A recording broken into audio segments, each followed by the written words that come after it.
Chapter 1. It has been 5 years already. Bang! With a casual flick, a burst of energy obliterated a blue extraterrestrial creature with antennae in front of him into a fine mist. Floating in midair, Castor felt a surge of emotions. Extending his hands, adorned with white gloves and clad in a snug blue suit beneath a white soft armor, he possessed a youthful visage framed by flowing anti-gravity hair. A distinctive green lens, encasing his left eye, flickered intermittently with streams of data. Most peculiar was the appendage coiling around his waist, reminiscent of a monkey's tail. For Castor, all of this was remarkably familiar. I never anticipated that I would traverse into the Dragon Ball universe. Castor reminisced about his previous world. It was an unremarkable realm, devoid of extraordinary powers and alien encounters, yet brimming with entertainment and technology. Among these, the Dragon Ball anime was renowned globally, and Castor had been an avid fan, consuming episode after episode. His transmigration could be deemed a twist of fate during an outing. He met his end in an accident caused by a vehicle malfunction. Upon awakening, Castor found himself within a cultivation chamber filled with a blue liquid, surrounded by bizarre beings clad in white garments, scurrying about. One red-skinned extraterrestrial approached him, tapping a device near his ear. After assessing Castor, he declared Battle Power 10, lower-class warrior, and subsequently dispatched Castor to an alien planet. Now, 5 years had elapsed since arriving on this planet, which he soon discovered was devoid of civilization, inhabited solely by mindless beasts. Initially, the commotion from his spacecraft attracted numerous creatures. Fortuitously, this world boasted the presence of a moon. In a moment of peril, Castor glimpsed the moon, which transformed into a colossal gorilla under the influence of over 17 million Blutz waves. Perhaps influenced by the remnants of his past life, Castor did not succumb to the irrationality typically associated with such transformations. In his great ape form, Castor eradicated the surrounding threats and established a sanctuary. The slain creatures were utilized as a food reserve. As the years passed, and with the basic information gleaned from the spacecraft, Castor acquired knowledge of flight and the manipulation of energy waves. He learned that planet Vegeta was in the early stages of contact with Frieza, with Vegeta yet to be born, and Goku arriving 5 years after Vegeta's birth. This indicated that there was still time before planet Vegeta's destruction, a period that could be effectively utilized. Whether due to the soul's transformation brought on by his transmigration, Castor found his training to yield remarkable results. Particularly in terms of control, his command over energy was deft, allowing him to execute intricate maneuvers with energy blasts without exerting excessive effort. His physical training adhered to the fundamentals of standing meditation, long-distance running, and weight training, among other exercises.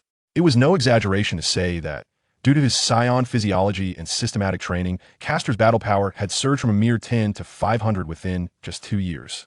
Now, after 5 years, his battle power had reached an impressive 1300, far surpassing that of the newly born Vegeta, rivaling even the weaker adult lower-class warriors. Oh, Vegeta has been born.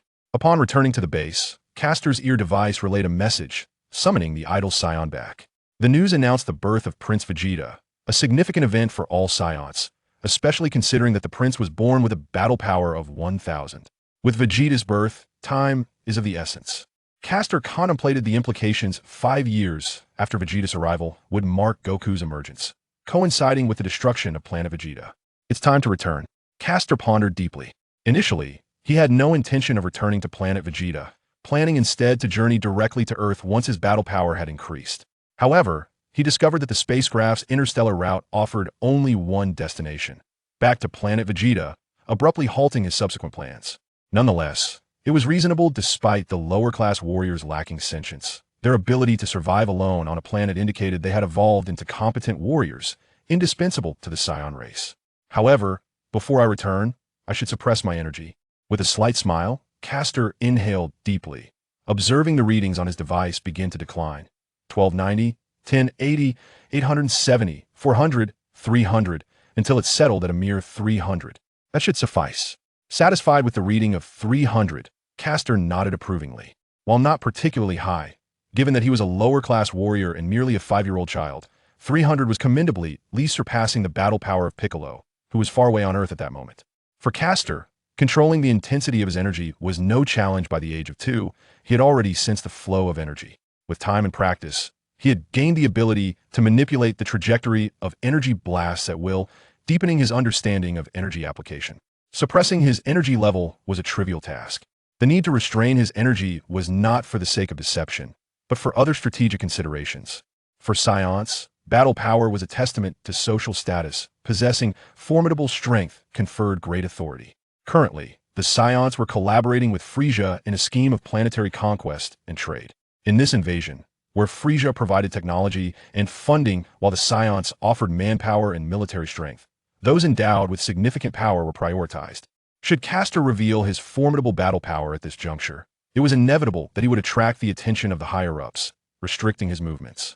Such scrutiny was unacceptable to him. Well-versed in the unfolding narrative, Castor understood that planet Vegeta had only 5 years left before its demise. His return was not by choice. The planet he inhabited lacked sentient life, and the spacecraft offered no interstellar routes. Other than returning to planet Vegeta for upgrades, he had no viable alternatives. Concealing his true strength was imperative, yet couldn't be too low either. Otherwise, it might raise suspicions. Maintaining a battle power of 300 in a normal state was optimal. As the spacecraft launched, Castor closed his eyes, entering a state of meditation. Meanwhile, on planet Vegeta, King Vegeta, the messages have been dispatched. In a couple of days, all Saiyans, except those on missions, should return. At the foot of the throne, a purple-skinned alien waved a display device respectfully before a middle-aged man seated on the throne. This man, with a fierce visage, a beard, and hair that stood upright, wore a battle uniform adorned with a badge of rank, complemented by a red cape. Though he remained silent, his expression conveyed an air of authority. This man was King Vegeta. Excellent. Upon hearing the report, King Vegeta rose and turned his back. Notify all available Saiyans that a banquet will be held in 2 days to celebrate the prince's birth. Attendance is mandatory. Suddenly recalling something, King Vegeta turned his head and inquired, "Is Frieza aware of the prince's birth?" In response to the king's question, the purple-skinned alien straightened and replied, "My king, since the prince's birth is no secret, Frieza is indeed aware." "Is that so?" King Vegeta resumed his seat, closing his eyes and stroking his beard. "Send an invitation to Frieza, stating it is to celebrate the birth of my son." With a wave of his hand, he dismissed the alien. As the alien exited, the sound of the door closing echoed, and King Vegeta opened his eyes, coldly uttering the name Frieza. "Thus it is. Frieza, the king of the universe, we invite you to the birth banquet of Prince Vegeta." In the vast blackness of space, a green planet floated, with a massive, disc-shaped spaceship hovering nearby. The ship's doors swung open, and a group of armored aliens surged forth from the spacecraft, racing toward the planet. Within the cockpit, a handsome man with deep green hair and teal skin knelt, reporting to a figure seated on a small flying apparatus. "Oh, he!" With a uniquely melodious laughter, the figure aboard the spacecraft revealed Itzelfan alien adorned with crimson-textured skin, a purple forehead, a robust tail, and sharp twin horns. At that moment, it placed a hand near its mouth, chuckling softly. This was none other than the man, known as the Evil Emperor, Frieza. "Mr. Shanhua." Frieza intently annotated the monitor ahead, a sinister smile emerging upon his scarlet lips. Reflected on the screen was a verdant planet, the very one situated beneath the spacecraft. At that moment, brilliant red lights shimmered across the planet's surface, evidence of the ongoing battle. No matter the time, this dazzling display of fireworks never fails to captivate. As the scene unfolded, the conflict neared its conclusion, with Frieza's forces on the planet returning to the spacecraft. The planet now bore numerous crimson fissures, growing ever more frequent and urgent, until it reached the breaking point, erupting in a magnificent explosion. "Haha! Look, Mr. Shanhua, Mr. Dodoria, behold this spectacle, it is simply exquisite." As he witnessed the planet's demise, Frieza spread his arms wide, exuding an unrestrained grin. Dodoria, a man with pink skin and spiky protrusions atop his head, stood alongside Shanhua as one of Frieza's direct subordinates.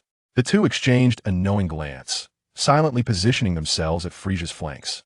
"By the way, the Prince of Vegeta has been born, hasn't he? That is indeed splendid news." After some time had passed since the explosion, the spacecraft distanced itself from the area. Frieza had regained his composed and elegant demeanor, one hand delicately covering his lips, his eyes gleaming with mirth as he remarked, "Since it is an invitation from the King of Vegeta, let us pay a visit. We shall also bring a grand gift, shall we? Ha ha ha." 2 days later. Alert! Alert! We will arrive at planet Vegeta in 10 minutes. Within the spacecraft, Kast opened his eyes to behold a massive red star. Outside, several vessels flew towards planet Vegeta. These were Saiyans, like Kast, returning to congratulate the Prince of Vegeta. Kast gazed at the planet, remaining silent, yet a faint smile graced his lips. "Your Majesty, all is prepared," reported a middle-aged Saiyan with a scar at the corner of his mouth, bowing respectfully. "Excellent." King Vegeta waved his hand, about to speak when a thought struck him. "By the way, has Frieza arrived yet?" "No, Frieza has not yet arrived." Hastily responding to King Vegeta's inquiry, the middle-aged Saiyan wiped the cold sweat from his brow. "Not yet?" Upon hearing his subordinate's answer, King Vegeta frowned. The prior information indicated that Frieza had accepted the invitation and was to arrive today. If he had not yet come, it would be inappropriate to commence the banquet preparations. "Contact him." Before he could finish his thought, the air was suddenly filled with the sound of spacecraft piercing through the atmosphere. Through the glass, it was evident that these were ships of Frieza's army. "Your Majesty, Frieza has arrived." A man entered from outside, bowing respectfully. "I have seen it. Frieza has come as well." Among the crowd, the 5-year-old Kast appeared rather inconspicuous, yet he lifted his gaze to the vessels in the sky. "Are those Shambua and Dodoria?" The scanner indicates Shamba's power level is 23,000 and Dodoria's is 22,000. Indeed formidable, far beyond my current capabilities. As he observed the two individuals emerging from the lead vessel, Kast instantly recognized them as Frieza's attendants, Shambua and Dodoria. Thus, the one within must be Frieza. While Kast contemplated, a series of explosive sounds erupted nearby, revealing that the scanners carried by the surrounding Saiyans had burned out. 220,000, 230,000, and still rising. "Monster! Monster!" One Saiyan trembled, pointing in terror at the alien who emerged from the spacecraft Frieza. "The evil Emperor. How is this possible? How can he be so powerful? Damn it!" Among the Saiyans, strength was revered above all. Although many were aware of Frieza's existence, only those within the noble circles, such as King Vegeta, had actually seen him. Lower-ranking warriors, including mid-level fighters, lacked the privilege of witnessing Frieza. This was partly due to the lower-ranking warriors often being away at war, and also attributed to their societal status. Without sufficient standing, one could not encounter Frieza. Yet the Saiyans were a proud race.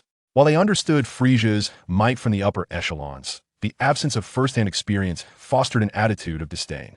However, upon truly comprehending Frieza's combat prowess, fear quickly enveloped them. In contrast to the surrounding Saiyans, Kast refrained from using a scanner. Being familiar with the original narrative, he knew Frieza possessed a baseline power level of 530,000. Such strength was a foe Kast could not contend with at this stage. Perhaps I should first journey to Earth. Contemplating the Dragon Balls and Senzu beans found on Earth items capable of hastening his growth, Kast felt an urge to act. Later tonight, in the square, King Vegeta, accompanied by noble warriors, was respectfully bowing to Frieza. "Welcome, King Frieza." "Oh ho ho ho! You are too kind, King Vegeta. The birth of a prince is indeed a remarkable occasion, and I have brought a splendid gift." Raising his right hand to cover his mouth in laughter, Frieza gestured for his attendants to open a box, revealing a new model of a scouter. This is the latest model of the power-level scouter, improved from the previous version. It is lighter, more portable, and features real-time communication and remote connectivity. I am providing you with 5,000 units. Should you require more, do not hesitate to inform me. As he spoke, he had his attendants present the scouters to King Vegeta. "Speaking of which, I hope to have Prince Vegeta come to my side in a few years. I look forward to nurturing him well, and am quite eager to see his future accomplishments." "What?" With that, King Vegeta bid farewell. Without waiting for King Vegeta's reply, Frieza turned and soared towards his spacecraft. How infuriating. As Frieza's forces departed, King Vegeta's expression twisted into a grimace. He crushed the device in his hand into fine powder. Is the king truly willing to send his prince to Frieza? This is clearly an act of coercion. At this moment, a nearby Saiyan spoke nervously. Yet, there was no choice but to comply. Frieza's earlier demeanor had made it evident that the prince would inevitably be taken. Echoing the sentiments of the first Saiyan, another voiced his inner turmoil. However, enough. With a furious roar, King Vegeta interrupted the heated debate among the gathered crowd, gritting his teeth as he declared. The prince was sent to Frieza's army at the tender age of 5. This matter is settled. With that, he turned and strode away from the square. Cursed Frieza. How dare he command such blatant disregard for me? King Vegeta clenched his fists, not out of anger over Frieza's threat to his son, but rather out of a profound indignation at the latter's dismissive attitude. For the Saiyans, combat was paramount, while honor held a close second, a sentiment especially true for Vegeta. The king of Saiyans. Frieza departed. Watching the silhouette of Frieza's ship receding into the distance, Castor narrowed his eyes and turned towards the docking bay. Initially planning to depart that evening, his thoughts had now shifted with Frieza's departure. Though merely 5 years old, as a low-ranking warrior, Castor could opt to continue his conquests among the stars, or he could choose to remain on planet Vegeta to train. However, he had long since mapped out his future plans in his mind. To most Saiyans, planet Vegeta was their home, their motherland, yet for Castor, it merely represented a transient way station, possessing the memories of a past life and having been dispatched to a remote planet at birth. He held no emotional ties to the impending doom of planet Vegeta. Moreover, his parents had perished in the Conquest Wars shortly after his birth. With no regrets tethering him to planet Vegeta, Castor seized the opportunity to depart during the interval of Frieza's absence. "Ah, Lord Castor, you have arrived. Did you not partake in the banquet?" greeted a red-skinned alien. For the conquering Saiyans, certain technologically advanced races were still deemed necessary. After all, Saiyans were a warrior race, with combat as their primary focus, leaving the mundane tasks to be handled by subjugated aliens. As a subordinate race, regardless of age, any alien who encountered a Saiyan would adopt a respectful demeanor. "Is the ship ready?"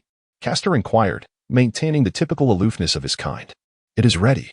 "This is your vessel," the red-skinned alien indicated towards a small spherical spacecraft. "The ship is equipped with interstellar navigation charts and emergency medical equipment." As he spoke, the alien retrieved a new type of detector from a nearby toolkit. This is a newly dispatched detector from above. It is said to retain the original model's functions while adding real-time communication capabilities. "Quite convenient, my lord. Would you like to replace your old one?" "A new detector?" Castor's lips curled into a subtle smirk at the sight of the device in the alien's hand. It was likely not a detector at all, but rather a surveillance device. He scoffed inwardly, yet his expression remained impassive. "No need. The previous model will suffice," he replied, dismissing the alien entirely as he stepped aboard the ship. "Ah, wait. Lord Castor, you haven't given me your launch permit yet." But it was already too late. With a resounding bang and a piercing sound of air being sliced, Castor piloted his spacecraft away from the planet Vegeta. "Ah, these Saiyans, each one of them is just like this. Alas, another punishment awaits." As he gazed at the ship that had already transformed into a mere speck in the cosmos, cold sweat began to beat on the forehead of the red-skinned alien. Succumbing to despair, the stars streaked by like meteors, while Castor's personal vessel, trailing a crimson wave of light, surged resolutely onward. Ding, ding. There remains a year until arrival on Earth. It is advisable to enter hibernation mode. Heeding the verbal prompt, Castor closed his eyes, entering hibernation mode. As the words faded, he distinctly felt his consciousness begin to drift into slumber. In the final fleeting moment of wakefulness, his thoughts lingered on one thing. "Earth, here I come." Time passed, and it had been 11 months since Castor departed from Vegeta. If all went as expected, he would arrive on Earth in just a few days. Beep. The hibernation system is disengaged, activating wake-up mode. Is it time? As the hibernation came to an end, Kast slowly regained consciousness. Upon opening his eyes, he beheld a crimson star floating in the distance. This must be the sun. He extended his hand to magnify the planetary map before him, focusing on a cerulean sphere. "This must be Earth. I hope it does not disappoint me." Earth is an extraordinary edifice suspended in midair, its base exhibiting a graceful curvature, while above lies a training ground, with a cluster of structures situated further back. This is the abode of the celestial deity, the temple. At this moment, an elderly figure, his face lined with wrinkles, green-skinned, and adorned with 2 antennae, emerged from the temple, leaning on a staff. Clothed in a pristine white robe with a blue cloak cascading behind him, the inscription of God upon his attire reveals him to be the master of the temple, the celestial deity. Following closely behind him is a man clad entirely in black, the servant of the deity, known as Bobo. At this moment, the Heavenly King wore a grave expression, gazing pensively at the sky.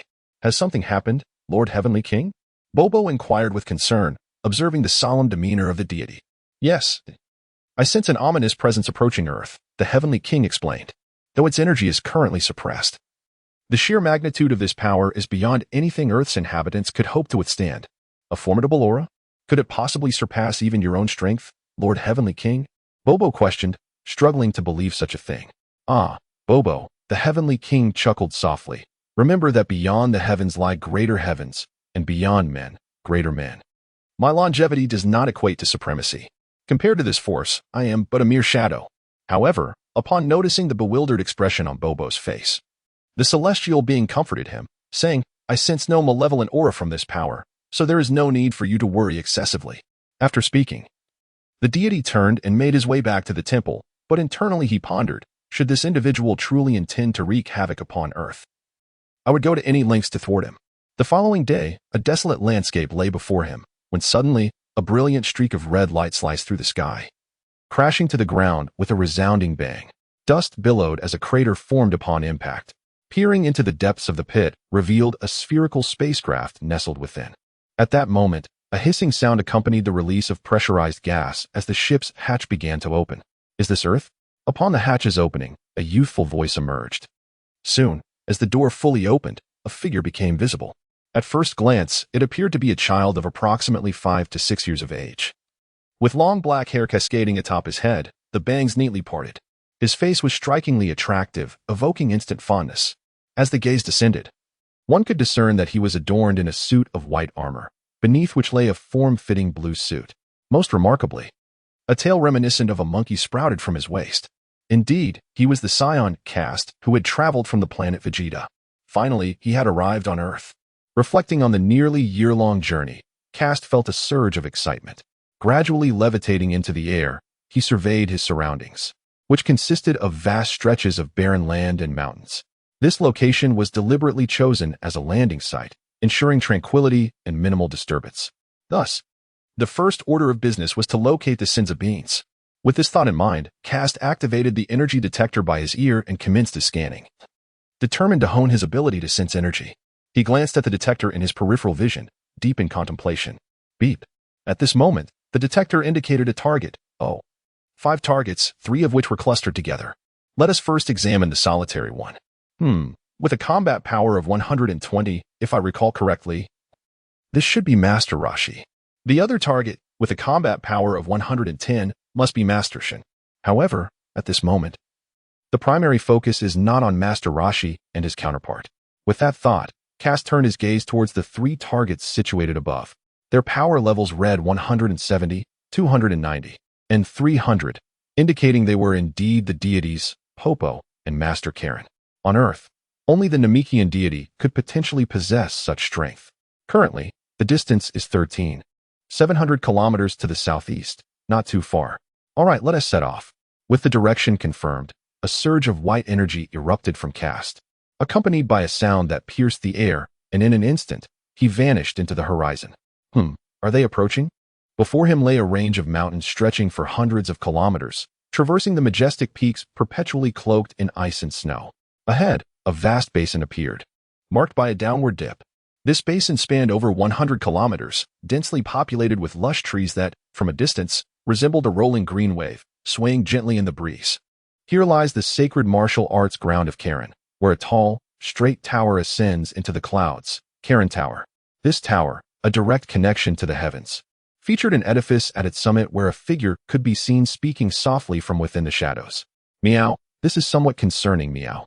As the figure emerged from the shadow, it revealed itself to be a large cat draped in white fur. One hand resting on a staff, while the other was tucked behind its back. With narrowed eyes, it gazed into the distance.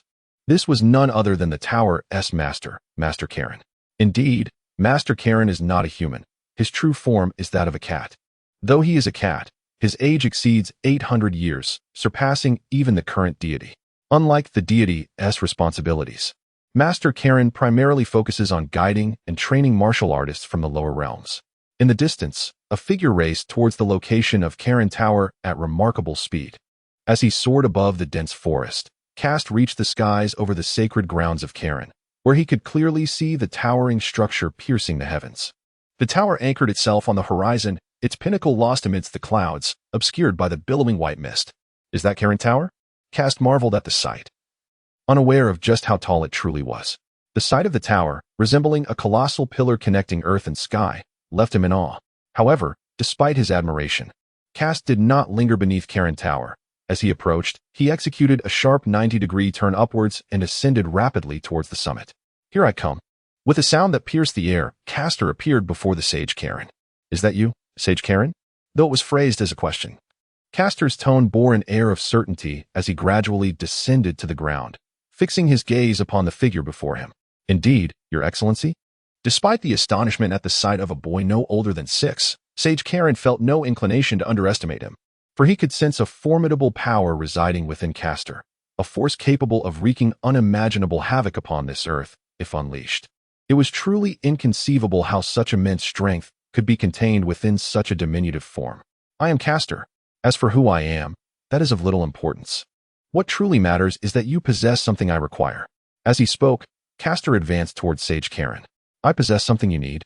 A trickle of cold sweat appeared on the pale visage of the sage as he watched the approaching youth. "Indeed." Stopping before the sage Carlin, Castor extended his hand and spoke. "I am aware that you possess a wondrous being. It is said that consuming one allows a person to forego sustenance for 10 days, while also possessing remarkable healing and regenerative properties. I humbly request that you bestow upon me some of these extraordinary beings." Listening to Kast's words, Master Karin felt a sense of relief. As long as it was not for destructive purposes, it was acceptable. He did not mind how Kast had come to know about the magical beings. After a moment of silence, Karin replied, "Very well. However, the yield of these beans is quite limited. Over the centuries, I have managed to gather only a few jars, and I must reserve some for my own use. For now, I can only grant you 1 jar."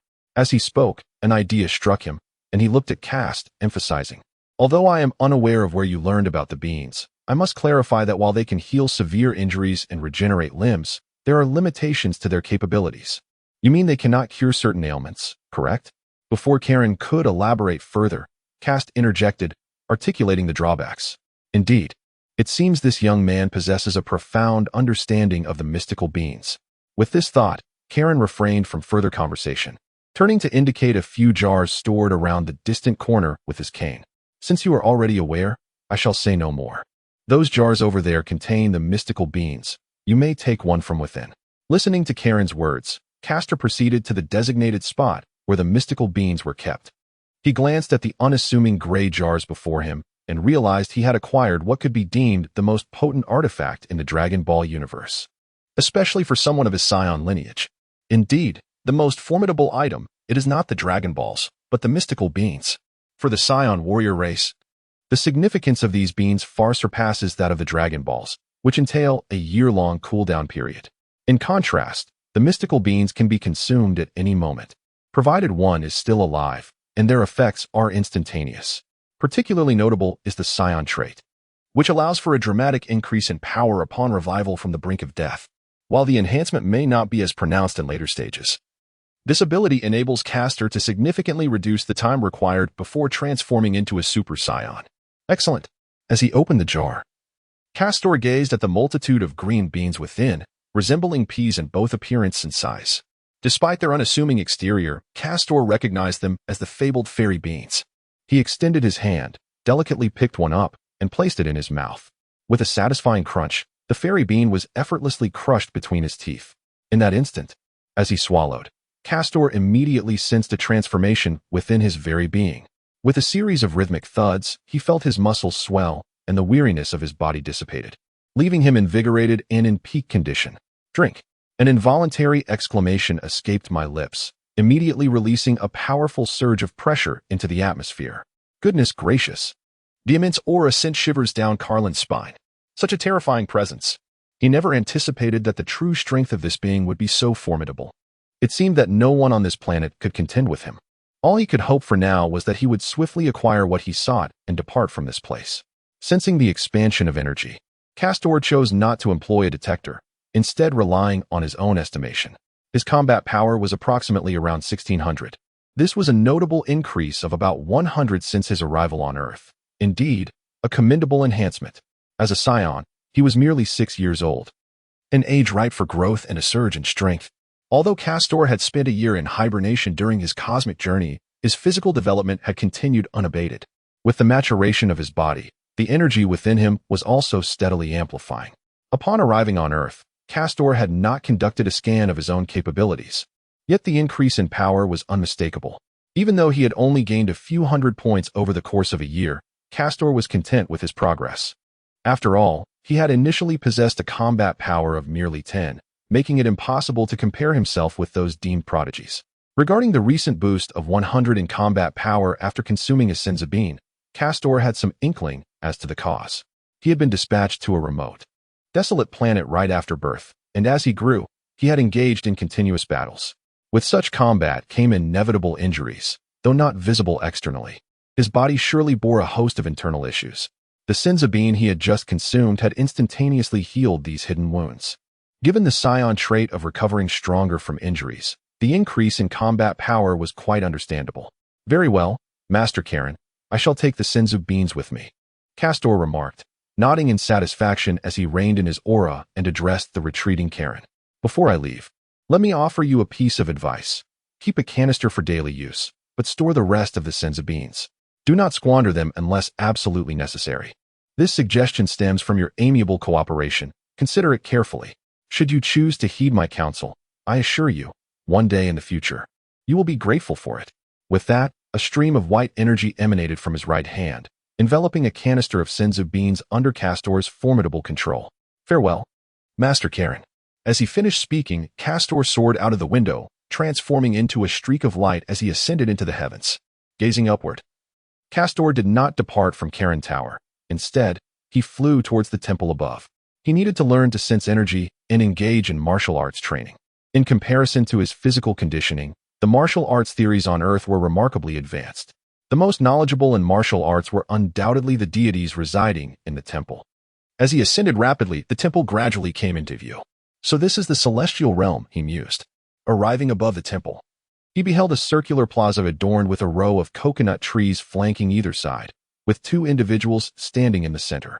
You must be the deity, Castor said as he descended onto the plaza, placing the canister of Senzu beans aside before addressing the elder with green skin who leaned on a staff. Indeed, the celestial being replied, a hint of cold sweat trickling down his brow as he gazed at Castor, feeling somewhat at a loss. Observing the tension in the celestial being, Castor reassured him, rest assured, my intentions are not malevolent. I have come solely to learn martial arts and to attune myself to the energies of the world, with no desire to harm your planet. Martial arts? Hearing Kast's words, the celestial being, sensing the latent energy within him, responded with a hint of surprise. From what I perceive, the energy within you is already immensely powerful. On this earth, no one stands as your rival. Even so, do you still require the training in martial arts? Indeed, Castor declared solemnly. While my current strength is undeniably formidable on this planet, in the vast expanse of the universe, I am but a mere pawn, hardly worth mentioning. Moreover, as you are likely aware, I am not of this world's humanity. I hail from the Saiyan race, known as Castor, a lineage of warriors in the cosmos. Though I possess great power, my mastery of technique is not as refined. After a brief pause, Castor continued, however. The inhabitants of this planet, despite their lack of martial prowess, possess techniques that are truly worthy of study. After listening to Castor's revelations, the deity fell silent for a moment before consenting. Very well, I do not sense any malevolent aura from you, and your demeanor suggests the truth in your words. Since you are eager to learn martial arts, I shall teach you. With that, the deity turned to his attendant and instructed, Bobo, you shall first teach Castor how to perceive and capture energy. Once he has mastered this skill, have him contact me for the next phase of his training. With a firm grasp on his staff, the deity retreated into the palace, leaving Castor and Bobo standing in the hall. This is quite troublesome, Mr. Bobo, Castor remarked, offering a respectful nod. No need for thanks. As it is the command of the great deity, Bobo will assist you in your training, Bobo replied, waving his hand dismissively as he approached Castor and handed him a blindfold. Let us commence our training. First, secure the blindfold, close your eyes, and sit cross-legged on the ground, maintaining a meditative state. I shall move around you intermittently, and your task will be to discern my position after I have moved. As he spoke, Bobo produced a bell from his robe and hung it at his waist. To facilitate your learning, I will carry this bell at the outset. You must attentively sense the sound of the bell and the feelings that arise in your mind. Time passed swiftly, and in the blink of an eye, 2 months had elapsed. Above the temple, one could observe an 8-year-old boy levitating cross-legged in midair, surrounded by swirling currents of energy that began to stir a tempest around him. This boy was Castor, and despite the brevity of just 2 months, he had undergone a remarkable transformation, appearing nearly 2 years older. This change was attributed to the temple's extraordinary chamber known as the Room of Spirit and Time. Indeed, upon completing his training in energy perception, Castor had approached the deity, to enter the room of spirit and time for further cultivation. Inside the temple, the deity gazed through a transparent monitor, clearly observing Castor suspended in the air. It seems Castor's training is nearing its conclusion, he remarked. Indeed, great deity, Bobo replied, standing beside him with hands clasped behind his back, wearing a hearty smile. Oh, the divine being gazed at the figure of Castor displayed on the monitor, reminiscing about the events of 2 months prior. 2 months ago, upon the divine being's instruction, Bobo commenced systematic training with Castor, revealing the latter's formidable willpower and innate talent. Initially, Castor could only sense Bobo's movements through auditory and tactile perception, as Bobo deliberately produced a sound by shaking a bell at the moment of movement, remaining otherwise silent. Despite the challenge, with each successive movement and occasional misdirection, Castor gradually began to perceive a faint silhouette forming in his mind. As Castor's sensitivity deepened, his awareness of Bobo's position became increasingly precise, leading to the next phase of training where Bobo removed the bell from his waist. This step proved to be manageable for Castor. Although the sound was absent, the mental image remained, gradually crystallizing into clarity as Castor ultimately mastered the perception of energy. The divine being distinctly recalled that within a single day, Castor had achieved breath perception and walked alongside Bobo. Saiyans, truly an extraordinary race. The divine being remembered that upon their first encounter, Castor had requested to enter the room of spirit and time to commence his training. Though the divine being was unsure of how Castor had learned of it, he pondered and ultimately acquiesced. Yet, the divine being was astonished further still, for Castor also requested an exceedingly heavy gravity suit. Observing Castor donning a gravity suit weighing 50 kilograms as he entered the room of spirit and time, the divine being had thought it remarkable if Castor could endure even a month within. To his astonishment, Castor persevered for an entire year. Had it not been for Castor's occasional emergence to seek the divine being's guidance on technique mastery and the gradual increase of gravity, the divine being might have believed Castor had perished inside. Now, Castor had concluded his training in the room of spirit and time, and upon his exit, his aura was subdued. Without keen observation, one would hardly discern his presence. At this moment, the divine being understood that Castor was on the brink of final instruction, after which he would commence his own training. In the air, Castor's energy had vanished, and the surrounding turmoil gradually subsided. Observing this scene, the divine being turned to Bobo beside him and inquired, "Bobo, are all the preparations complete?" Noticing Castor's retracted aura, the divine being addressed Bobo, "Have you gathered everything?" Upon hearing the divine being's question, Bobo silently produced a package. "Rest assured, my lord," he assured, "Bobo has collected everything." Meanwhile, as the training concluded, Castor slowly opened his eyes. Excellent. Clenching his fists tightly, Castor could distinctly sense a tremendous power coalescing within him, although he did not utilize a detector to gauge it. Based on prior experience, Castor estimated that his current combat strength was approximately 50,000. Indeed, this formidable power far surpassed that of Shambo and Dodoria, whom he had encountered on planet Vegeta. Now, unless he sought his own demise, he was essentially a dominant force in the surrounding star systems. The credit for his extraordinary strength could largely be attributed to the room of spirit and time, a place he never imagined he could endure under such harsh conditions. He recalled that the original text described the environment within as having thin air, stifling heat, with temperatures fluctuating between 50 degrees Celsius and minus 40 degrees Celsius, alongside a gravity tenfold that of Earth. However, the gravity posed little challenge for Castor, as he was accustomed to the same oppressive conditions on planet Vegeta. What was remarkable about the room of spirit and time was its vast space, akin to that of Earth. Within its confines, one's weak will and lack of focus could lead to hallucinations. Most critically, a year spent there equated to merely a day in the outside world. For Castor, such a unique environment was an ideal training ground, especially since he was well-versed in the narrative and aware of the formidable foes he would soon confront, such as Frieza, Cell, and Buu. Thus, upon mastering the ability to sense ki, Castor promptly sought out the Supreme Kai, requesting entry into the room of spirit and time for rigorous training. To accelerate his growth, he also procured a specially weighted training outfit. It soon became evident that Castor's decision was astute. Initially, in the harsh environment, particularly while donning the weighted attire, Castor nearly succumbed to the crushing pressure. He was clad in a 50-kilogram suit, which was magnified tenfold within the room, totaling 500 kilograms, equivalent to 1,000 pounds, combined with his own weight, rendering him nearly immobile. Though he narrowly escaped death, it is vital to remember that Castor possessed Senzu beans, which ultimately aided him in surviving the ordeal. Thus, through the trials of near-death experiences and relentless training, his power surged explosively. During these exercises, Castor could distinctly feel his strength amplifying. This sensation was so exhilarating, so intoxicating, that he disregarded pain, wholly devoted to his training.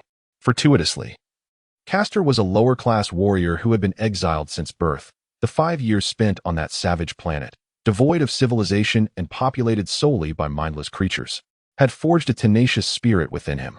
With this resolute character and the intoxicating thrill of rapidly increasing strength, Castor soon became utterly absorbed in his training. At last, after a year of uninterrupted practice, unencumbered by any so-called Saiyan bottlenecks, Castor achieved his current combat strength of 50,000. Today, his prowess was such that unless he encountered Frieza or Captain Ginyu, he had no equal in the near future. It is time to depart. Castor silently made his way towards the temple. At that moment, the deity approached the temple gates alongside Bobo. Soon, the deity arrived before the temple entrance and, noticing Castor at his side, gently inquired, "Has your training come to an end?" Gazing into Castor's resolute eyes, the deity, despite having shared merely 2 months of companionship, sensed the unwavering determination within Castor to leave. "Are you indeed prepared to take your leave?" "Indeed."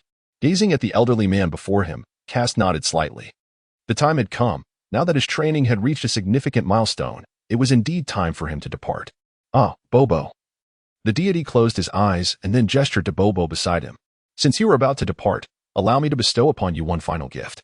As he spoke, Bobo produced a gray parcel. Upon unwrapping it, 7 orange glass orbs, each roughly the size of a palm, were revealed. Inside each orb, there were varying quantities of stars, ranging from 1 to 7. Remarkably, no matter the angle from which one viewed the stars, they always appeared to be facing forward. Dragon Balls. The Dragon Balls, also known as Wish Orbs, are unique artifacts created by the Namekian race. Kast looked at the object before him in astonishment. After all, the Dragon Balls play a pivotal role in the original narrative, with everything commencing from a singular 4-star ball. Although Kast did not wish to abandon the quest for the Dragon Balls, the absence of Bulma and the Dragon Radar rendered the task nearly impossible. Rather than squander time on Earth, it would be far more prudent to journey to Namek and procure them from there, where they would be significantly more accessible. After all, Kast was not an evil man like Frieza. He held a modicum of confidence in his ability to acquire the Dragon Balls. However, what Kast did not anticipate was that the God of Earth had concealed the Dragon Balls. Indeed, the Dragon Balls. Observing Kast's astonished expression, the God of Earth smiled and said, "During our previous conversation, I learned about my lineage from you, a question that has plagued me throughout my life. Now that you are about to depart, as a token of gratitude, you may use these Dragon Balls to fulfill one wish." Indeed, in their earlier idle chat, Kast had revealed the goddess race, which led the god to uncover his own identity. He was not an Earthling, but, like Kast, a Namekian. "These are the Dragon Balls I have collected," said Popo, handing over the package containing the 7 Dragon Balls, his face adorned with an affable smile. "Thank you," Castor expressed with a hint of excitement, though his countenance remained composed. After taking a few deep breaths to steady his emotions, he accepted the Dragon Ball. With the orb now in his possession, Castor turned and made his way toward the central hall of the Celestial Realm. He placed the Dragon Ball on the ground and began to reminisce about memories from his past life. Following the recollections, he shouted at the Dragon Ball, "Come forth, Shenron." As his voice echoed, radiant flashes began to emanate from the 7 Dragon Balls. As the brilliance intensified, an ominous transformation unfolded in the sky. Dark clouds began to gather, casting a shadow over the once bright and sunny day, gradually enveloping it in the darkness of night. With a resounding roar, as a bolt of lightning streaked across the heavens, the 7 Dragon Balls ceased their twinkling and erupted into a radiant brilliance that ascended into the sky. In the atmosphere, the luminescence began to disperse, gradually transforming into a luminous dragon that soared gracefully through the air. With a resounding roar, accompanied by the echo of a dragon's chant, a radiant light began to converge and gradually materialize into a tangible form. Gazing at the manifested divine dragon before him, Kast was struck by a wave of emotion. The appearance of the dragon was indistinguishable from that which he had encountered in his past life. It boasted a magnificent coat of green scales for limbs, a pair of sharp horns atop its head, and striking red eyes devoid of pupils.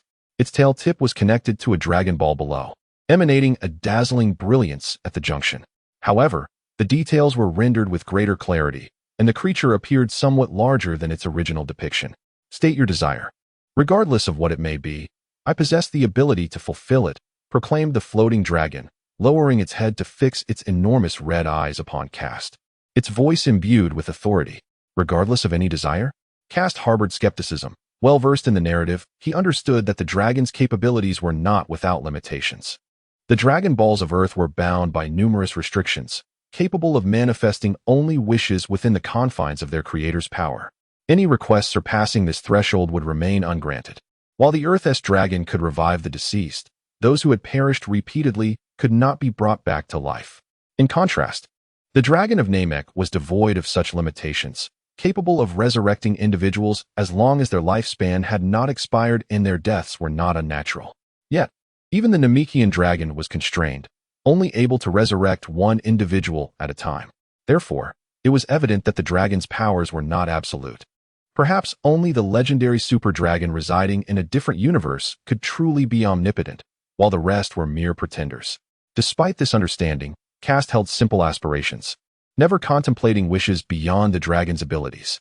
He opened his arms and declared, "Grant me my wish, divine dragon. My desire is as the creator of the Dragon Balls." The Supreme Kai was acutely aware of their flaws. Yet, he also understood the miracles they could produce. Observing Kast prepare to make his wish, the Supreme Kai was curious about what he would request. "I have but one wish," Kast continued, fixing his gaze upon the dragon. "Bestow upon me the ability to survive in the vacuum of space." Indeed, the capacity to exist in the cosmos was his desire, not immortality nor instant teleportation. Kast was resolute. True strength was paramount. Should he attain immortality, what would happen if he were captured by an enemy or exiled into the void of space? If a planet were to explode due to conflict, and he lacked the ability to endure the harshness of the cosmos, he would find himself trapped in a cycle of instant death and rebirth, devoid of freedom, perpetually suffering the torment of endless demise. Instant teleportation, too, held little value for Kast at this juncture. Firstly, he did not possess the coordinates of the universe, and secondly, teleportation was limited to locations where life signs could be detected. Given the multitude of races in the universe, there was no guarantee of arriving at a hospitable planet, possibly landing instead in a realm inhospitable to Saiyans. In contrast, the ability to survive in space would empower Kast to disregard oxygen-deprived environments and withstand extreme temperatures, allowing him to endure in most conditions. After all, the temperature of space reaches a frigid -270 degrees Celsius, approaching absolute zero, colder than most planets. With such resilience, Kast would not be confined to habitable planets and could explore and inhabit many unknown worlds without the need for oxygen, a boon for his future battles. Upon hearing Kast's wish, the dragon fell into a brief silence. Then, its eyes gleamed with a crimson light, releasing a brilliant radiance that enveloped Kast entirely. As the red light faded, the dragon began to ascend slowly, stating, "Your wish has been fulfilled. Farewell." With that, the dragon transformed into a cascade of luminous energy, while the connected Dragon Balls began to levitate. In an instant, the 7 Dragon Balls converged, forming a brilliant bolt of lightning that shot into the sky, scattering into 7 pieces that dispersed in all directions. As the dragon vanished, the sky gradually cleared. Observing the azure expanse above, a subtle smile graced Kast's lips. "I appreciate your assistance during this time. My wish has been granted, and it is time for me to depart." Approaching the Supreme Kai, he took the jar filled with Senzu beans from bubbles and, enveloped in a protective aura, began to ascend into the air. He addressed the Supreme Kai earnestly. "The Dragon Balls are a significant favor. As long as I live, should you ever require my assistance in the future, simply reach out, and I shall return to aid you within my capacity." With that, Kast wrapped himself in a mantle of white energy and sped off in the direction from whence he came. Observing his departure, the Supreme Kai realized he had achieved one of his objectives. Despite their brief 2-month acquaintance, he discerned that Kast was a man of his word. Once he made a promise, he would undoubtedly see it through, albeit he was not one to often express himself openly. Having learned from Kast about the formidable races and powers within the universe, the Supreme Kai understood the predilection of powerful cosmic overlords for plunder and destruction. He also recognized that Earth was merely a low-tier planet situated in the northern quadrant of the galaxy, weak and defenseless. This realization instilled a perpetual sense of unease within the Supreme Kai.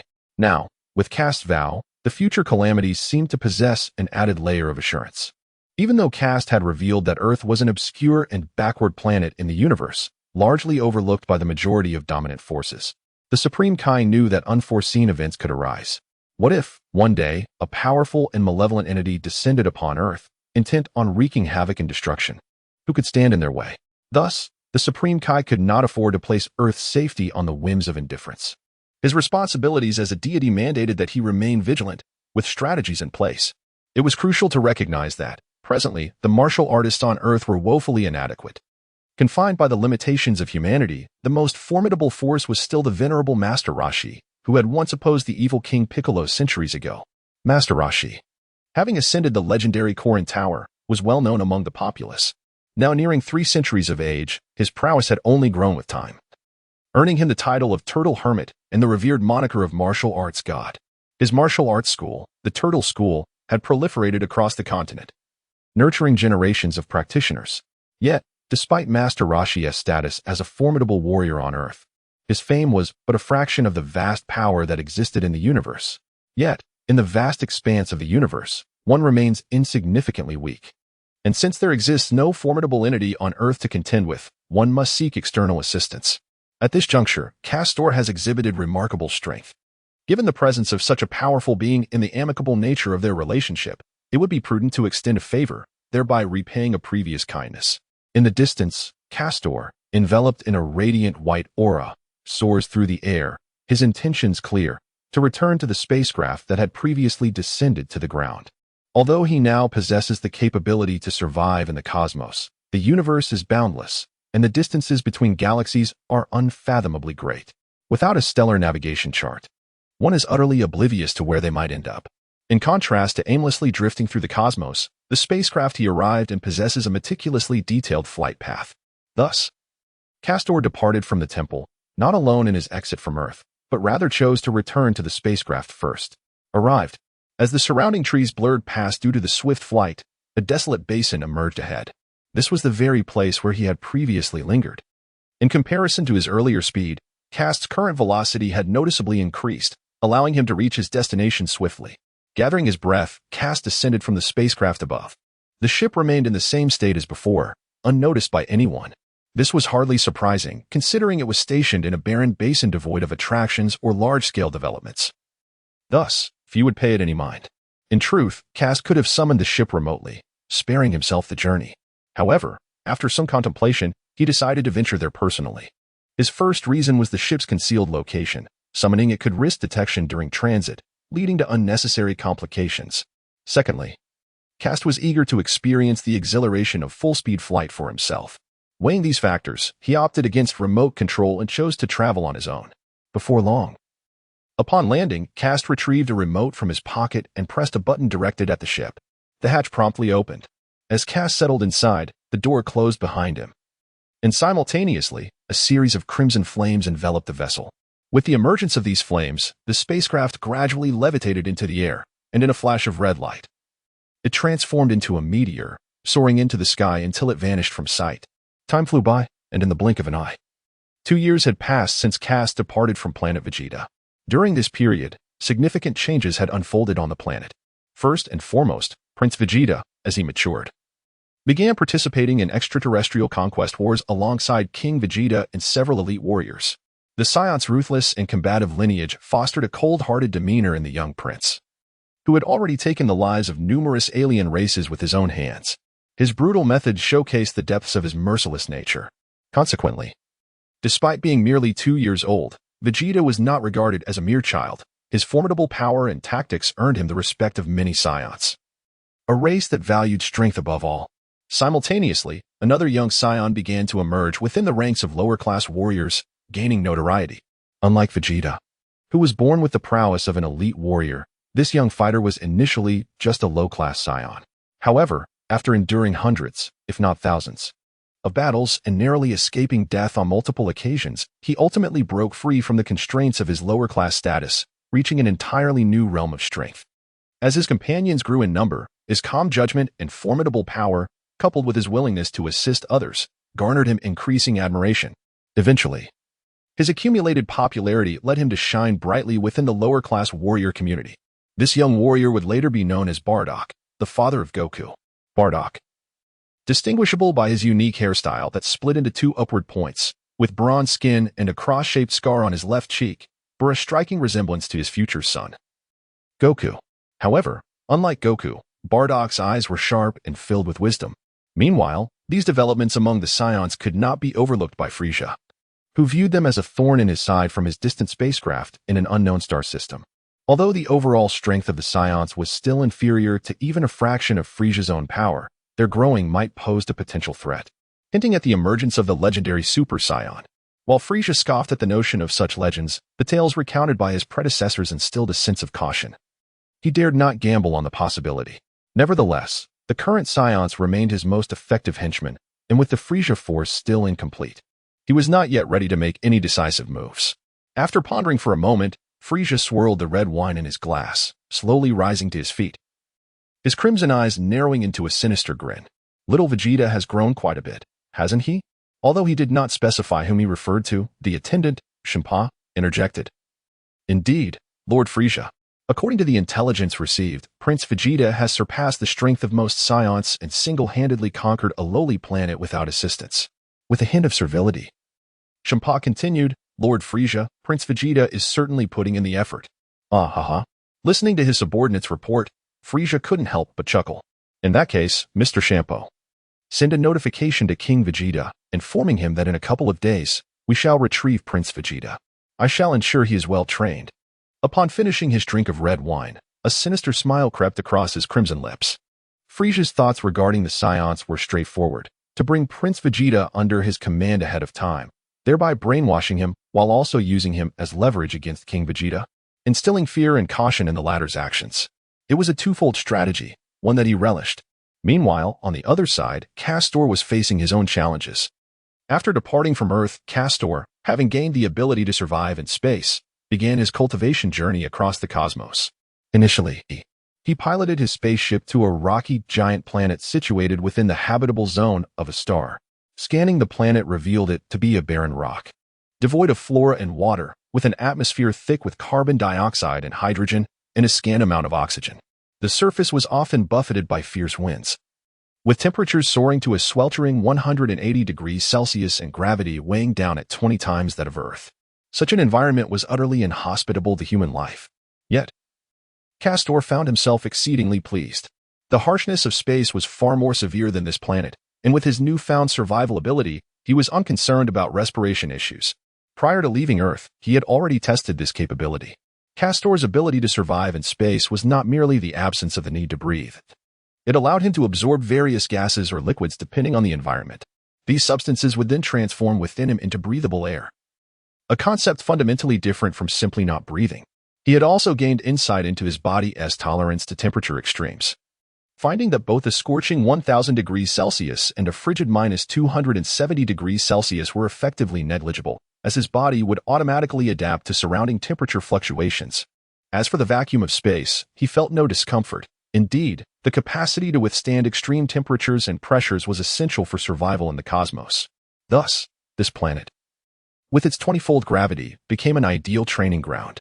It wasn't that Castor was unwilling to seek out a life-bearing planet, but such planets typically possessed lower gravity, making them unsuitable for his training.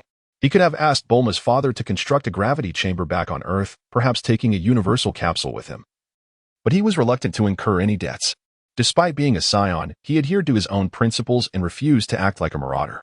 Numerous planets with immense gravity existed throughout the universe, and he could train on those without the fear of inadvertently destroying them. In comparison, the necessity of a gravity chamber seemed trivial, and its construction would take more than just a day or two. Additionally, he had no immediate need for a universal capsule. Having just acquired the ability to survive in space, Castor was keen to further understand this newfound power, which led him to remain on this desolate planet. He engaged in rigorous training, and with the aid of Senzu beans, he was unconcerned about hunger or injury. His intention was to hone his skills to the point where he could effortlessly control his body even in the increased gravity of the training suit gifted by the Kai. However, before he could make significant progress, messages began to arrive from planet Vegeta, urging his return, although he had anticipated this moment when he decided to leave. He had not expected it to come so swiftly. With Frisia's growing military might, planetary trade had started to flourish, leading to an increase in missions for the Saiyans, who served as the primary force of conquest. Consequently, the frequency of their battles surged, and while the overall strength of the Saiyans gradually improved, the mortality rate among lower-ranking warriors escalated dramatically. Most of those who fell were those who had fought repeatedly without time for recovery. This situation arose from a lack of manpower. While the loss of some lower-ranking warriors might not be a significant issue for other races, it posed a grave concern for the Saiyans. As a minority, most of whom were lower-ranking warriors, they formed the backbone of their race. Though they relished battle, they did not condone unnecessary sacrifices.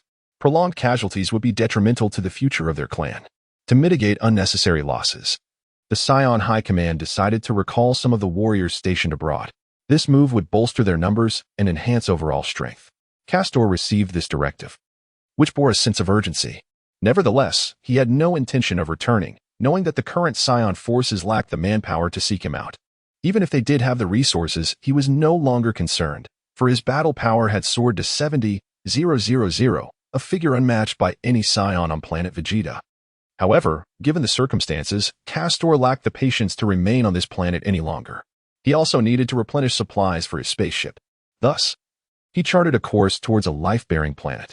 The universe was vast, and according to his stellar navigation charts, he was situated on the outskirts of the northern galaxy, approximately 10 light-years from the nearest life-sustaining planet. In Castor's previous world, reaching such a distance without wormholes or time-space folding technology would have taken millennia. Yet now, even without such advanced technology, it would only take him a few hours to reach his destination, unlike his past life.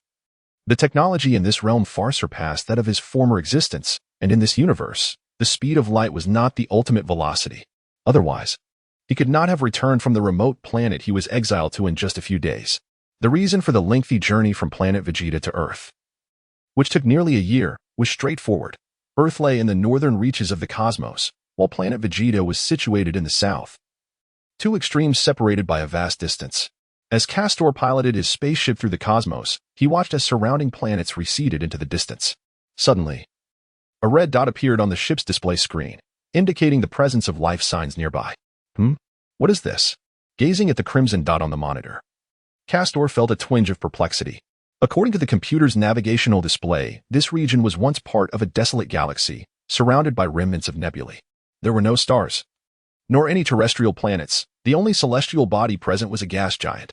In such an inhospitable environment, the emergence of life seemed virtually impossible, and ordinary organisms would struggle to survive. Yet, strangely, the computer was registering signs of life. Intrigued by this anomaly, Castor quietly closed his eyes, attuning himself to the direction indicated by the display. Remarkably, he sensed no trace of life whatsoever. Could it be a matter of distance? However, the map suggested that the location was not far off. Faced with such an unusual situation, a flicker of curiosity ignited within Castor. Fascinating. Castor redirected the ship's course towards the location displayed on the computer. The distance was not great, and soon, as the vessel approached, Castor beheld the astonishing scenery ahead. How could this be? Gazing at the floating planet before him, Castor was taken aback and stood up in astonishment. At that moment, his ship was situated in a desolate void, surrounded by a chaotic expanse of rubble. In the midst of this desolation was supposed to be a colossal gas giant. However, the gaseous envelope surrounding the planet began to dissipate, revealing the rocky layers beneath. Yet, most astonishingly, a gigantic peculiar tree was thriving on the surface of the planet. The roots of this immense tree intertwined, anchoring themselves into the planet's surface, while its towering apex reached beyond the atmosphere, resembling a formidable giant at first glance. As Castor beheld this magnificent tree, he simultaneously understood why the ship's detectors had registered signs of life, while he himself had not perceived any. Ultimately, the discrepancy lay in the differing directions of perception. The ship's detectors were designed for planetary exploration, specifically attuned to life signals, which encompassed various forms of life, including that of flora. In contrast, Castor could only sense the emanations from living organisms, unable to detect the essence of plants, as the two were fundamentally distinct. Thus, he failed to perceive the life force. While gazing at the colossal tree, astonishment surged within him as he meticulously recalled the memories in his mind. Eventually, the realization dawned upon him. A tree capable of growing to such an enormous size, nourished by a planet, could only be one in the realm of Dragon Ball. It was the mystical tree known as the Tree of Might, which had appeared several times in the Dragon Ball movies. Indeed, the Tree of Might, as remembered, was introduced by King Kai as a being that existed among the gods, whose fruits could only be consumed by divine entities. This divine tree had stringent growth requirements, deriving sustenance from planets.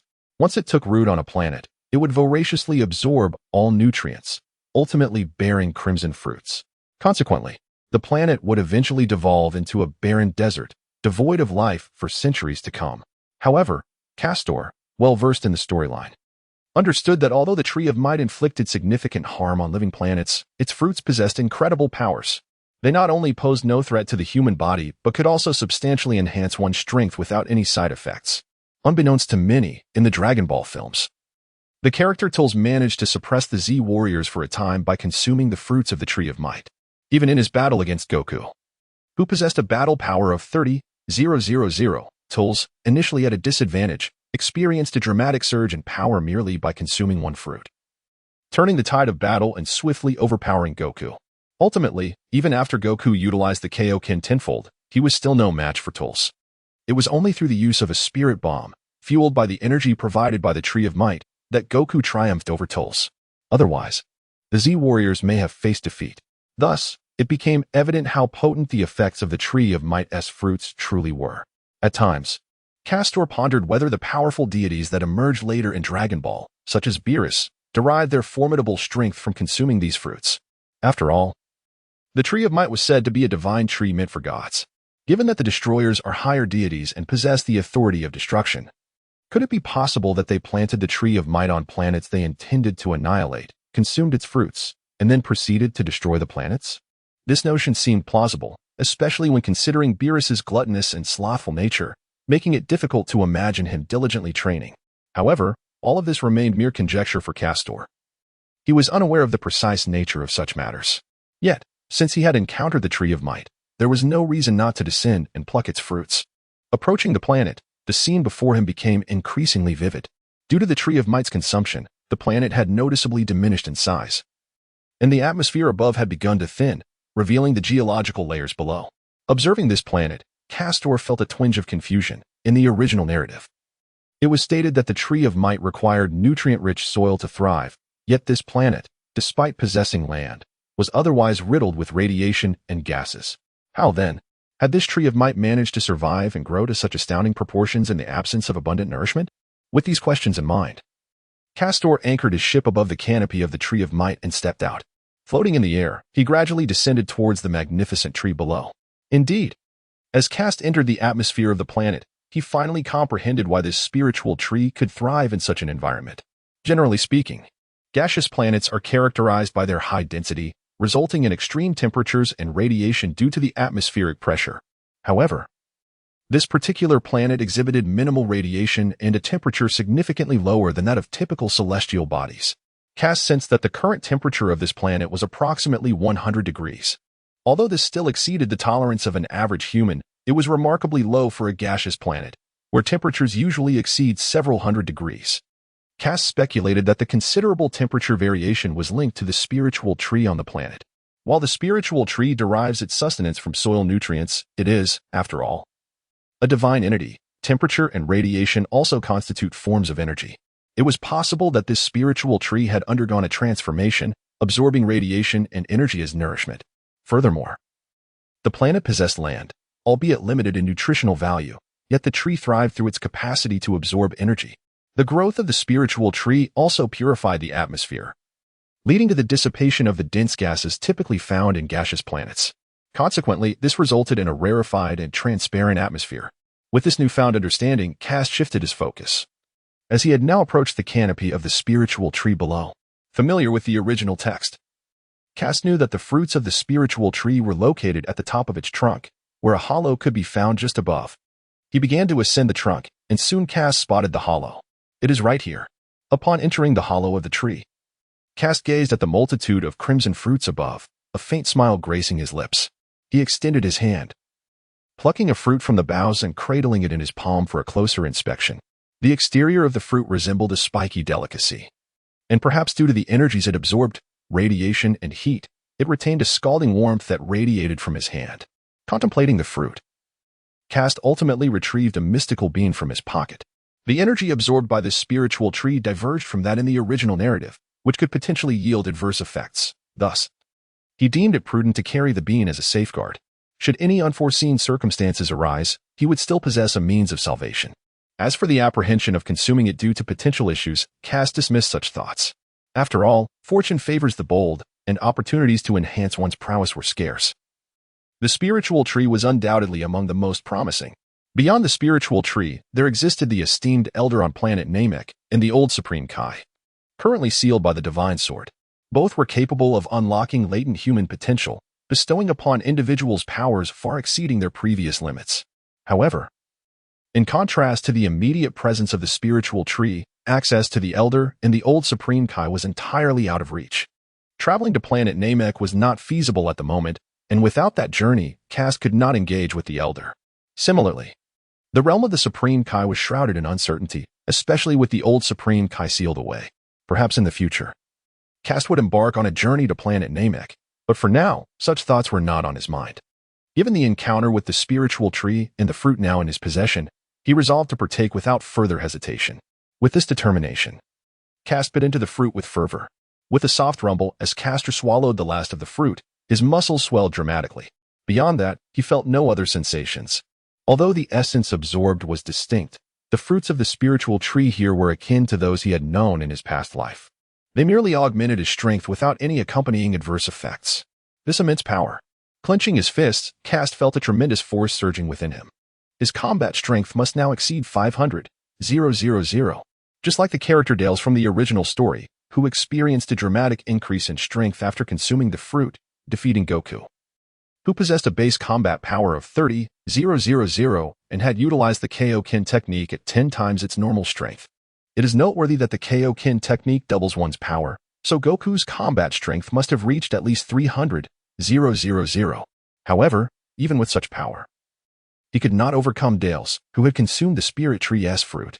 From this, one can infer that a single fruit from the Spirit Tree can enhance one's base combat power by at least 300,000 to 500,000, depending on the energy absorbed by the tree. With this thought, Kast smiled faintly and picked up another fruit. From the sensations he experienced after consuming the first fruit, he realized that he had not yet reached the limit of his physical form. He could continue to consume the Spirit Tree's fruits. He estimated he could still ingest around 10 more, and conveniently, there were 15 fruits remaining on the tree.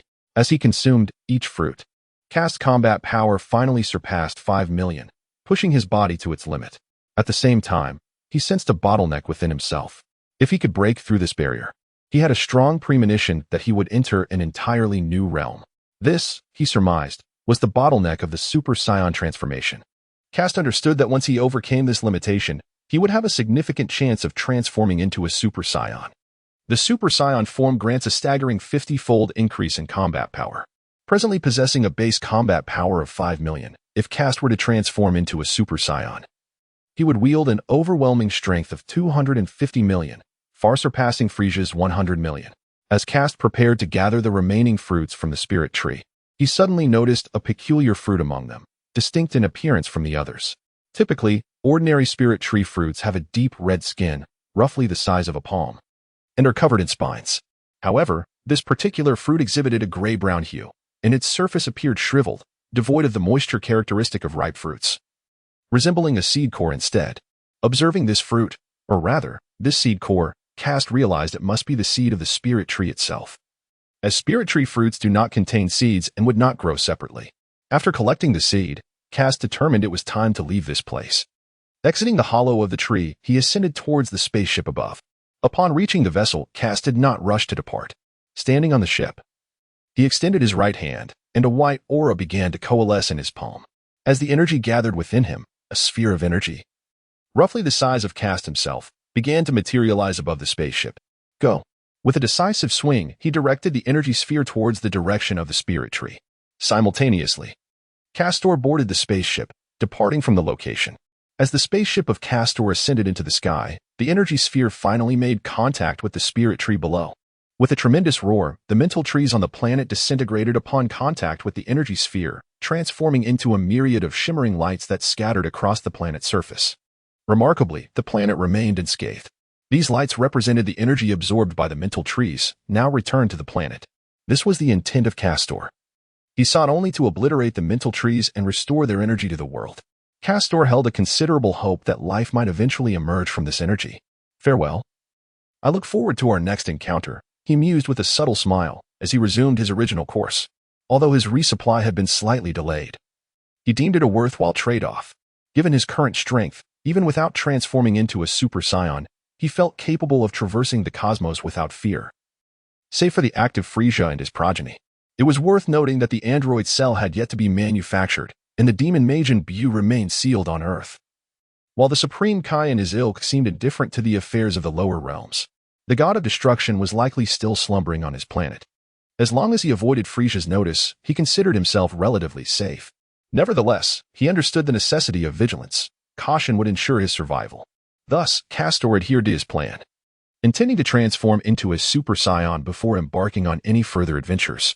Only in that form would he face minimal threats in the immediate future. Moreover, achieving this transformation would allow him to fulfill aspirations he had long harbored but had yet to realize. However, for now, he needed to focus on replenishing his spacecraft. Time swiftly passed, and after traversing several light years, Castor's ship arrived at a resupply planet, an orb of silvery gray, its surface glimmering with metallic brilliance. A testament to its advanced technological architecture. This planet, known as Dor, was enveloped in metallic structures, giving it the appearance of a colossal metal sphere adrift in the cosmos.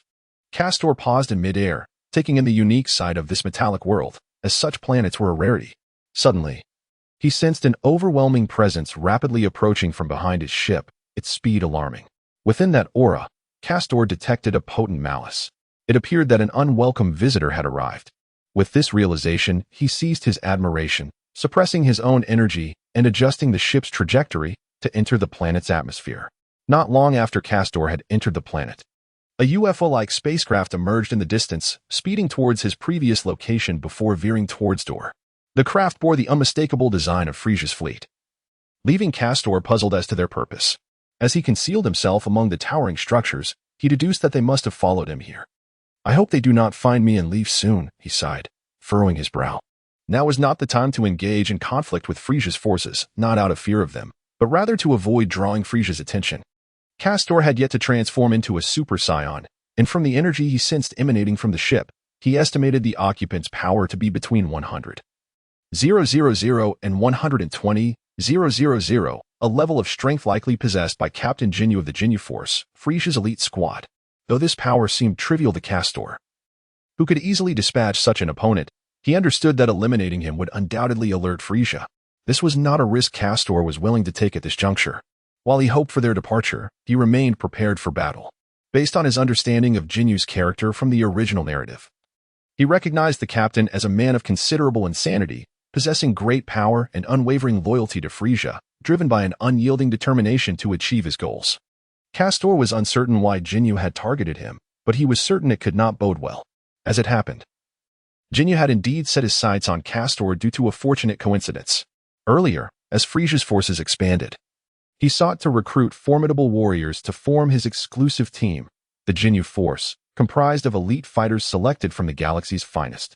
This team included Ginyu, Goldo, Jis, Berta, and Rikum, each possessing extraordinary combat abilities. Typically, the Ginyu Force enjoyed a leisurely existence, seldom contacted by Frieza unless in special circumstances. Thus, they often roamed the cosmos aimlessly. However, to maintain their elite status, Ginyu occasionally led his team on hunts for powerful beings. Was their pursuit of Castor merely a hunting expedition? Not quite. In truth, Ginyu's interest in Castor had arisen unexpectedly. As the Ginyu Force expanded, Ginyu had been wandering through space when his scouter detected a formidable power. The readings indicated a combat strength exceeding 30,000, over 30,000, though it pales in comparison to the elite forces and my own combat prowess of 120,000. Should not be dismissed lightly. Driven by curiosity, Ginyu promptly pursued this aura. However, to his astonishment, before he could act, the energy vanished without a trace, as if it had never existed. What? A stunned Ginyu stared incredulously at the detector, struggling to comprehend how a living being could silently evaporate into thin air. Intrigued, he proceeded to the exact location where Castor's aura had dissipated, whereupon he laid eyes on a nearby planet. With a strong premonition, Ginyu advanced. In the skies, Ginyu gazed down at the planet below, gestured with his hand, and the hatch opened wide, unleashing a multitude of warriors. They were commanded to inform the inhabitants of the planet to surrender the individual who had previously entered, or face annihilation. Ginyu was indifferent to whether the inhabitants were aware of Castor's presence. His threats of destruction were merely a means to flush Castor out. Truth be told, Ginyu had no desire to obliterate the planet and cause unnecessary casualties. After all, individuals capable of concealing their energy were exceedingly rare, indeed. He had never encountered such a person before. Such talent must not be squandered. As the notification spread, the entire planet erupted in chaos. What is happening? Who are these audacious intruders? Within a lavish palace, an elderly man, adorned with a golden scepter and a resplendent crown, raged at his guards below. The old man's appearance resembled that of a human, yet he donned a suit of metallic fabric, complemented by a crimson cape, and his attire was magnificently embellished with sparkling gemstones. Summon the royal guard at once. Expel these troublemakers, and if they refuse to leave, eliminate them all. Upon hearing the elder's command, a guard hurriedly interjected. Your Majesty, it appears these individuals are affiliated with Frieza's army. They are not to be trifled with. Following the guard's warning, a middle-aged man clad in silver metal armor added, Indeed, Your Majesty, please temper your anger and first ascertain their intentions. Frieza's army? What business do they have on our planet? We are hardly a resource-rich world. Wait, they just mentioned someone had arrived here and demanded we surrender them, correct? Upon hearing his subordinate's response, the elder's expression shifted from curiosity to sudden realization as he urgently inquired. Indeed, Your Majesty, the guard replied respectfully. There are reports of an individual arriving on our planet, and it would be prudent for us to comply with their demands and surrender this person. Otherwise, we risk the annihilation of our world. Has anyone entered our planet? The elder inquired, glancing at an aide. Investigate if there have been any recent arrivals, locate this individual, and apprehend them to deliver to Frieza's forces. As he spoke, the elder continued to instruct, communicate with Frieza's army, and request a brief reprieve. We shall expedite our search and deliver the individual promptly. Enforce a global lockdown immediately. No one is permitted to leave until we have secured the person. With the elder's orders disseminated, the Ginyu Force received a transmission from the planet. Lord Ginyu, the Doran planet has sent a notification requesting some time to locate the individual and will soon hand them over for our handling. Humph. Those inept fools could hardly find that person, Ginyu retorted coldly, turning away.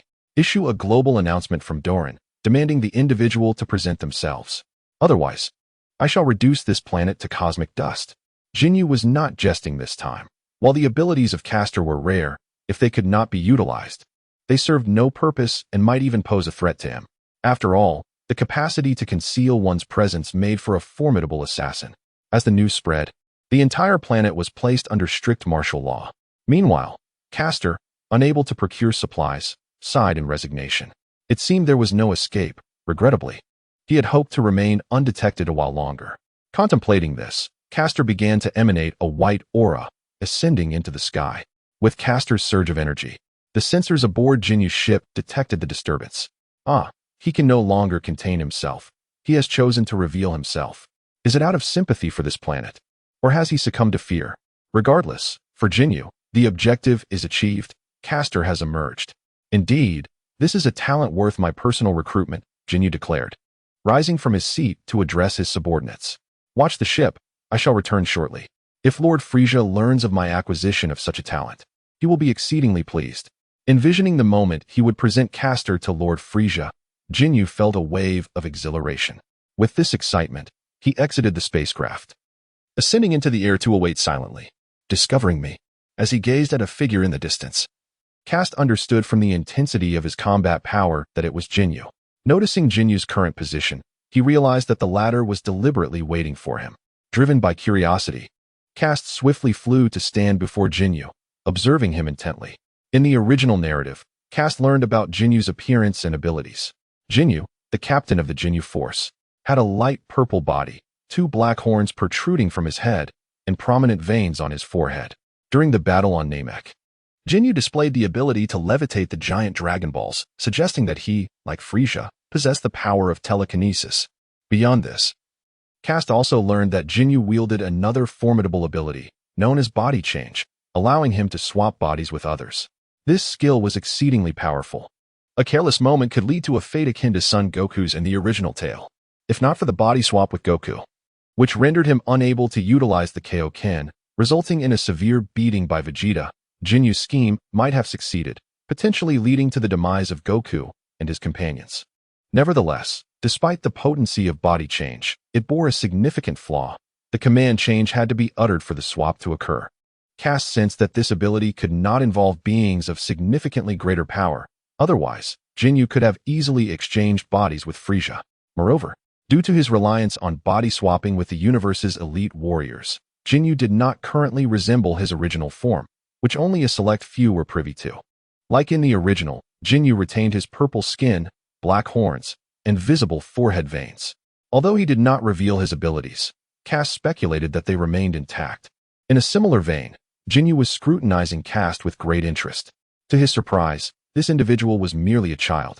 In Ginyu's mind, a being with a combat power of 30,000 and extraordinary abilities must have been a mature, unknown race. However, standing before him was a mere child of 7 or 8 years. Moreover, he was a Saiyan. Observing the tail coiled around Kast's waist, Ginyu's interest peaked. Child, are you truly a Saiyan? I have never encountered one so young wielding such tremendous power. You cannot possibly be a transformed member of another race, he inquired, curiosity evident in his voice. However, Kast refrained from answering Ginyu's question and instead asked, Ginyu, why do you persistently seek me out? You know who I am. That piques my interest even further, Ginyu responded with a smile upon hearing his name. Since you are aware of my identity, this simplifies matters. Regardless of who you are, be it a Saiyan or another race, your ability to conceal your energy intrigues me greatly. Pausing for effect, Ginyu continued, So, young one, would you be interested in joining my ranks? With your abilities and combat prowess, if you are willing to serve Lord Frieza, even a Saiyan would find opportunities under his rule. I could speak favorably on your behalf, securing your position as my deputy. In that case, you would possess boundless wealth and power. Ginyu, recalling that Saiyans were initially in service to Frieza, brimmed with confidence, believing Kast would surely accept such generous terms. Yet, to Ginyu's disappointment, Kast did not immediately acquiesce. Instead, he fell into contemplation.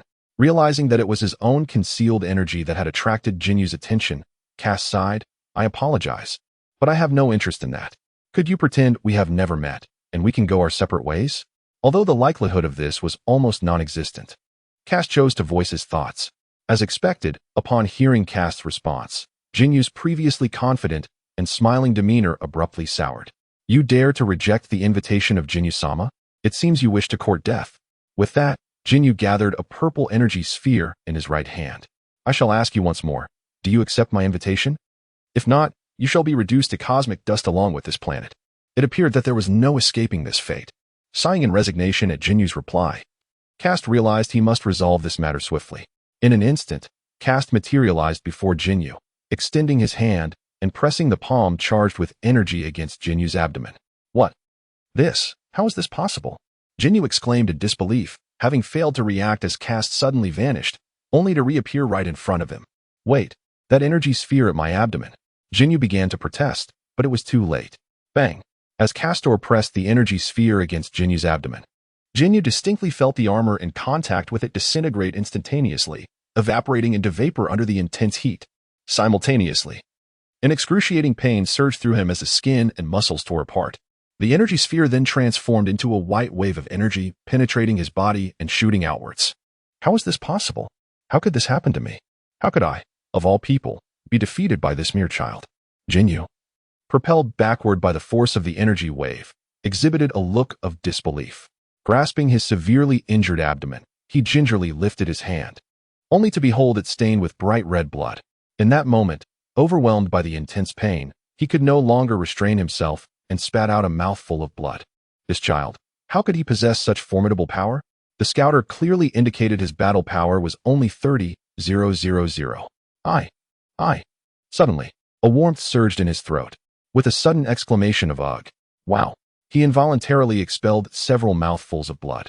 Observing the crimson liquid he had coughed up, Ginyu hastily covered the wound on his abdomen, struggling to steady himself in midair. However, he thought with a faint chuckle, I am not dead yet. I still have a chance. Despite the severity of his injuries, the mere recollection of his unique abilities brought a smile to his lips. Really? Before Ginyu could make a move, a tender voice rang out from behind him. What? Before Ginyu could turn around, a searing pain shot through his left arm. With a sharp crack, Jinyu's left arm began to twist and contort in Kast's grasp, accompanied by the sound of shattering bones as it was bound behind his back. What remarkable vitality you possess, Ginyu. I never anticipated that you would not succumb to such a grievous injury immediately.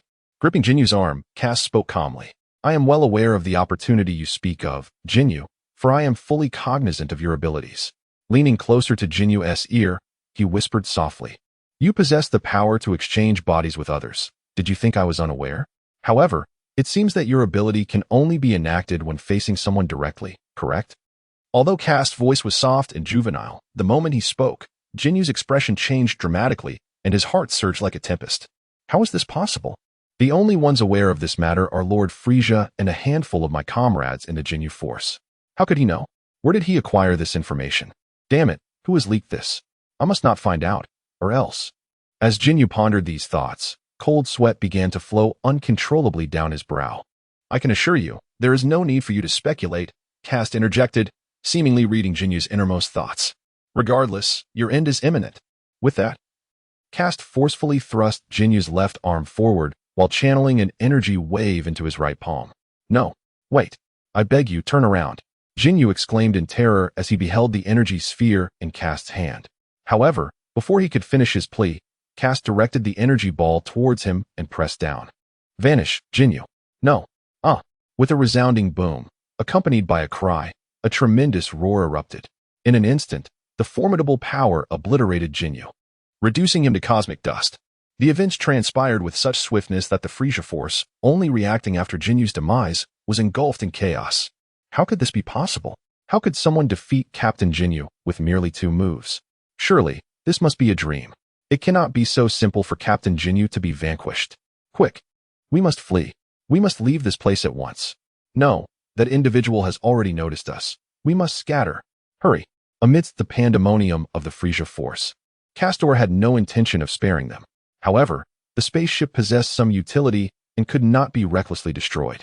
After all, Jinyu's spacecraft was far superior to his own in functionality, and possessing it would alleviate the burden of resupply. Thus, with this thought in mind, Castor slowly extended his arms, gradually gathering a sphere of energy between his hands. Go! With a gentle push, he released the gathered energy wave from his hands.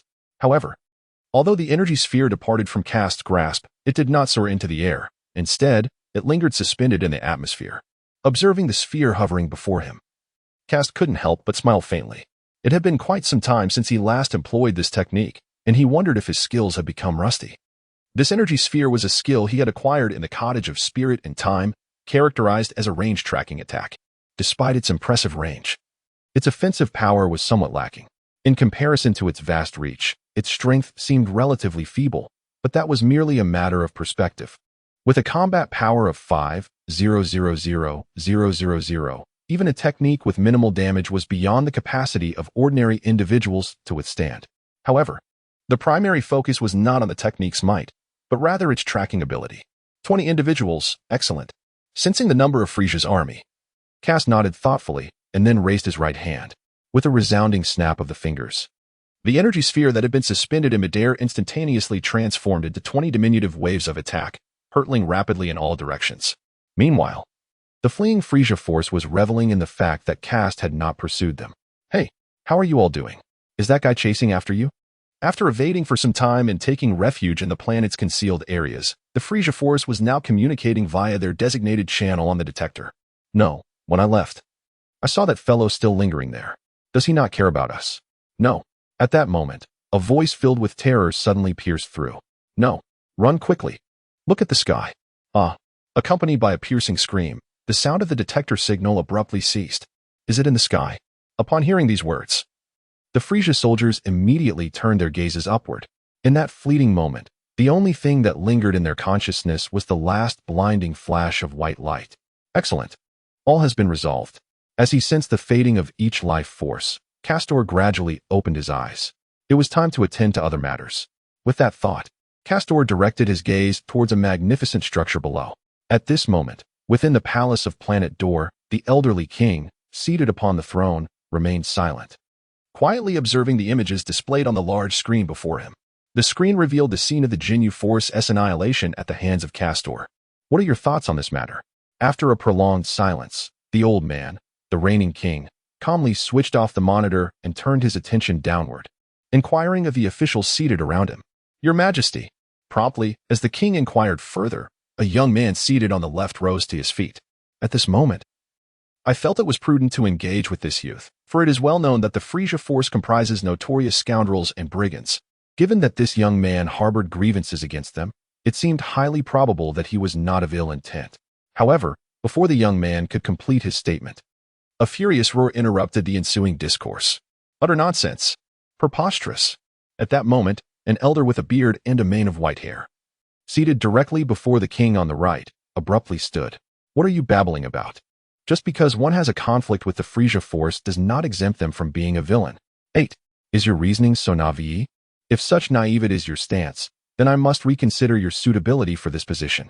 Despite being interrupted and subjected to scrutiny, 8 remained unperturbed.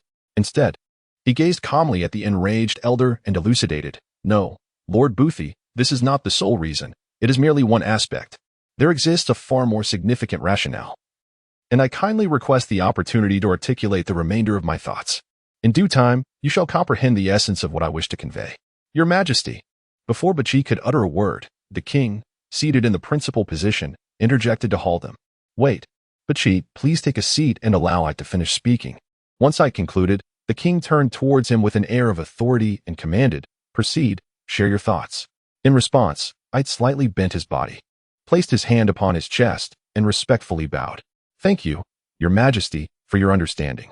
Straightening up, Ite continued, as I previously mentioned, Frieza's forces are notorious villains and brigands throughout the universe. Given that this young man has encountered conflict with them, it is highly probable that he is not malevolent. Moreover, in light of the threat posed by Frieza's army to annihilate our planet, this young man could have chosen to remain indifferent. However, his willingness to reveal himself indicates that he possesses a compassionate nature. Wait, but she interrupted Ite's narration, countering. How can you be certain that his actions stem from compassion? Perhaps it is merely a matter of his own survival in the cosmos? With the planet's destruction, he may have no choice but to reveal himself. The old king nodded in agreement, adding, Indeed, Ite, how can you be so sure that it is compassion driving him rather than a concern for his own safety? With a light chuckle, Aite did not offer an explanation but instead inquired, Your Majesty, Lord Bethexy, what do you think of this young man's capabilities? Impressive. Indeed, replied Butch without the slightest hesitation, and the old king, upon hearing this, nodded in agreement. Indeed. Listening to the responses from Butchie and the king, Ate nodded and continued. This youth is formidable. No, he should be considered exceptionally powerful. Although I am unaware of the true strength of the Frieza Force, based on their recent overwhelming presence and the formidable equipment they possess, I can deduce that they are entirely beyond our capacity to confront. At this juncture, Ate paused slightly, surveying the crowd that was attentively listening to his account, his tone growing more intense. To speak frankly, even if all the inhabitants of our planet were to unite against them, we would stand no chance in the face of their might.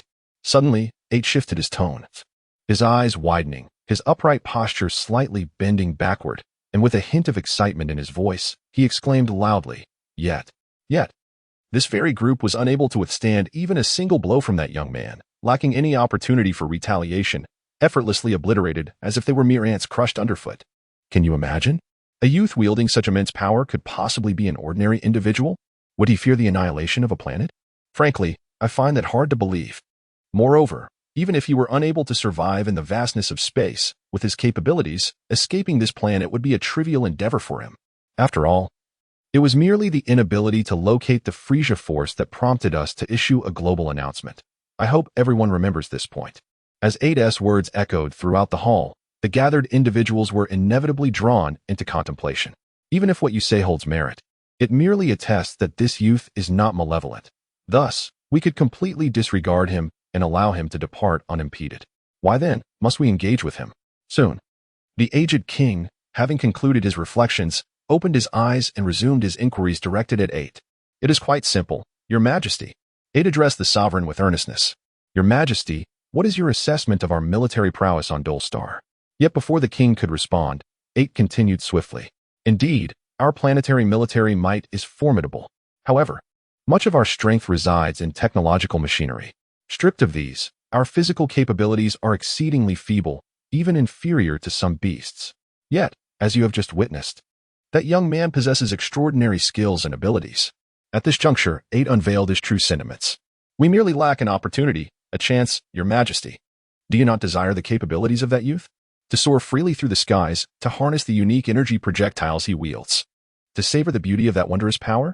As he spoke, 8's anxiety became palpable.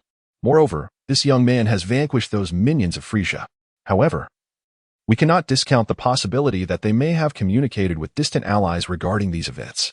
Should they have indeed relayed information and this youth subsequently departed, our planet might become the target of their wrath. We lack the strength of that boy.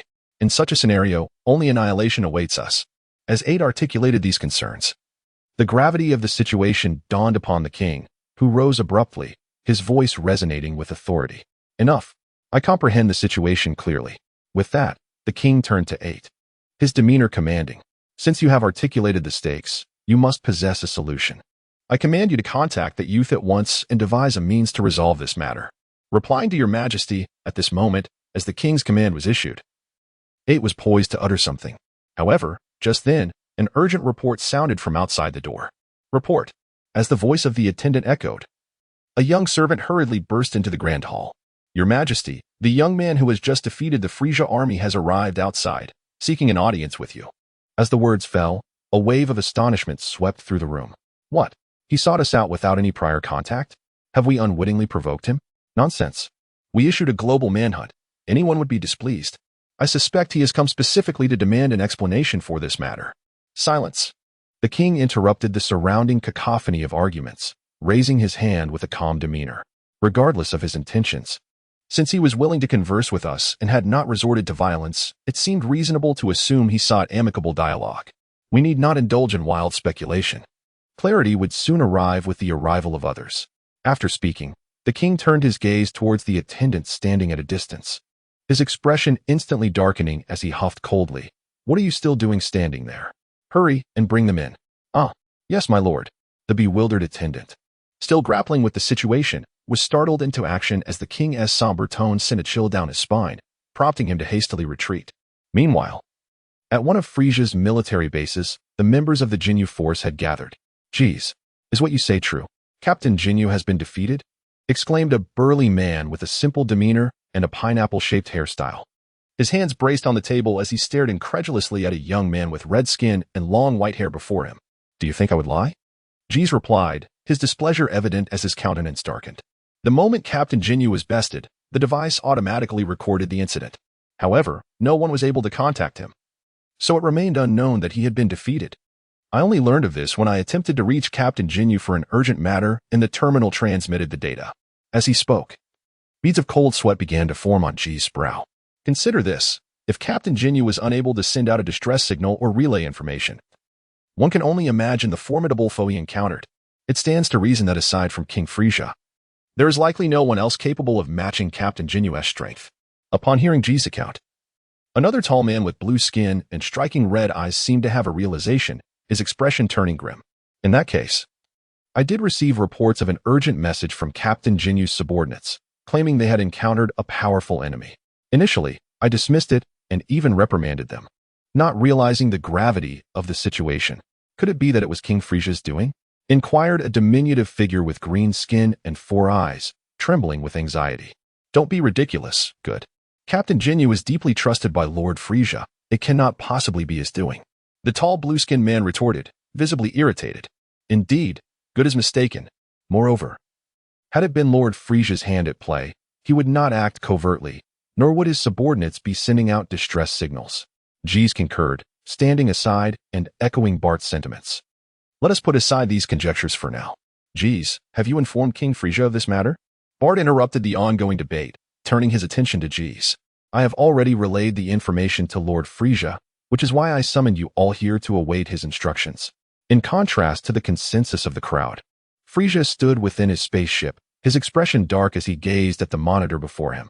The screen displayed a boy, approximately 8 years of age. With a delicate visage and a head of semi-erect black hair, wisps of bangs cascading naturally to either side of his forehead.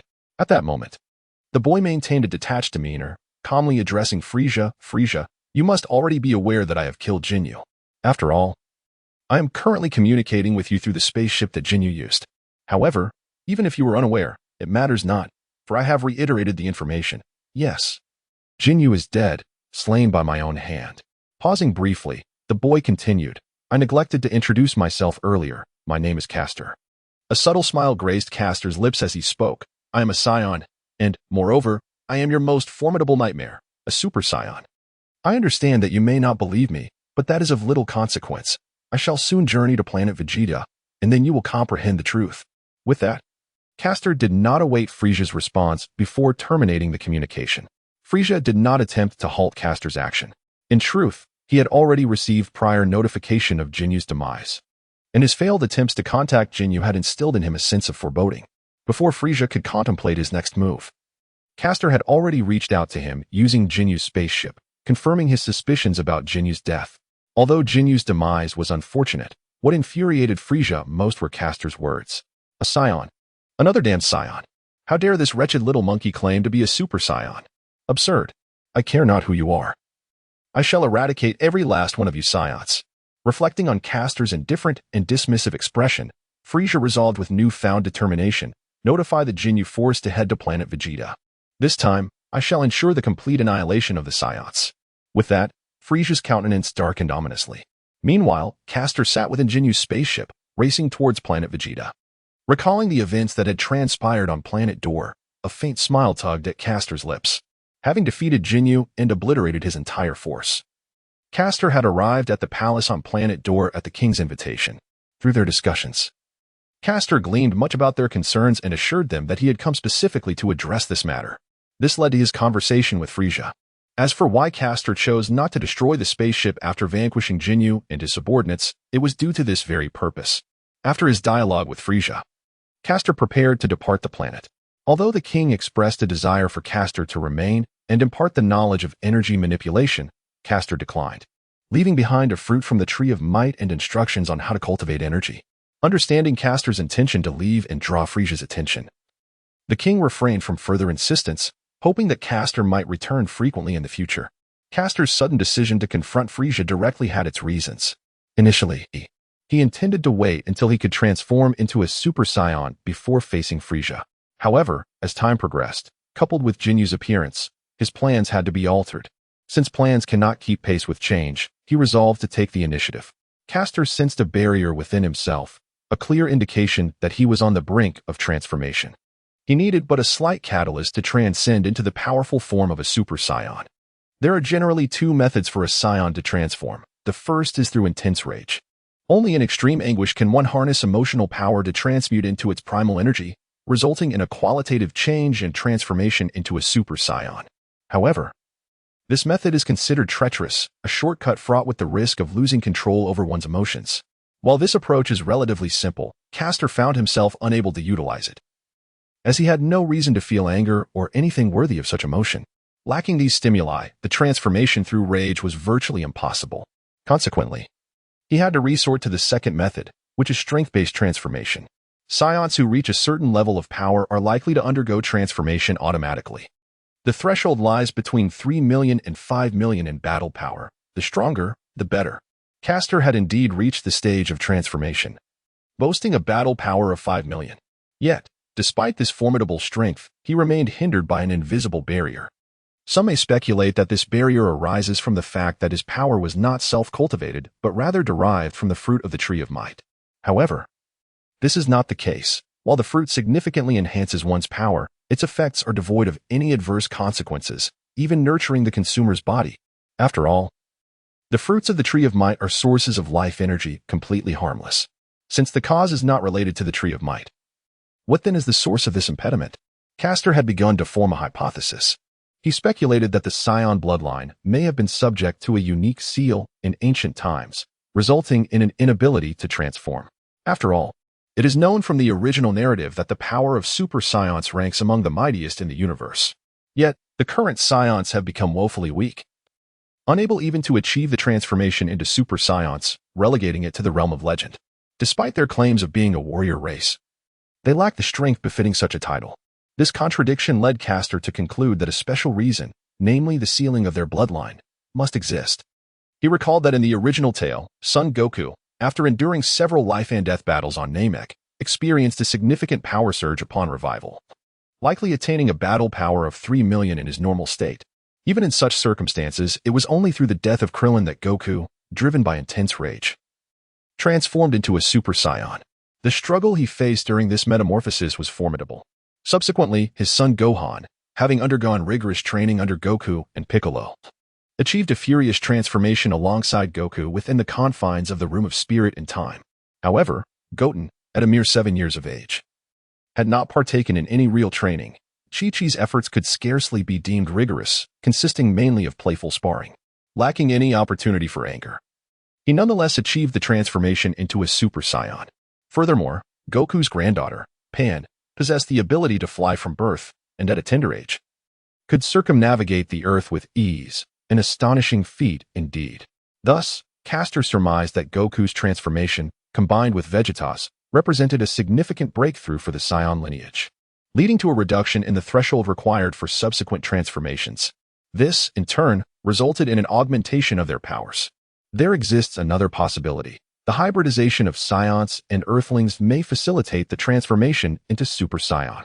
Hybrid Saiyans inherently possess immense combat potential, and this mixed heritage likely contributes to the diminishing of bloodline seals, allowing Goten and Trunks to transform at such a young age. Pan, being a further blend of hybrid and human, experiences an even more pronounced loosening of seals, granting her extraordinary strength at a tender age. It is thus understandable why Caster remained ensnared within this bottleneck. However, having identified the cause, Caster resolved to take action rather than remain passive.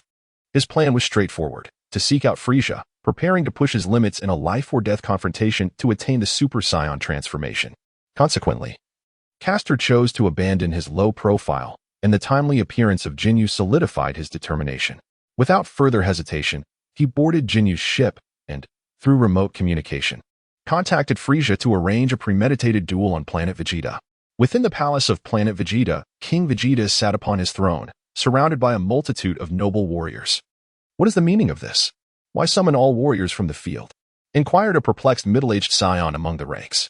Indeed, even those engaged in battle are being ordered to return immediately. What could possibly be occurring?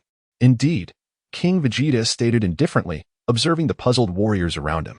This was an order from Frieza, demanding that all warriors stationed outside return, as there was allegedly a formidable planet that required our conquest.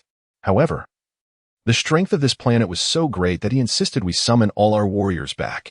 So, this was the directive from Frieza. Upon hearing King Vegeta's explanation, the nobles below displayed expressions of sudden understanding. Yet, despite their reactions, King Vegeta remained unyielding. Although he had relayed Frieza's reasoning, a lingering suspicion gnawed at him. There must be other motives behind Frieza's command. A few days later, a spaceship was gradually approaching above planet Vegeta. Lord Bardock? Lord Bardock? What is it? In the depths of slumber, Bardock was roused by a youthful voice. They were approaching planet Vegeta, a place he hadn't visited in quite some time. It had been 2 years since his last return to that world. Indeed, Bardock crossed his arms, quietly gazing at the crimson giant star ahead. He could not fathom why there was such urgency to summon all Saiyans back to planet Vegeta, seemingly at the behest of that scoundrel Frieza. As this young man piloted the spacecraft, a grumbling lament escaped his lips. "Remove the scanner," Bardock stated coolly, interrupting the man's forthcoming words. "It will be overheard." "Ah, indeed." The man, upon observing the left eye detector, promptly removed it and placed it on the ground. "Look, everyone is arriving one by one. Ahead." The vicinity around planet Vegeta was filled with spacecraft, all heading towards the interior of planet Vegeta. "And look over there." Bardock pointed into the distance, indicating Frieza's ship. "Oh, how curious. It's not even time yet they have arrived." As the man gazed in the direction Bardock indicated, he too spotted Frieza's ship, and a flicker of confusion crossed his face. "Do you not find this peculiar?" Bardock, seated aboard the vessel, responded with calmness. "If orders are to be issued, a wireless communication via the detector suffices. There is no need to summon everyone back. Even if they intend to supply us with new weapons, an urgent assembly is unwarranted. Frieza is certainly up to no good." What do you mean by no good? The man inquired as he piloted the ship into planet Vegeta. Originally, conquering planets and trading was the means of survival for us Saiyans, yet Frieza's father, King Cold, coerced our people into submission through force, demanding we recognize him as our sovereign. This transpired a long time ago. As the ship gently descended, the man replied, "How do you perceive our current circumstances?" Bardock pressed on without contesting. "As for that, I am uncertain about our well-being. However, it is true that the Saiyans harbor a strong disdain for Frieza." The ship touched down, and the man responded, "Indeed." Bardock rose from his seat, grasping his luggage in agreement. "Surely Frieza harbors disdain for us Saiyans. Now that his forces have grown significantly, even in the absence of his loathed Saiyans, it seems inconsequential. Could it be that Frieza intends to eradicate us all?" Upon hearing Bardock's words, the man accompanying him exited the spaceship, suddenly gripped by fear. Perhaps that is indeed the case, wouldn't you agree? Turning back, Bardock offered a slight smile, as if jesting. "Do not frighten me, Lord Bardock." The man, reassured by Bardock's apparent levity, chuckled foolishly. Without further conversation, the two resumed their journey forward. "Is that not Bardock?" exclaimed a burly man, halting Bardock in his tracks. "I never expected you to return alive. Quite impressive." "Oh, it's you. It has been a while. By the way, do you know why the summons were issued?" Bardock inquired, nodding at the man before him, suddenly struck by curiosity. "Well, I'm not entirely certain. Perhaps they have discovered a larger planet, necessitating our collective efforts to conquer it." The robust man pondered for a moment before positing his theory. "That makes sense. It could very well be the reason." The young man trailing Bardock concurred with the burly man's assessment. As the two prepared to depart, the burly man recalled something and continued, "By the way, Frieza's subordinates are currently probing for information regarding the Super Saiyan." "Super Saiyan?" Bardock halted, turning to express his bewilderment. "The one spoken of in legends?" Suddenly, Bardock's expression darkened as realization dawned upon him. "I see. I understand now." Inside Frieza's spacecraft, a green-skinned alien adorned with tentacles was reporting to Frieza. "Lord Frieza, I have investigated the rumors regarding the Super Saiyan, and it appears to be merely a legend." "Indeed, I share that sentiment. My inquiry was merely to quell my slight unease." "A precaution of sorts," Frieza replied, a smile gracing his lips. "Shall we cease our assaults then?" The assistant beside him gently inquired, noting Frieza's cheerful demeanor. "Oh ho ho, you possess a fine sense of humor." Frieza chuckled, covering his mouth with his hand. "Although I recognize the Super Saiyan as an absurd myth, I cannot forget that insufferable boy from our previous conversation." Frieza's forehead throbbed with veins as he recalled the child's audaciousness. That wretched brat, that accursed Saiyan, dared to make such a repugnant jest and even exhibited that contemptuous gaze. A sinister smile curled at the corners of Frieza's mouth. "This audacious child dares to jest with me." While he did manage to defeat Ginyu, indicating some degree of strength. "Having played such a jest with me, Frieza, I must return the favor to this Super Saiyan."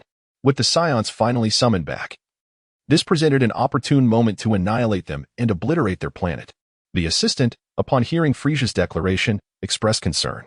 "But if we eradicate all the Saiyans, our total military strength would diminish by half. There are always ways to bolster our forces. The current Saiyans are merely coerced into submission. Who knows when they might turn against us? After all, they are a warrior race. I must eliminate the threat before they act." As Frieza concluded his thoughts, the assistant's eyes widened in realization. "I see. So you intend to act immediately?" "No," Frieza uttered his refusal, gazing pensively at the crimson planet before him. "Not yet. He had to wait until that brat arrived." According to the readings from the scouters tracking Ginyu's spaceship, the little pest would arrive in just a few hours. He had no intention of destroying the planet now. He wanted to obliterate it right before the boy's eyes, to make him suffer the agony of witnessing its annihilation. "Welcome back, Lord Bardock." "Hello." Bardock greeted everyone as he hurried back home and soon arrived at his residence. "I'm back, Kin." "Ah, Bardock."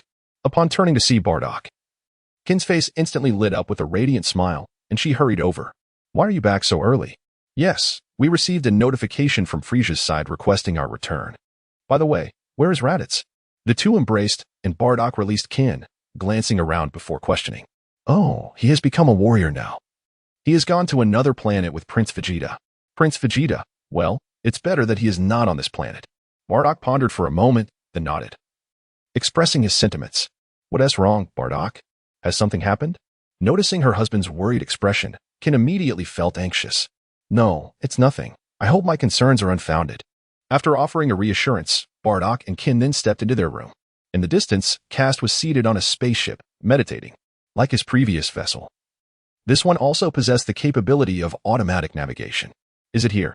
Suddenly, Castor sensed a formidable presence emerging ahead, a sensation unmistakably reminiscent of Frieza. Very well. Castor rose to his feet. His 8-year-old frame, though diminutive, radiated a palpable sense of strength. Clenching his fists, he patted the mystical beings nestled in his embrace, nodding in satisfaction. Indeed, he had undertaken a series of preparations for this battle, encompassing prior meditation and the acquisition of the mystical beings as part of his strategy. It is important to note that while Castor aspired to liberate himself from his constraints through a life-and-death struggle against formidable opponents, he did not intend to act recklessly by confronting them head-on. After all, the objective of the battle was to transform into a Super Saiyan, not to court demise. Hence, thorough preparation was imperative. With the mystical beings in hand, as long as he did not succumb instantaneously, Castor could continuously revive and grow stronger. Moreover, as he closed his eyes, he felt an immense power beginning to surge within him, a faint smile gracing his lips. Yes, Castor still possessed hidden techniques up his sleeve. Is it about to arrive? Suddenly, an alarm blared from Frieza's spaceship. Yes, Lord Frieza, Captain Ginyu's ship will arrive in 3 minutes. Listening to his subordinate's response, Frieza revealed a cruel smile and coldly declared, "Excellent. Let us commence this grand banquet with a magnificent display of fireworks to celebrate my encounter with this Super Saiyan." With that, Frieza soared out of the spaceship, gathering a colossal red energy sphere in his hand, casting it downward. Indeed, my premonition proved accurate. Frieza acted precisely as I had anticipated. Observing the enormous red energy ball in the sky, Kast stood on planet Vegeta, his expression one of expected resolve. Yes, Kast had long been present on planet Vegeta. As for Frieza's detection of Ginyu's spaceship, it would still take approximately 3 minutes to arrive. To understand this situation, we must go back 10 minutes. 10 minutes prior, upon sensing Frieza's aura, Kast had made his preparations. However, he had held back a card. He possessed the gift of foresight. Should he directly pilot Ginyu's spaceship to planet Vegeta, Frieza might annihilate the planet the moment he arrived. The rationale was simple, purely an act of revenge and provocation against Kast. Yet, Kast had anticipated this, so he piloted his original spaceship, taking a detour that placed him 10 minutes away from Frieza. This strategy allowed Kast to maintain a temporal gap, safeguarding planet Vegeta from Frieza's wrath before his arrival. As it turned out, Kast's instincts were correct. His foresight indeed materialized. Frieza, in the moments leading up to Ginyu's ship's arrival, sought to obliterate planet Vegeta. Witnessing the vast red energy sphere in the sky, Kast smiled faintly, and in the next moment, he began to gather energy. A wave of white aura manifesting in his palm. Before Castor could launch the energy sphere, a figure suddenly surged forth from the sky. It was none other than Bardock. Upon seeing the tall silhouette and the familiar hairstyle of the man above, Castor couldn't help but smile knowingly. To his surprise, despite the different timelines and circumstances, Bardock still appeared as the first warrior to confront Frieza, just as depicted in the original narrative. Yet, for Bardock in this moment, it was undoubtedly a formidable challenge. Observing Bardock valiantly resisting Frieza's energy blast, Castor sighed contemplatively. "Allow me to lend you a hand," he declared, as he gradually dissipated the energy wave in his right hand, transforming it instead into a surge of potent energy. "Go." In an instant, he directed the energy in his hand towards Bardock. Moments earlier, Bardock and Tien had returned to their room, setting down their luggage and engaging in conversation. However, before they could exchange more than a few words, Bardock was abruptly struck by a chilling aura of death. With a powerful instinct urging him forward, he dashed out of the room. "What's wrong, Bardock?" Tien, who had followed closely behind, inquired urgently. Yet, before Bardock could respond, a colossal red energy sphere began to manifest in the sky. "This is it." Gazing at the colossal sphere of energy in the sky, Jine's face turned ashen, her expression one of sheer terror. "Damn it. That scoundrel, Frieza, is indeed behind this. I will never allow you to annihilate planet Vegeta or act with impunity." Observing Jine's panic-stricken visage and the immense crimson energy orb above, Bardock clenched his teeth, unleashing a furious roar. Consumed by intense rage, Bardock surged into the sky. His right hand clenched as a white energy wave materialized within his palm. "I will not let you escape, Frieza. I shall strike you down. This blow will bring an end to everything." With that proclamation, Bardock unleashed the energy wave from his hand. What? Yet the reality left Bardock utterly astonished. The shock wave he unleashed collided with Frieza's energy sphere, yet it sank into it like a stone cast into the ocean, provoking not a single ripple. Infuriating.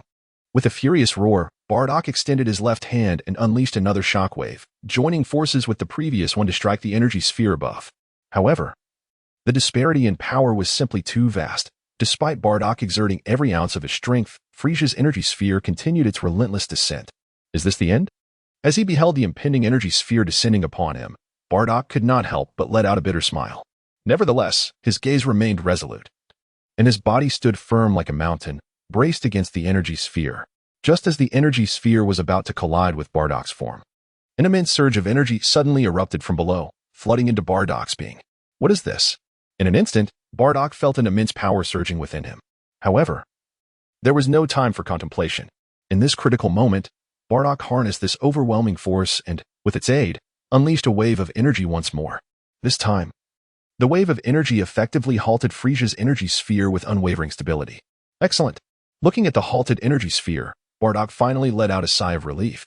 With a resolute gaze, he harnessed this residual strength to once again amplify the energy within him. Take me back.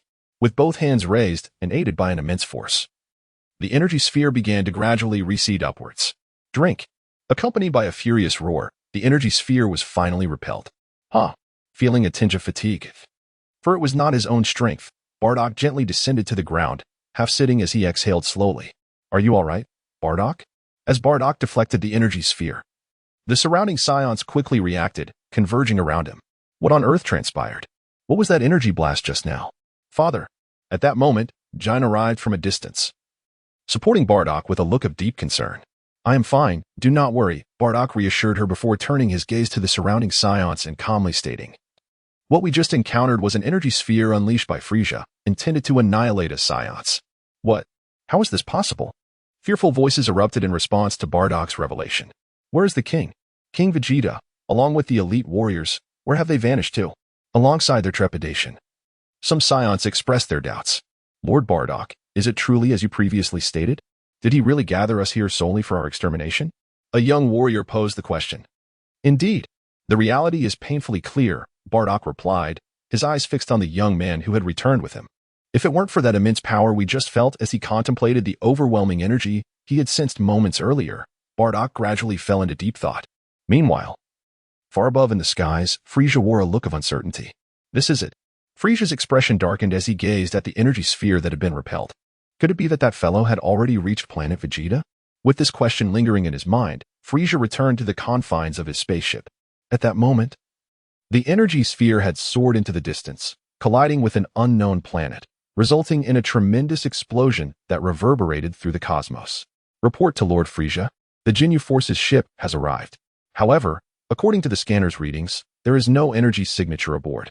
Furthermore, we have received no response from the Ginyu Force's vessel, reported an assistant as Frieza re-entered the control room. Is that so? Frieza's expression remained grim, yet a faint smile crept onto his lips as he commanded, very well. This makes the game all the more intriguing. Relay the orders to land the ship. We shall proceed to planet Vegeta. Understood, Lord Frieza. As the spaceship descended, an increasing number of Saiyans gathered below. Damn it, it's really Frieza.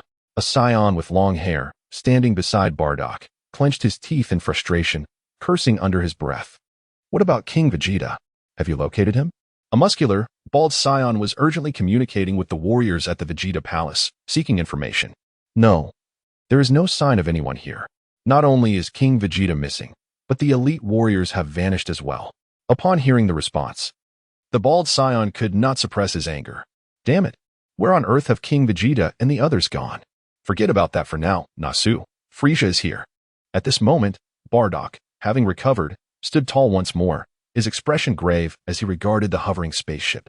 Frieza, gazing at the spacecraft above, the surrounding hatches swung open, and one by one, the extraterrestrial soldiers of Frieza's army emerged. Above the vessel, a diminutive alien, seated upon a small flying craft, materialized before our eyes. This being, with arms crossed over its chest, possessed a pair of crimson eyes and lips of a deep purple hue. A set of sharp horns crowned its head, and beneath its eyes, two streaks reminiscent of blood tears marked its visage. This figure was none other than Frieza. Frieza, upon witnessing the man before him, Bardock's expression darkened as he suppressed his fury and hurriedly stepped forward. Do not act impulsively, Bardock. Kin quickly interjected, blocking his path. Let us first hear what he has to say. In the sky, Frieza gazed downwards, where all the Saiyans on planet Vegeta had gathered. Observing the assembled Saiyans, Frieza let out a laugh. Ah, what an honor it is to receive such a warm welcome. Frieza, what exactly do you intend to convey? Yet, the surrounding Saiyans did not respond with joy to Frieza's words. Instead, their faces darkened, and their tone was icy. The energy sphere you unleashed nearly obliterated our planet. And you still have the audacity to appear before us. Despite the cold demeanor of the Saiyans, Frieza remained unfazed, his delight evident. It was merely a greeting. Why can you not appreciate it? With an intrigued expression, Frieza continued, Now, let us put aside the pleasantries. I wish to know who it was that intercepted my energy blast. I am quite interested in that individual. If someone reveals this person's name, I may consider sparing them and allowing them to rejoin my Frieza force. Upon finishing, Frieza wore a playful smile. Do not jest, Frieza. Upon hearing his words, the Saiyans erupted in outrage. What more is there to discuss? It is evident that he seeks to eradicate us Saiyans. Let us unite and eliminate him. At the forefront, the Saiyan closest to Frieza stepped forward without hesitation, raising his right hand to unleash an energy wave. Cheers. With one individual launching the initial assault, the other Saiyans swiftly followed suit, unleashing their respective techniques in a concerted effort. With a thunderous roar, the assault persisted for several minutes, accompanied by a piercing cacophony. As a thick cloud of dust enveloped the location of Frieza, had they succeeded? Was Frieza vanquished? Just as the attack ceased, a Saiyan voiced the question. No, not yet. Suddenly, a voice resonated from behind this Saiyan. Lord Bardock. Upon recognizing the newcomer, a smile spread across the Saiyan's face, ready to inquire further. Suddenly, be cautious. Before the Saiyan could react, Bardock had already dashed to his side, bringing him crashing to the ground. At that very moment, a beam of purple energy shot forth from the smoke, narrowly grazing his hair before embedding itself into the earth ahead. Indeed, Bardock had sensed impending danger as those around him prepared to attack Frieza, prompting his swift arrival. Fortunately, he made it just in time. Rising from the ground, Bardock fixed his gaze upon the dissipating smoke, his hands clenched tightly as he assumed a fighting stance. Frieza, how could it be possible that he survived such an onslaught? As the smoke began to clear, the fallen Scion's face contorted in disbelief. I can't believe you dared to act so boldly. Are you not aware that defying authority is a capital offense? You foolish monkeys. With that, Frieza extended his left index finger, unleashing a rapid beam of energy that hurtled toward the still-prone Scion. You will not succeed, Frieza. Bardock, ever vigilant, instantly reacted to Frieza's assault, unleashing a powerful wave of energy to counter the approaching beam. With a resounding clash, the Scion on the ground was propelled into the air by the force generated from the collision of two energy waves. However, this also effectively thwarted the assault of the energy beam. Oh. Observing Bardock, who effortlessly intercepted his attack, Frieza displayed a bemused smile. He never anticipated that a Scion could withstand his energy assault. Your name is Bardock, is it not? I just overheard that fellow beside you addressing you as such. Pointing towards the Scion who was flung aside by the residual force, Frieza continued, a power level of 50,000, quite impressive. A formidable warrior indeed. But merely possessing that strength will not suffice to vanquish me. Activating the sensor at the corner of his eye, Frieza expressed his admiration before shaking his head with a sigh. Humph. Whether you can defeat me or not, we shall see after the battle.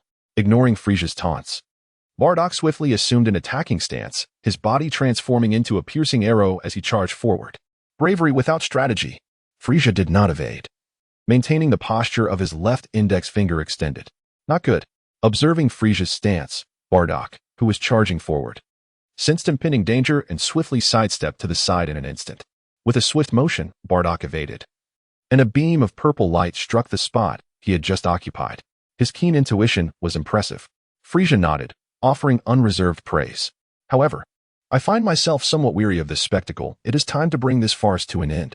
With that, Frieza commanded through his wireless communicator, instructing all his forces to disperse and annihilate every Scion on this planet. He also ordered the Ginyu Force to remain on standby in the air, ensuring that not a single Scion escapes. Indeed, as the words resonated, the Frieza force surrounding the spacecraft dispersed and soared in various directions. Observing his subordinates take flight, Frieza gradually emerged from the confines of his vessel. Curse it! Upon hearing Frieza's words, Bardock's expression tightened, and he quickly shouted through the wireless communicator, Everyone, be cautious. Gather together to avoid being defeated one by one. Too late. Frieza mocked, gazing at the anxious Bardock. Really? At that moment, a voice suddenly emerged from behind Frieza. Who, in an instant, without any warning, Frieza felt a chill of sweat break out and immediately turned to glance behind him. Is it you? As Frieza turned to face the newcomer behind him, the smile that had adorned his face abruptly froze. It is you. How dare you show yourself again? I thought you had sensed my formidable power and fled long ago. How could that be? I specifically invited you here, so how could you be absent? The visitor revealed a smile and continued, well, this is a little gift I took the time to prepare for our meeting. What do you think? With that, the newcomer tossed a package from his hand. This is it. As the package rolled open, its contents gradually revealed themselves. Upon gazing at the items within, Frieza's heart sank. The package contained nothing less than 4 severed heads, each distinct in form. Frieza recognized them all too well. They belonged to the members of the Ginyu Force. Hey! Before Frieza could continue, the newcomer spoke again. So, Frieza, are you satisfied with my gift? As he spoke, the newcomer did not glance back at Frieza, but instead turned his attention to Bardock ahead. Greetings, you must be Bardock, correct? Indeed, he replied instinctively, before regaining his composure. You are a Saiyan? Observing the appearance of the newcomer, Bardock displayed a hint of hesitation. Before him stood a boy of approximately 8 years, adorned with a head of black hair and a delicate visage, with bangs parting at his forehead. Most notably, a tail was coiled around his waist, all of which unmistakably indicated his Saiyan heritage. However, despite sensing his Saiyan identity, Bardock found it difficult to believe that such a young boy could possess such formidable strength. It was worth noting that during his recent confrontation with Frieza, Bardock had not blinked even once, yet he had sensed no hint of the boy's presence. Even Frieza had been taken aback, which was quite unimaginable. Noticing Bardock's uncertainty, the boy smiled gently and said, What troubles you? Have you forgotten that it was I who assisted you during your resistance against Frieza's energy sphere? It is you. Upon hearing these words, Bardock's eyes widened in astonishment. Of course, it is me, the youth declared, gradually making his way past Frieza towards Bardock. Frieza, however, remained unmoved, seemingly oblivious to the boy's presence. As the youth passed by, his countenance darkened significantly, and an immense power surged forth from within him. You, how dare you? Cease this at once. With that, Frieza propelled himself forward, aiming a punch at the boy's head. Yet, astonishingly, just as the fist was about to make contact, the youth appeared to become transparent, vanishing from his original position in an instant. What? Before Frieza could react, an immense force suddenly surged from behind him. With a resounding thud, Frieza was sent flying, colliding with the adjacent earthen slope, utterly defenseless. How could this be? The assembled Saiyans stared in disbelief at the unfolding scene. Could it truly be him? A surge of memories rushed through Bardock's mind, recalling the immense energy that had permeated his being. It seemed that only this young boy possessed such formidable strength. How are you, Bardock? In that moment, Kaiatsu approached Bardock's side. I'm fine. By the way, hasn't Frieza's army attacked you? Bardock suddenly recalled something and asked urgently. No. I haven't seen anyone from Frieza's forces, Kaiatsu replied, shaking her head. How could that be? Could it be? Before Bardock could ponder further, the young boy had already strolled over to him. Looking up at the towering figure before him, the boy smiled softly. My name is Kast. I hold you in high regard, Bardock. As a proud warrior of the Saiyan race, you were truly a commendable fighter. However, idle chatter must wait. I first need to expel that scoundrel Frieza from this planet. Indeed, the newcomer was Kast.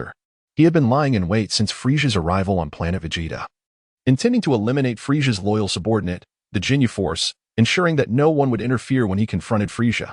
As for Frieza's troops, Kast had systematically eradicated them using his area-tracking energy waves, which explained why Kaiatsu and the others had not faced any pursuit. Arriving at the location where Frieza had been knocked away, Kast spoke calmly. Come out, Frieza. I know this meager assault won't faze you. With that, he unleashed a white energy wave into the slope. With a resounding boom, in the instant of the explosion, Kast saw a figure burst forth from within. It was Frieza. Observing the dust that clung to Frieza's form, Kast could not help but smile. You scoundrel. Frieza's forehead bulged with veins as he gritted his teeth in rage. How dare you? How dare you sully the body of Lord Frieza? With that, Frieza unleashed a thunderous roar. I will absolutely not let you go. You wretched little monkey. Damn Super Saiyan. In an instant, Frieza's speed surged, and he transformed into a blur, vanishing from sight. Meanwhile, Bardock stood nearby, his expression one of shock. For he had just heard an unimaginable term, Super Saiyan. Could it be? How is this possible? Is this boy truly the legendary Super Saiyan? As he gazed at the indifferent caster ahead, a flash of realization struck Bardock's mind, and he instantly comprehended everything. So that's it. I finally understand the reason behind everything. This is the situation. Huh? What situation, Bardock? A fellow Saiyan, standing beside him, questioned with curiosity. Turning to the Saiyan, Bardock, with a hint of excitement, replied, I now know why Frieza seeks to annihilate our entire race. I understand why he is willing to go to any lengths to destroy planet Vegeta. Upon hearing Bardock's words, the nearby warrior remained puzzled and pressed on. So why is that? Don't you understand yet? Bardock directed his gaze towards Caster, who was now engaged in battle with Frieza. Calming his inner excitement, Bardock spoke earnestly. Because this boy is the Super Saiyan that Frieza has always feared. What? The Saiyan beside him gasped in astonishment. The legendary Super Saiyan. Is this little brat really him? But while he is indeed powerful, I must admit, he pales in comparison to the legendary Super Saiyan, who is said to possess invincible strength. If he were truly a Super Saiyan, he should easily obliterate Frieza. Shaking his head, Bardock continued, You underestimate him. Do you truly believe that someone capable of sending Frieza flying with a single blow would be an ordinary child? What he displays now is merely a fraction of his power. I can sense a tremendous force within this boy. I firmly believe he is the legendary Super Saiyan. Pausing for a moment, Bardock then posed a question, and consider this. Why did Frieza suddenly decide to annihilate our race? It must be because he has learned something about the Saiyans. Moreover, from the conversation between Frieza and his subordinates, I have formed many conjectures. Huh?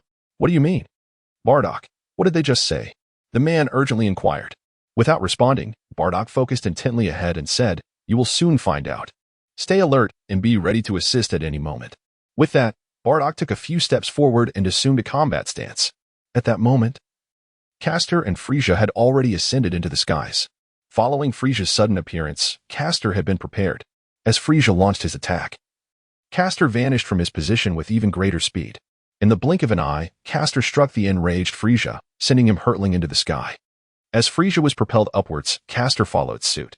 Aware of Frieza's true capabilities, Caster understood that he was currently in his first form, possessing only 530,000 combat power, which was not a formidable opponent for him at this time.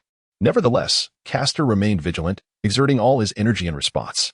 Thus, despite Frieza's most furious attacks, he could not even graze a single hair on Caster's body. Damn it! Stabilizing himself in the air, Frieza, unwilling to concede, transformed once more into a streak of light, hurtling towards Castor. With a furious shout, Frieza clenched his right fist and struck Castor's left cheek. With a faint smile, Kast made no attempt to evade. Instead, he merely tilted his head slightly, thereby avoiding Frieza's furious strike. What? Gazing at the astonished Frieza, Castor abruptly extended his left hand and swiftly seized Frieza's right arm. Exert your utmost strength, Frieza, for without it, victory shall elude you. With that, Castor thrust forth his right hand, enveloped by a formidable aura, and forcefully struck Frieza's face. Drink! A brilliant flash of light emerged, and in an instant, Frieza, struck by Castor's right hand, was sent flying away. In an instant, with a speed imperceptible to the naked eye, Caster vanished from his original position and reappeared behind Frieza, who had just been sent flying. Go! Kast's right foot bent slightly backward, gathering strength, and just as Frieza was about to arrive, he kicked upward.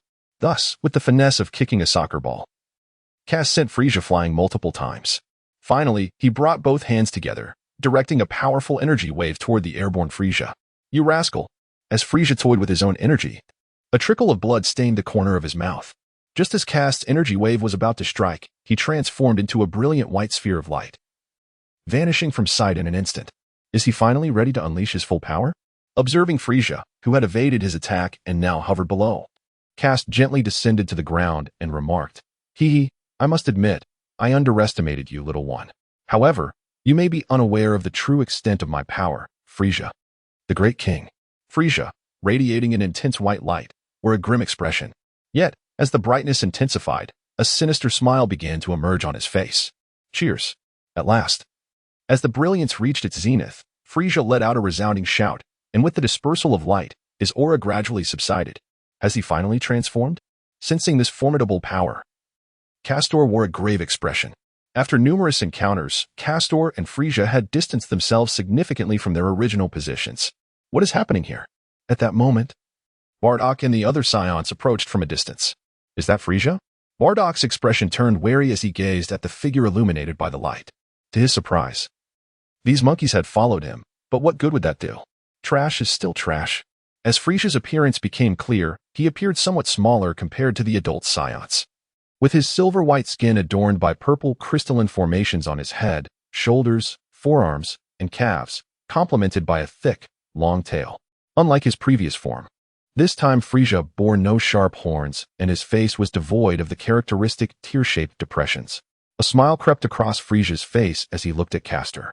You must feel honored. My appearance is one that only my father has witnessed before. The final transformation? Castor was taken aback.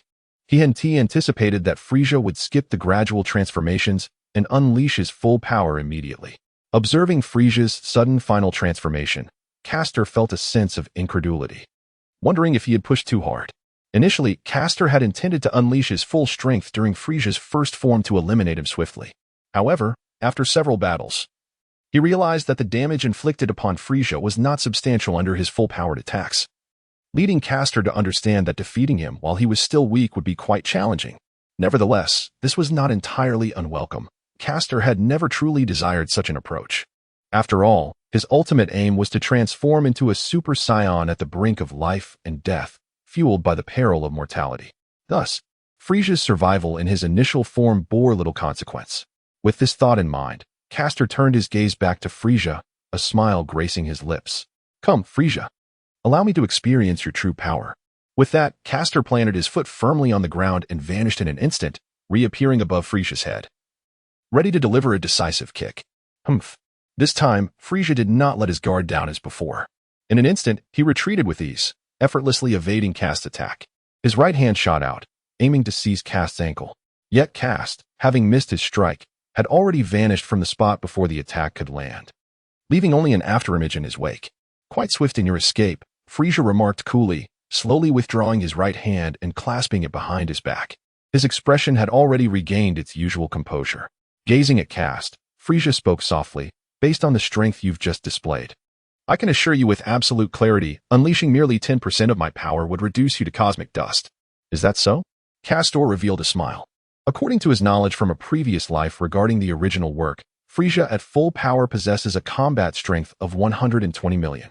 When converted to a scale of 10, this equates to a formidable strength of 12 million. Indeed, a Frieza with a combat power of 12 million could easily defeat and kill an opponent with a mere 5 million combat power like himself. However, it is often the case that battles cannot be solely determined by combat power. Without hesitation, Castor, fueled by unwavering resolve, surged forward in an instant. Prepare yourself, Frieza. Upon reaching Frieza, Castor launched a simultaneous strike with both hands, enveloped in a sheath of energy, aimed directly at Frieza. A futile attack. Observing Castor's advance, Frieza smiled softly and extended his hands, swiftly grasping Castor's arms. This is your gift. With that, Frieza lifted his right foot and delivered a powerful kick aimed at Castor's abdomen. Bang! Accompanied by Kast's anguished groans. There echoed the sound of Frieza's foot striking his body. What's wrong, Super Saiyan? Is this all you are capable of? Without releasing his grip, Frieza continued to kick relentlessly.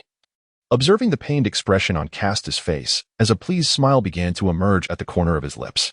Damn it, not good. As he gazed at Castor, who was captured by Frieza, Bardock immediately sensed the impending danger. In an instant, one after another, they leaped forward, charging at Frieza. Humph, a bunch of foolish monkeys. Don't get in my way. Frieza frowned at the surrounding Saiyans, and in a flash, his body erupted with a fierce aura, ready to unleash an energy wave to annihilate these Saiyans. Wait, don't forget about me, Frieza. Just as Frieza was distracted and about to launch the energy wave, Castor suddenly loosened his grip, breaking free from his restraints. With a powerful kick to Frieza's jaw, he propelled himself backward. Frieza was momentarily thrown off balance, disrupting his energy wave with Castor's strike. You are no match for him. Retreat. Clutching his abdomen and observing the eager Saiyans around him, Castor quickly intervened, asserting, This is between Frieza and me. Do not interfere. As he spoke, Castor reached into his garment, preparing to retrieve something. He produced a greenish-blue bean, resembling an ordinary broad bean. With a faint smile at the side of it, Castor swallowed it without hesitation. With a resounding thud, the moment he consumed it, Castor felt an exhilarating surge coursing through his muscles, expanding and contracting in a rhythmic dance. As the injury inflicted upon his abdomen by Frieza was instantaneously restored to its former state. Behold, as they gazed at Kast's body, which had instantaneously returned to its original form, Bardock and the others could not help but display expressions of astonishment, rendered momentarily speechless. Meanwhile, Frieza, resting his chin upon his hand, exhibited a demeanor of intrigue. "Ah, I did not anticipate that you possessed such a remarkable being. No wonder you dared to confront me. However, even with this artifact, you merely postponed your inevitable demise." With that, Frieza clasped his hands behind his back and began to stride towards Kast, step by deliberate step. "Do not speak in absolutes, Frieza. Let us not forget who recently left you in such a disheveled state." In response to Frieza's words, Kast revealed a derisive smile, retorting with disdain. "Ah ha ha." Frieza chuckled softly, his steps unwavering, as he raised his left hand to his mouth in a gesture of amusement.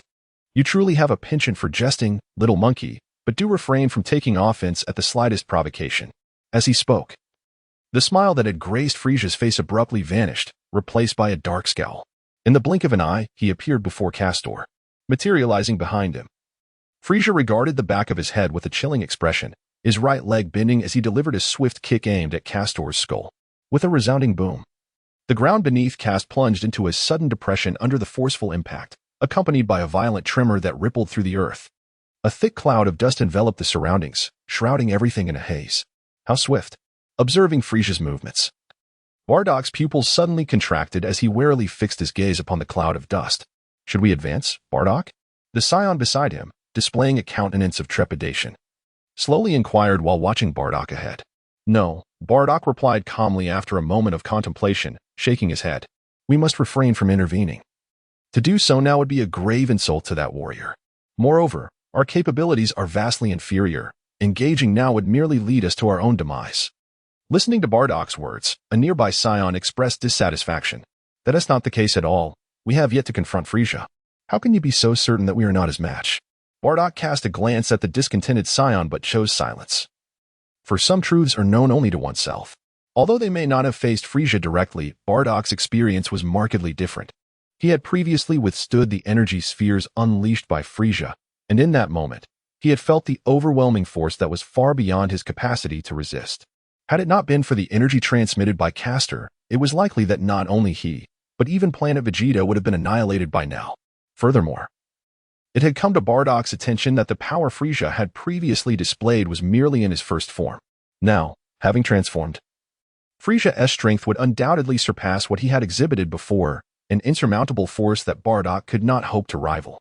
Yet, Bardock sensed an ominous premonition. He felt that within Castor lay an even greater power yet to be unleashed, a force that would rival Frieza's terrifying might. With that thought in mind, Bardock turned his gaze back to the swirling dust. "Now, everything rests upon you, Castor." Ahead, as the smoke began to dissipate, the silhouettes of Castor and Frieza emerged. The scene was both unexpected and yet, in some ways, predictable. Castor stood with one arm raised high, shielding his head, while Frieza's right leg was poised to strike against Castor's arm.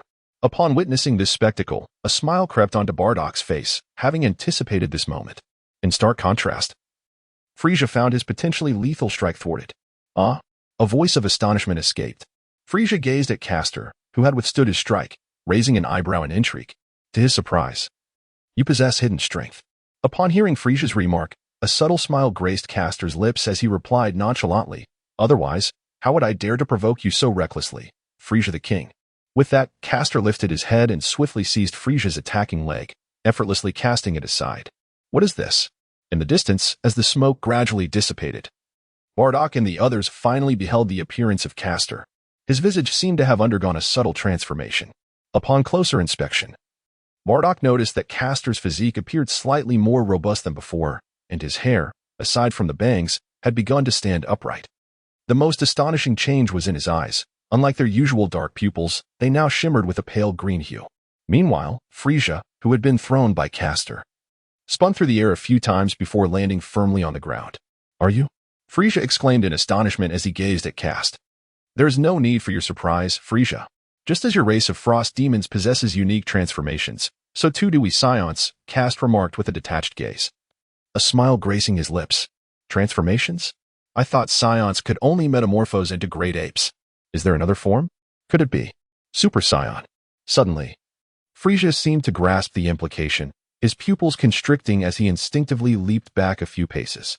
Observing Frieza's reaction, Kast feigned enjoyment. Yet the reality of the situation was known only to him. Although his current form bore a striking resemblance to that of a Super Saiyan, a fundamental distinction remained. Had he truly transformed into a Super Saiyan, his hair and eyebrows would have turned golden, while his pupils would have shifted to a light green hue.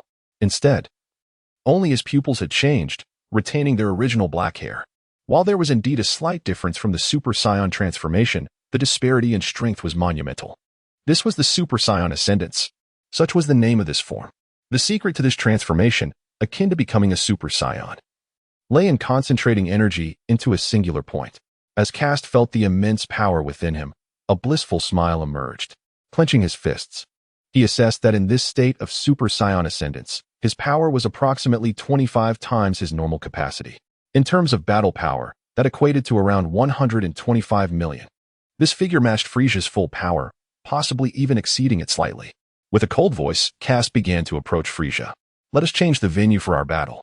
With that, Kast vanished instantaneously from his position, reappearing before Frieza. Frieza was momentarily taken aback. The speed was entirely beyond what he could currently comprehend. Drink. Before Frieza could react, Kast appeared right before him, arms crossed, emanating a golden aura that enveloped Frieza. Go. With a swift upward motion of his hands, Castor enveloped Frieza in a sphere of energy, causing him to feel an instantaneous loss of control over his body as he was hurled into the sky. How could this be possible? Suspended in midair, Frieza desperately sought to break free from his restraints. Yet, the energy entwined around him remained steadfast, relentlessly propelling him upward. Outer space. Soon, as the flames that enveloped him dissipated, Frieza was whisked away into the vastness of the cosmos. Are you surprised, Frieza?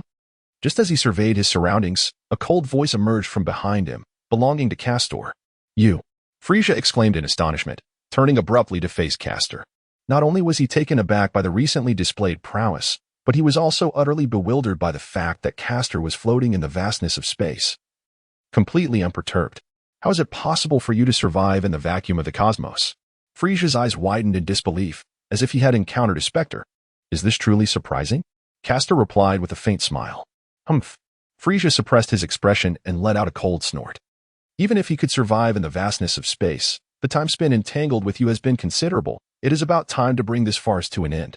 With that, Frieza extended his arms and coldly declared, I shall now unleash the full extent of my power. I will obliterate you in an instant. Brace yourself, little brat. As he spoke, Frieza began to gather energy, his muscles slowly clashing, the power within him gradually surging forth. That's it, Frieza. Kast, watching the energy gathering before him, thought silently. Only by exerting all your strength can I truly feel the pressure. Only then can I transform into the true Super Saiyan. I eagerly anticipate your full power. Subsequently, Kast stepped aside, crossing his arms, his body erupting with golden flames as he too began to gather energy. Let us conclude this battle. You must give me pressure. Frieza. Soon, as the two completed their energy gathering, they simultaneously shouted, releasing their full might. Come on, Frieza. Kast called, his palms coming together. A white energy wave slowly forming in his hands. Meanwhile, Frieza did not falter, extending his right hand palm upwards, a purple energy sphere materialized above it. In this desolate expanse of the universe, the surroundings were enveloped in darkness, occasionally illuminated by faint starlight filtering through the debris of planets and asteroids. Amidst this lifeless void, an 8-year-old boy floated. Though covered in blood, the rising and falling of his chest attested to his vitality. As he breathed, a beam of starlight shone upon his face, as if the universe itself acknowledged his existence, infusing life into this emptiness. Through the illumination of the starlight, the boy's features became clear. He had a head of black hair and a delicate face, his eyes tightly shut, with furrowed brows that seemed to indicate physical pain. Yet, this was not the most peculiar aspect. His hairstyle remained defiantly upright regardless of the circumstances. It was evident from his distinctive appearance that this boy was none other than Kast, who had previously battled Frieza. However, the question arose, what had transpired for Kast to be so battered and unconscious, drifting aimlessly through the cosmos? Only Kast, upon awakening, would possess the knowledge of what had occurred. Yet, soon, as the starlight bathed him, Kast's eyelids began to flutter, a sign that he was on the verge of awakening. Where is this? In a daze, Castor could only perceive himself gently floating in the void. Hiss. As Castor opened his eyes and prepared to rise, he suddenly inhaled sharply, feeling a searing pain radiating from his left arm. Casting his gaze upon his left arm, Kast's pupils involuntarily contracted in horror. Where his arm once resided, there now lay a gruesome, blood-stained stump, accompanied by charred marks from intense heat. Observing the severity of his injury, Kast furrowed his brow, enduring excruciating pain as he slowly struggled to rise, eventually settling into the void around him. He had narrowly escaped death. Glancing at the charred remnants of his left arm, a wave of relief washed over him. Had the wound not been carbonized, he might have succumbed to excessive blood loss. Yet, all of it had been worthwhile. A smile crept onto Kast's face as he reminisced about the events that had transpired in the earlier battle against Frieza. As Kast concentrated his energy into a singular point to unleash a powerful energy wave, Frieza too had unleashed his full might in retaliation. Although Kast's battle power, while in the Super Saiyan form, was approximately 125 million, Frieza's full power also hovered around 120 million. The minimal disparity in their strengths resulted in an intense clash, with their gathered energies escalating and the impact zone expanding. Given their proximity, both were ultimately engulfed by the colossal energy sphere. The sheer magnitude of the energy was overwhelming. At the moment of resistance, Kast's left arm was consumed by the force, the intense heat instantly melting it, leading to the carbonized state of his injury. Soon, the energy sphere reached its limit, culminating in a violent explosion that propelled both warriors away. In that instant of being thrust outward, Kast lost consciousness from the tremendous shock, only to awaken moments ago. Extending his right arm, he painstakingly rummaged through his garments. Before long, he seemed to grasp something, withdrawing his arm to reveal an unassuming greenish bean nestled in his palm. Although it appeared ordinary to Kast, it was a life-saving treasure. This bean was none other than a Senzu bean, acquired earlier from Karin Tower. With this miraculous bean in hand, as long as he remained alive, any injury, no matter how grave, could be instantly healed, a super healing remedy. Gazing at the Senzu bean, a smile danced on Kast's lips as he, without a hint of hesitation, consumed it in an instant. Crunch, crunch. After a few decisive chews, with a swift gulp, Kast swallowed the pulverized bean. With a resounding bang, in the moment of swallowing, Castor's body suddenly expanded and his previous injuries instantaneously healed. Simultaneously, at the site of the fracture in Castor's left arm, carbon traces began to detach, and muscle tissue started to form granulation, writhing incessantly.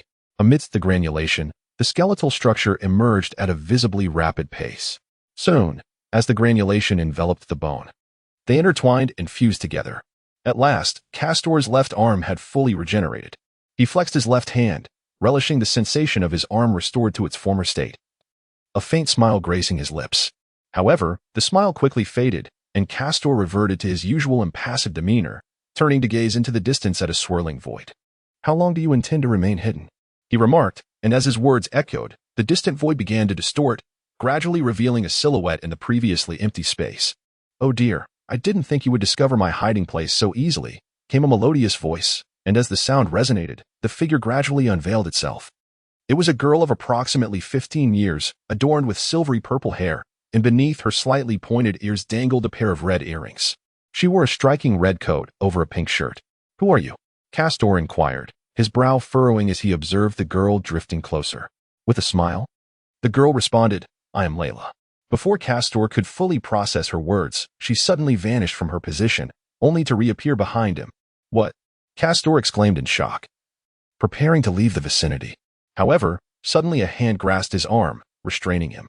"Do not be in such a haste to depart," the girl, Layla, said with a gentle smile, releasing her grip on Castor's arm and instead caressing his face, guiding his gaze to meet hers as she regarded him quietly. Facing the girl before him, Castor's expression remained impassive as he coldly inquired, "What do you intend to do?" As he spoke, his muscles tensed, a green glimmer flashing in his eyes. Observing Castor's reaction, Layla remained unfazed, maintaining her serene smile as she softly responded, "Do not be anxious. I harbor no ill intentions." After a brief pause, Layla teasingly continued, "Moreover, even if you were to unleash your latent potential, you would still not be my match for the time being. I trust you can sense the difference. Unlike Frieza, I could easily vanquish him with a single hand." Gazing quietly at Layla, Castor offered no rebuttal. He understood that she spoke the truth. From the girl, he sensed an immense power that he could not hope to resist at his current state. Even though he had begun to feel the potential to transform into a Super Saiyan, he still lacked the confidence to confront her. The gap in their latent abilities was insurmountable. Indeed, Castor was now capable of achieving the Super Saiyan transformation. Having pushed the limits of his body and unlocked the shackles of his bloodline through the clash with Frieza, teetering on the brink of life and death. However, had it not been for the girl's presence beside him, he would have been eager to test his newfound strength. Yet now, that was not an option. Although the girl did not physically restrain him, Castor's instincts warned him that evasion was futile. Nonetheless, he sensed that she harbored no intent to harm or impede him. Yet, there was an underlying motive that he could not fully grasp. Speak. What is it that you desire? Castor retreated slightly, brushing aside her fingers that had touched his face. Maintaining a calm demeanor, Layla, witnessing Castor's avoidance, reluctantly withdrew her arm and placed it upon her chest, speaking softly. Well, to be honest, I do have something for which I require your assistance. Castor, if I recall correctly, that is your name, isn't it? With a slight frown. Castor gazed intently at the young girl, feeling a sense of irritation emanating from her. However, upon closer observation, he began to sense a peculiar familiarity about her. The name Layla rang a bell, and as he pondered this, his eyes were drawn to the earrings dangling beneath her ears, examining her entire attire. The feeling of deja vu intensified. Her outfit bore a striking resemblance to that of the Supreme Kai, and coupled with those earrings, could it be? Suddenly, Castor grasped a startling realization. But how could this be possible? He was taken aback. Hey, are you all right? Layla inquired, noticing Castor's dazed stare directed at her. Her voice tinged with curiosity. Yes, I'm fine. Please, go on. Awakened by the girl's voice, Castor shook off his thoughts and reverted to his previous demeanor, responding coolly. Oh, then I shall continue. I was just about to mention that I need your assistance with something. Pausing for a moment, Layla proceeded. But before we delve into that, let me ask you a question. Do you think Frieza is formidable? Listening to her, though uncertain of her intent, Castor pondered for a moment before responding. At present, he is indeed powerful. However, this is merely a temporary assessment. Of course, this last thought remained unspoken in his mind. Indeed. Upon hearing Castor's response, Layla nodded. Yes, Frieza is formidable. However, as I just mentioned, even if he is powerful, I could defeat him with just one hand. Therefore, he is not truly that impressive. So what exactly are you trying to convey? Listening to Castor's words, Layla revealed a smile. What I wish to express is quite simple. Let us have a child together. What nonsense are you speaking? Are you joking? At these words, even Castor, with his temperament, couldn't help but furrow his brow, the veins on his forehead twitching. I am not speaking nonsense, nor am I making idle jokes. Observing Castor, Layla retracted her smile and replied earnestly, Castor, you may have misunderstood. When I mention having a child together, I am referring to you providing me with a drop of your blood. The matter of childbirth I can manage alone. As she spoke, Layla's face suddenly flushed, and in a gentle tone she added, if you desire that. It is not out of the question, but we must wait until you have matured. You are still too young. With that, Layla approached Castor, bending slightly to meet his gaze, and smiled. Enough. Unable to endure Layla's words any longer, Castor's forehead throbbed with veins as he finally erupted. Do not push it too far. Setting aside the absurdity of your words, why on earth should I provide you with a single drop of my blood? And what gives you the right to use my blood to create a child? Listening to Castor's vehement declaration and observing his furious countenance, Layla gently shook her finger and replied, well, simply because you owe me a favor, Castor. Aren't you curious as to how I know your name? Indeed. Castor was perplexed as to how Layla was acquainted with his name and seemed well informed about his previous battle with Frieza. However, he had not found the opportunity to inquire earlier, so since she had brought it up, he refrained from interrupting her and allowed her to continue. Actually, it is quite simple. Just feel the object nestled in your embrace, and you will understand. In my embrace, the only things I possess are some Senzu beans and, suddenly, Castor appeared to grasp something as his right hand delved into his garment and retrieved a small, delicate box. Opening the box revealed its contents under the starlight. It was a fruit, adorned with a crimson exterior and a body resembling fleshy spines, roughly the size of his palm. Upon sighting this peculiar fruit, Castor instantly comprehended the situation. Is it possible? Before Kast could finish his sentence, the girl beside him exclaimed. Indeed. It seemed she had grasped Kast's thoughts, as Layla continued, the fruit of the spirit tree. It is this very fruit that you are aware of. Originally, it belonged to me, yet you took it all away midway. As she gazed at Castor in silence, Layla continued. You must understand that the spirit tree is a divine entity, one that cannot thrive in the lower realms without a unique environment. Have you ever pondered how it managed to survive on that desolate planet? You might think its endurance stems from absorbing radiation and heat. Indeed, that plays a part. Yet, have you considered why the spirit tree appeared there in the first place? Listening intently to Layla's inquiry, Castor fell into contemplation, as this was a question that had long puzzled him. Noticing Castor's silence, Layla smiled gently and carried on. The answer is rather simple. I brought the seed of this spirit tree from the divine realm and planted it in that barren land. Do you realize the immense effort I exerted to ensure its survival and growth? Yet, to my astonishment, I merely stepped away for a brief moment before you plucked its fruit. Though I say this, I harbor no anger towards you. It was your act of harvesting that unveiled your existence to me, and I must say, your presence truly astonishes me. Approaching Castor, Layla's face lit up with excitement. So, you have been following me. Or was it the divine realm you mentioned? Could it be that you? As Layla's enthusiasm surged, Castor felt a weight settle in his heart. He had been oblivious to her presence, and perhaps she had only revealed herself so he could notice her. From her words, Castor gleaned information that rekindled thoughts he had deemed implausible. With unrestrained excitement, Layla answered his unasked questions. Of course. Do you think I would let a thief who took my belongings go unpunished? Rolling her eyes, she continued, to be honest, I initially intended to find the culprit who stole my fruit and eliminate them on the spot. However, upon seeing you, I sensed immense potential within you. In fact, she said, fixing her gaze on him and surveying him closely, it is quite unfathomable that a mere mortal like you could consume so many spirit tree fruits. Even I cannot manage such a feat. As she spoke, Layla's excitement intensified. It was only after I began to follow you that I learned so much about the warrior race. The Saiyans, and the legendary Super Saiyans, the strongest fighters of lore. As Layla's words flowed, Castor's heart sank further, though he felt a flicker of relief that he had not revealed his rebirth. You know, I have been searching for the mightiest warrior. Yet I had found none until I encountered you. I sensed an extraordinary potential within you. Your power far exceeds what you currently display. I am convinced that given some time, you will become immensely stronger. Listening to Layla's words, Castor refrained from contradicting her, for ever since his battle with Frieza, he had felt his shackles fall away. Now, should he continue to cultivate his strength, he would encounter no limitations, and his power would surge exponentially during this period. Nonetheless, Castor understood that this was not the true reason for Layla's leniency towards him. You still haven't answered my previous question. What does divine realm mean? Although he had an inkling, he wished to hear her elucidate it herself. Don't interrupt. I haven't finished my thoughts yet, she replied. As I was saying, I sought the strongest warrior and then encountered you. At this point, Castor's impatience had reached its peak, and he firmly insisted, answer my question first.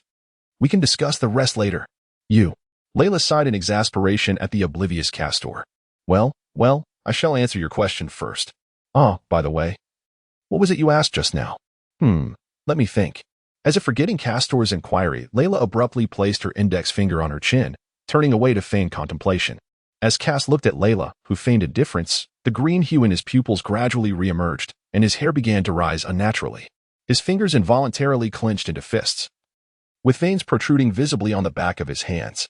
At that moment, Kast pondered, had he encountered her instead of Frieza, he could have transformed into a Super Saiyan solely through sheer rage, without resorting to the extreme methods of life and death. Layla, who had been pretending to contemplate, slowly turned her gaze. Out of the corner of her eye, she caught sight of the now enraged Kast and suddenly smiled, saying, Haha, all right, I shall cease my jest. I understand you are inquiring about the divine realm, am I correct? Yes, as you surmise, I am a deity, and you may refer to me as the West Kaishin. However, that was long ago. You may simply call me Layla now. With a smile, Layla continued, So, do you have any further questions? Upon hearing this revelation from Layla, Kast, though somewhat prepared, found it utterly astonishing. Indeed, this universe is home to the Kaishins, comprising the East, South, West, North, and the Grand Kaishin. However, as his memories indicated, aside from the East Kaishin, who was too weak to defend himself against Majin Buu and narrowly escaped, the others either perished in battle or were absorbed by him. How could they possibly still be alive? He recalled that the West Kaishin and North Kaishin were the first to seek him out and also the first to meet their demise. What could this mean? Kast fell into deep contemplation. Hey, is there nothing more to say?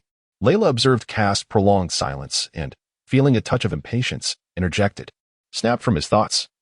Kast gazed intently at Layla and posed his final question. Why do you require my blood to create a child? Listening to Kast's inquiry, the West Kaishan, Layla, fell silent for a moment, then turned her gaze towards the distance. In that fleeting instant, Kast perceived a flicker of hatred and fear in her eyes. With her back turned, Layla's tone shifted from its usual demeanor, now laced with palpable anger as she declared, "Only the strongest warrior born of you and me can aid me in my vengeance." Though it was but a single sentence, Kast felt the depth of Layla's hatred. "So, will you grant me a drop of your blood?" Layla turned back, her face once again adorned with a radiant smile, pressing Kast for an answer. "Very well." After a moment of contemplation, it seemed that Kast had suddenly conceived an idea, and he then lifted his head, acquiescing to Layla's request. "That's wonderful." Upon hearing Kast's response, Layla displayed a joyful expression. "Then come along with me." "Together?" Castor interrupted. "What does it mean? I could simply give you a drop of blood directly. Why do we need to go anywhere?" Upon hearing this, Layla rolled her eyes and replied, "Of course. I am not asking for your blood right now. You are still in your growth phase, and your strength can still increase. It is only your blood at peak condition that I require. Therefore, you must accompany me to my abode and diligently cultivate your abilities. When the time is right, you can provide me with a drop of blood."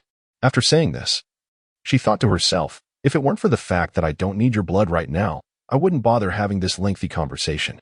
It would be far more convenient to take it directly. Listening to her words, Castor wanted to respond, but Layla seemed to anticipate his thoughts and preemptively said, "Do not mention waiting until you grow stronger to seek me out. Frankly, I have already wasted considerable time trying to find you before, and I do not wish to waste more time later. Now that you have agreed, let us depart." Without waiting for Castor's reply, Layla seized his clothing and vanished into the cosmos. Time flew swiftly, and in the blink of an eye, 8 years had passed. During these years, with Castor's mysterious disappearance, significant events unfolded on planet Vegeta. The first of these was Frieza's resurrection. Indeed, Frieza did not perish in his battle with Castor. However, his appearance had changed dramatically. In that confrontation, while Castor merely lost an arm and suffered a few broken bones, Frieza endured far more severe injuries. Not only did he lose an arm, but one of his legs was shattered, and a portion of his face and skull was also missing. Yet, despite such grievous injuries, Frieza survived, thanks to his tenacious vitality. He was subsequently discovered by his father, King Cold, who utilized advanced technology to restore him, bringing him back to life. The second significant event was the discovery of King Vegeta's corpse by Bardock and the other Saiyans aboard Frieza's spaceship. Yes, King Vegeta's mysterious disappearance during the last battle was due to his demise at the hands of Frieza, who did not only kill King Vegeta, but also several elite warriors. It is likely that King Vegeta sensed impending doom and led his subordinates to confront Frieza, ultimately leading to their annihilation. The third event was the destruction of planet Vegeta itself. Indeed, planet Vegeta could not escape its fated demise. This destruction occurred 4 years after the battle between Castor and Frieza, coincidentally on the day of Bardock's second son, Kakarot's birth. However, following the previous events, Bardock, ever prepared, launched Kakarot to a distant, remote planet, Earth, just before Frieza's impending attack. Bardock himself vanished during the subsequent battle with Frieza. Yes, he disappeared, not due to death. Despite his formidable power after years of training, he was still no match for Frieza as he had not yet transformed into a Super Saiyan. Consequently, during the battle with Frieza, he mysteriously vanished. Since learning of his father King Vegeta's death, Vegeta displayed no signs of sorrow. Instead, he returned to planet Vegeta with Raditz and others to prepare for his ascension to the throne. Following the previous war and Bardock's remarkable performance, the populace opposed Vegeta's claim to the throne. Additionally, Vegeta was not even a match for the then powerful Bardock. Amid various factors, the Saiyans on planet Vegeta prepared to recommend Bardock as king. However, Bardock had no intention of ruling. Yet, given the circumstances, he had no choice. He expressed his intention to abdicate in favor of Vegeta when he reached a certain age. For the proud Vegeta, this was undoubtedly an affront, and in his fury, he departed planet Vegeta with his former subordinates, seeking refuge on another planet. Raditz, however, remained behind. Yet Raditz was reluctant to stay on planet Vegeta, since Bardock was only temporarily ruling. Intending to abdicate once Vegeta matured, Raditz could not become a prince. Thus, he preferred to reunite with Vegeta, where he could later serve as a valuable ally. Bardock, understanding his son's intentions, tacitly permitted him to leave planet Vegeta. partly to fulfill Raditz' wishes and partly to facilitate communication between Raditz and Vegeta for when the latter was ready to reclaim the throne. However, plans changed when Frieza did not perish. For years later, he returned to planet Vegeta, obliterating it. Despite Bardock's years of training, he was unable to withstand the now-enhanced power of the resurrected Frieza, ultimately leading to the planet's destruction. As for why Frieza took so long to return for revenge, it was due to the lingering trauma from their last battle. Upon his resurrection, Frieza made ample preparations before arriving at planet Vegeta. Furthermore, a considerable amount of time passed before he was found, requiring an adjustment period post-resurrection, along with a search for information on Kast, all contributing to the 4-year delay before Frieza exacted his vengeance on planet Vegeta. Fate plays tricks. This was the inner reflection of Kast as he learned of the events transpiring on planet Vegeta. He could not help but question whether this world was governed by fate. An immutable force. Despite Kast's efforts to alter the course of events, he found that only the minutiae had shifted, while the significant matters remained untouched. However, with the events now set in motion, Kast felt powerless to effect change. With Frieza still alive and Kakarot, who would become the future Goku, having been born and surviving on Earth, Kast resolved to await the arrival of Goku to confront Frieza in due time. Thus, for years past, leading to the present moment, this was a vast terrestrial planet, nearly 10 times the size of Earth. Its exterior was a vibrant green, adorned with lush grass and blooming flowers, while towering trees stretched towards the sky. Yet, despite the abundance of flora, there was not a single trace of flying birds or roaming beasts, let alone any sign of humanity. At this moment, on a high plateau of the planet, a figure stood alone. It was a remarkably handsome young man, approximately 16 years of age. He possessed a cascade of black hair, partially standing upright, framing a strikingly attractive visage, with bangs parted at the forehead. Clad in a flowing red robe, beneath which lay a form-fitting black suit, one could discern a brown tail coiling around his waist. At this juncture, the young man had his eyes firmly closed, his posture upright, legs crossed, and hands resting vertically upon his thighs as he floated serenely in midair, an aura of yellow energy intermittently shimmering around him. Suddenly, he snapped his eyes open, and the energy surrounding him gradually dissipated. As he descended to the ground, he slowly turned his head to address the open space before him. "You have arrived." It is quite peculiar. Although the area ahead is an open space, the young boy seems to be conversing with an unseen presence. However, as a melodious voice resonates, the stillness ahead is abruptly disturbed. "Oh dear, you found me. Is it impossible to remain hidden any longer?" As the crystalline voice echoes, the vacant ground begins to warp, and swiftly, a figure materializes in the midst of it. Before him stands a girl of approximately 15, adorned with silvery hair and a delicate visage, complemented by a pair of pointed ears and a set of crimson earrings dangling beneath them. At this moment, the girl wears an expression of reluctant discontent, casting a reproachful glance at the boy before her. The boy silently regards the girl and shakes his head, then speaks with an air of indifference. "Layla, your timing is impeccable. I must take my leave from this place." The girl, Layla, is taken aback by the boy's words and hastens to his side, looking up at him, her gaze filled with astonishment. "What is the matter, Kast? Has something happened?" The boy, Kast, lifts his gaze to the horizon before turning his attention back to Layla. "Layla, my training has reached its next stage. I must venture forth in search of a breakthrough. This place can no longer fulfill my training needs. Thus, I must depart." As he speaks, Kast retrieves a small, transparent vial from his cloak, within which a few drops of crimson blood swirl. "This is my blood. As promised, I now present it to you." With that, Kast tosses the vial to Layla. She catches it, her eyes wide with urgency as she responds. Wait a moment. You cannot leave just yet." Observing the perplexed expression on Kastor's face, Layla continued. "Indeed, your strength has not yet reached its zenith. You are not at your most formidable now. You have just mentioned that there is still room for further breakthroughs. So the blood I seek at this moment is unnecessary. Therefore, you must remain here. Once you achieve your peak, then you may provide me with your blood." As she spoke, Layla cast the vial in her hand to the ground, shattering it into pieces. Beside her, Kastor, witnessing Layla's actions, offered no reaction, merely gazing at her and stating, "You do possess a valid point. However, for me at this moment, the blood I have is indeed my utmost state. Since I have already given you my blood, I have fulfilled our previous agreement, regardless of your recent destruction. In any case, I have honored our pact. And now I must depart. You have no further justification to impede my exit." With that, Castor turned away, his gaze directed towards the spot he had been observing, his body beginning to levitate slowly. Upon seeing the expressionless Castor preparing to leave, Layla grew increasingly anxious. No. Layla swiftly positioned herself before Castor, resolutely obstructing his path. I just said no. You must remain here until you achieve your breakthrough. With that, Layla assumed a defensive stance, prepared to forcibly detain Castor. However, Castor remained unfazed. His expression unchanged as he calmly replied, Layla, have you forgotten? You are no longer my match. A year ago, I possessed power that could rival yours.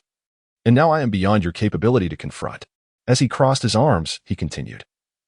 The only reasons I haven't left until now are that I had not yet reached my limits and because our agreement remained unfulfilled. Otherwise, I would have departed long ago. Step aside, and I may grant you a drop of my current blood. Otherwise, you may suffer injuries. Layla could not deny Castor's words, for the truth lay in his assertions. Even a year prior, Castor's strength had begun to manifest as a formidable force against her. Indeed, if she continued to obstruct him, Castor would act without mercy. This was a truth solidified through their years of interaction. Yet, Layla found herself unable to let Castor leave, not merely due to their agreement, but for deeper reasons. Over the years, she had initially intended to use Castor's bloodline as the foundation to create the ultimate warrior, aiming to fulfill her ambitions. However, as time passed, her perspective shifted, primarily due to Castor's potential. Ever since he and Layla arrived on this planet, his latent abilities had been steadily rising through relentless training, seemingly boundless in their expansion. Observing Castor's immense potential, Layla's original plans began to wane. After all, she had already encountered a warrior of unlimited potential. There was no need to seek elsewhere for life to be created from genetic material. She could simply request Castor's assistance. Additionally, Castor's charm had captivated her. Throughout their years together, his determination and resilience had drawn her in, complemented by his appealing appearance. Consequently, as time passed, she developed a fondness for him. For these reasons, Layla gradually relinquished her previous intentions. With Castor's presence, her emotional void began to fill. Thus, when she suddenly heard Castor express his desire to leave, she found it utterly unbearable. Even though she was no longer his rival, Layla was resolute in preventing Castor from departing. With the readiness to be defeated, she declared firmly, No, regardless of what you say, I will not allow you to leave. Castor, witnessing Layla's steadfast expression, felt a pang of helplessness. He had no desire to harm her. Despite her earlier actions of bringing him to this planet without his consent, she had never imposed unreasonable demands upon him. In fact, she had often provided him with high-quality sustenance, including the fruits of the spirit tree. Thanks to her support, Castor had grown significantly over the past year.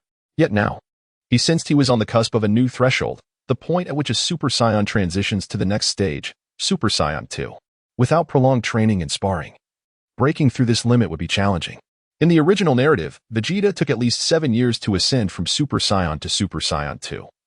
Having trained for 2 years in the hyperbolic time chamber and engaged in numerous life and death battles to reach the pinnacle of Super Saiyan 1.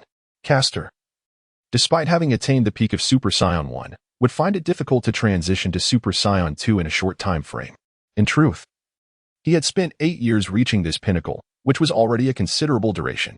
Comparatively, Goku and Vegeta had reached their peaks in around 3 years after transforming into Super Saiyans. However, the extended duration was justified. 8 years ago, Castor was merely 8 years old, experiencing a growth spurt in power yet constrained by physical limitations. With Layla occasionally providing supplements like the spirit tree fruits, his growth potential had continually expanded. Thus, it was only recently that he reached his current limits. In truth, Castor felt immense gratitude toward Layla. Her assistance had enabled him to possess strength surpassing even that of the original Super Saiyan 1. With his current prowess, Castor believed he could contend with formidable foes, including Cell in his complete form, and perhaps even Broly. Nevertheless, even as his power reached new heights, the difficulty of surpassing his limits had intensified. Consequently, Castor felt compelled to seek opportunities for advancement elsewhere. He had already begun to formulate a plan. Yet, Layla's insistence on preventing his departure was unforeseen by Castor. As previously stated, he had no intention of causing her harm, but circumstances left him with no choice. This predicament left him feeling quite disheartened. Unable to avoid the situation, Castor gazed intently into Layla's eyes and earnestly stated, This is your final opportunity. What is it that you truly desire? As Castor's seriousness resonated, Layla opened her mouth, seemingly poised to articulate something. However, As the words lingered on the tip of my tongue, I uttered but a single character before swallowing the rest, leaving only a faint blush upon my visage, accompanied by a demeanor of bashfulness. Observing Layla's demeanor, Castor felt a sense of helplessness. He was no fool. Through their interactions over time, coupled with her current expression, he discerned that Layla harbored feelings for him. Yet, for Castor, this was not the opportune moment to delve into matters of the heart. He was acutely aware of the formidable adversaries that lay ahead. Understanding the vastness of the universe and the strength of those he would eventually encounter, Castor felt an even greater urgency to focus on his cultivation. He found himself unable to outright refuse her, as he recognized the delicate emotions Layla possessed, which were tinged with awkwardness. A direct rejection could potentially trigger her collapse and outburst, an outcome he fervently wished to avoid. Additionally, there was an indescribable sentiment he felt towards Layla, something akin to familial affection, yet also reminiscent of friendship, perhaps even love. Regardless of the nature of these feelings, Castor was reluctant to inflict any harm upon her.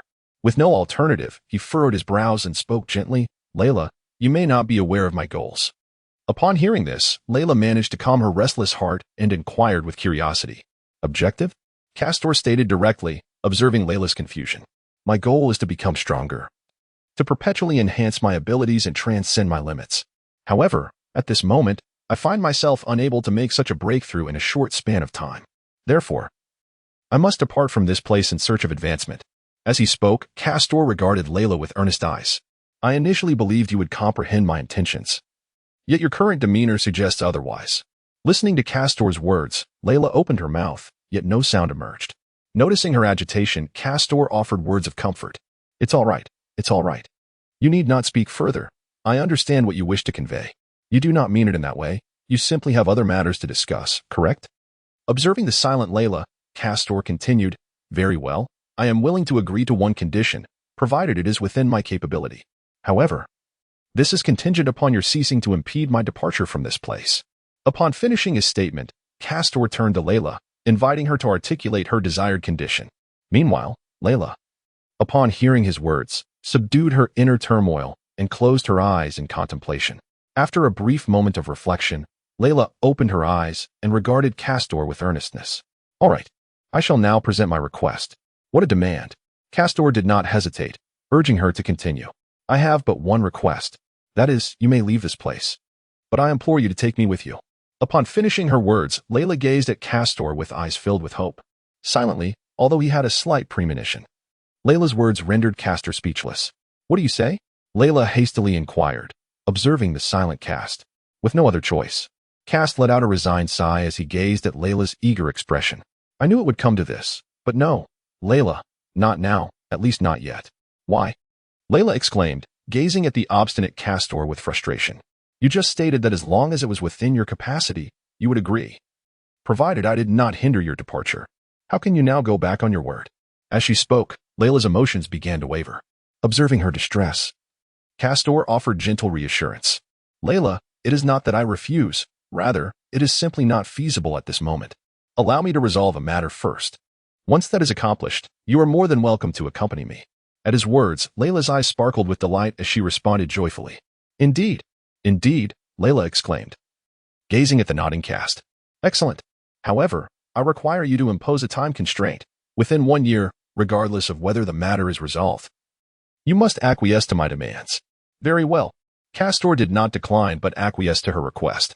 "Let it be so. If, after a year, you still wish to remain by my side, you may come to seek me then." With that, Castor waved his hand, dismissing Layla's obstruction, and prepared to soar into the heavens. "Wait." At that moment, Layla interjected to halt the conversation. What is it? Is there something else?" Upon hearing this, Castor turned around with a hint of curiosity and inquired. Gazing at Castor, who had turned to face her, Layla hurriedly asked, "How will I find you 1 year from now?" Shaking his head, Castor listened to Layla's words and smiled slightly, responding softly, "That is a question you ought to ask yourself. Do you not recall what you once told me? You mentioned that you are a deity, did you not? If you truly are a god, then you must possess a unique method to locate someone."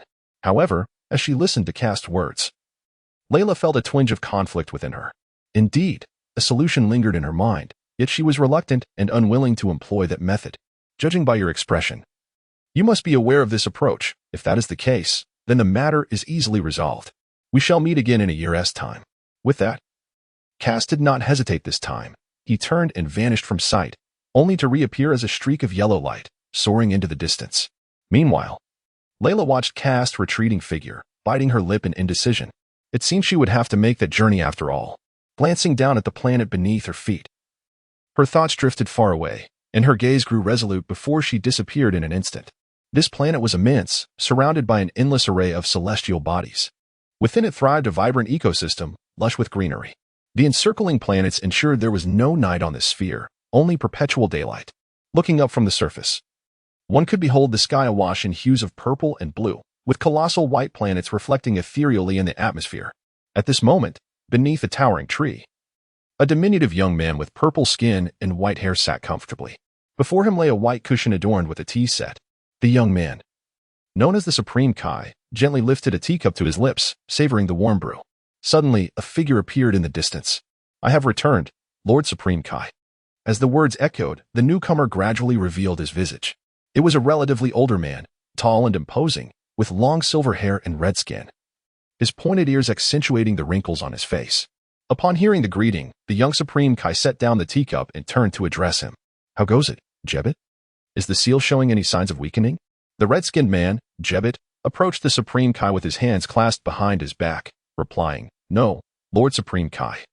The seal remains intact." Upon hearing this, the Supreme Kai rose and walked forward, stating, "Excellent. We must remain vigilant, Jebbit. The threat of Majin Buu is far too great. Until we discover a definitive means to eliminate him, we must avoid provoking the seal." In response to the Supreme Kai's words, Jebbit answered respectfully, "Yes, Lord Supreme Kai."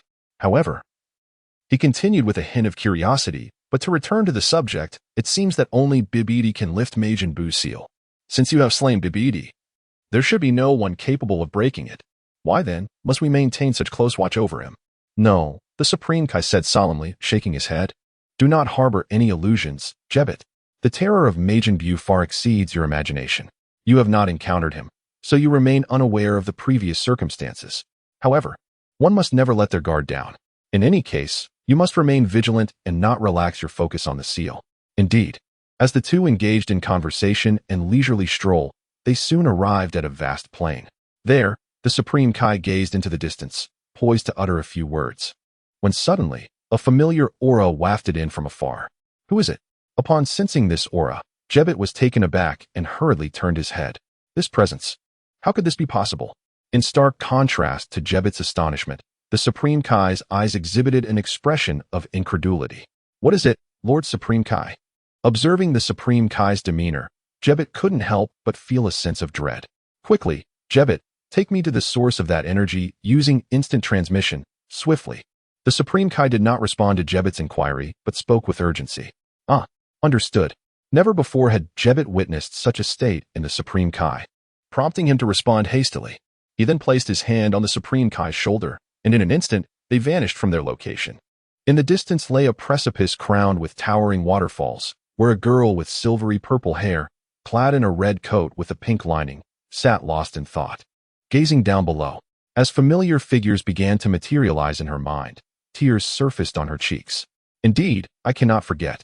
Raising her head, the girl surveyed the planet, her heart brimming with nostalgia for this familiar environment. This well-known attire belonged to none other than Lyra, the Supreme Kai of the West. This place was the realm of the Supreme Kai, and even the planet she had previously inhabited was designed to mirror the Supreme Kai's realm, created to honor it. The reasons for Lyra's reluctance to return to the Supreme Kai's realm were twofold. First, she wished to avoid being overwhelmed by memories, and second, she sought a means to eradicate the fiend known as Majin Buu, which led her to wander through the cosmos. Just as Lyra was lost in her reminiscence, a familiar figure materialized in the distance with a swish. Indeed, it truly is. The figures before us are the Supreme Kai and Jebbit.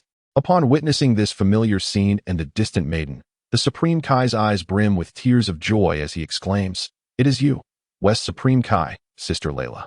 Beside him, Jebbit, taken aback by the Supreme Kai's words, gasps in astonishment, "West Supreme Kai? How can this be? Was she not perished during the battle with Buu?" In the distance, upon hearing the Supreme Kai's voice, Layla turns to gaze at the approaching figures. Exine, Layla gazed at the distant, excited king of the realm. Her expression softening as she spoke gently. It has been a long time. Layla, the Kaishin, tears streaming uncontrollably down his cheeks, staggered toward Layla. She rose to her feet, gazing at the approaching Kaishin with a gentle expression. I have returned. Though these 4 simple words may seem trivial, they bore the weight of 1,000 burdens for the Supreme Kai at that moment, prompting him to weep uncontrollably. Time passed swiftly, and as Xian and Layla reunited, they had come to understand each other's circumstances. Thus, it was revealed that Sister Layla had not returned to the Supreme Kai's realm because she was searching for a means to defeat the malevolent Majin Buu. As their conversation unfolded, the Supreme Kai Xian gleaned some insight and remarked, however, that does not seem correct. At this juncture, the nearby Jebet god interjected with a question. If her absence were solely due to Buu, then it would not account for her prolonged absence from the Supreme Kai's realm, not even affording the time to inform the Supreme Kai. Upon hearing Jebet god's words, Xian too began to ponder, observing the confusion on their faces. West Supreme Kai Layla continued, this is merely one reason. Another is that you are still too weak, Xian. I do not wish for you to be placed in peril. As she spoke, Layla rolled her eyes and added with a hint of irritation, although I feel this way. I never anticipated that you would recklessly attempt to assassinate that wicked sorcerer Babidi for the sake of Majin Buu. Do you have any idea how worried I was when I learned of your actions? With that, Layla appeared quite exasperated, reaching out to pinch Xian's cheek. Ah, it hurts. It hurts. I was wrong, Sister Layla. Xian, with a wry smile and arms outstretched, hurriedly pleaded for mercy. Very well, Layla said, releasing her grip on Xian's face, offering her forgiveness. At that moment, the god Jebet inquired further, what is the purpose of the West Kaishin's return? Listening to Jebet's question, Xian interjected. Has Sister Layla perhaps discovered a method to vanquish the Majin Buu? Upon hearing this, Layla gazed at the two, whose eyes sparkled with hope, and replied, no. Not at present. However, before she could finish her sentence, Xian's expression morphed into one of disappointment as he lamented, so it truly isn't the case. The nearby Jebet, observing Xian's dejection, offered words of comfort. Do not be disheartened, Lord Kaishin. Even if there is no solution at this moment, it is of little consequence. After all, you have already eliminated Babidi. Without his incantation, Majin Buu cannot be resurrected, which essentially means Buu has been dealt with. Layla, standing by, looked at the two with exasperation and then sighed. Hey, are you two under some sort of misunderstanding? Upon hearing Layla's inquiry, the Supreme Kai of the universe and Jebet couldn't help but feel perplexed as they turned their gaze towards her. Sighed Layla, as she explained, I hadn't finished speaking. Have you considered that if there were truly no other options, I would not have returned to the realm of the Kais? Does this mean, Layla, that you have devised a strategy to confront Majin Buu? Indeed, responded Layla, her demeanor brightening the atmosphere as the Supreme Kai of the West inquired further. What precisely is this method? Meanwhile, on the other side, Castor had ventured into the vastness of space after departing the planet he had inhabited for 8 years. His destination was an unknown celestial body in the distance. This mysterious planet was shrouded in uncertainty, yet Castor could sense an abundance of formidable energies emanating from within. His pursuit of this planet had not been a fleeting decision, ever since Layla had introduced him to it. His rigorous training had not only enhanced his strength, but also sharpened his perception of energy. During one of his training sessions, Castor expanded his sensory awareness into the cosmos and detected numerous life-bearing planets. Among these, the closest one emerged as a stepping stone towards his ultimate goal. Without a spaceship or coordinates, reaching his intended destination necessitated acquiring both anew. Thus, he identified this nearby life-sustaining planet as his primary target, believing it to harbor the means to obtain a spacecraft and navigational coordinates. Suspended in the cosmos, Castor gauged the distance to the distant planet. Even the closest life-bearing world was not trivial in its separation. Flying at full speed would require approximately 2 months, a calculation based on his current capabilities. He then retrieved a small pouch from his pocket and examined its contents. 1, 2, 320, he counted, noting, there are still 20 Senzu beans left. While that may be insufficient, it should suffice for this journey. Reflecting on the dwindling supply of Senzu beans, Castor recalled that what had once been a full jar had now dwindled to a mere 20 over the span of 8 years, a testament to his minimal consumption. Otherwise, they would have long since been depleted. With preparations complete, Castor secured the Senzu beans within his robes and adopted a resolute expression. With a light exclamation of "Ha!" A blazing yellow aura enveloped Castor, swirling around him with fervent intensity. Simultaneously, his appearance underwent a remarkable transformation. His once semi-erect hair stood upright, save for a few strands of bangs that retained their original form.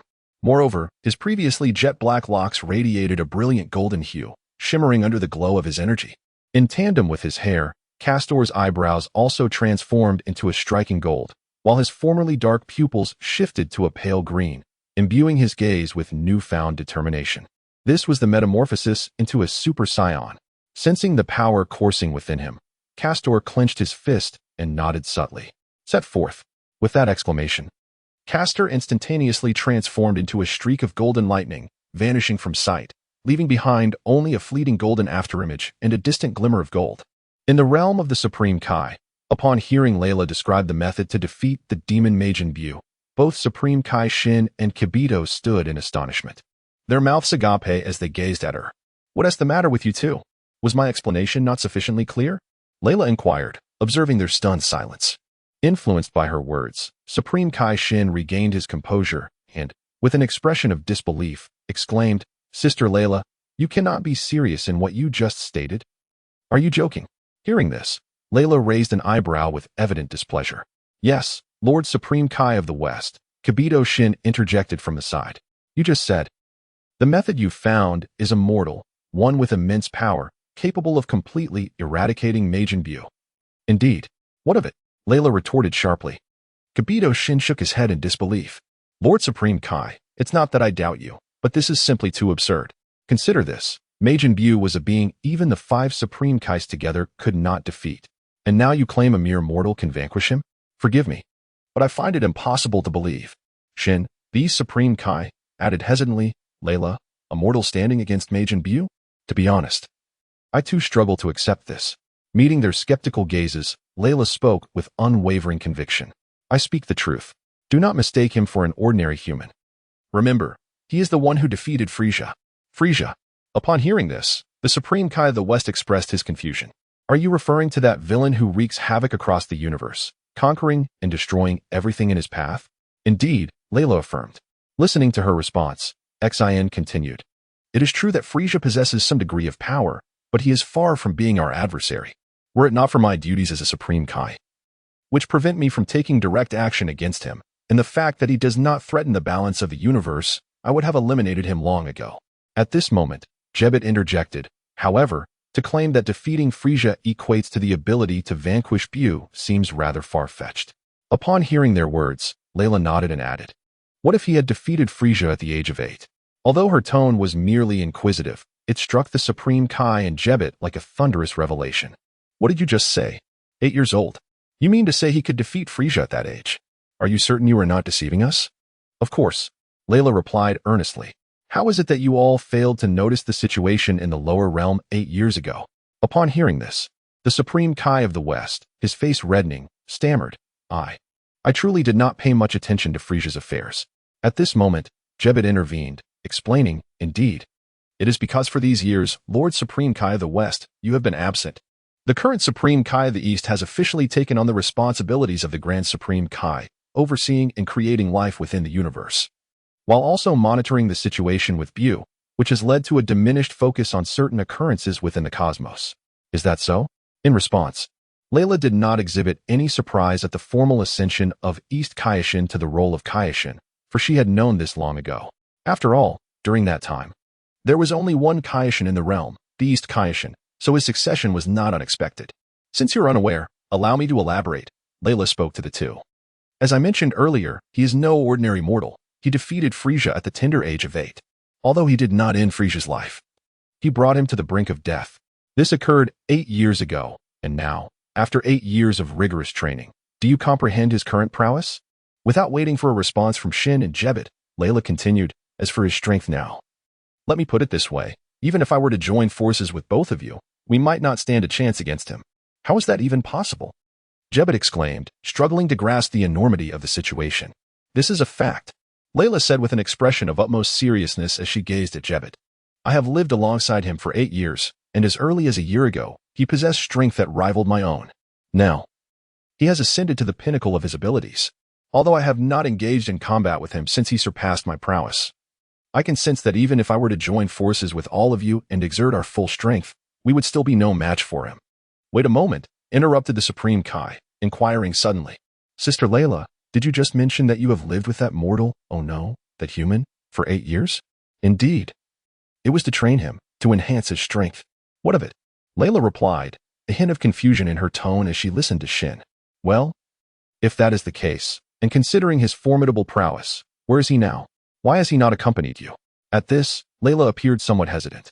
This is because he has departed in search of opportunities for a breakthrough. Breakthrough? Xian expressed his confusion. Layla elucidated, indeed. He mentioned that he has now reached his current limits, and only by transcending this bottleneck can he continue to grow stronger. Consequently, he departed from my side and ventured out. At this juncture, Layla paused briefly before continuing. Moreover, at this stage, his strength likely still falls short against Buu, which is why I did not invite him to accompany me. Well, before the Supreme Kai could utter a word, Layla hurriedly interjected. But fret not, for I have already made arrangements with him. I shall grant him a year, and after that, I will seek him out. By then, he should have undergone a breakthrough. His strength will undoubtedly be augmented, and we shall have a means to deal with Buu. No, I meant to say, observing Layla's misunderstanding. The Supreme Kai was about to clarify, yet before he could complete his thought, Layla interrupted once more. I know what you are going to say. You are wondering how we shall establish contact, correct? That is precisely the reason for my return. Only within this realm of the Supreme Kai can I observe the circumstances of the lower world, and it is here that I can pinpoint his location. Therefore, you need not worry, I have already devised a plan, or else I would not have returned at this moment. However, beside her, the Supreme Kai and Jebet displayed expressions of utter helplessness, as Layla's words did little to alter their demeanor. In fact, as she concluded her statement, they exchanged glances, appearing at a loss for words. What is the matter? Seeing the helpless expressions of the two, Layla felt a twinge of confusion. Beside her, the king of the realm, Shin, glanced at Layla and promptly elucidated, Sister Layla, what I intended to convey was not those questions, but rather, if that individual merely seeks to transcend their limits. I possess a method that can facilitate such a feat. This revelation undoubtedly astonished Layla, who responded with wide-eyed surprise. You have a way to enable someone to surpass their limits. Indeed, the Supreme Kai of Time spoke earnestly while gazing at Layla. This method was revealed to me only after I ascended to the position of the Grand Supreme Kai. Is that so? Upon hearing this, Layla nodded, realizing why she was unaware of a method that Xian was familiar with. Since such a method exists, what could it possibly be? Listening to Layla's inquiry, the king god Xian responded, in our realm of the king gods, there exists an unparalleled divine sword. Historical records indicate that no king god throughout the ages has managed to draw it from its sheath. However, it is said that if someone were to succeed in wielding this sword, they would acquire boundless power, enabling them to surpass their current limitations and ascend to a higher realm. The king god sword. Indeed, Layla exclaimed upon hearing the Supreme Kai's response. Is this Supreme Kai sword truly that formidable? Of course. The Supreme Kai affirmed with a tone of certainty.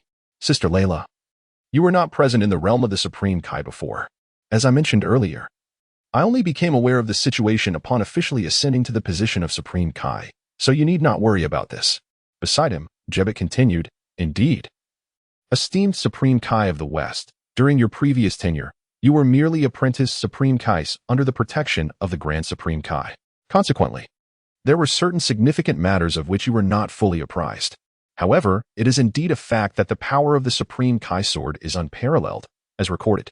Listening to their account, Layla's eyes sparkled with increasing brightness, and she exclaimed with joy, excellent. In that case, let us not delay any further. We shall contact him now and bring him here. Very well. Upon hearing this, the Supreme Kai of Time nodded and said, please describe his name and characteristics. I shall see if I can locate him. In the realm of Earth, within the divine sanctuary of the celestial deities, the god observed the happenings below with unwavering attention. His gaze, particularly fixated on a child endowed with a monkey's tail, lingered upon him for 4 years. The deity possessed profound insights into the boy. He was acutely aware of the child's identity and untapped potential. Earlier, a member of the same lineage had already descended upon this planet. As he beheld the child, a faint smile graced the deity's visage. Sun Wukong, the future of Earth likely resided within him. At that moment, in the vast expanse of the cosmos, Kast soared forward at an astonishing velocity. The rapidity of his movement caused the stars flanking him to shift backward in a blur. Suddenly, Castor halted abruptly, coming to a standstill, and spoke in a cold tone. "Who are you?"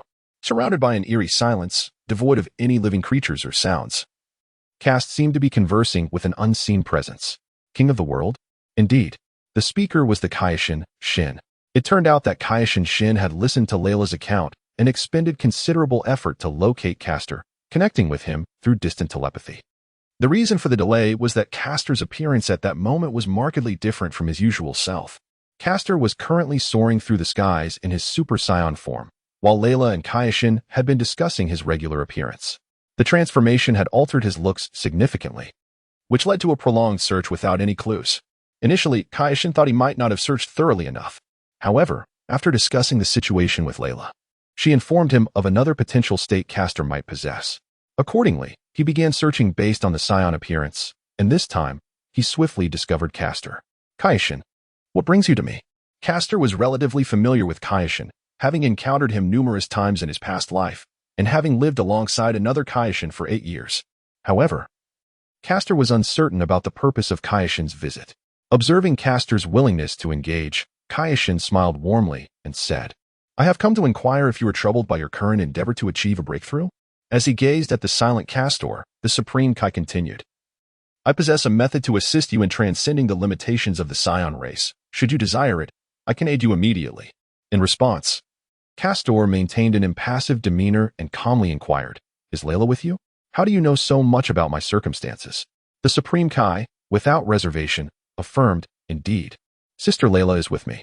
I learned of your situation through her and understand the turmoil you currently face. I am here to help you surpass your existing limits. What do you require of me?" Castor questioned skeptically, for he harbored doubts about any assistance being offered without cost, especially from someone like the Supreme Kai of the West. Layla. After all, her previous aid had been motivated by a desire for her own blood, indicating a premeditated agenda. In the distance, the Supreme Kai smiled awkwardly at Castor's remarks and explained, "Indeed, I do need your assistance. It pertains to a terrifying entity within our universe known as Majin Buu, whose actions have inflicted severe casualties among the Supreme Kais. My intent in reaching out to you is to seek your aid regarding this Buu matter." Castor was well aware of Majin Buu, the being responsible for the deaths and injuries of 5 Supreme Kais. He had heard from Layla that she had suffered grave wounds and had drifted in the cosmos for countless years before fortuitously surviving. In the original narrative, Castor knew that even Vegeta, at the pinnacle of Super Saiyan 2nd level, was no match for Buu, and Goku, transformed into Super Saiyan 3rd level, was nearly evenly matched. However, should Goku gather enough energy in his peak form, he might possess a slender chance of victory. Yet, even this implied the terrifying might of Majin Buu.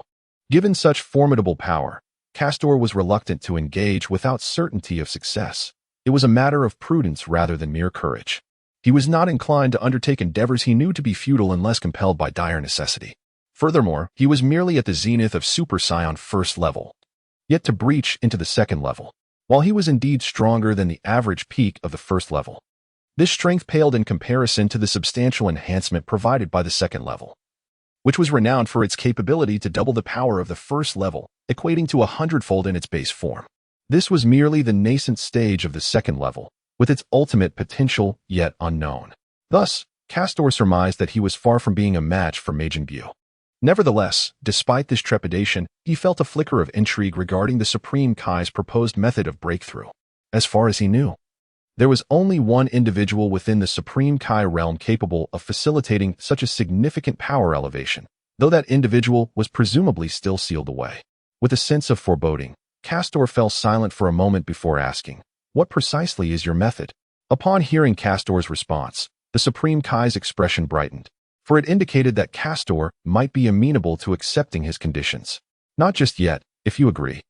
I shall come to you immediately and bring you to our Supreme Kai realm, where I will divulge all details."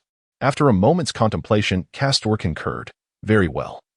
Though the sequence is somewhat askew, this arrangement is acceptable." While he had long contemplated visiting the Supreme Kai realm, he had refrained for 2 reasons: a lack of means to do so, and the fact that a crucial figure remained sealed, rendering such a visit futile. Later, when Layla arrived, Castor had hoped she would escort him to the Supreme Kai realm. However, She had never expressed any intention of going, and given the circumstances, it seemed pointless to pursue that path. Now, however, the opportunity arose for him to venture forth, allowing him a chance to explore. Meanwhile, in the Supreme Kai realm, the Supreme Kai joyfully relayed Castor's agreement, prompting Layla's face to light up with happiness at the prospect of reuniting. She expressed her desire to fetch Castor to the Supreme Kai realm. The Supreme Kai nodded approvingly, acknowledging that it was far preferable for a familiar face to undertake the journey than a stranger, thus alleviating unnecessary wariness. Consequently, the Supreme Kai instructed Jebbet to accompany Layla on her mission. In the vast expanse of space, Castor did not linger long. As soon as the words were spoken, Layla and Jebbet swiftly appeared before him. Upon reaching Castor's side, Jebbet scrutinized him intently before questioning, "Supreme Kai of the West, is this indeed the individual?" At that moment, Castor remained transformed into his Super Saiyan state, his golden hair radiant under the aura's glow, his gaze sharp and composed.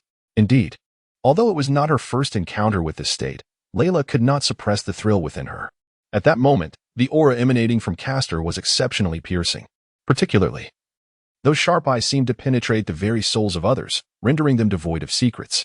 Castor did not revert to his original form but maintained his transformed state, his keen gaze fixating momentarily on Jebbet.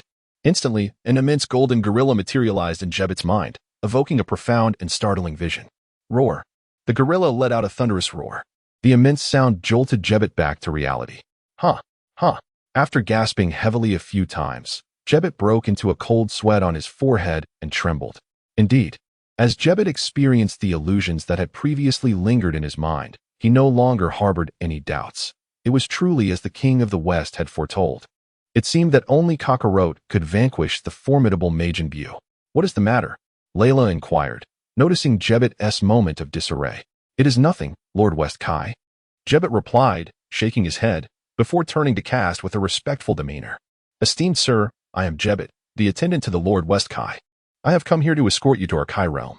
Layla was taken aback by Jebbet's respectful tone. Ever since her return to the Kai realm, Jebbet had exhibited a peculiar sense of superiority over mortals, showing neither concern nor respect for them. Just moments ago, he had even harbored doubts regarding Kast. Yet now, he expressed a reverence akin to that of the Kai himself, an astonishing transformation indeed. Observing the remarkable shift in Jebbet, Layla surmised that it must have been the effect of Kast's piercing gaze. She approached Kast and, rolling her eyes, whispered, "Did you employ some method on him just now?" Kast regarded Layla calmly and replied, "I merely imparted a lesson to him, to prevent complications later." With that, Kast relinquished his Super Saiyan transformation, returning to his normal state.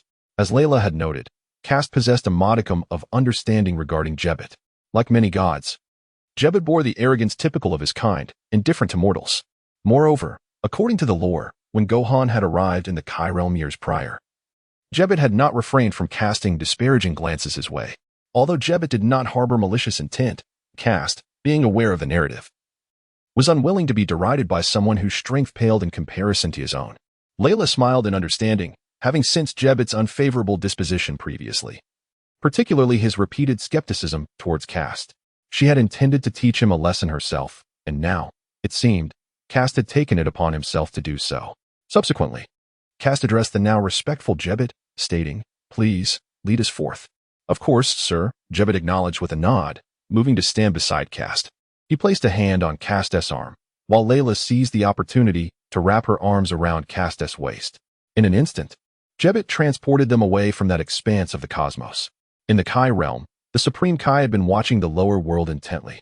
Upon seeing Kast's agreement, Jebbet prepared to guide them forth. "Here it comes." With a swift motion, the figures of Kast and his companions materialized in the clearing before them. As Kast gazed upon this planet, a sense of familiarity washed over him. He then turned to Layla, who was clinging to him, gently attempting to pry her arms away as he spoke. "We have arrived. You may release me now." Oh, certainly." Upon hearing Kast's words, Layla's cheeks flushed crimson as she let go of his arm and stepped aside. Nearby, the Supreme Kai, Shin, observed Layla's rosy complexion and glanced at Kast's impassive demeanor, lost in thought. However, this was not the moment for such contemplations. Approaching Kast, Shin extended his hand and greeted him. "Greetings, and welcome to the Supreme Kai realm. I am Shin, the Supreme Kai here. You may simply call me Shin." Noticing that Kast did not reciprocate the handshake, Shin remained unfazed, maintaining his warm smile as he withdrew his hand. I presume you are not fond of such formalities, so I shall be succinct. I understand you agreed to come here in order to transcend your limits. Nevertheless, I must express my hope that once you achieve this breakthrough, you will assist us in vanquishing the evil Majin Buu. Of course, this would be contingent upon your attainment of the requisite strength to defeat him, not an immediate obligation. In response, Kast offered no further elaboration, stating simply, I understand. Now, please instruct me on how to transcend. Observing Kast's expression, Shin refrained from further discussion, maintaining his smile as he replied, Very well, then please follow me. With that, Shin floated into the air and continued, What will enable your breakthrough lies ahead. Please accompany me. He then soared into the distance. Beside them, Jebbet also extended his hand in a respectful gesture. Please follow me, Mr. Kast. With that, Jebbet gradually ascended into the sky. Layla, watching the two ascend, smiled and urged, Kast, let us hurry and follow them. As they pursued the figure of Shin, Kast cast a glance at Layla, yet remained silent. Sensing Kast's gaze upon her, Layla turned her head and inquired with curiosity, What is the matter? Castor did not respond, merely averting his gaze. Observing Castor's silence, Layla spoke up, Are you questioning why I have returned here? Castor remained silent, not refuting her. However, observing the continued silence of Castor, Layla hurriedly clarified, Please do not misunderstand. I initially came here merely to facilitate locating you after your breakthrough, as you might have anticipated. As Xian mentioned, I require your assistance in defeating the demon Buu. Yet, for so many years, I have found no one with such capability until I encountered you, which is why I informed Xian of your existence. I did not expect that he would learn of the method to surpass limits, prompting me to have him reach out to you. As Layla hurriedly explained, Castor spoke softly, I do not misunderstand. There is no need for your explanation. Although Layla offered her reasoning, Castor sensed that the true motives perhaps lay hidden within her psyche. However, this was a personal secret, one Castor was neither inclined to uncover nor wished to know. Soon, the Supreme Kai arrived at their destination. The Supreme Kai halted in midair, and before him stood a towering platform. Is that the Supreme Kai sword? Layla, who had come alongside Kasuto, gazed at the distant platform with a hint of curiosity. Indeed. Xian nodded, subsequently descending upon the elevated platform. As Xian landed, the crowd also gathered upon the high stage. The Kaioshin Xian pointed towards the divine sword embedded in the earth, proclaiming, This is the Kaioshin sword, the most formidable weapon in this realm of the Kaioshin. With that, Kaioshin Xian approached Mr. Kast and invited, Mr. Kast, this is the artifact that can help you transcend your limits. Come, please draw it forth, and you shall possess the immense power of the divine sword. Upon completing his invitation, Kaioshin Xian stepped aside, gesturing with an inviting hand. Kast, however, gazed silently at the sword. He was acutely aware of its existence and its capabilities, aside from its considerable weight. Its greatest value lay in the fact that it sealed the old Kaioshin within. Beyond these two characteristics, the sword did not possess any true ability to break through limits. Yet, one could not dismiss the fact that the old Kaioshin within indeed held the power to facilitate such transcendence. Standing before the divine sword, Kast felt a profound sense of resignation. Although he had suspected this might be the case, a part of him had hoped for an alternative. However, he was confronted with the reality of the situation. Nearby, Layla, observing Kast's unwavering fixation on the sword, urged him, What troubles you, Kast? Draw the sword and see if it can help you surpass your limits. With Layla's encouragement, Jebbet also chimed in. The Kaioshin sword has remained undrawn by all the Kaioshins of the past. I am equally curious about its appearance and capabilities. The Kaioshin nearby nodded, displaying a similar expression of anticipation. Faced with the eager gazes from both sides, Kast extended his hands toward the Kaioshin sword. Gripping the weapon firmly, he let out a muffled grunt, and a surge of yellow flames erupted around him. As the flames ignited, a fierce wind swirled around, sweeping outward in all directions. Remarkable. Truly remarkable. The Supreme Kai exclaimed, his expression shifting in awe as he felt the overwhelming power. Like the Supreme Kai, Jebbet was equally astonished. For at that moment, Castor had not transformed into a Super Saiyan, yet the aura emanating from him was undeniably stronger than when they had previously encountered him in his Super Saiyan form. What could this mean? Had his strength increased even further? In contrast to the astonished expressions of the two, Layla remained considerably more composed, for she was aware of Castor's true capabilities. Observing Jebbet's surprise, Layla began to elucidate, Jebet, while you previously encountered Castor in his Super Saiyan form, he was suppressing his energy at that time. Thus, you perceived him as less formidable than he truly is. In reality, the prowess of a Super Saiyan far exceeds your expectations. Upon hearing Layla's explanation, Jebet's expression transformed into one of realization. He had indeed harbored doubts, as he had not sensed Castor's formidable strength before. In fact, he had questioned it until Castor had shot him a glance that revealed the extent of his latent power, dispelling any skepticism. Otherwise, he would have shown far less courtesy to Castor. Gripping the divine sword, Castor listened to their conversation, shaking his head inwardly while his hands began to exert pressure. Suddenly, with a fierce determination in his gaze, he focused intently on the sword in his grasp. As he strained to draw it, the entire area began to tremble. The vibrations rapidly spread outward, causing fissures to form in the ground. Despite the surrounding chaos, the pedestal upon which the divine sword rested remained unscathed, showing no signs of the force being exerted upon it. The Supreme Kai gazed at the immobile sword with a look of frustrated disappointment. Could it be that even Castor could not draw it forth? Observing the Supreme Kai's disbelief, Layla reassured him, "Do not rush. We have yet to make contact." Indeed, as Layla's words lingered in the air, the divine sword in Castor's hands began to shift ever so slightly, revealing initial signs of being drawn from the pedestal. It moved. It actually moved. Jebet exclaimed with excitement, his face lighting up as he observed the subtle motion of the sword. "What? Let me see." At this, the Supreme Kai's spirits lifted, his eyes widening in anticipation as he crouched down to witness the connection point. Indeed, at the boundary, faint traces had begun to emerge. Observing this sign, the King of the Worlds rose to his feet, exclaiming joyfully, "Keep it up. You truly can achieve it." At that moment, those nearby displayed expressions of elation. Layla, gazing at Castor as he gradually drew the divine sword, wore a beaming smile and addressed the King of the Worlds. "See, I told you I was right." The King of the Worlds nodded vigorously, his excitement palpable. "Indeed, Mr. Castor is the savior of our universe. I deeply regret my previous doubts." Meanwhile, the divine sword had been drawn to 1/5 of its length, and the sacrificial altar had begun to show faint cracks. However, at this juncture, Castor released his grip on the sword and stood upright. "What is it, Mr. Castor?" Both Jebet and the King of the Worlds looked on, puzzled, unaware of what was troubling Castor. "Yes, what is it, Castor?" Layla also wore a perplexed expression as she observed him. Castor smiled slightly at everyone and replied, "No. I simply feel it is too slow." "Is it too slow?" The Supreme Kaishin expressed a hint of confusion, unable to grasp the meaning behind Castor's words. However, Layla, standing nearby, elucidated, "What Castor means is that the extraction is indeed taking too long, isn't it?" As she spoke, Layla turned her gaze towards Castor, who, upon hearing her, nodded gently in affirmation. Observing Castor's assent, Supreme Kaishin found himself at a loss for words.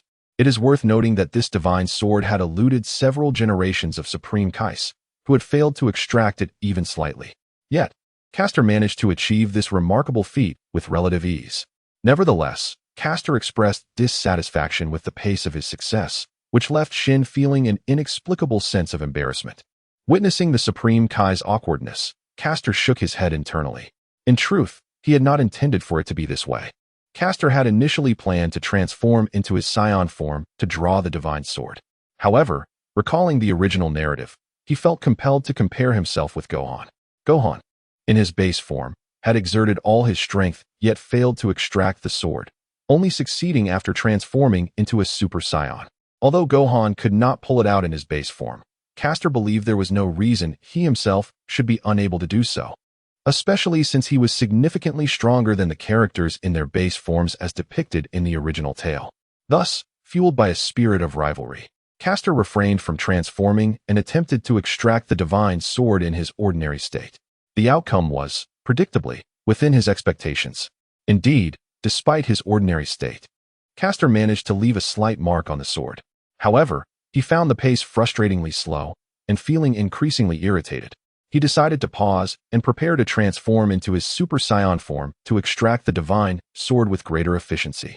"Please make way." With that, Kast raised his arms, his expression grave. As he let out a thunderous roar, an immense aura erupted forth. Before Jebet and the Supreme Kai could fully comprehend Kast's words, boom! A violent gust of wind erupted from Kast's center, propelling the two individuals away. Meanwhile, Layla, having anticipated this moment after her conversation with Kast, had already taken flight, hovering in midair. In the distance, the god of destruction and Jebet were swiftly blown toward Layla, expressing their mild grievances. Mr. Kast transforms without a moment's notice, leaving us no time to prepare. Layla chuckled in response, "That is merely a reflection of your own slowness." The god of destruction, feeling somewhat disgruntled by her words, soon found his expression replaced by astonishment as he beheld Kast. Is this the transformation of a Super Saiyan? The sheer magnitude of power is truly difficult to fathom emanating from a mortal. At that moment, Kast had transformed into a Super Saiyan. His once black hair now radiated a brilliant golden hue, his brows matching the color of his hair, and his eyes transformed into a striking light green. An intense aura enveloped him, intermittently crackling with arcs of lightning. However, as Kast's state began to stabilize, the lightning gradually dissipated, leaving behind only the surrounding golden flames. Sensing the calming energy, Kast nodded and approached the god of destruction's sword, extending his hands to grasp the hilt. Drink. With a subtle exertion of strength. This time the Kaioshin sword was not as difficult to draw as before. Instead, it was remarkably effortless, glimmering with a brilliant golden light as it was extracted from the pedestal. This outcome was entirely expected for Kastor. After all, he had transformed into a Super Saiyan and exerted all his energy to pull it. If such an endeavor still proved challenging, it would reflect poorly on Kastor's abilities. In a swift moment, as the sword was drawn, the pedestal that had once housed the divine blade collapsed with a thunderous roar, shattering into countless tiny fragments that fell away. This must be the Kaioshin sword. At that moment, several onlookers rejoined Kastor's side, their expressions filled with astonishment and curiosity as they beheld the ease with which Kastor had wielded the sword. It doesn't seem all that extraordinary, does it? Jebet pondered with a hint of doubt. No, perhaps the sword is simply understated, the Kaioshin explained from the side. How do you feel, Mr. Kastor? Has the sword bestowed upon you tremendous power? The Kaioshin inquired, observing Kastor's expressionless face as he scrutinized the sword in his grasp. Indeed, Mr. Kastor, has the Kaioshin sword enabled you to transcend your limits? Jebet chimed in eagerly. Although Layla remained silent, her eyes betrayed her excitement and curiosity. However, upon hearing the inquiries from the Kaioshin and others, Kastor exhibited no emotional reaction, responding with a calm and unremarkable demeanor. No, this sword possesses nothing extraordinary. This was, of course, what Kastor had anticipated. He understood that aside from its substantial weight, the sword contained the sealed essence of the old Kaioshin, with no other remarkable qualities.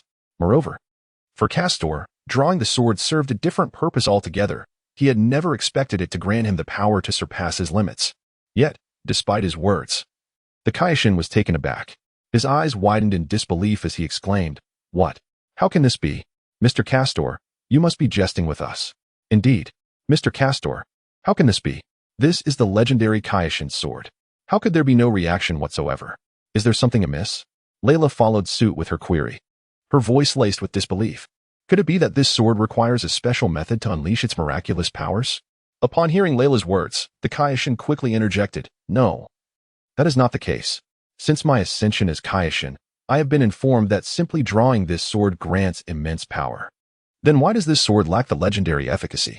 The Kaioshin pondered for a moment before responding. Perhaps there are indeed certain conditions, information that only the Kaioshin would know. Turning to Kastor, the Kaioshin requested, "Mr. Kastor, would you kindly allow me to examine the sword?" Kastor nodded slightly, consenting to his request. Thus, under the watchful eyes of the crowd, Kastor handed the sword to the Kaioshin, softly advising, to be careful with it. The Supreme Kai expressed a hint of confusion, uncertain of Kastor's intentions. Nevertheless, out of respect for the divine sword, he extended his hands and grasped the hilt. "I shall release it now," Kastor remarked with a faint smile as he observed the Supreme Kai taking hold of the sword. Meanwhile, Layla, who noticed Kastor's smile, felt an odd sensation stir within her. After all, Kastor rarely smiled, and when he did, it likely signified a hidden agenda. Yet, driven by her curiosity to witness the unfolding events, Layla chose not to shatter the moment and continued to watch attentively, her eyes betraying a sense of anticipation. The Supreme Kai, upon hearing Kastor's words, harbored no ulterior thoughts and solemnly replied, "I am ready. You may release it." "Very well." Without elaborating further, Castor released his grip on the hilt of the divine sword with a smile. In that instant, as his hand relinquished its hold, the supreme Kai of the universe plummeted downward, caught unawares, as the sword dragged him from the heavens to the ground below. "My lord, the supreme Kai!" Jebet exclaimed in astonishment, witnessing the supreme Kai's unexpected descent, and hurriedly flew down. Meanwhile, Layla approached Castor, casting him a disapproving glance. "You did that on purpose, didn't you?" Castor, his smile fading into a contemplative expression, replied, "No, it was intentional." With that, he gradually descended to the earth. Above, Layla rolled her eyes. "Isn't that the same thing?" Honestly, she then swiftly followed Castor's descent. "My lord, the Supreme Kai? Are you unharmed?" Jebet gasped, his eyes wide with concern, as he rushed forward, only to find the Supreme Kai face down in the dirt, utterly buried beneath the surface. Observing the Supreme Kai's current state, Jebet's expression shifted to one of deep worry. "No, it's nothing." The Supreme Kai Shin struggled to lift his head from the ground, rising with the assistance of Jebet. He then gazed ahead at the divine sword not far away, his expression suddenly transforming into one of astonishment. Before him lay the Supreme Kai's sword, now entirely submerged in the earth, leaving only a gaping hole in its wake. Witnessing this scene, Shin was not only taken aback but also felt a surge of relief. Fortunately, he had received a timely warning from Katsu, which had prompted him to pay closer attention. Thus, when he grasped the divine sword, despite his initial lack of focus, he did not underestimate it. This proved fortuitous. At the moment he seized the sword, although he did not immediately comprehend its significance, he instinctively released his grip just before it struck the ground. Thankfully, he managed to let go in time. Although the weight of the sword still sent him crashing to the earth, this action spared him from being buried alongside it. "Are you all right, Shin?"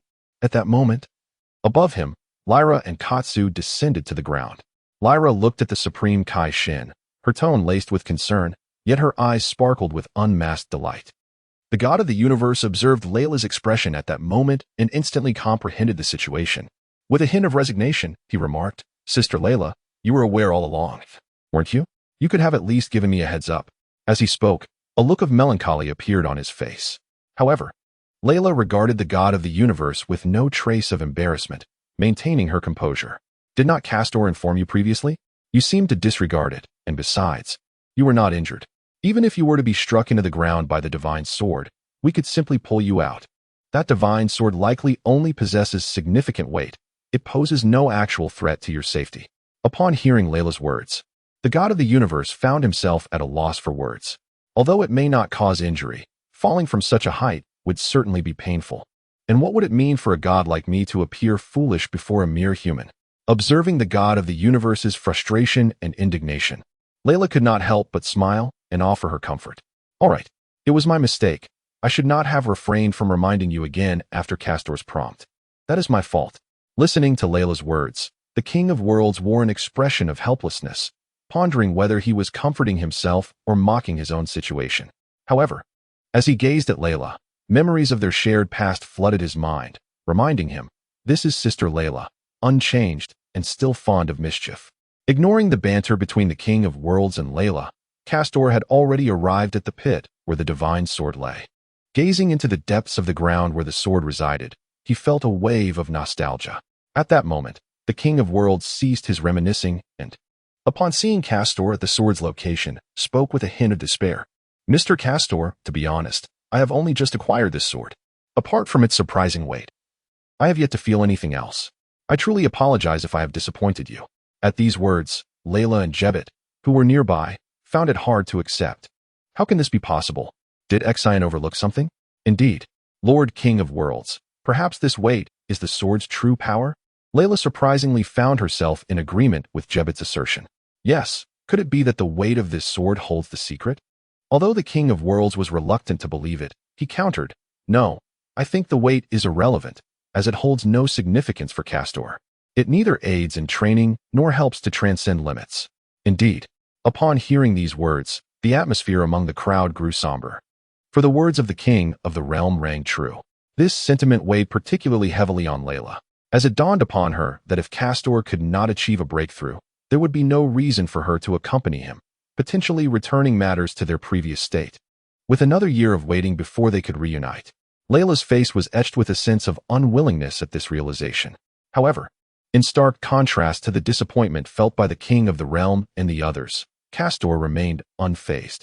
He was well aware of the power possessed by the sword of the king, and his intention in drawing it was not to harness the so-called divine abilities it bestowed. With a smile gracing his face, Castor crouched down and reached for the divine sword embedded in the pit, exerting a slight force to extract it. "Mr. Castor, what are you doing?" Observing Castor's lack of disappointment, which was instead replaced by a smile, the king of the realm felt a flicker of curiosity, quickly followed by astonishment. Could it be that you understand the power of this divine sword? Is that truly the case? At this revelation, no one was more elated than Layla, for if what the king of the realm suggested was indeed accurate, she would not have to endure another long year of waiting. Yet, despite the expectations of the crowd, Castor remained inscrutable. He raised the divine sword in his hand and, with a swift motion, delivered a powerful diagonal slash towards a distant pile of stones. Though Castor stood at a considerable distance from the stone pile, as the sword struck, a blinding arc of light illuminated the stones. In an instant, where the divine sword had passed, the pile of stones cracked with a resounding crack, before tumbling to the ground with a thunderous crash. What? Beside him? The king of the realm's pupils constricted sharply, and in an instant, his body flickered, arriving at the location of the stone pile. How swift! Observing the stone pile split in two upon the ground, the Supreme Kai gently touched the smooth fracture. He noted the remarkable evenness of the cut, devoid of any roughness. In fact, he could faintly see his own reflection in the polished surface, which profoundly astonished him. It is essential to understand that the realm of the Supreme Kai is unlike any other. The materials within are notably more resilient than those in the outside world. Yet here, Kast had effortlessly cleaved the stone using only his strength and the sharpness of the divine sword, dividing it with mere sword energy. Leaving the Supreme Kai in awe, rising to his feet, the Supreme Kai approached Kast once more. Gazing at the unexpressive figure of Kast, he inquired, "Mr. Kast, is the inherent ability of this divine sword merely its sharpness?" However, disappointment soon followed, for he lamented that such a quality alone would not enable Mr. Kast to transcend his limits or defeat the formidable Majin Buu. Kast, on the other hand, harbored no such reservations. While he acknowledged the sword's sharpness with a hint of satisfaction, he was primarily focused on another matter. Holding the Supreme Kai's sword in his grasp, he turned to the Supreme Kai and posed a question. "Are you aware of the hardest metal in this universe?" "The hardest metal?" The Supreme Kai was somewhat perplexed, uncertain of the intent behind Kast's inquiry. Yet he responded, "To my knowledge, the hardest metal in this universe is adamantium." "Why do you ask?" Upon hearing the Supreme Kai's response, Kast nodded affirmatively and stated, "That is indeed it. Summon it forth." The Supreme Kai, still bewildered, queried, "What do you need adamantium for?" Suddenly, it seemed he grasped the underlying intent, speculating, "Could it be that you wish to test the sword?" Without responding, Kast remained silent, but Layla, standing nearby, interjected urgently, "Don't ponder too much, Shin. Quickly, summon the adamantium." Although Layla too was unsure of Kast's reasoning for requiring the hardest metal, she understood that his request implied its significance. Recognizing its potential utility, she felt compelled to act swiftly, hoping that, with a stroke of luck, she too could continue accompanying him on his journey. Very well. This time, the god of destruction refrained from inquiring further.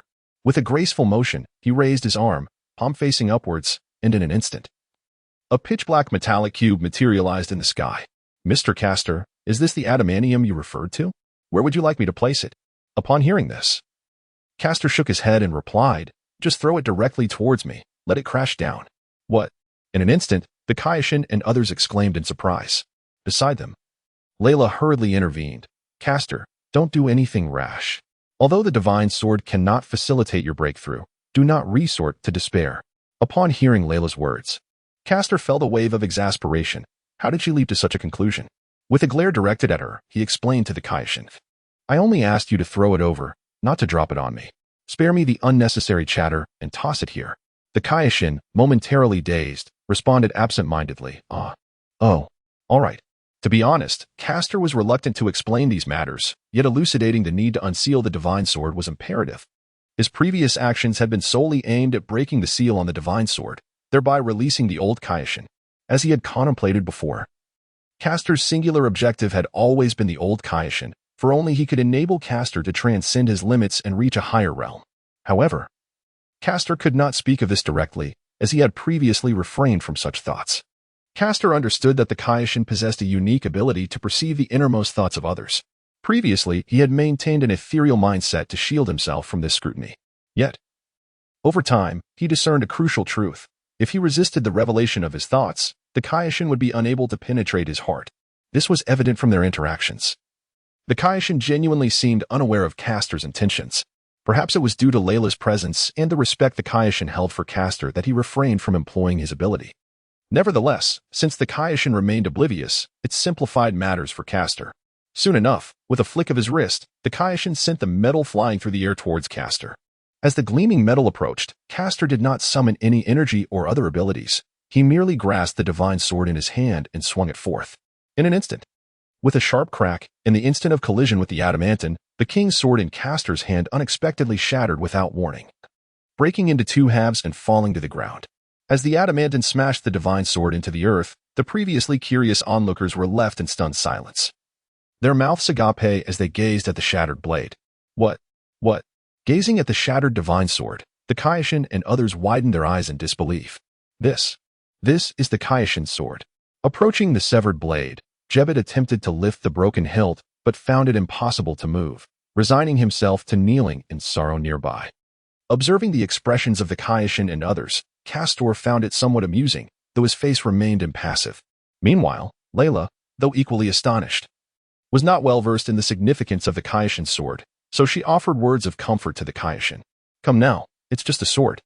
Although it is said to be a legendary weapon, the fact that it has not even been able to sever adamantium indicates that it is merely a fade, a deceptive relic. However, the Supreme Kai of Time listened to Layla's words, poised to respond. Ahem, but what is it, young one?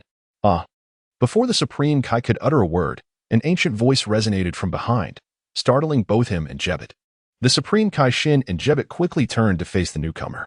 There stood an elderly man, possessing the same purple complexion as the Supreme Kai, with silver-white hair and adorned with Patera earrings. He was clad in the distinctive attire of the Supreme Kai. The old man's eyes were slightly narrowed, and he bore a slight hunch, presenting an outwardly unremarkable appearance. Nevertheless, the Supreme Kai did not underestimate him in the least, for he had suddenly appeared before them, donning the very garments and earrings of the Supreme Kai. Gazing at the elder, the Supreme Kai adopted a demeanor of respect and curiosity. Who are you? The old man asked with a faint smile, gazing at the Supreme Kai and Jebet. I am Peter Toro. To speak of my lineage, I am indeed the Supreme Kai from 15 generations past. Surely, you can comprehend this now. Upon hearing this, the Supreme Kai of Time widened his eyes in disbelief. The Supreme Kai from 10 or 15 generations ago. Beside him, Jebet gaped in astonishment. What? From 15 generations ago? Even Layla found it difficult to maintain her composure, as this revelation was simply too explosive for them. Indeed, cough cough, the old Supreme Kai remarked, raising a hand to his mouth and clearing his throat.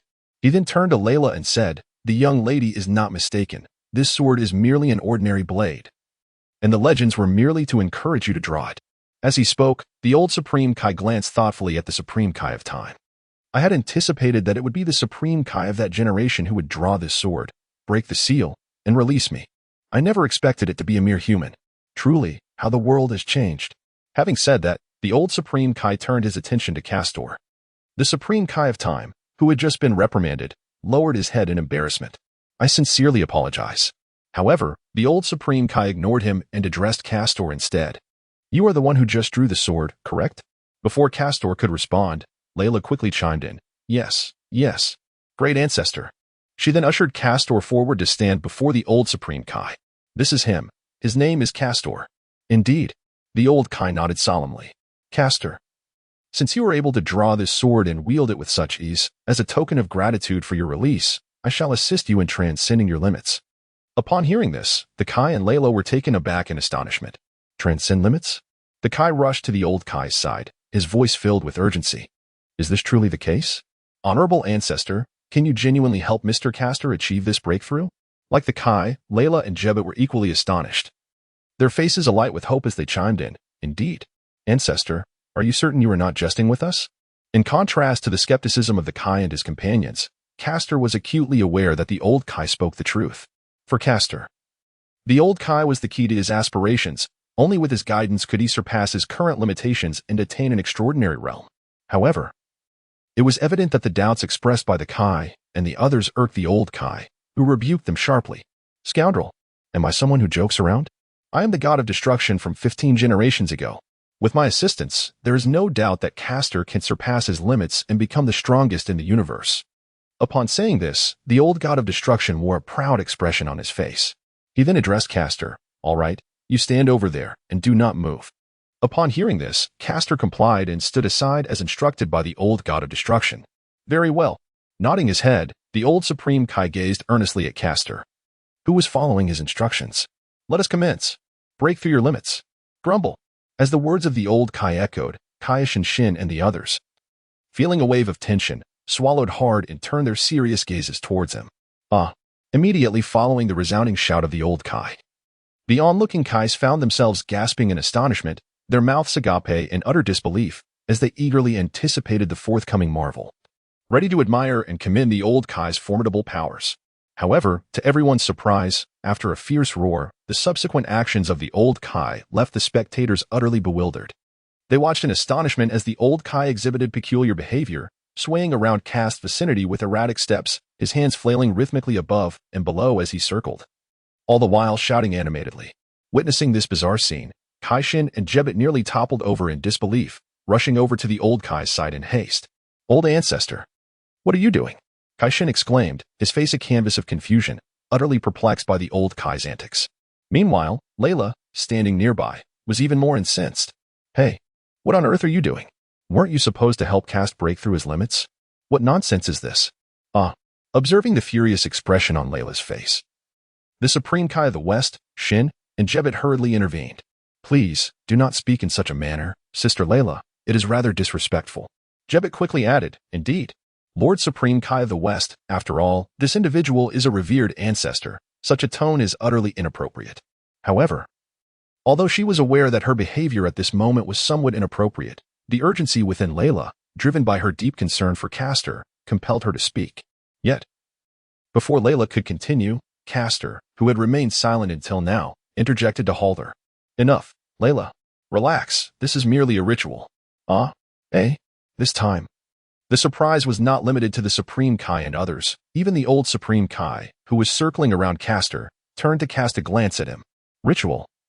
Is it? Layla expressed her confusion, while the Supreme Kai and others, upon hearing this, turned to the old Supreme Kai with questioning eyes. Is this true, esteemed ancestor?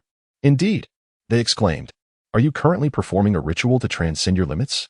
The old Supreme Kai glanced at Caster, then turned to the Supreme Kai and the others, saying, Yes. I am indeed engaged in a ritual to surpass my limits. It seems you youngsters possess little patience. He then looked thoughtfully at Layla. And you, young lady, should understand that while eagerness is comprehensible, one must not be overly demanding. Do not let emotions cloud your judgment. What is it? Layla did not comprehend the words spoken by the old Kai. The old Kai, in turn, showed no inclination to elucidate his meaning, instead shifting his gaze towards Kast, who was squinting in deep contemplation. To be honest, I never anticipated that a mere human could not only draw forth the sword that seals me, but also grasp the significance of my actions. I must admit, I find myself intrigued by you. However, Kast remained unresponsive, closing his eyes and entering a state of meditation. Observing Kast's behavior, the old Kai chose not to comment further and resumed his previous demeanor, continuing with the prelude to the ritual. At that moment, Layla, having gradually regained her composure through the exchanges of those around her, approached the old Kai and bowed apologetically. I sincerely apologize, ancestor. I lost my composure just now. Listening to Layla's words, the old Kai replied sternly, Maintain silence.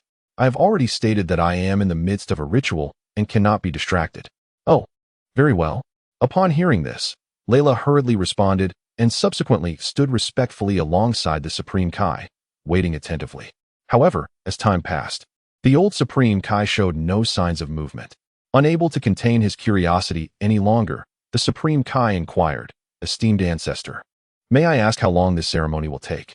Without turning his head, the old Supreme Kai replied, Maintaining his stillness, the ceremony will require 5 hours. To enhance one's power, it will take an additional 20 hours, totaling 25 hours. Upon hearing this, the Supreme Kai was taken aback, exclaiming in alarm. It will take a total of 25 hours. Must it truly require such an extensive duration? What do you expect? Remain quietly by the side. The old Kai retorted with irritation. With no other recourse, the Supreme Kai resigned himself to standing idly by, observing the ritual conducted by the old Kai.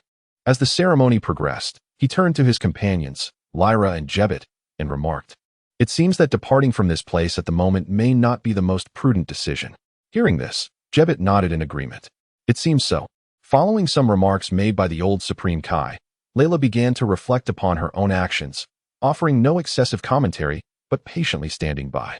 Time passed swiftly, and with the conclusion of the preliminary rites, the old Supreme Kai was no longer orbiting around Castor. At this moment, the two were seated across from one another, meditating in a cross-legged position. However, unlike Castor, who was deeply engrossed in his meditation, the old Supreme Kai had a comic book quietly resting on the ground before him. With the application of his mental focus, the pages of the comic book began to flip continuously, and as the humorous scenes unfolded, the old Supreme Kai could not help but erupt into fits of laughter. Meanwhile, Supreme Kai Shin and Layla, along with others, sat beside Castor in a similar manner. Observing the old Supreme Kai extending his hands towards Castor, Supreme Kai Shin, filled with concern, inquired, "Excuse me, esteemed ancestor, do you believe that Mr.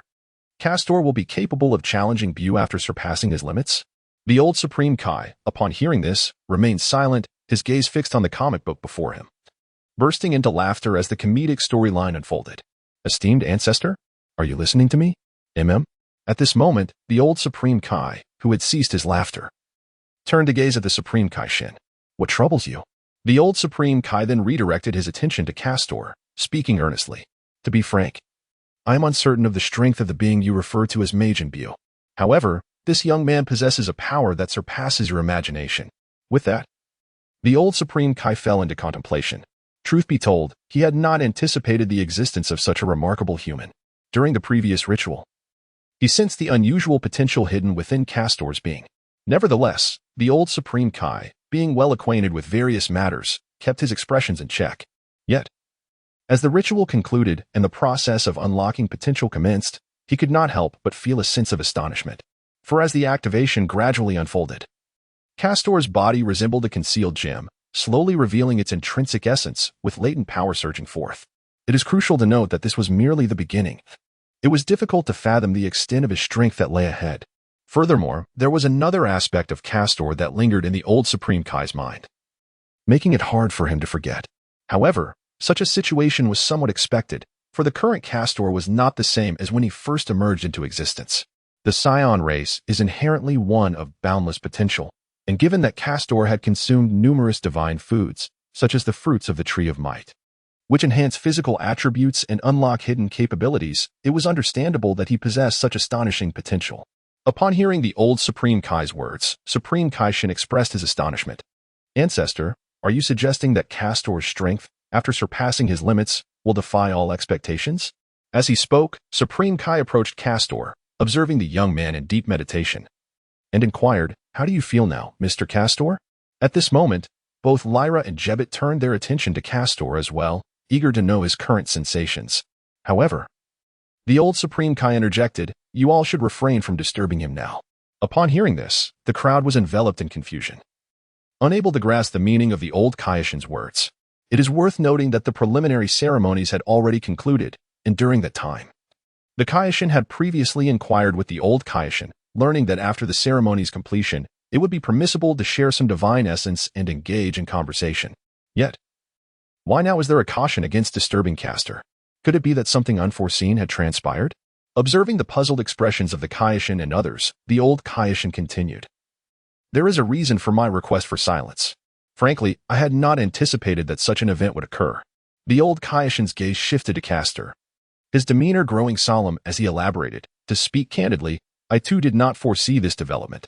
This young man is not merely passively experiencing the awakening of his latent potential, he is actively attuned to the source of power within him. Indeed, this was the very circumstance that left the old Kaioshin in a state of deep contemplation. Castor possessed immense potential within, and at this moment, he was consciously engaging with the wellspring of his burgeoning strength. This was an occurrence the old Kaioshin had perhaps never encountered in his lifetime. "What?" Observing the astonished expressions of those around him, the old Kaioshin spoke with utmost seriousness. At this moment, he was indeed at a critical juncture. Interrupting his meditation could potentially hinder his future breakthroughs in strength. Therefore, it would be wise for you not to disturb him now, once I have completed the entire ritual. You may approach him with your inquiries at your leisure. Upon hearing this, the previously anxious Kaioshin and Lyra were compelled to suppress their inner thoughts and nodded in agreement. All right. Soon, as the old Kai completed the ritual, Castor simultaneously opened his eyes. How do you feel, Castor? Seeing his eyes flutter open, Layla swiftly approached, her gaze brimming with anticipation. Indeed. Mr. Castor, what sensations do you experience now? Alongside Layla were the Supreme Kais, Shin and Kibito, both regarding Castor with eager eyes. Acknowledging their hopeful stares, Castor nodded gently, suppressing his inner excitement. I feel invigorated. I can sense the abundant power within me. Is that so? That's wonderful. Upon hearing this, Layla's expression transformed into one of sheer exhilaration. Meanwhile, the Supreme Kai, while equally thrilled, posed a query. That's fantastic. However, why do I sense that you remain unchanged? Just as he spoke, a venerable voice interjected from the side. That is because he has yet to unleash this newfound power. The old Kai, still seated and perusing a comic book, offered a calm explanation.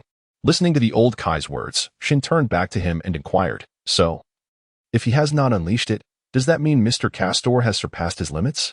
Yet, for any visible change, he must actively release his potential, correct? How can he accomplish that? Indeed. The old Kai gently responded, and then he put away the manga he had been reading. Just as he was about to explain how to unlock one's potential, suddenly, Kakarot, standing before him, uttered a statement. Depart from this place. The crowd was perplexed, however. In that very moment, Layla had already darted to a distant elevated spot as Kast's voice faded away, leaving behind a lingering remark that echoed in the ears of those present. Are you not leaving yet? In an instant, the Supreme Kai Shin and Jebit reacted, hastily supporting the Elder Supreme Kai's arms and dragging him away into the distance. Hey, what are you doing? Exclaimed the Elder Supreme Kai, bewildered and astonished, while also expressing his displeasure. I haven't finished speaking. Do you realize how rude this is? Stop. Let me go. However, Jebit and Supreme Kai Shin showed no inclination to heed the Elder Supreme Kai's words. Instead, they ran even faster, heading towards the direction of Lyra. Yet, before they could distance themselves significantly from Kasuto, a powerful shockwave erupted around Kasuto, spreading outward. At that moment, the Supreme Kai and his companions found themselves within the range of the shockwave. What? The old Kaioshin was taken aback by the actions of Kast, who was currently unleashing his potential. The astonishment stemmed from the fact that Kast seemed to intuitively grasp the method that the old Kaioshin had not yet articulated. However, while Kast's ability to instinctively understand the process of unlocking his potential was indeed surprising, the old Kaioshin began to feel a sense of dread when considering the impending events. He was acutely aware that he was still within the explosive aura emanating from Kast, although he had been distanced somewhat by the Kaioshin and Jebit. If caught in the wave of energy, he would undoubtedly suffer some consequences. It was crucial to recognize that Kast was preparing to unleash a tremendous surge of power, the magnitude of which was unimaginable. Unlike the Kaioshin and others, the old Kaioshin did not possess overwhelming strength. Instead, he was endowed with certain unique abilities. Consequently, in a state of relatively weak power, he was ill-equipped to withstand the pressure damage from Kast's unleashed potential. Thus, in a state of panic, the old Kaioshin exclaimed, "Hurry! Run!" Upon hearing this, the Kaioshin and others could only manage wry smiles, as they were already exerting themselves to flee. Unfortunately, they had to take into account the old Kaioshin's physical limitations and had missed the optimal moment for escape. At this point, the situation had spiraled beyond their control.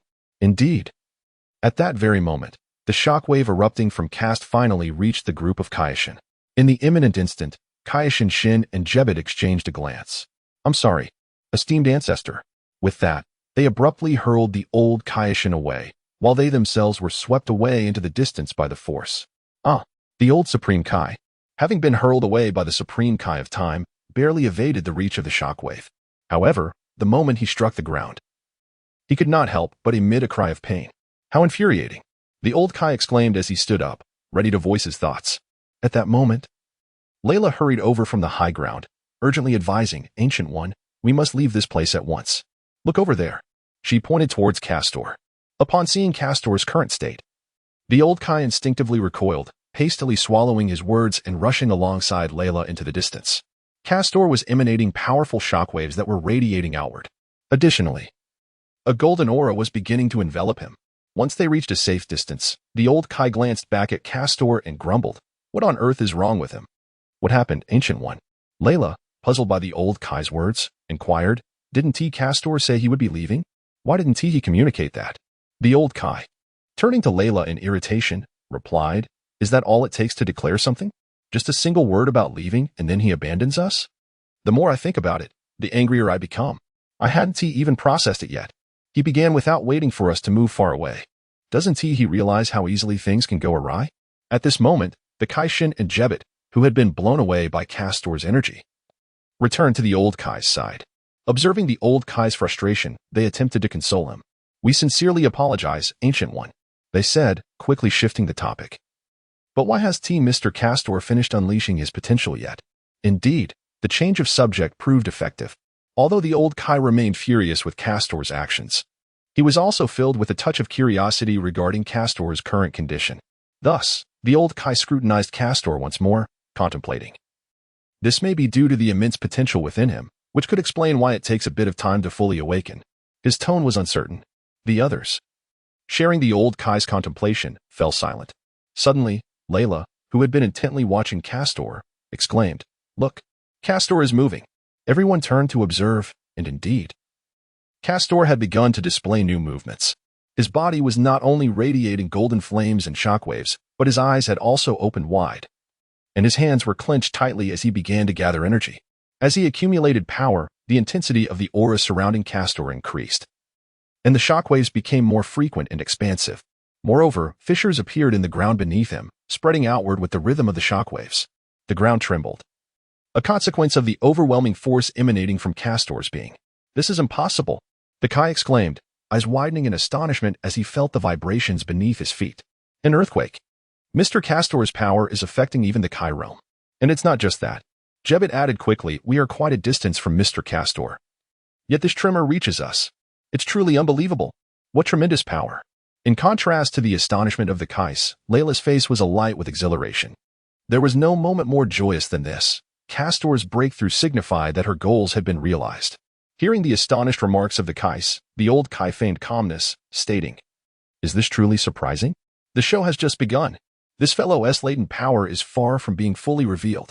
Upon hearing this, the Kais exchanged astonished glances, excitement beginning to dawn upon their faces as they understood that their objectives had been achieved. Indeed, as the old Kai's words echoed, Castor underwent yet another transformation. As he gathered energy, a light green hue began to emerge in his pupils, his hair standing on end, taking on a golden hue. Simultaneously, arcs of electricity danced around him. The transformation was instantaneous, and moments later, Castor returned to his original form. Was that a Super Saiyan? It felt somewhat different. The Kai mused, observing Castor as he reverted to his original appearance. Despite being a fleeting moment, the Kai sensed a power far exceeding that of Castor's previous transformations. A force several times greater than before. Could that be the strength after a breakthrough? No, it must be more than that. With a hint of confusion, the Kai recalled the old Kai's words, realizing that the power Castor possessed after awakening his potential surpassed his wildest imagination. Although the strength exhibited post-transformation was astonishing, it remained within the realm of the Kai's comprehension. Thus, Castor was likely to undergo further transformations. With hopeful anticipation, the Kai turned his attention back to Castor. True to his expectations, Castor began to manifest additional changes. In reality, the recent transformation into a Super Saiyan had merely been a test for Castor, not a true reflection of his capabilities. The slight difference noted by the Kai was due to Castor not transforming into an ordinary Super Saiyan, but rather into a form that transcended the Super Saiyan level, commonly referred to as Super Saiyan second stage. Indeed, Castor's previous experiment was merely an attempt to explore his transformation. The reason he reverted was that he chose to activate his potential instead of maintaining the Super Saiyan state. After all, sustaining the Super Saiyan form places a heavy burden on the body and cannot be maintained for long. However, by activating his potential, his power would solidify over time, allowing for prolonged retention with less strain on his body and potentially elevating his strength further. With this realization, Castor hesitated no longer. He clenched his fists and exerted his energy. In an instant, amidst a powerful shockwave, Castor successfully awakened his potential. As he transformed, the entire Kai realm trembled, the ground cracking beneath them, and distant hills collapsing. Even the clouds above were drawn into a vortex, swirling ominously above him. Witnessing such a terrifying spectacle, the Kai escaped in speechless awe, and even the old Kai widened his eyes in disbelief, for the reaction elicited by Castor was nothing short of monumental. In contrast to the previous merely localized reactions, this time the entire realm of the King of Worlds trembled under the might of this force. As the power surged within him, Castor revealed a smile, distinctly aware that his current strength was several hundred times greater than his usual state, and approximately 5 to 6 times that of his previous transformation into Super Saiyan 2. This power was entirely beyond his previous capabilities. In fact, Castor sensed that his current prowess surpassed even that of Goku in his later transformation into Super Saiyan 3. After all, the strength enhancement of Super Saiyan 3 is fourfold that of Super Saiyan 2. Yet, he had transcended that limit entirely, and astonishingly, he was in a stable state. Unlike Super Saiyan 3, which is characterized by explosive power. Moreover, his potential was incomparable to the latent power awakened within Gohan in his later stages. This was due to the numerous divine items Castor had consumed, significantly amplifying his potential. When comparing Gohan's awakened state with Castor's current activated strength, the difference was palpable.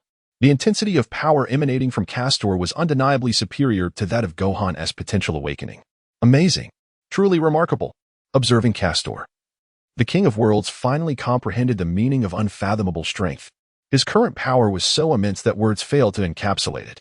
Despite no visible transformation, he radiated an overwhelming force that surpassed even that of the Super Saiyans. This was utterly unbelievable.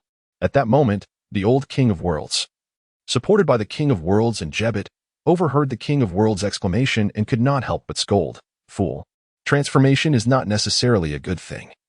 That path is a deviation from the righteous way. Listening to the King of Worlds, Jebet interjected, "It's truly hard to believe. Is this what it means to be a Saiyan? What a terrifying race." Gradually, as Castor's potential was fully unleashed and his aura began to stabilize, the entire realm of the King of Worlds ceased its tremors. The King of Worlds and his companions hastily approached Castor. Upon reaching him, they observed him as usual, although he had not transformed into a Super Saiyan. The power radiating from within him instilled a profound sense of pressure in the hearts of the King of Worlds and others, prompting them to involuntarily take a few steps back. They managed to stammer, "What has happened? Mr. Castor, how do you feel now?" In response, Castor nodded. But upon noticing the suppressed demeanor of the King of Worlds and the others, he reined in his aura, allowing the energy enveloping him to settle. Then, he smiled and spoke. "Excellent." Upon hearing this, Layla appeared exceedingly delighted. As Kast had now restrained his aura, she rushed over to support his arm, exclaiming, "How wonderful, Kast. You haven't forgotten our promise, have you?" Kast turned to Layla and nodded reassuringly. "Rest assured, I will not forget." At his words, Layla's face flushed, quickly replaced by a look of profound happiness. Meanwhile, the Supreme Kai was left in a state of confusion, unable to comprehend the situation. A promise? Could it be regarding the mighty Majin Buu? Yet, Layla's expression did not suggest such a matter. After all, this issue did not warrant such a reaction from her. With curiosity, the Supreme Kai inquired, "Mr. Kast, do you and Sister Layla have any other promises?" Acknowledging the question, Kast turned his head and replied, "Indeed. However, this is a matter strictly between us, and I believe what concerns you now is not this, correct?" Suddenly, the Supreme Kai recalled certain events from earlier, glanced at the two, and nodded thoughtfully. Refocusing, he stated earnestly, "Yes. Mr. Kast, your power has now completely surpassed your previous limits. Defeating Buu with your current strength should be a trivial endeavor. Therefore, I hope you will fulfill our promise and assist us in vanquishing Majin Buu." "Of course," Kast nodded, affirming that he would not forget the promise made between the deities. Upon witnessing this, the deity let out a quiet sigh of relief, as long as Kast remembered. There was no need for concern about his commitment. After all, the circumstances had changed significantly from before. Should Kast be unwilling now, the deity would have no means to compel his agreement. The disparity in their strengths was simply too vast. Although the presence of Layla mitigated this worry, the possibility still lingered. However, now that Kast had expressed his intention to remember, the deity gently inquired, "Since you, Mr. Kast, recall our agreement, shall we set off at once?" "No," Kast shook his head and then said, "It is not the right time yet. I still have another destination to attend to." Upon hearing this, the Supreme Kai appeared somewhat perplexed. However, since Kast had already consented to assist in the eradication of Majin Buu, the timing was of little consequence. After all, so many years had passed, and Majin Buu remained sealed away. Thus, The Supreme Kai nodded in agreement with Kast's request. Meanwhile, Kast turned to Jebet, who was standing nearby, and stated earnestly, "Could you kindly assist me with something?" Hearing this, Jebet glanced around before pointing to himself. "Me." A hint of confusion flickered across Kast's face, for at that moment, he seemed to possess little that could be of assistance. Indeed, Kast affirmed with a nod, then continued. "I am aware of your ability to teleport, thus I require your assistance in taking me to a specific location." Indeed, Jebet glanced at the king of the realm, who gave him a slight nod. With his mind made up, Jebet then inquired, "Very well, may I ask where you, Mr. Castor, intend to go?" Listening to Jebet's question, Castor looked into the distance and replied softly, "Namek. It is a verdant planet, approximately 10 times the size of Earth, adorned with an abundance of islands and lakes. From an external vantage point, one can discern the uniqueness of the celestial system to which this planet belongs, as it orbits 3 diminutive stars, rendering the absence of night a distinctive feature of its environment. On a lofty slope of this planet, within a semicircular edifice, an elderly gentleman of considerable stature, entirely cloaked in green, is seated. Beside him stands a young man, attending to his needs. At this moment, the elder, with a look of astonishment, gazes skyward. Observing the elder's expression, the young man, filled with concern, inquires, "Are you unwell, esteemed elder? Has something occurred?" The elder, known as the Grand Elder, gradually lowers his gaze to the young man and responds, "Neru, I sense the arrival of distinguished guests. I find myself unable to rise.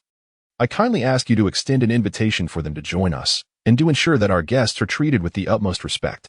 However, just as the man Nilu was about to speak, the Grand Elder interrupted him. "Quickly go, Nilu, just stand outside the door and invite them in." Upon hearing this, Nyla felt a sense of relief. As long as he did not stray too far, it would suffice.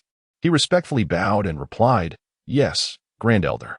With that, Nilu exited the room and arrived outside.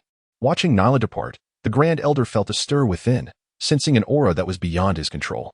Fortunately, he did not detect any malevolent energy from them, and one of them even emanated a divine essence. Thus, he could only harbor hope. "I did not expect such beings to arrive. Planet Namek has only just regained vitality, and it cannot afford to suffer harm again." Reflecting on the formidable power contained within one of them, the Grand Elder couldn't help but sigh. Meanwhile, high above this planet, 2 figures were swiftly flying in a specific direction, the very location of the Grand Elder. "By the way, you haven't mentioned what we are here for," inquired a silver-haired girl clad in red, the Supreme Kai of the West, Layla, who had set off with Castor. The one she questioned was Castor. Indeed, they had arrived on planet Namek, while Jebet had departed after escorting Castor here. As for Layla, she was expressing her determination to stay close. Noticing Layla's puzzled expression, Castor smiled slightly. "The inhabitants of this planet possess incredible abilities. Once we reach the Grand Elder, you will understand." Layla puffed her cheeks in dissatisfaction at Castor's cryptic response. However, Castor appeared oblivious to Layla's demeanor, focusing intently ahead as they sped through the air, contemplating the events to come. A smile gradually formed at the corners of Castor's mouth. Standing outside the Grand Elder's chamber, Nyla reflected on the Elder's countenance. In his memories, the Grand Elder had always been a figure of composure and wisdom, unshaken by any circumstance. Yet this time, the arrival of several unknown outsiders had caused him to reveal such demeanor. It seemed that even the Grand Elder found this situation challenging. With this thought, Nylu could only hope that these visitors would not be the difficult kind to engage with. Nevertheless, if they were indeed troublesome, he vowed not to allow them to harm the Grand Elder in the slightest.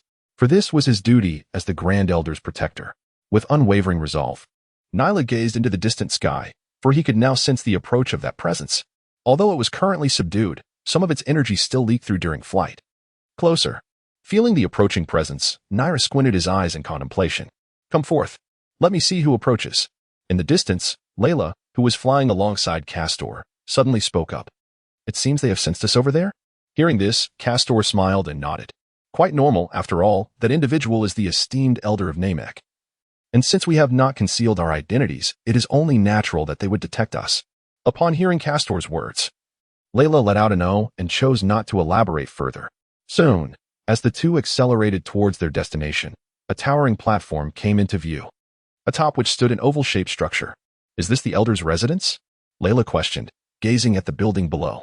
Just as she was assessing the architecture, A young man with a greenish hue and two antennae emerged from the side of the structure. Upon observing the newcomer, Layla feigned surprise. Is this the elder? He appears so youthful. The young man in the distance felt a jolt in his heart. So, they are indeed here to see the esteemed elder? Nevertheless, he politely replied. My apologies, esteemed guests. I am Nairu, the elder's guardian, not the elder himself. As he spoke, Naira stepped aside and continued. I have been ordered to welcome you both to meet the elder. Noticing Nairu's demeanor, Layla playfully stuck out her tongue at Castor with a mischievous grin. In truth, Layla was well aware that this individual was not the elder. After all, the elder was a figure of great respect and authority, while this young man appeared strong. He hardly bore the gravitas required to govern a clan. Moreover, the aura emanating from within the building was evidently far more profound than that of this youthful man, making it clear that he could not possibly be the elder. Yet, one might wonder why Layla chose to feign astonishment, mistaking Naira for the elder. The answer was simple. Layla was merely indulging in a bit of playful mischief out of boredom. Casting a glance at the playful Layla beside him, Castor shook his head and turned to Nairo. Apologies for the trouble. At this moment, Nairo observed the demeanor of the two individuals and, reassured that they harbored no ill intentions, promptly said, You are too courteous. Please follow me. With that, he opened the door to the elder's chamber and graciously invited Castor and his companion inside. Meanwhile, in the realm of the Supreme Kai, after Jebet escorted Castor and Layla to Namek, he returned to report to the Supreme Kai. Listening to Jebet's account, the Supreme Kai nodded in approval. Well done, Jebet. Your decision to return directly was indeed wise. Since Mr. Castor has Ms. Layla by his side, we ought not to intervene excessively. They will reach out to us once they have concluded their matters. Recalling Layla's consistent behavior towards Castor, the Supreme Kai pondered. Realizing that if Jebet chose to remain with them, Castor might not react much, but Layla would surely express her discontent. Thus, it was better for Jebet to return without delay. Jebet, upon hearing the Supreme Kai's response, wore an awkward expression. In truth, his thoughts mirror those of the Supreme Kai. It was not his desire to return, but rather, after accompanying Castor and Layla to Namek, he had intended to wait for Castor to finish his affairs before departing together. However, Layla's gaze, akin to that of one staring at a corpse, bore down on him fiercely, overwhelming him with an intense sense of danger.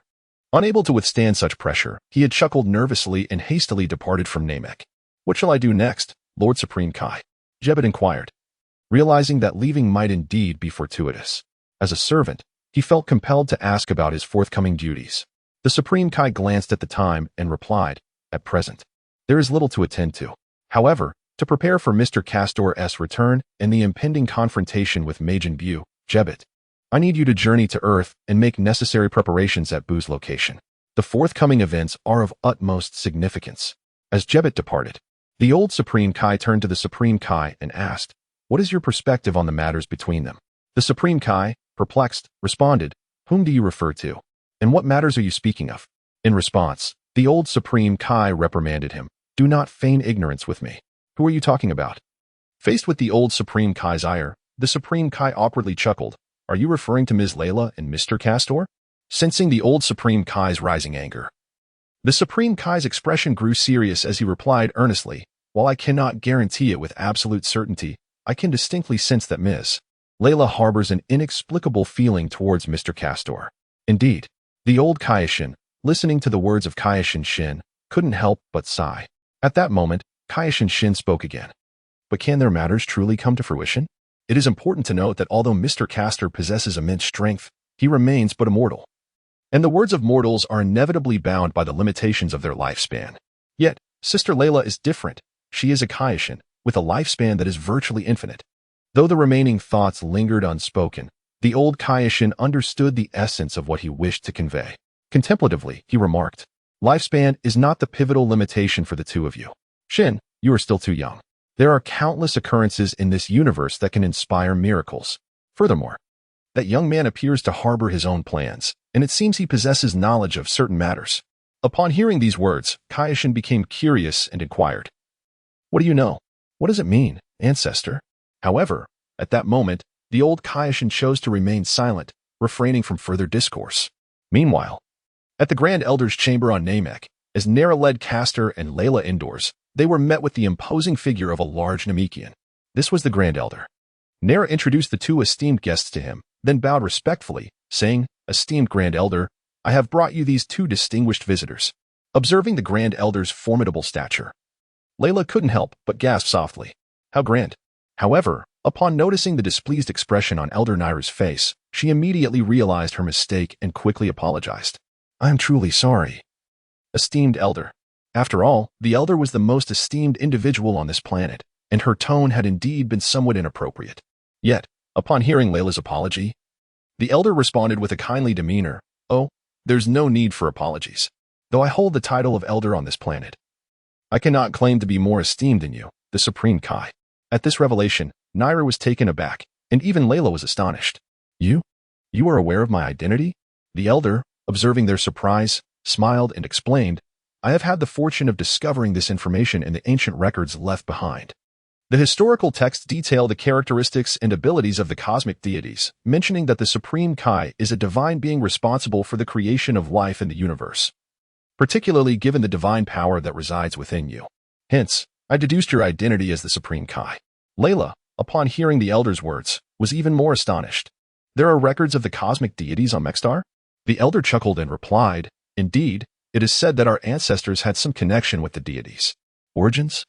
Layla inquired with a hint of perplexity, yet the Grand Elder merely smiled without offering an explanation.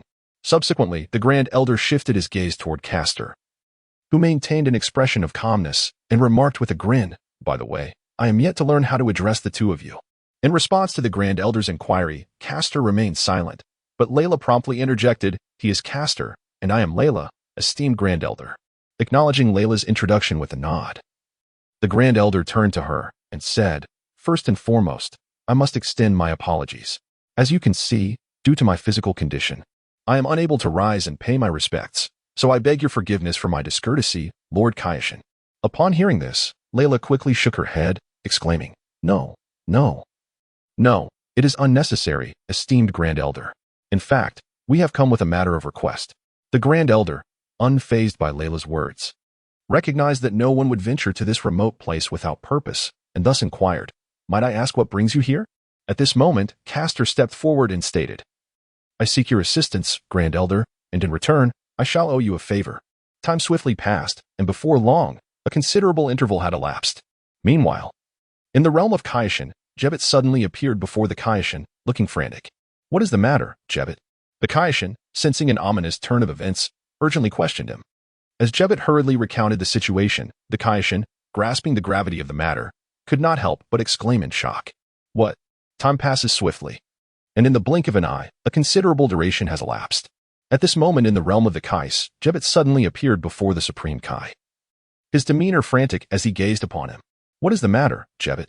The Supreme Kai, sensing an impending crisis from Jebbet's anxiousness, hastily inquired. As Jebbet hurriedly recounted the situation, the Supreme Kai, upon grasping the details, could not help but exclaim in astonishment. What? Even the ancient Kaioshin furrowed his brow at this revelation. The emergence of such an event complicates matters. The Kaioshin Shins, whose expression darkened, turned to Jebbet and inquired, Is there no other clue in the vicinity? How could a well-established seal simply vanish? After pondering for a moment, Jebbet responded hastily, Lord Kaioshin, I have investigated the area extensively and sensed no presence of any beings. Initially, I presumed it might have been caused by that human or perhaps an earthquake. However, upon further reflection, it is evident that an ordinary human could not possibly breach such a seal, let alone unravel it. Moreover, there are no signs of seismic activity nearby. But, is there a clue? Upon observing the expression on Jebbet's face, the Kaioshin's eyes sparkled with interest as he quickly inquired, What do you have? I am uncertain if this qualifies as a clue, Jebbet replied, but it is better if you, Lord Kaioshin, come to see it for yourself. Contemplating Jebbet's words for a moment, the Kaioshin declared, Very well. We shall investigate immediately. However, before we proceed, it is prudent to contact Mr. Castor and the others first. Shall I fetch them directly? Jebbet asked. Wait, I will reach out to them first, and you may depart afterwards, the Kaioshin instructed, settling his focus as he established contact with Castor and Lyra in the distance. Meanwhile, on Namek, the once clear sky was now shrouded in ominous black clouds. And in a vast plain, a colossal monster loomed above. This creature boasted a pair of crimson eyes, pointed horns atop its head, and tentacle-like appendages on its forehead. Its skin a vibrant greenish hue with a bright yellow abdomen. Its lower half resembled that of a serpent, slender and undulating. Yet its tail was connected to a cluster of luminescent entities beneath the ground. At that moment, the monster seemed to communicate with the three individuals below. Suddenly, its entire form transformed into a dazzling light, merging with the glowing mass underground, before ascending into the sky, dispersing into 7 streams of light that vanished into the surroundings. As the creature disappeared, the sky began to clear, and the dark clouds swiftly dissipated. Under the radiant sunlight, the 3 figures below gradually became discernible. They were Castor, Lyra, and Nuru. Nura gazed at the vanished monster and addressed Castor. "Mr. Castor, since the Dragon Purunga has granted your wish, I must return to report. You too may depart at your leisure or explore Namek further. Farewell." Indeed, the creature was none other than Namek's dragon, Purunga. Observing Nuru's haste, Castor nodded, fully aware of his impatience. In truth, Nuru had not wished to accompany Castor initially, but his presence was essential. The dragon Purunga required the Namekian language to fulfill wishes, and only the local dialect could facilitate this. Additionally, the gathering of the Dragon Balls necessitated Nuru's assistance, as all 7 Dragon Balls were safeguarded by the elders of Namek, and outsiders could not acquire them without undergoing trials. Therefore, with Nuru's help, coupled with his status as the Elder's protector, many requirements could be waived, thus saving considerable time. The Elder, cognizant of these factors, dispatched Nuru to aid Castor in collecting the Dragon Balls and summoning the dragon, although Nuru was reluctant to accompany them. For his duty as the Elder's guardian was to remain by his side. The Elder had anticipated this and summoned several warriors to assist him at his residence. Hence, under the Elder's directive and with the support of others, Nuru reluctantly acquiesced to the Elder's request to accompany Castor and the others. As Nuru departed, Lyra voiced her discontent. "That fellow is rather inconsiderate, leaving without even inviting us along."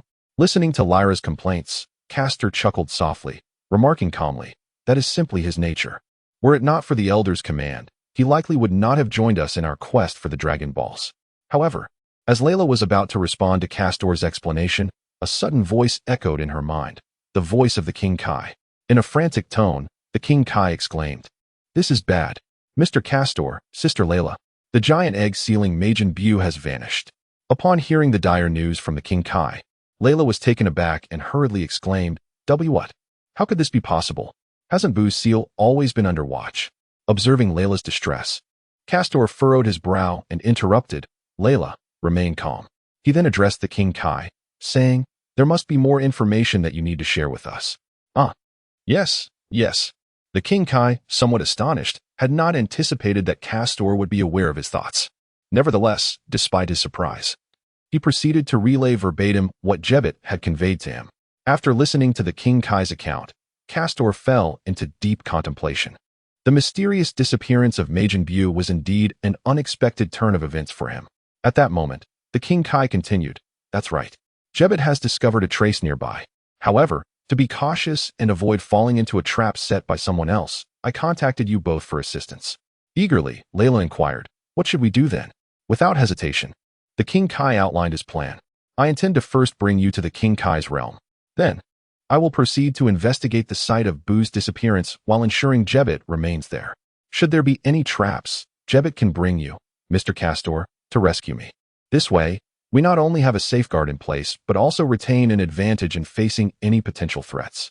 Though the plan was straightforward, it was undeniably prudent. Layla nodded in agreement and affirmed, "All right, we have just completed our tasks, and we will head over immediately." With that, Layla turned to Castor, who met her gaze and nodded slightly in acknowledgement. Meanwhile, the atmosphere remained tense. "Are you coming over?" The Supreme Kai expressed some confusion at this statement, yet he felt delighted by Layla's preceding words. "Have the matters been resolved? That is truly wonderful. Please hold on. I shall summon Jebet to fetch you." As he spoke, the Supreme Kai was about to call Jebet to assist them. However, at that moment, Kast interrupted, "No need for that. We shall arrive shortly." While speaking, Kast extended his left hand, placing his index and middle fingers upon his forehead, casting a glance at Layla beside him. Upon meeting Kast's gaze, Layla instantly comprehended his intent and promptly embraced Kast's right arm. The moment Layla grasped Kast's arm, the two vanished from their location in an instant. Meanwhile, the Supreme Kai was still processing Kast's earlier words when, suddenly, Kast and Layla materialized before him and the others. Upon witnessing the unexpected arrival of the duo, Castor, The Supreme Kai was evidently taken aback, his mind racing with conjectures, exclaiming in astonishment, "What? This is instant transmission?" As Castor arrived before the astonished Supreme Kai, he did not refute the statement. However, Layla, standing nearby, interjected, "Indeed, it is instant transmission. Impressive, isn't it?" In response, the Supreme Kai nodded emphatically, exclaiming, "Truly remarkable. Instant transmission is a skill I have yet to master. Only Jebbet possesses such an ability. It is indeed hard to fathom that you, Mr. Castor, have acquired it. Could this possibly be a capability of the inhabitants of Namek?" Before Layla could continue, the previously silent old Supreme Kai suddenly interjected, "Fool. The situation is far from what you presume." After reproaching the Supreme Kai, the old Supreme Kai turned to Castor and remarked, "As I suspected, your journey to Namek was indeed in search of the Dragon Balls, wasn't it?" Wish Ball. Despite being reprimanded by the old Kai, the Supreme Kai Shin did not express any anger, but instead queried in confusion, "What is that?" Observing the oblivious Supreme Kai beside him, the old Kai let out a sigh and shook his head. Today's youth truly lack knowledge. How can they be so uninformed? Although disappointed, the old Kai proceeded to explain, "The Wish Ball is a unique technology of the Namekians. They possess the ability to create a special item. And once these items are gathered, they can fulfill the wishes of the gatherer." With that, the old Kai settled down and addressed Castor in the past. "These items could only be utilized by the inherently benevolent Namekians. Although I am unsure where you learned about the Wish Ball. I still hope you will refrain from using such items excessively, for they can easily incite chaos in the universe and cause unnecessary troubles." Listening to the old Kai's words, Layla interjected, "Castor wouldn't misuse it. Please do not underestimate him." Upon hearing Layla's remarks, the old Kai nodded in agreement, replying, "That is indeed reassuring." Noticing the awkward atmosphere between the two, the Supreme Kai Shin interjected, "All right, everyone, there is no need for this, and now is not the time for such debates. After all, the pressing matter is still concerning Majin Buu, correct?" Continuing, the Supreme Kai addressed Castor, "Let us set this aside for now, Mr. Castor. Since you are capable of instant transmission, let us proceed together." They found themselves in a desolate plain, surrounded by barren wilderness and hills, devoid of any signs of life. Yet, amidst this desolation, 4 figures suddenly materialized. These 4 figures, differing in skin tones and heights, were clad in remarkably similar attire. At that moment, one of the purple-skinned men turned to another and said, "My apologies, Mr. Castor. Initially, I intended for you to remain in the Supreme Kai's realm, but given the recent circumstances, I believe it is better for us to come together." The man speaking was Castor, with the Supreme Kai at his side. Indeed, these 4 figures, Castor, Layla, the Supreme Kai, and Jebbet, had traveled from the Supreme Kai's realm to Earth. This location was the very site where Majin Buu was sealed, close to the area of the seal. Hearing the Supreme Kai's explanation, Castor shook his head and replied calmly, "It is of no concern to me. My focus is solely on the matter of Majin Buu. We must hasten to the location of the seal and ascertain what has transpired." In response, the Supreme Kai, Layla, and Jebbet all nodded in agreement, after which the Supreme Kai gestured ahead. The site of Buu's seal lies within the valley ahead. With that, the Supreme Kai began to float into the air. "Everyone, please follow me," he said, leading the way as he soared forward. Following the Supreme Kai's lead, Castor and the others ascended into the air and flew alongside him. Before long, they arrived at the valley where the seal was located. Descending from the air, the Supreme Kai gazed ahead. Although he had learned from Jebbet that the massive egg sealing Majin Buu had vanished, witnessing it firsthand filled him with shock and fury. Circling the area where the seal had been, he observed that the spot where the massive egg once resided was now completely empty, and the surrounding barriers had also dissipated. However, despite the disappearance of the sealing egg, a circular indentation remained at the site. Gazing at the indentation, the Supreme Kai turned to Jebbet and inquired, "Jebbet, is this what you refer to as the mark?" Hearing the Supreme Kai's question, Jebbet immediately approached and replied, "Yes, my Lord Supreme Kai, this is it. There are no traces of any creatures nearby, but there is this mark where Buu is located. However, I cannot explain this situation, and thus I could only request you to come and observe." At that moment, Castor, who had come with Jebbet, also examined the ground. Upon seeing the familiar mark, he furrowed his brow. "This is..." Observing the contemplative Kast, the King of Worlds could not help but inquire, "What troubles you, Mr. Kast? Do you possess knowledge about this mark?" In response to the King's question, Kast remained silent, ensnared in his own thoughts. The mark was eerily familiar to him. Well versed in the original tale, he understood that only one individual could create such a mark, vanishing without a trace in an instant. However, whether it was indeed that person remained uncertain until further investigation. Therefore, Kast stepped forward, crouched down, and extended his right hand to the location of the imprint, closing his eyes as he sank into deep contemplation. What is this? Observing Kast's actions, both the Supreme Kai and Jebet wore expressions of confusion. However, Layla, standing nearby, suddenly spoke up with a serious demeanor. Just watch closely. Rest assured, the one who stole Buu's seal will not escape. Although Jebet could not fathom the basis of Layla's confidence, the Supreme Kai suddenly had a revelation and inquired, could it be? Layla, did Mr. Kast make additional wishes from the Dragon Balls on Namek? Upon hearing this, Jebet was taken aback. What? That thing can grant more than one wish. Layla, surprised by the Supreme Kai's astute deduction, nodded in affirmation. Indeed, the Dragon Balls on Namek can grant more than one wish. 3 wishes can be fulfilled. As she spoke, Layla turned her gaze towards the colossal egg sealing Buu, and upon noticing the traces below, she expressed her relief. I initially thought there were no traces at this sealing point. In that case, even with his newfound abilities, Kast would be unable to trace it. However, since there are indeed traces, discovering the culprit is merely a matter of time. Listening to Layla's narrative, the Supreme Kai empathized with the feelings of the old Kai. It was true that this artifact had a slight impact on the balance of the universe. Nevertheless, at that moment, the Supreme Kai felt grateful for its existence. Otherwise, he would have been at a loss on how to locate Buu.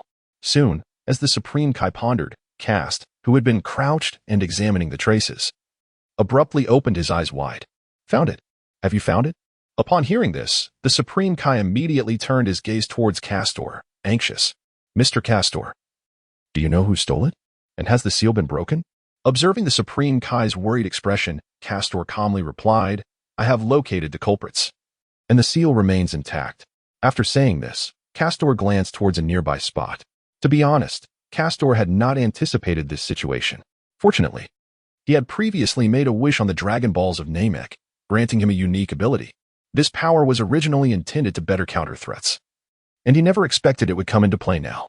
With this ability, Castor could retrace past events using residual traces and remnants, replaying the occurrences vividly in his mind.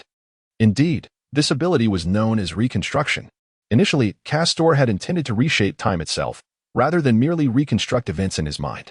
Regrettably, that was beyond reach. Even the Dragon of Namek could not fulfill such a wish.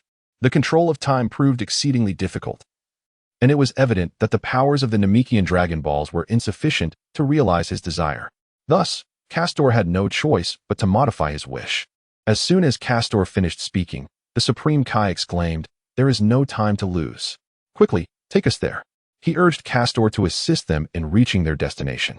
Observing the Supreme Kai's urgency, Castor replied with composure, Do not worry, they have not left Earth.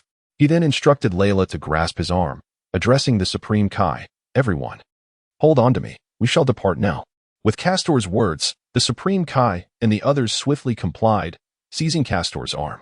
In an instant, Castor focused on a direction and activated the first ability he had acquired on Namek, instantaneous movement, vanishing from sight. They arrived in a remote area of Earth, where a desolate plain now bore a metallic circular door inverted on the ground, resembling a sealed entrance. However, if one were to venture through this metallic door, they would discover a multi-layered spacecraft beneath, of which only the topmost layer was visible.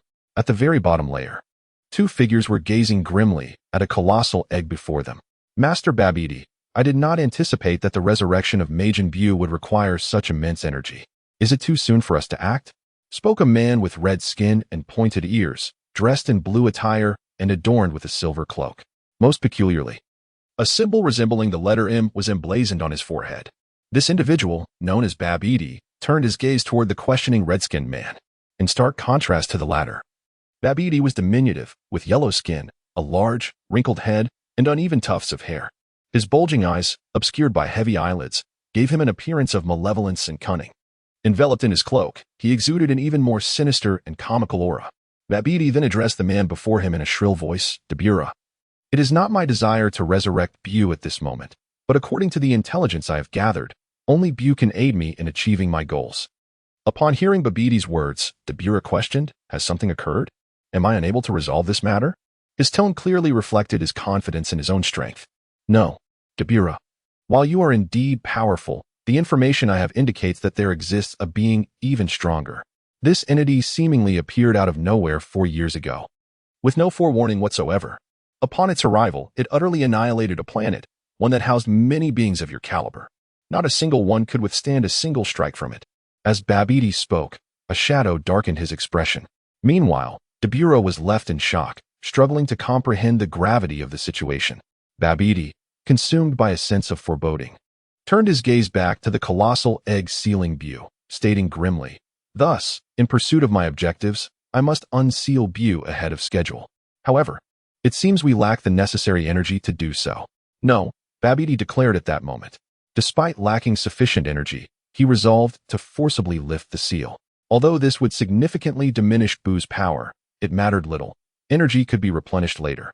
It was prudent to release the seal in advance to prevent the Kaioshin from discovering the situation and potentially harming his father. In truth, Babidi had not originally intended to proceed in this manner, yet he had not anticipated the immense energy required to lift Buu's seal.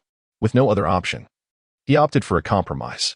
Contemplating this, Babidi swiftly summoned a blue crystal orb, intending to cast a spell to transport the 3 individuals from the ship to the outside world, planning to break the seal there to avoid damaging the vessel during the internal release. However, just as Babidi activated the crystal orb, 4 figures suddenly materialized within it. This is. Dapper stared in astonishment at the figure within the crystal ball, his expression swiftly shifting to one of confusion. Meanwhile, Babidi stood beside him, his face a mask of shock, and he exclaimed in disbelief, "The King of Worlds?" "Listen," said Babidi, and in an instant, Dabura turned to him with astonishment, extending his hand. "The Supreme Kai? Lord Babidi, are you suggesting that these individuals are the Supreme Kai?" Babidi paid no heed to Dabura's inquiry. Instead, his expression darkened, and beads of cold sweat began to form on his forehead. There is no other way. As he observed the Supreme Kai within the crystal ball, who had already taken notice of the spaceship, Babidi clenched his teeth and turned to Dabura, saying, "At this juncture, Dabura, I must implore you to delay them for a moment." Upon hearing Babidi's command, Dabura felt a fleeting moment of doubt but immediately responded with utmost respect. Indeed, he then proceeded towards the spaceship's hatch, conversing as he walked. "Just as I was eager to experience the prowess of the Supreme Kai and his companions, I set forth. Master Babidi." With that, he stepped through the hatch, embarking into the unknown. Standing beside the crystal, I observed the departing Dabura, who was plotting with a grim demeanor. Currently unprepared, Dabura was the strongest within the spacecraft. It was prudent to let him confront the Supreme Kai. If he could vanquish them, splendid. Even if he faltered, the proximity would allow for the absorption of considerable energy. Should circumstances become dire, I would unseal the restraints within the ship. I could not permit the Supreme Kai and his cohorts to thwart my endeavors. Contemplating these matters, a nefarious smile gradually emerged on Babidi's shadowy visage, his gaze returning to the crystal orb. On the ground, the Supreme Kai and the quartet, including Caster, stood atop the spacecraft, specifically above the metallic opening. Observing the metal door, the Supreme Kai focused intently. Indeed, this was the mark, and within, he could sense several formidable presences. He turned to Caster and inquired, "What shall we do to gain entry?" Listening to the Supreme Kai's question, Caster squinted momentarily before suddenly proclaiming, "Wait, there's no need. Someone is already preparing to greet us." Upon uttering these words, the Supreme Kai also sensed an approaching energy. He fixed his gaze sternly upon the metallic door ahead, his demeanor turning grave. "Here it comes." As the words fell, the spaceship's door suddenly creaked open, and a man with crimson skin soared forth from within. As the man stepped out of the spaceship, the Supreme Kai was taken aback by his appearance. "Is that Dabura? How did he end up here?" Jebet, equally astonished, echoed the sentiment. "It truly is Dabura. How on earth did he come to be here?" Layla, observing the evident recognition between the Supreme Kai and Jebet, felt a wave of confusion wash over her. "Dabura? Who is he? Why are you two so familiar with him?" Hearing Layla's bewilderment, the Supreme Kai turned to her and began to explain. "Indeed, Layla, you have been away from our realm for quite some time, so you may not be aware of certain events. Dabura ascended to the throne of the demon realm long after your disappearance. His strength is unfathomable. It can be said that had Caster's potential not been awakened by our ancestor, he would likely not have stood a chance against Dabura. We have known of him for a while, yet we have been unable to confront him. Fortunately, Dubra has remained in the demon realm and has never ventured out, which is why we have not paid him much attention. But to think he would appear here. The Supreme Kai's brow furrowed deeply, sensing that trouble was brewing. As the Supreme Kai spoke, Dubra, wearing a look of mild surprise, interjected, "Oh? I didn't realize the Supreme Kai was so well informed. This makes things easier for me. I won't have to introduce myself." With that, Dubra descended to the ground, addressing the Supreme Kai directly. "You must be the Supreme Kai, correct? Lord Babidi has commanded me to halt your progress. However, I would prefer to eliminate you all directly to avoid interfering with my master's plans. So farewell." With a sinister grin, Dubra vanished in an instant, reappearing directly in front of the Supreme Kai. He drew back his right fist, preparing to deliver a lethal blow to the Supreme Kai's head, clearly aiming to strike without giving him a chance to defend himself. How is this possible? Am I truly going to die like this? The Supreme Kai felt an overwhelming sense of dread as Dubra's fist approached, a chilling aura of death enveloping him. At the very moment Dubra's fist was about to connect, a dark figure appeared between them. In an instant, before Dubra could react, he was sent flying like a soccer ball, crashing into a distant cliff, buried beneath the rubble. I'm saved." The Supreme Kai sighed in relief upon witnessing Dubra being flung away, wiping the cold sweat from his forehead. "Thank you, Caster. If it weren't for you, I might not have made it." Grateful, the Supreme Kai expressed his appreciation to Caster, relieved that he had insisted on bringing him along. The intense feeling of impending doom he had felt moments ago confirmed to him how dire the situation had been. He shuddered at the thought of what could have happened had Caster not intervened in time. In the blink of an eye, from Dubra's attempt to kill the Supreme Kai to Caster's intervention, everything unfolded rapidly. It was only after the Supreme Kai thanked Caster that Jebet and Layla rushed to his side, their expressions filled with concern. "Are you all right, Supreme Kai?" they asked in unison. "Did you sustain any injuries?" The Supreme Kai quickly waved his hands, reassuring them, No, I'm fine. Thanks to Caster, I escaped unharmed." Listening to the Supreme Kai's explanation, Jebet turned to Caster, expressing his gratitude. "I cannot thank you enough, Caster. If anything had happened to the Supreme Kai, I shudder to think of the consequences." Jebet bowed deeply to Caster, conveying his appreciation. Layla, though silent, also glanced at Caster, her eyes reflecting profound gratitude. Observing their expressions of thanks, Caster maintained a stoic demeanor, his gaze fixed on the distant debris where Dubra had smashed into the earth. "Do not celebrate too soon. That fiend is not dead yet." He then turned to the Supreme Kai. "Stay focused. While he may possess greater strength, you should be able to avoid being swiftly killed with a little more attention. We cannot afford to have a repeat of this incident." Though Caster's words were calm, the Supreme Kai felt a wave of shame wash over him. Indeed, as Caster pointed out, had he been more vigilant, even if he could not evade the strike, he could have at least avoided instant death, suffering only severe injuries instead. Flushing with embarrassment, the Supreme Kai quickly apologized. I am truly sorry."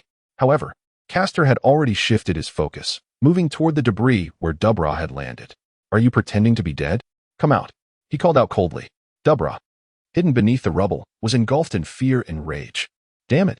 Who is this guy? How can he be so powerful? I need to bide my time and find a way out of this." Clenching his fist in determination, Dubra resolved to wait for the right moment. Outside, observing the stillness of the rubble, Caster's lips curled into a slight, cold smile. He extended his right hand, his index and middle fingers pointing toward Dubra's hiding place. "Did you think you could evade me? I can sense the presence of living beings, so hiding is futile." As he spoke, a brilliant aura manifested around Caster's fingers, culminating in a golden energy blade that shot toward Dubra's location. At that moment, Dubra, sensing the impending doom, reacted instinctively. Just as Caster unleashed his attack, Dubra leaped upward, escaping his previous hiding spot. However, as he jumped, the energy blade grazed his arm, embedding itself into the ground below. Dubra landed awkwardly, clutching his injured left arm, blood oozing from the wound, panting heavily. Watching Dubra's predicament, Caster smirked. "You've been fortunate. You've only lost an arm. Had you been any slower, it would have been your neck." Beside him, Dupura gritted his teeth, his eyes twitching as he observed the nonchalant Caster, unable to suppress his inner fury. "Damn it. This rascal is clearly toying with me. No, I must draw him closer and then rely on my abilities." With this thought in mind, Dupura devised a plan and discreetly contacted Babidi. Upon concluding his communication with Babidi, Dupura turned his gaze towards Caster, forcing a smile onto his scarred visage. "My lord, I beg your forgiveness for my rudeness. Might you spare my life?" In return, I can fulfill one of your requests. As he spoke, Depura began to move, slowly advancing towards Caster's position. Observing that he had arrived alongside the Supreme Kai, it was evident that the matter concerning Majin Buu had stirred significant interest, and Depura was poised to offer valuable information regarding him. Calculating the distance between himself and Caster, Depura thought, almost there, just a few more steps. Soon I shall have my revenge, you damn scoundrel. Despite the curses swirling in his mind, his face wore a mask of obsequiousness. Noticing Depura's demeanor, Caster's eyes glimmered with amusement, relishing the moment. Oh, do you truly believe that I could find myself here and remain unaware of Majin Buu's whereabouts? At Caster's playful remark, Depura halted, a sense of foreboding washing over him. This is bad. How could I have overlooked this? Yet, with the distance now merely a few steps away, Depura steeled himself, feigning confidence. Of course, I recognize your prowess. Your ability to reach this place is undeniable. However, the secret I possess is one you surely do not know. With a facade of self-assurance painted across his face, Depura resumed his advance towards Caster. Caster, narrowing his eyes, was not easily swayed by Depura's words. If anyone understood Majin Buu, it would be Caster himself. No one could claim to know him better, not even his creator, Bibidi. In fact, Caster even harbored doubts about Bibidi's role as Buu's creator, suspecting he merely stumbled upon the methods to awaken and control him by chance. This notion could be discerned from numerous details in the original narrative, where the gap in power between Majin Buu and Bibidi was stark. In the original tale, Majin Buu possessed strength comparable to that of Goku in his Super Saiyan third-level form, and even in his primordial evil state. His power was subtly superior to that of Super Saiyan 3. Yet, Bibidi? Without Buu's assistance, the Supreme Kai could easily end his life. While it is possible for a creation to surpass its creator in strength, such disparity should not be excessive, akin to the relationship between deities and dragons. If a creator lacks comparable ability, they cannot forge unimaginable entities. Moreover, Majin Buu's demeanor towards Bibidi suggested that if he were indeed created by Bibidi, there would be some form of control, or at the very least, limitations. In reality, however, Majin Buu was not only free from Bibidi's constraints but also exhibited erratic behavior. Thus, Caster remained skeptical about Bibidi's claim to have created Majin Buu. In the present moment, as Depura asserted he held secrets unknown to Caster, the latter chose to remain silent, offering no confirmation. Observing Caster's reticence, Depura clenched his jaw. Lowering Caster's guard proved a formidable challenge if he wished to achieve his goals. Nevertheless, as he approached within striking distance, a smile crept into Depura's heart, his gaze drifting towards a location just beyond Caster. He communicated silently within himself. Now is the moment. With Dapper's transmission, suddenly, a figure emerged not far behind Kast, channeling a wave of energy directed at him. Kast felt something and turned his head to look at the newcomer behind him. However, the moment he turned, he was met with a powerful wave of energy. Observing Kast's reaction, Dapper revealed a sinister grin. Huh, you fell for my trick, you little brat. With that, Dapper spat towards Kast's back. The instant the saliva left his mouth, a barrage of energy waves struck Kast, not just one but multiple, relentlessly bombarding him. Suddenly, a cacophony of explosions erupted around him, enveloping the area in a thick cloud of dust and smoke. Alas, the Supreme Kai, hiding at a distance to avoid being a burden to Caster, suddenly witnessed the unfolding situation. A gasp escaped his lips as he intended to rush over to save Caster. However, he was promptly halted by Jebet. Do not act impulsively. Supreme Kai, take a moment to sense. Mr. Caster is unharmed. In contrast to the Supreme Kai, Layla, who possessed a relative understanding of Caster's prowess, appeared less concerned but still bewildered. What is the matter, Xian? You should know Caster would not be so easily defeated. What was that all about? Listening to Jebet's words and sensing Caster's unperturbed aura, the Supreme Kai exhaled in relief and proceeded to explain to Layla the reason for his earlier agitation. At that moment, not far from where Caster had exploded, Debra addressed the newcomer who had just appeared behind Caster. Well done. You should return and inform Lord Babidi. I will deal with those Supreme Kai fellows and return shortly. However, noticing Debra's grievous injuries, the newcomer expressed concern. But, Lord Debra, are you certain you can withstand your wounds? Debra, glancing at his severed left arm, clenched his teeth and replied coldly, just report back. Do not concern yourself with anything else. With that, Debra advanced toward the dissipating smoke enveloping Caster. The mist surrounding Caster began to slowly clear, revealing a vague silhouette within. Despite the indications of a figure, Debra felt no trepidation. He was confident that anyone affected by his abilities could not escape their fate. Contemplating this, Dubra's heart brimmed with vengeful exhilaration. No matter who you are or how formidable you may be, in the end, victory shall be mine. Rest assured. You shall not be lonely for long. Soon, those Supreme Kai fellows will join you. As Dubra prepared to deliver the final blow to Caster, the smoke enveloping Caster dissipated completely, exposing the situation, which left Dubra paralyzed with terror. How is this possible? Dubra, bewildered by the scene before him, questioned his own reality. Before him stood Caster, who, contrary to expectations, had not sustained any injuries. Instead, Caster crossed his arms and regarded Dubra with a playful, clownish gaze. I see now, that individual was summoned by you to divert my attention, wasn't he it? Tell me, did you achieve your goal? Caster observed the stunned Dubra with a faint smile, his tone light yet probing. Why you? How can this be? Why have you not turned to stone? Dubra's disbelief was palpable. If the earlier attack had merely failed, it would have been one thing, for he had not anticipated it to harm Caster. After all, that attack was merely a distraction, with the true trump card being his unique ability. Yet, witnessing Caster's current state, Dubra felt utterly shattered. Unable to fathom that his abilities had proven ineffective, Caster, sensing Dubra's confusion, smiled inwardly. Such bewilderment was understandable, had it been anyone else unaware of Dubra's capabilities. Being ambushed and contaminated would surely lead to their transformation into a stone statue.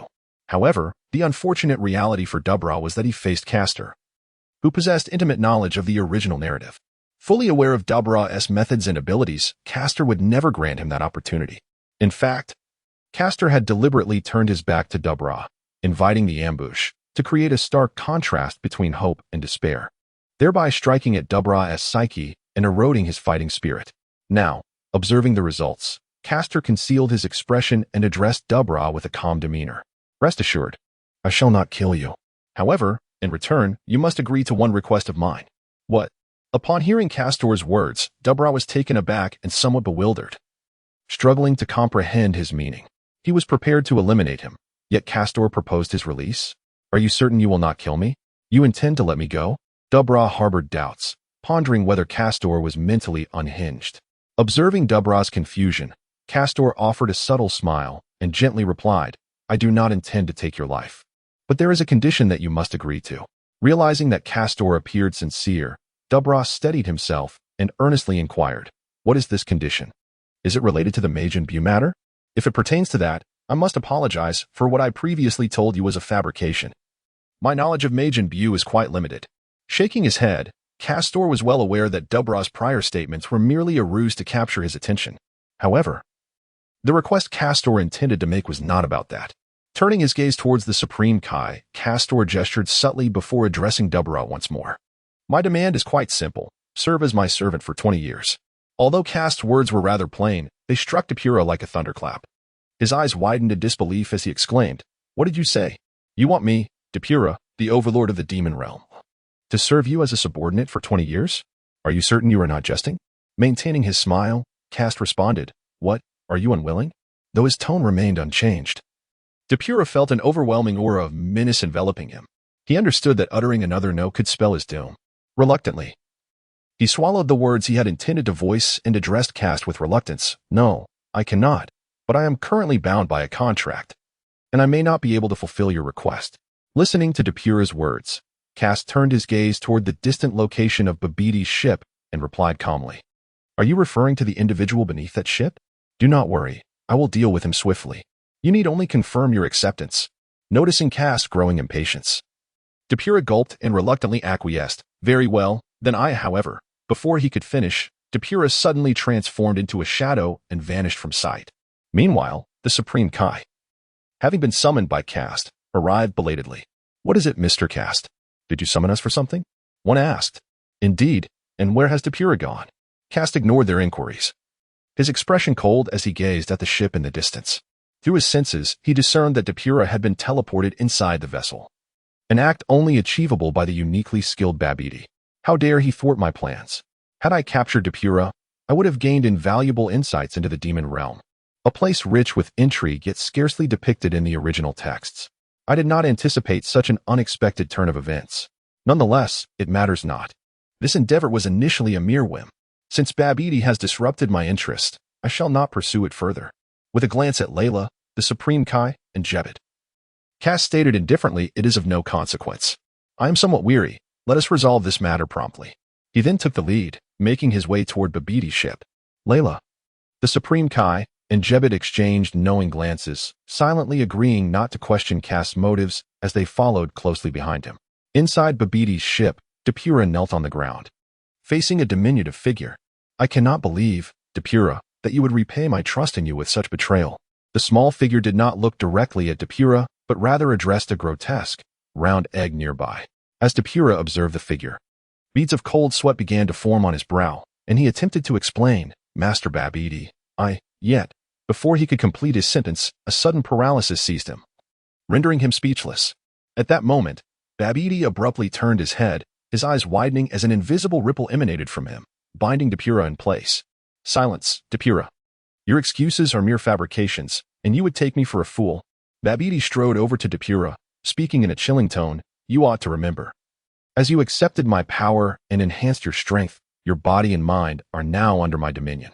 As my most trusted subordinate, I granted you considerable freedom. He paused, then struck Depura across the face in fury, yet I never anticipated your foolishness in resisting me. After expressing his rage, Babidi regained his composure and revealed a sinister smile. But it works in my favor. Since you have acted thus, I can now implement my contingency plan. Babidi approached a nearby shelf and retrieved a spiked, pot-like instrument. Holding it before Depura, he inquired, I trust you are familiar with this object? He placed it before Depura, allowing him to gaze upon it. As the moment arrived when he beheld that object, cold sweat began to trickle down Depura's forehead, and he instinctively yearned to struggle and escape from this place. However, regrettably, Depura, bound as he was, remained as immovable as a stone. It appears you still remember. Babidi. Observing Depura's futile attempts to break free, his face flushed with frustration, could not help but smile. Alas, Depura, you could have witnessed the resurrection of Majin Buu alongside me. Yet, due to your foolish actions, you shall serve as nourishment for his revival. With that, Babidi seized the instrument in his hand and thrust its sharpened tip forcefully into Depura's side. Meanwhile, outside, Castor and the Supreme Kai had arrived above Babidi's spaceship. Hovering in midair, gazing down at the vessel, Castor slowly extended his right hand, from which a silvery energy sphere began to coalesce. Observing Castor gathering the energy, the Supreme Kai inquired, What are you intending to do, Mr. Castor? Castor cast a glance at the Supreme Kai and replied nonchalantly, Isn't it obvious? I intend to obliterate the entire ship. With that, Castor clenched the energy sphere in his hand, ready to hurl it down and annihilate the spaceship. However, upon hearing Castor's declaration, the Supreme Kai was taken aback and hastily intervened.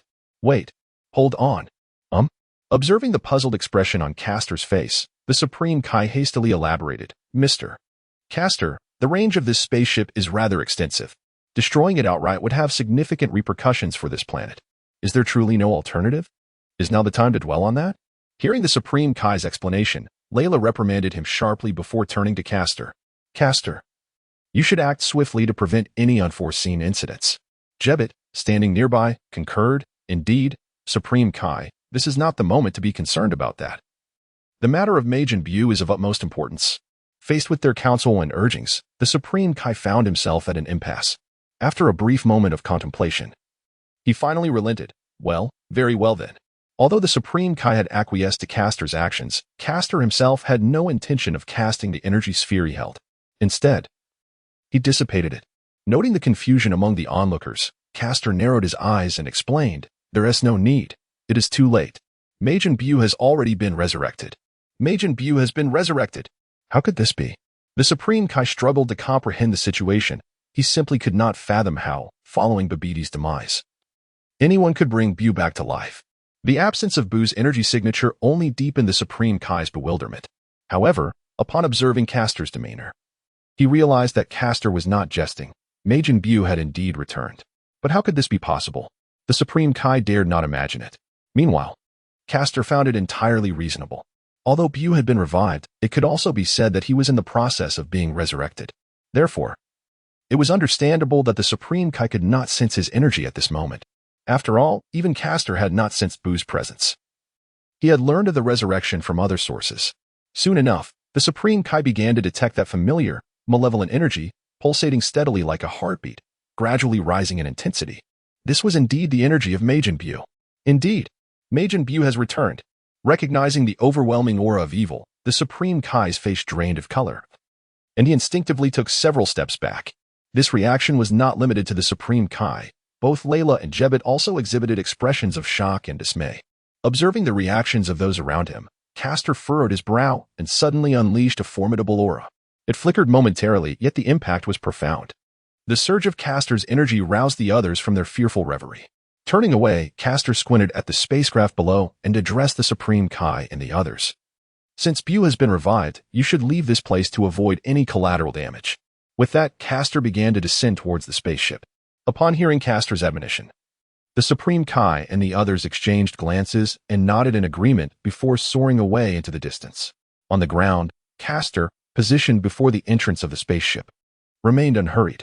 He was acutely aware that, given Babbidi's nature, the first order of business post-Buu's resurrection would undoubtedly be to eliminate those who had opposed him, including himself. With him currently outside, Babbidi would surely seize the opportunity to target him. Thus, Kast stood firm on the ground, patiently awaiting the unfolding events. However, instead of encountering Majin Buu, Kast was met with a multitude of diverse cosmic warriors emerging from the spacecraft. A smile graced Kast's lips. As anticipated. Meanwhile, on the other side, the Supreme Kai, Layla, and Jebbet were racing towards a distant hillside. Just as they were about to reach their destination, two figures suddenly appeared before them. Startled, the Supreme Kai and his companions abruptly halted, poised to speak, yet their words faltered upon glimpsing the figures ahead. The Supreme Kai's eyes widened in disbelief as he exclaimed, "What? How is this possible?" Majin Buu. Before them stood two figures, one large and one small. The larger figure was rotund, adorned with pink skin, devoid of hair and eyebrows, with a prominent antenna protruding from its forehead and evenly spaced holes on either side of its head. Its eyes were half closed, a smile gracing its face as it stood with hands on its hips in midair. Indeed, this was Majin Buu. How could he be here? Wasn't Mr. Kast dispatched to deal with him? Could it be that Mr. Kast encountered some misfortune? As Jebbet voiced his doubts, Layla, astonished yet resolute, quickly shook her head and replied, "Mr. Kast is unharmed." However, just as Jebbet was about to speak, the Supreme Kai suddenly interjected. "No, Jebbet. I have finally unraveled the reason behind everything, the theft of Majin Buu's seal. Moreover, even in the aftermath of Babbidi's demise, there exists someone capable of unbinding Buu's seal. How infuriating. I should have realized this when I first encountered Dubra, you fool." Observing the Supreme Kai's agitation, Jebbet hurriedly inquired, "What exactly is happening, my Lord Supreme Kai?" Taking a moment to compose himself, the Supreme Kai turned to the diminutive figure beside Majin Buu. "Jebbet, do you recognize this individual?" Following the Supreme Kai's gaze, Jebbet looked at the small man standing next to Majin Buu. "What's this?" At that moment of observation, Jebbet could not help but feel his pupils constrict sharply. Babbidi. No, it bears a striking resemblance, but how could this be possible? Observing Jebbet's expression, the Supreme Kai clenched his teeth and nodded. "As you can see, this individual is undoubtedly connected to Babbidi. I suspect he is Babbidi's son. Only in this way could he possess knowledge of Majin Buu and be capable of lifting the seal on him. How infuriating. I should have realized this when I first noticed the mark on Dubra. Damn it. I truly am an inadequate Supreme Kai." Ahead, the diminutive figure beside Majin Buu revealed a chilling smile as he regarded the speechless Supreme Kai and others. "Have you finished speaking? Then, Majin Buu, eliminate these individuals." With that, the nearby Majin Buu emitted a sound reminiscent of a baboon. He then raised his hands high, swaying as he approached the Supreme Kai and his companions. Is it coming to an end? The Supreme Kai, drenched in sweat and overwhelmed by despair, gazed at the advancing Majin Buu. "Do not give up, Shin," Layla interjected, positioning herself defiantly before Buu. "If you observe closely, you will notice that Buu's energy is evidently not as formidable as it once was. Moreover, our strength has vastly surpassed what it used to be. In a genuine confrontation, we might indeed stand a chance against him." Layla was genuinely curious about Buu's current form. She recalled him as a diminutive figure from years past. Now, he appeared as a robust, somewhat foolish-looking individual. Although she could not fathom the reasons behind this transformation, his essence remained unmistakably that of Majin Buu. Nevertheless, it was clear that his power had significantly diminished since their last encounter, which had emboldened Layla to voice her thoughts. However, The Supreme Kai, upon hearing Layla's reassurances, did not feel any sense of relief. Instead, he shook his head, trembling with fear. No, Sister Layla. The situation is far more complex than it appears. Although Majin Buu may seem benign now, his terrifying nature has not diminished in the slightest. We are not his equals. With the situation becoming increasingly dire, he concluded, we must escape swiftly from this place. Yet, it was already too late. The previously leisurely advancing Buu abruptly vanished from sight upon hearing the Supreme Kai's words. Startled, the crowd gasped. But Layla quickly regained her composure and forcefully pushed the god of the realm beside her aside. Beware! Just as Layla pushed the Supreme Kai aside, a pink figure materialized at the very spot where the Supreme Kai had been standing, none other than Buu. In his hand, Buu was gathering a purple energy sphere, pressing it against the void. The location where the energy sphere was being applied was precisely where the Supreme Kai had originally been. Had the Supreme Kai not been propelled away by Layla at that moment, he would undoubtedly have been struck by the energy sphere. Goodness, that was close. As the Kaioshin felt the immense power of the energy sphere, fear gripped him, yet his heart was filled with relief. Had he not been pushed away just moments ago? The overwhelming force of that energy orb could have inflicted severe injuries, or worse, resulted in his demise. Hey, on the side. Buu observed as the previously captured prey was pushed away, causing the energy sphere he had casually gathered to dissipate. His narrowed eyes suddenly widened, and a wicked smile crept across his face as he turned to glance at Layla beside him. Oh no. Observing Buu's demeanor, the Supreme Kai realized that he harbored murderous intent towards Layla. Consequently, he hurriedly attempted to intervene. However, he found himself positioned too far from her due to Layla's earlier push, while Buu stood ominously close to her. Given the current circumstances, he was unable to reach her in time. Left with no other option, the Supreme Kai could only rush forward while calling out in desperation. Flee at once. Upon hearing the urgent call from the Supreme Kai, Layla's expression darkened. In truth, she had long contemplated escape. However, at this moment, she found herself utterly immobilized. As such, the prospect of fleeing was rendered impossible, and even the slightest movement became a formidable challenge. The cause of this predicament was unmistakably the presence of the malevolent Majin Buu before her. Indeed, the instant Buu opened his eyes, Layla felt an overwhelming aura that confirmed the Supreme Kai's words. Buu's energy had not waned in the slightest. That sinister presence remained as potent and terrifying as ever. The moment she was engulfed by that ominous aura, a chilling sense of death enveloped her, rendering her body paralyzed and unable to move. Similarly, Jebet found himself equally ensnared, as if held in place by an invisible force. How infuriating! The Supreme Kai gazed at Layla, who was struggling to lift her hand, his teeth clenched in frustration. Could it be that the tragic events of years past were about to repeat themselves? As he recalled Layla's recent actions and witnessed her impending peril at the hands of Buu, his eyes widened in agony, tears streaming down his cheeks. No. Upon hearing the furious roar of the Kaioshin behind him, Buu let out a sinister chuckle, disregarding it entirely. Instead, he raised his right hand, conjuring a violet energy sphere that shimmered in his palm. Die! With a furious shout, the demon Buu hurled the energy sphere in his hand towards the pale-faced Layla before him. Layla, the Supreme Kai, rushing towards the scene, widened his eyes in shock, his expression crumbling.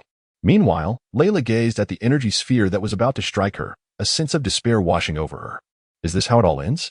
Yet, a figure suddenly flickered in her mind.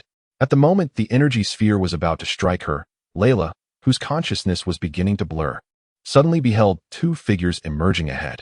Startled, Majin Buu gasped in shock, yet before he could fully comprehend the situation, one of the figures gestured towards the energy sphere he had previously hurled.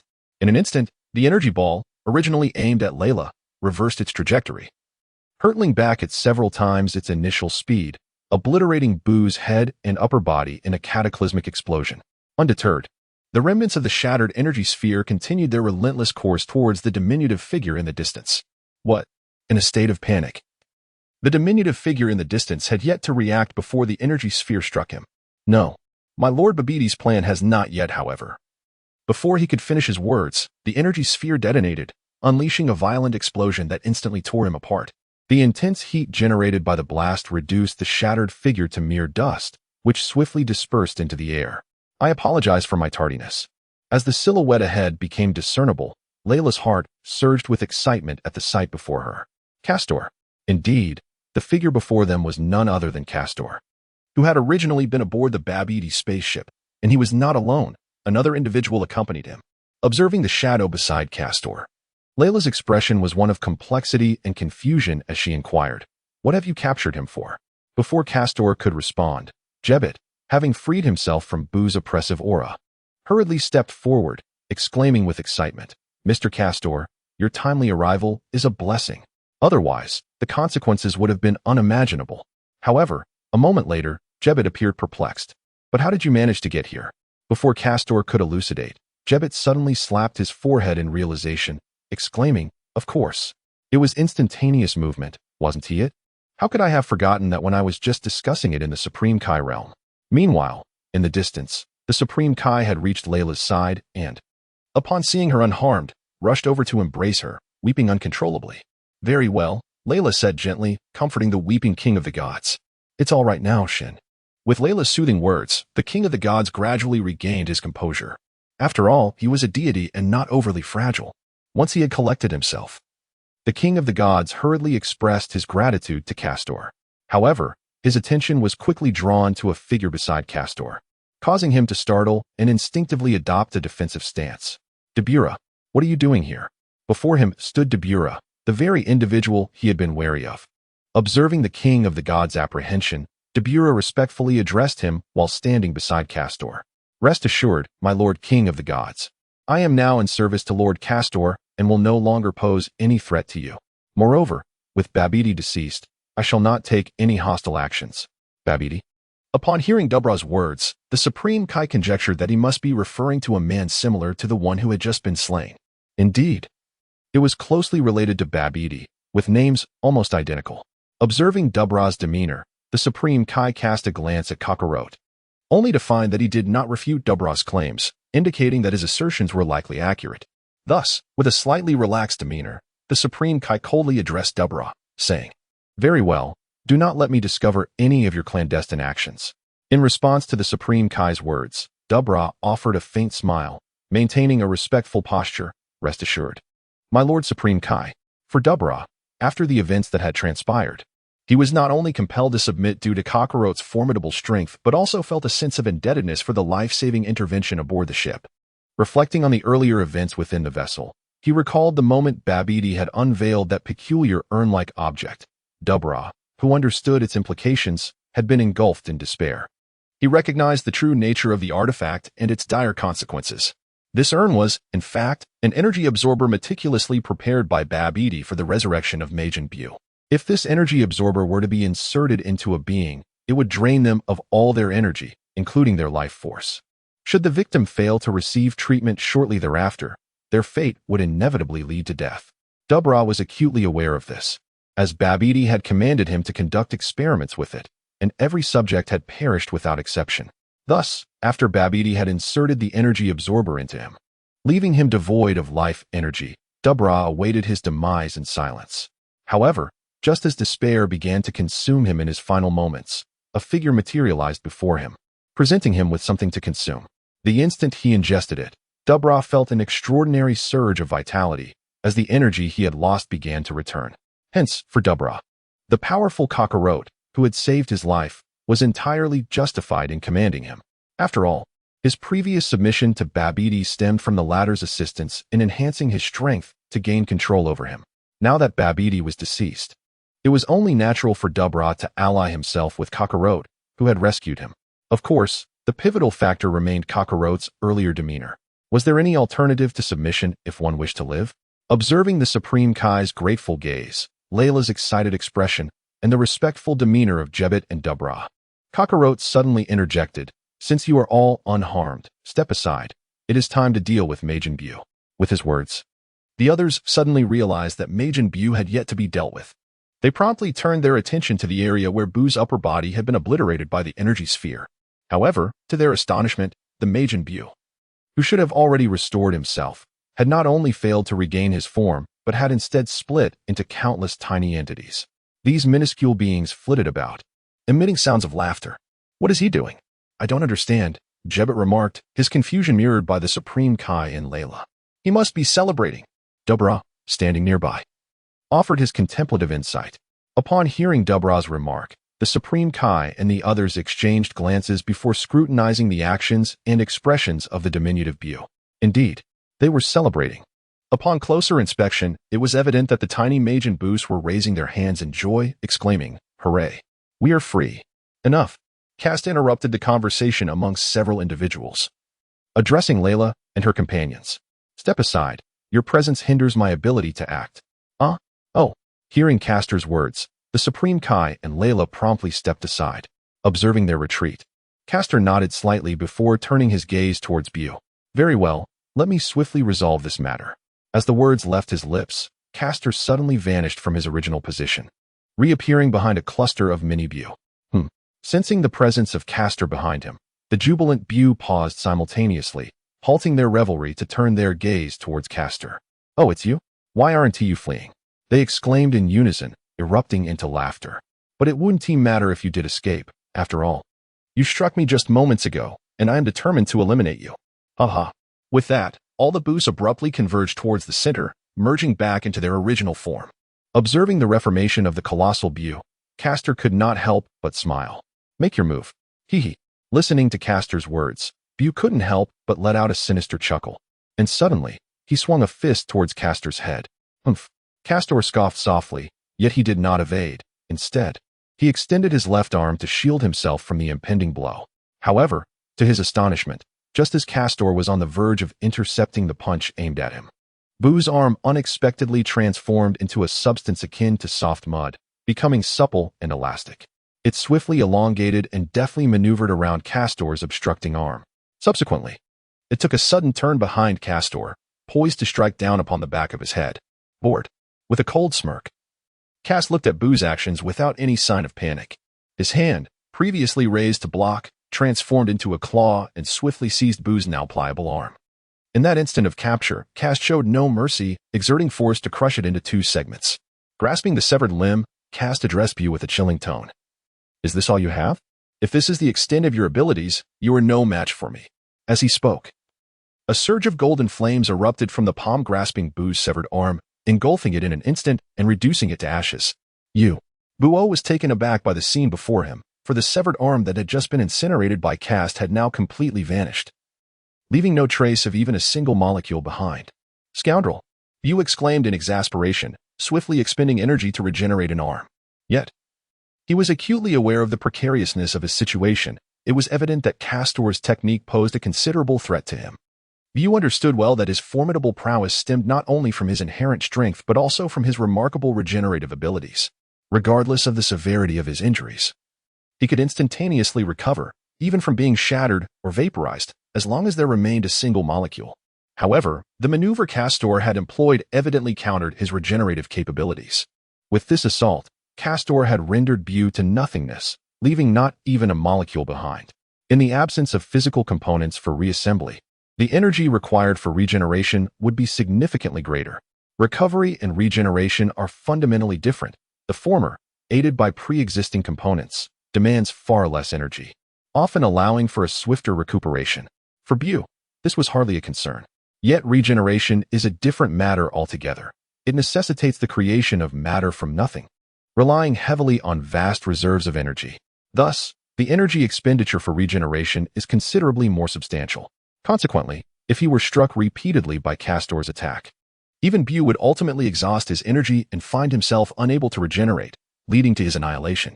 Suddenly, before Buu could devise a strategy to counter the threat, Castor flickered and, in an instant, appeared right before him. As he gazed at the figure before him, Buu's eyes widened in astonishment.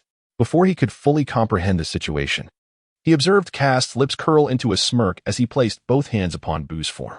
With a sharp exclamation of "drink!" a powerful wave of energy was suddenly unleashed between Castor's palms.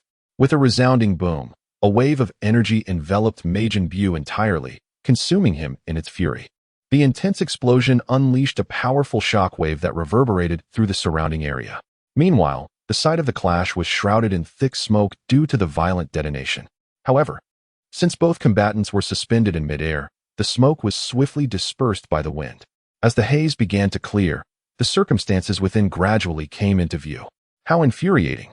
As the smoke dissipated, a clear view emerged. Although Majin Buu's entire body had been obliterated, It remained uncertain whether it was intentional on the part of Castor. But his head had inexplicably been preserved. For Majin Buu, as long as he was not entirely annihilated in an instant, he retained the opportunity for regeneration. Nevertheless, he pondered the situation. If he endured a dozen more assaults of this magnitude, he feared he would be unable to withstand it. Yet, remaining in this state was not a viable solution.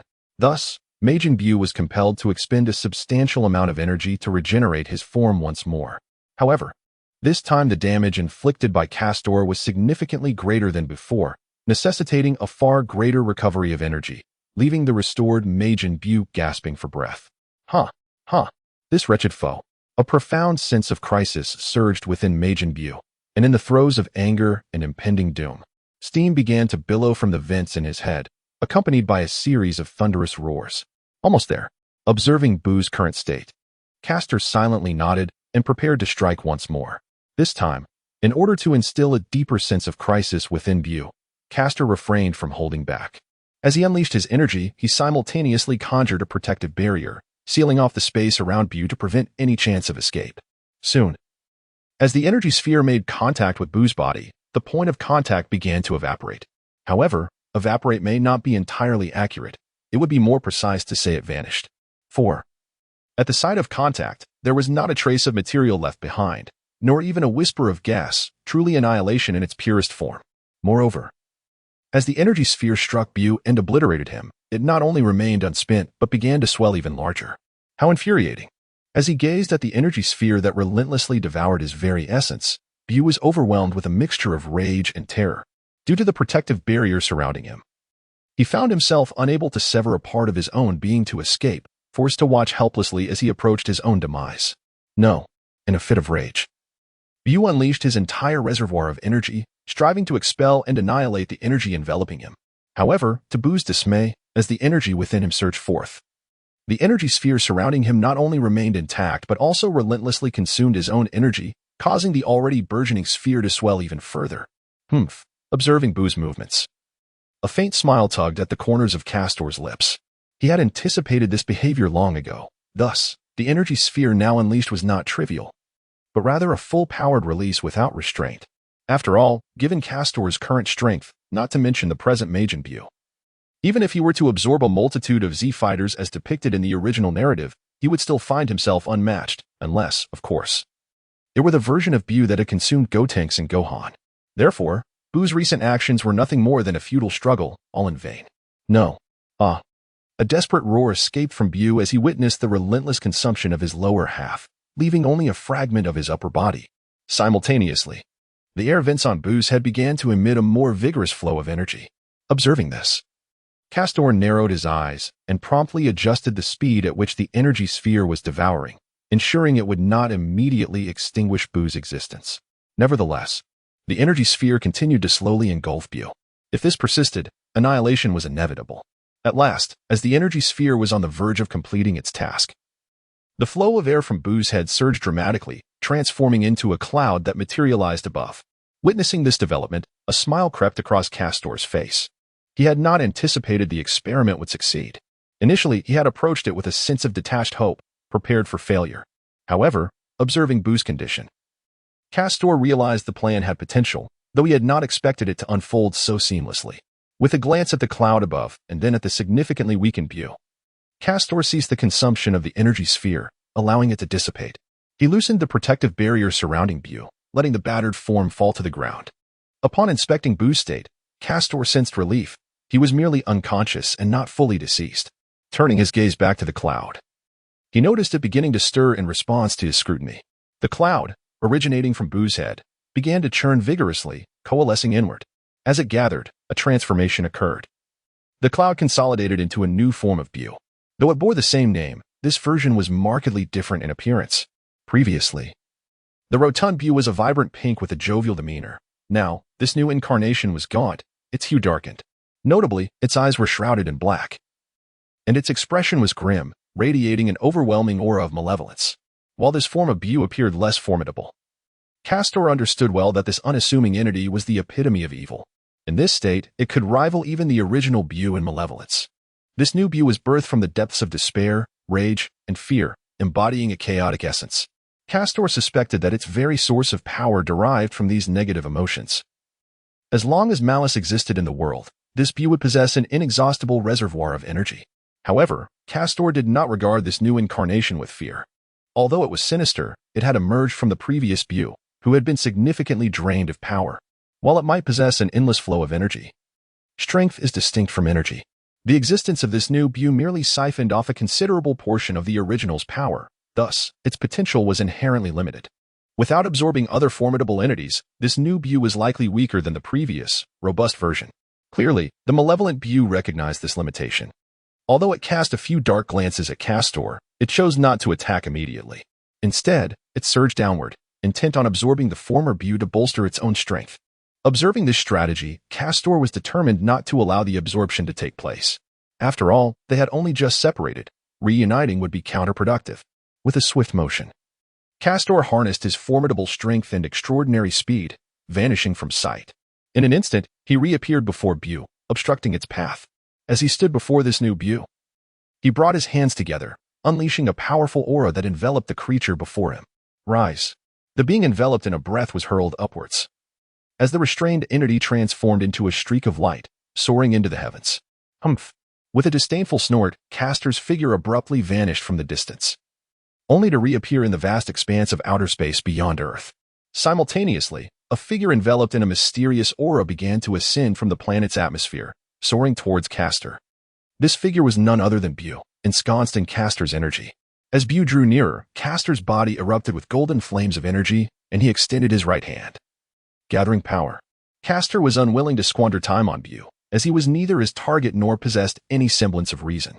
Thus, at the moment Buu was about to close the distance, Castor unleashed a devastating shockwave from his right hand, releasing all his accumulated energy. Cheers! As the immense shockwave surged towards Buu, he found himself utterly bound, unable to escape, and could only watch helplessly as the shockwave struck him, subsequently reducing him to nothingness under the overwhelming energy. Observing the obliteration of Buu, Castor closed his eyes to sense the complete annihilation, then nodded and vanished into the distance. Meanwhile, below the earth, the Supreme Kai and others who had been attentively monitoring the battle were astounded not only by Buu's utter lack of resistance but also by his disintegration. Yet, one thing was certain. At that moment, everyone held unwavering confidence in Castor, harboring no concerns about unforeseen developments. As Castor dispatched Buu into the cosmos and disappeared from his original location, they understood that this was Castor's deliberate action to prevent the devastating power from ravaging the Earth, while also intending to eliminate Buu once and for all. Indeed, as anticipated by the Supreme Kai and his companions, a brilliant light emanated from the heavens, that is, from the universe, and those attuned to the energy distinctly perceived the complete disappearance of the separated Buu. Watching the sky gradually return to tranquility, the Supreme Kai breathed a sigh of relief. It is finally over. Upon hearing the Supreme Kai's words, both Dubra and Jebet nodded in agreement. Indeed. However, suddenly, Layla recalled something and turned her gaze downward. No, there is this too. Following Layla's line of sight, the Supreme Kai and the others also noticed the scene below, where another Majin Buu, previously separated, was situated. Just as Layla was about to speak, a shadow abruptly appeared at the location of the fat Buu below. Who could it be? Mr. Castor. Upon seeing the figure before Buu, the Supreme Kai focused intently, confirming the identity of the newcomer. Consequently, the group exchanged glances and collectively approached Castor. Observing the Buu beneath him, Castor noted that the once damaged form had now almost completely restored. Although he had yet to regain consciousness, Castor was confident that given a little more time, he would certainly recover. What remarkable regenerative abilities! Castor reflected on the situation. Meanwhile, the Supreme Kai and his companions drew nearer. Observing Castor standing motionless beside Buu, the Supreme Kai, though puzzled, gazed intently at Buu and remarked, "I almost forgot. This Buu must also be eradicated. Only then can we truly consider this matter resolved." With that, he prepared to strike down the Buu. For the Supreme Kai, even though the current Buu lay in a comatose state, much of his energy had been siphoned away by the previous malevolent Buu. Given the situation, even if he were to awaken, he would pose little threat. Nevertheless, he remained Majin Buu, and thus required resolution. The most prudent course of action at this juncture was to eliminate him entirely. Fortunately, at present, Buu offered no resistance, his power significantly diminished. allowing the Supreme Kai to handle the task without burdening Castor. He could achieve the destruction himself. Thus, the Supreme Kai extended his right hand, gathering energy within his palm, preparing to obliterate Buu. Wait. However, at the very moment the Supreme Kai was poised to act, Castor abruptly intervened, halting the Supreme Kai's subsequent movements. The expression of bewilderment was not only evident on the face of the Supreme Kai, but even Layla, standing nearby, appeared utterly perplexed, unable to comprehend Castor's intentions. Observing the confusion among the gathered individuals, Castor refrained from offering extensive explanations. Instead, he approached Buu and extended his right hand, from which emanated a tangible energy sphere that enveloped Buu entirely. As the energy sphere contracted, it swiftly diminished to the size of a soccer ball, with Buu ensconced within it. What is this? The Supreme Kai inquired, observing Kast's actions with a hint of confusion, unable to grasp the significance behind them. In response, Kast chose not to clarify the reasoning behind his actions, yet he addressed the Supreme Kai's concerns. I have taken Buu away, rest assured. He shall no longer engage in destructive acts upon planets. Indeed, this was a matter of utmost concern for the Supreme Kai. Had Buu not been excessively malevolent, wreaking havoc that threatened the balance of the universe, he would have been indifferent to Buu's existence. It was precisely due to Buu's indiscriminate destruction and uncontrollable nature that the Supreme Kai felt compelled to eliminate him. Thus, a trace of skepticism arose within the Supreme Kai regarding Kast's assurance. This doubt was not rooted in disbelief of Kast's capabilities, but rather in questioning Buu's inherent nature. He found it hard to believe that a chaotic and malevolent being would heed Kast's words and refrain from further devastation. Despite these thoughts, the Supreme Kai chose to remain silent, as he could discern from Kast's expression that it was no longer feasible to eradicate Buu at this moment. Moreover, should Kast continue to keep Buu in his company, it was likely that the latter would have no opportunity to commit further misdeeds. With this in mind, the Supreme Kai refrained from further discussion, instead expressing earnestly, "Well, since you have stated this, I shall not press further. I can only hope you will endeavor to restrain him from causing more destruction." In response to the Supreme Kai's counsel, Kast nodded slightly to reassure him, then raised his gaze towards the heavens and declared, "Very well, now that this matter has been resolved, I must take my leave." With that, he gradually ascended, floating into the air. Wait a moment.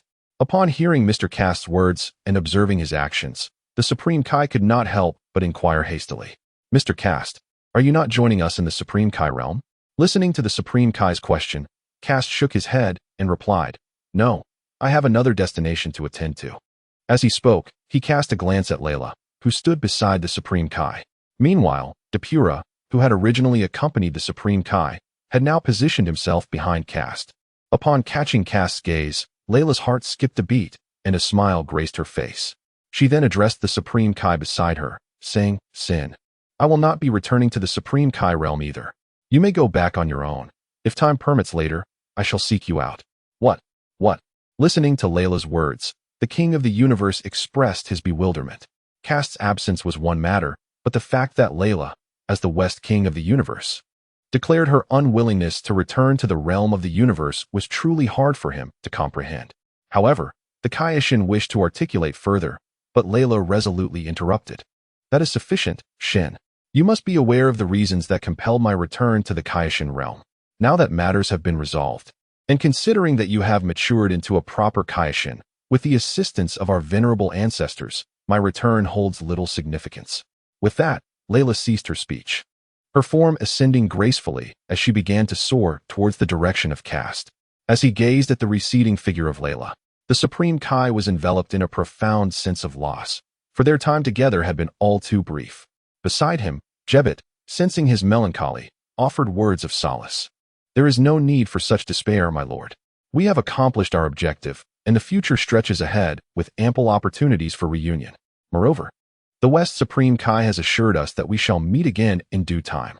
Upon hearing Jebet's comforting words, the Supreme Kai sighed and responded, "Very well, I understand."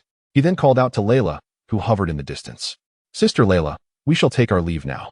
Turning to Kast, who stood beside Layla, he added, "And Mr. Kast, I entrust Sister Layla to your care. Farewell to you all." With that, the Supreme Kai turned to Jebet and declared, "Let us return." "Yes, my lord," Jebet replied, and in an instant, they vanished from sight. Observing their departure, Kast turned to Layla and inquired, "Is this acceptable?" At his question, Layla shifted her gaze from the spot where the Supreme Kai had disappeared and met his eyes. "Yes, this is sufficient. Besides, was it not you who urged me to come?" She shot him a playful glare. Kast, turning away slightly, murmured, "I merely fulfilled our agreement." Though his words seemed somewhat callous, Layla noticed the faintest hint of a smile at the corner of his mouth as he turned his head. Seeing this subtle expression, Layla's face brightened. She understood his true feelings and chose not to expose his pretense. Instead, she replied in kind, "Indeed, so where shall we go now?" Though her response carried a hint of nonchalance, Kast maintained his serene composure in the void, unperturbed by her tone. "The demon realm." At that instant, he cast a glance to the side, peering into the above. "What is the matter?" "No, it is nothing." Withdrawing his gaze, Castor then gestured towards Dapla. "Lead the way." In the realm of the Supreme Kai, the old Supreme Kai was observing the events transpiring on Earth through a crystal ball. Having confirmed that the situation was under control, he rose from his seat and stored the crystal ball away, murmuring to himself, "At last, the matter has been resolved." However, recalling the fleeting glance cast by Castor earlier, the old Supreme Kai realized that his secret observation had not gone unnoticed. Quite impressive indeed. As the old Supreme Kai pondered this, the Supreme Kai and Jebet returned to the Supreme Kai realm. Setting aside his reflections on Castor, the old Supreme Kai turned his attention to the Supreme Kai. "You're back." Listening to the words of the old Kai, the Kai responded with a hint of melancholy. "Indeed, my ancestor, but Sister Layla is unwilling to return with me." In response, the old Kai displayed no visible reaction, merely stating, "I understand." He then strolled over to a nearby shaded area, reclined, and quietly began perusing a comic book he had taken from his robe. Observing the old Kai's indifference, the Kai felt a surge of frustration. It was disheartening that the old Kai showed no concern over Layla's absence. In a fit of anger, the Kai hurried to the side of the old Kai and exclaimed, "Ancestor, do you not have anything to say about this?" Lying on the ground, the old Kai sat up at the Kai's words and replied, "Tell me, do you truly know nothing at all?" Confused by the words of the old Kaishin, he failed to grasp their meaning. Observing the bewildered Kaishin, the old Kaishin sighed and remarked, "Are you still unaware of your current identity, young one?" "My identity." The old Kaishin shook his head and continued, "Never mind. It doesn't matter if you don't understand. Just know this, she is not suited to accompany you to the Kaishin realm at this moment. Moreover, she has her own aspirations and goals. Time is on our side. There will inevitably come a day when we reunite, so do not fret unnecessarily." With that, the old Kaishin reclined once more, resuming his perusal of the comic beside him. This was an unfamiliar environment, where a blood-red moon loomed in the sky, surrounded by an inky darkness. Suddenly, beneath this eerie expanse, a pitch-black vortex manifested, from which three silhouettes emerged. Observing their surroundings, a feminine voice inquired, "Is this the demon realm? Is this truly the demon realm?" Upon hearing this question, a man with crimson skin promptly responded, "Indeed, Lady Layla. This place serves as the interface connecting the demon realm to the mortal world. It can be regarded as the boundary of the demon realm." "Is that so?" Layla gazed upon the desolate surroundings, initially believing that the demon realm was as bleak as it appeared, which seemed rather pitiful. She then turned to the composed and handsome man beside her, inquiring, "So, Castor, what shall we do now?" Castor, upon hearing her, surveyed the environment briefly before addressing the crimson-skinned man nearby. "First, lead us to your territory, and then provide a detailed account of the demon realm." The red-skinned man, known as Dapra, respectfully bowed in response and proceeded to guide them ahead. "Very well, Lord Castor, please follow me." With that, he soared forward, without hesitation. Castor and Layla followed suit, taking to the skies after Dapra. As they ventured deeper into the demon realm, the landscape began to transform. First, various forms of vegetation emerged, followed by structures that evolved from rudimentary wooden huts to earthen dwellings, and eventually to edifices crafted from stone, culminating in grand castles. With each interval, the scenes they encountered underwent a dramatic metamorphosis. "Arrived!" exclaimed Dapla, who was leading the way, as they approached the magnificent castle in the distance. "Wow!" As Layla gazed upon the vast expanse encircled by a castle that resembled a city, she could not help but exclaim in astonishment. She had not anticipated that your territory would be so extensive. Clearly, this scene exceeded Layla's expectations. Upon hearing Layla's admiration, Dapra's lips curled into a smile, revealing a hint of pride. "It's nothing extraordinary," he remarked.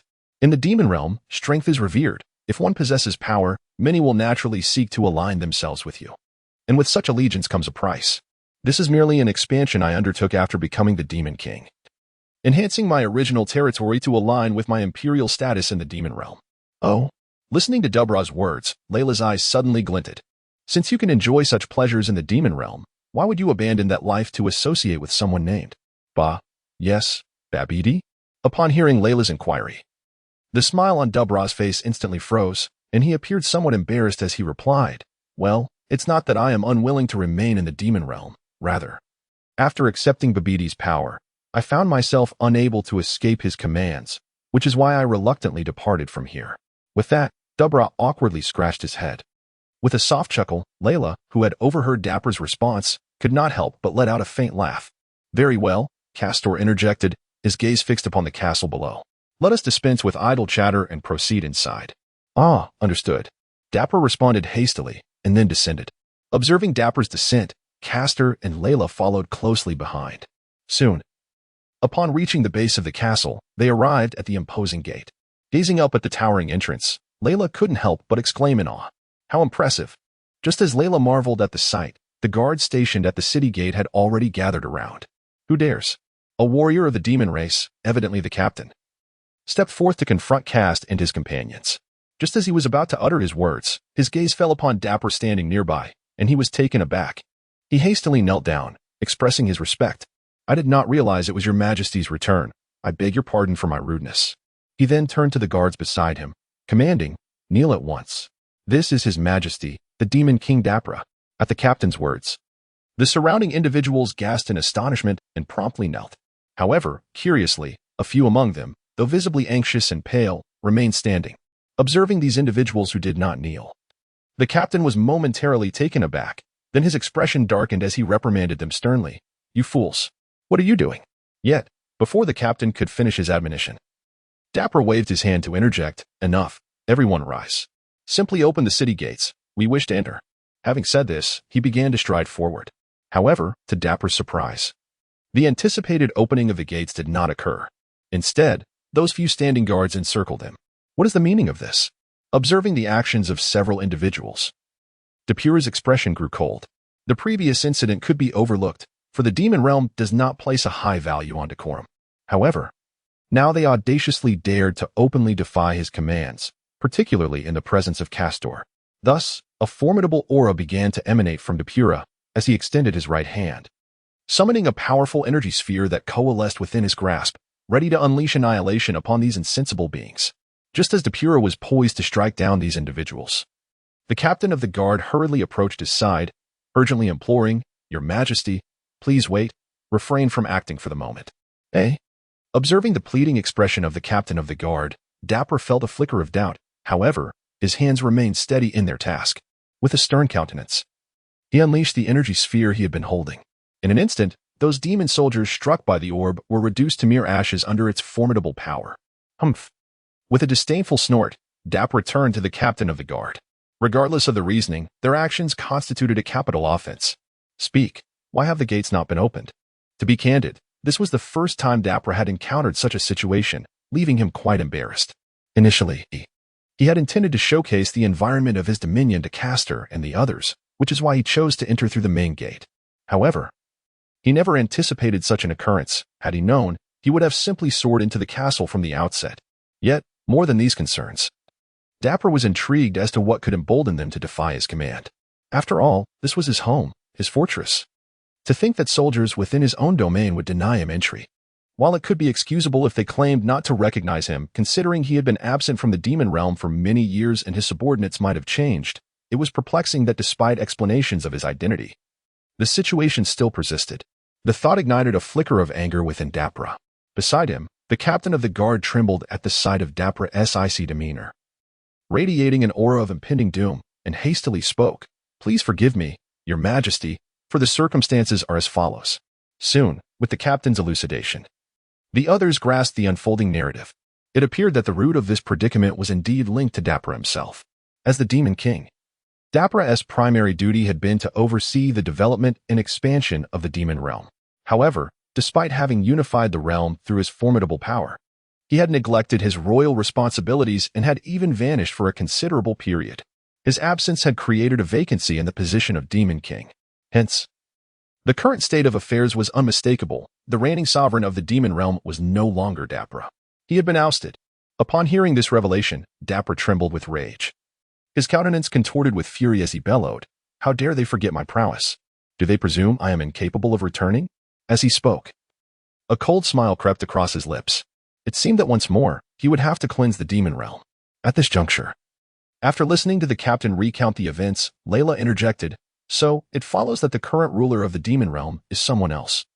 And this castle is now under the dominion of another?" Indeed, although the captain of the guard was unfamiliar with Layla and Castor, he recognized that anyone accompanying Dapra must be esteemed guests, and thus he responded with utmost respect. Nodding, Layla acknowledged his words but then posed a question. "If the Demon King's title is no longer held by Dapra, why do you still maintain such a respectful demeanor towards him?" Dapra himself appeared intrigued by this query. And so too did Castor, who had been silently observing. Thus, he remained quiet, attentively listening to the unfolding dialogue. In response to Layla's inquiry, the captain of the guard could not help but display a faint smile of resignation before elucidating the matter. The reason for his profound respect was quite simple. As previously mentioned, power holds paramount importance in the demon realm. Although Dapra's title of Demon King had been usurped, his ability to unify the demon realm and ascend to royalty marked him as one of the most formidable beings in existence. Therefore, regardless of his loss of title, the captain maintained his reverence for Dapra. Furthermore, the current Demon King did not ascend by defeating Dapra.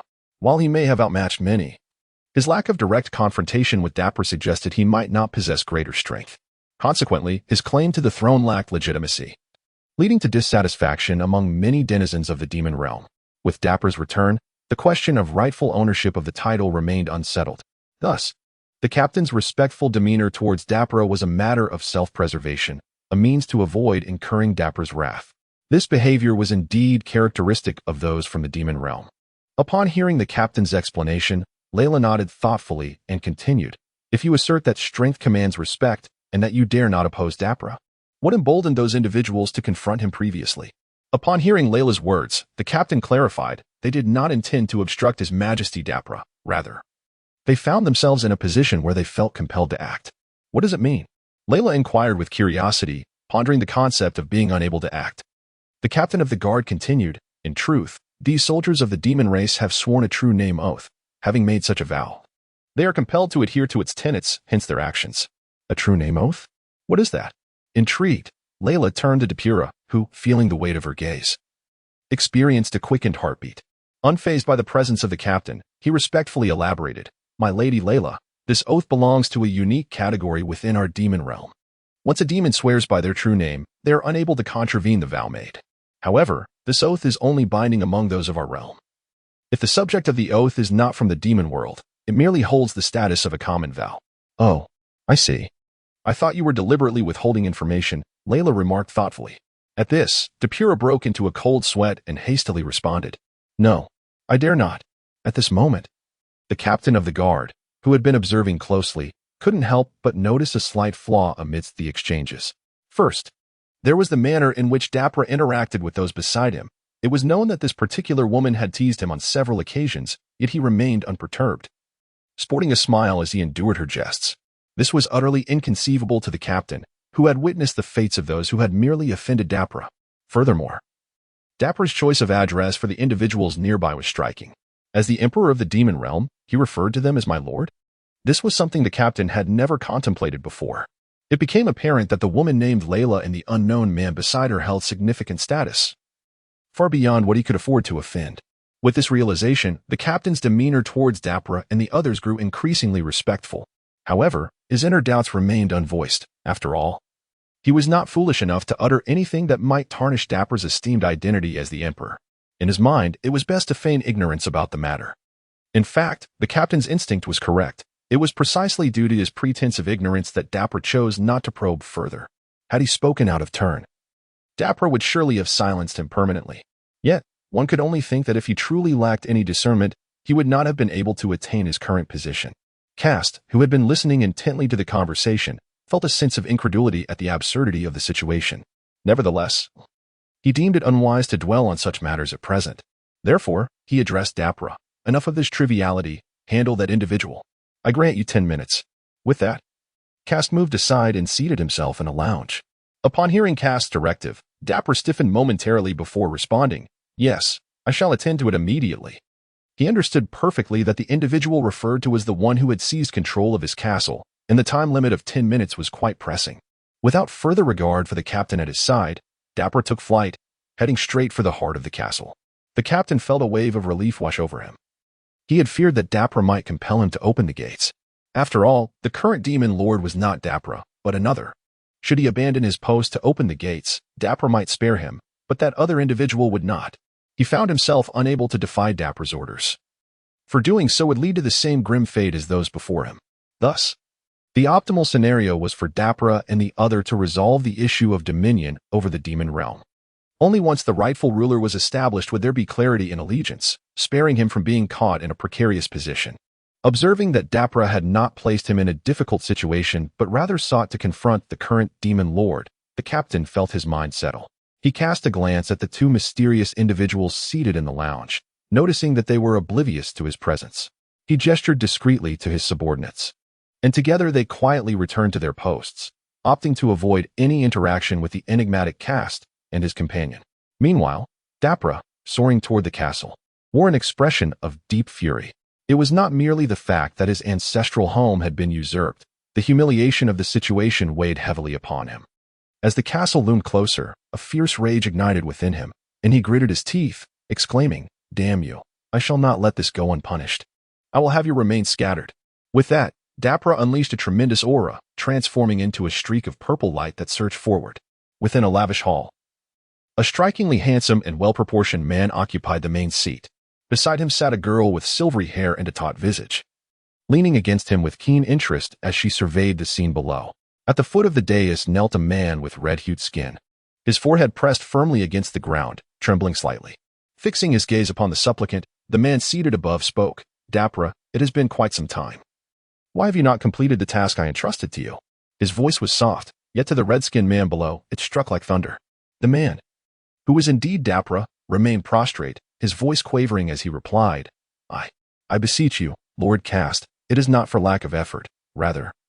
The task you assigned requires a bit more time." Enough. Upon hearing this, the man above, known as Castor, opened his eyes wide, and a powerful aura struck him with immense force. The moment this aura made contact, Dapra was sent flying like a ragged cloth, crashing against the distant wall. Observing Dapra struggle to rise before once again kneeling on the ground, Castor slowly stood up. He then strolled over to Dapra's side, his expression conveying, "What you speak of are mere excuses, Dapra. Have I not afforded you ample time?" Dapra found himself at a loss for words, as the time allotted was indeed not insignificant. He recalled the fury that engulfed him when he learned that his homeland had been seized. In a fit of rage, he sought out the usurper, only to discover at the heart of the castle that it was none other than a former lord of the demon realm who had claimed his stronghold. This lord was no weakling. He had once competed with Dapra for the title of Demon King. In truth, had Dapra not been under the control of Babidi, which augmented his powers, he might not have triumphed over him.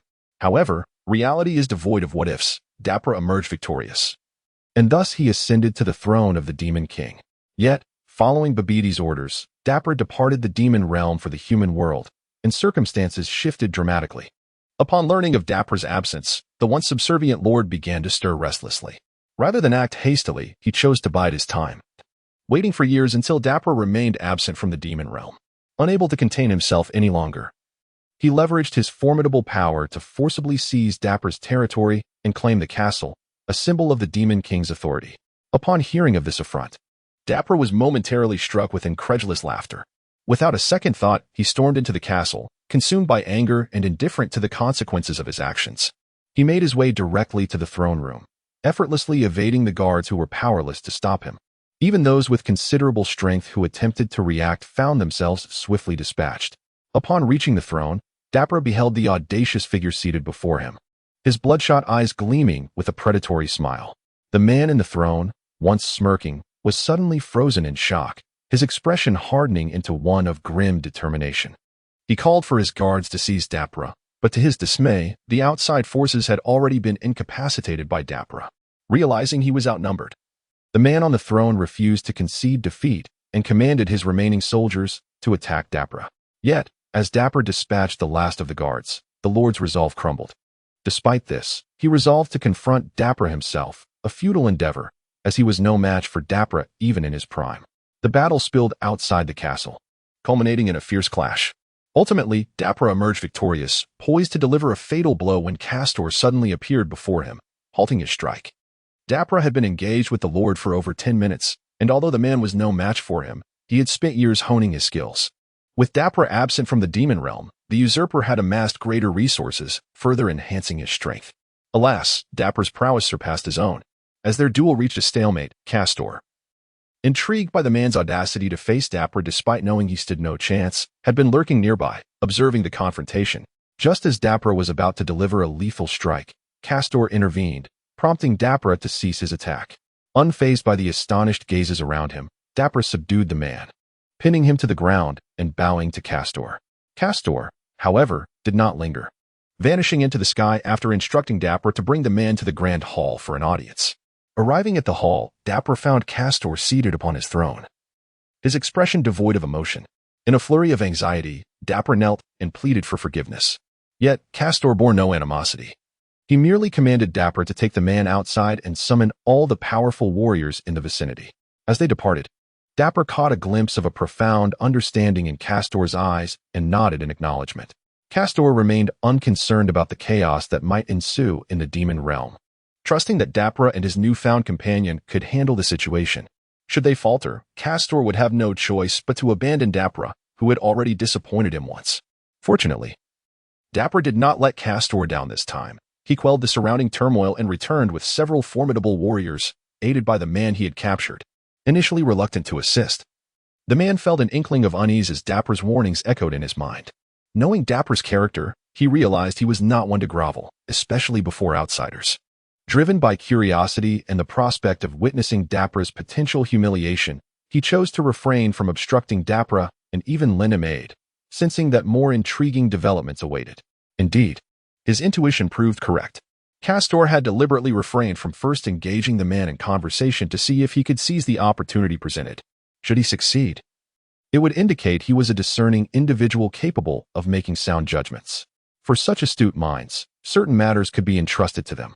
Conversely, had he proven to be a disruptive force, Castor would have allowed Dapper to deal with him directly. Fortunately, events did not unfold in that manner. Upon witnessing the warriors Dapper had brought forth, Castor remained silent, simply instructing Dapper to find a spacious training hall. He then periodically admitted pairs of fighters to engage in combat, permitting them to utilize any means necessary, including weapons, with the sole stipulation that they must not kill their opponents. Thus, the bouts continued for an extended period, resulting in the emergence of many powerful warriors, all of whom were assigned to Dapper and his companion. As for the defeated soldiers, they were promptly dismissed. Castor sought only those with formidable abilities, as only the worthy could partake in this endeavor.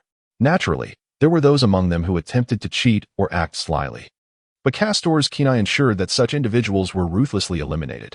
He could tolerate defeat, but treachery was unforgivable. He showed no mercy to these individuals, delivering them to ruin. After the personnel allocation was complete, Kast summoned Dapper and that individual, instructing them to venture forth in search of a thing. Little did they anticipate that after such an extended period, no one had managed to uncover this elusive object. It is worth noting that a full decade had elapsed since then. Although the selection of soldiers had consumed approximately 3 years, the duration was still excessively prolonged. Growing impatient, Kast called for Dapper to inquire about the situation, leading to the earlier scene. At this moment, Dapper lay prostrate on the ground, filled with a profound sense of helplessness. It was not due to a lack of diligence on his part, nor was it that Kast had allotted insufficient time. Rather, he genuinely had no knowledge of this object.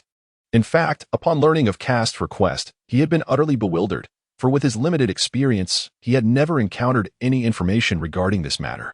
However, upon observing Kast's demeanor at that time, Dapper discerned that there must indeed be something involved. Consequently, Dapper and that individual set out with their subordinates to search, entirely disregarding the management of the demon realm. Nevertheless, despite their negligence towards the affairs of the demon realm, no one dared to intrude recklessly, for they were still within its confines, and Kast remained within the castle. Observing Dapper's attitude towards Kast on that day, Some denizens of the demon realm began to realize that Kast was a being of greater strength than both Dapura and that individual. Furthermore, with warriors occasionally summoned into the castle and some unsuccessful ones emerging, the inhabitants of the demon realm gleaned snippets of information from these encounters, further dissuading any reckless behavior. Gazing at Dapura, Kast maintained his impassive expression. Although he typically bore this countenance, Dapura felt an overwhelming sense of dread at this moment, while Kast appeared unchanged. The aura surrounding him was distinctly different. Just as Dapura could no longer endure the tension and was about to speak, a man hurriedly burst into the hall. Rushing forth with urgency, he respectfully bowed before Kast and declared, "My lord Kast, I have obtained a fragment of information." Upon hearing this, not only Dapura but also Layla, who had previously stood behind Castor, displayed expressions of astonishment. Really? Upon hearing the voice of the man ahead, Castor could not help but turn his head to him. "Bex, are you certain you have news regarding the Super Saiyan God?" Indeed, Castor had been searching for information about the Super Saiyan God for many years. Ever since the old Kaishin broke through his limits, Castor had been contemplating further advancement. However, at this moment, it seemed that there were only two possible paths to pursue. The first was the breakthrough to become a Super Saiyan God. In truth, Castor was aware of how to achieve this transformation, as it had been detailed in the original tale. He recalled that in the original story, the dragon explained the Super Saiyan God as a transformation that occurs by chance. In the past, it had only manifested among a select few Saiyans with righteous hearts who were determined to defeat evil Saiyans. However, during the rebellion, this transformation was undone and vanished. The method involved 6 Saiyans with righteous hearts concentrating their righteous energy into one individual, meaning that 5 individuals would channel their inner righteousness into one person, thereby elevating that individual to the divine realm. Although Castor understood this method, given the current circumstances, locating the other 5 Saiyans with righteous hearts was exceedingly challenging. After all, Saiyans with righteous hearts were already rare, and with planet Vegeta having been annihilated by Frieza, the remaining Saiyans were largely unknown. As for the likes of Gohan and others, it was uncertain how long that would take. One must consider that Goku was only around 15 or 16 years old now. While the original tale did not specify the exact age at which he married, it was certain that the births of Gohan and Goten would require at least another 10 years. Therefore, upon arriving in the demon realm, Castor's first action was to gather personnel to search for information regarding the Super Saiyan God. Of course, this was merely the initial preparation. Castor had another method for transcending limits. However, as time passed, Castor had begun to lose hope. Yet at this moment, Bex informed Castor that he had obtained this news. To be honest, Castor was quite eager to hear more. Listening to Castor's inquiry, Bex raised his head and responded earnestly. "Yes, my lord Castor," with the man's affirmative tone. Dapura could not help but lift his head to gaze at this old acquaintance, his brow furrowing with concern. This is bad. How the hell did this guy come by this information? Dapura was all too familiar with this man, as he was the one who had previously usurped power. However, due to this individual's understanding of what should and should not be done, along with his obedient and sensible demeanor, Castor had often entrusted him with significant duties. Now, this man seemed to subtly surpass Dapura in authority. Hearing Bex's response, Castor promptly returned to his throne and looked at him, saying, "Speak, what news have you acquired?" "Very well." However, as Bex slowly narrated, Castor could not help but furrow his brows. "Enough." Suddenly, Kast interrupted Bex's narration. "What is the matter?" Layla inquired, noticing the expression on Castor's face. However, Castor merely shook his head and addressed Dapura and Bex below, instructing them to summon back the personnel they had previously dispatched. After issuing the command, he allowed the two to leave the hall.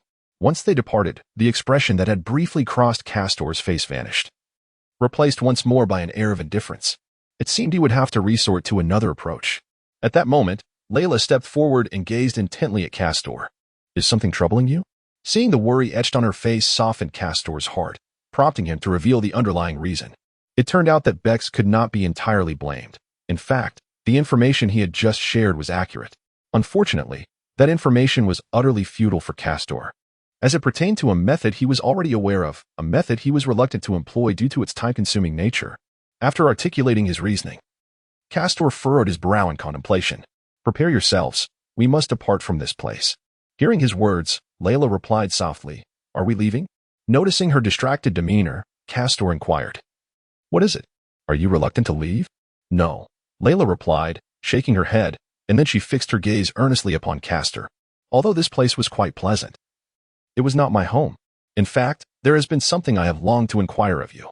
Without waiting for Castor to respond, Layla continued. What I wish to discuss pertains to the border of the demon realm. At this moment, Dapra and Beck stand at the threshold leading to the human world. Gazing into the pitch-black entrance ahead, Dapra cast a sidelong glance at Bex beside him and remarked coldly, having come this far, do you not have anything to say?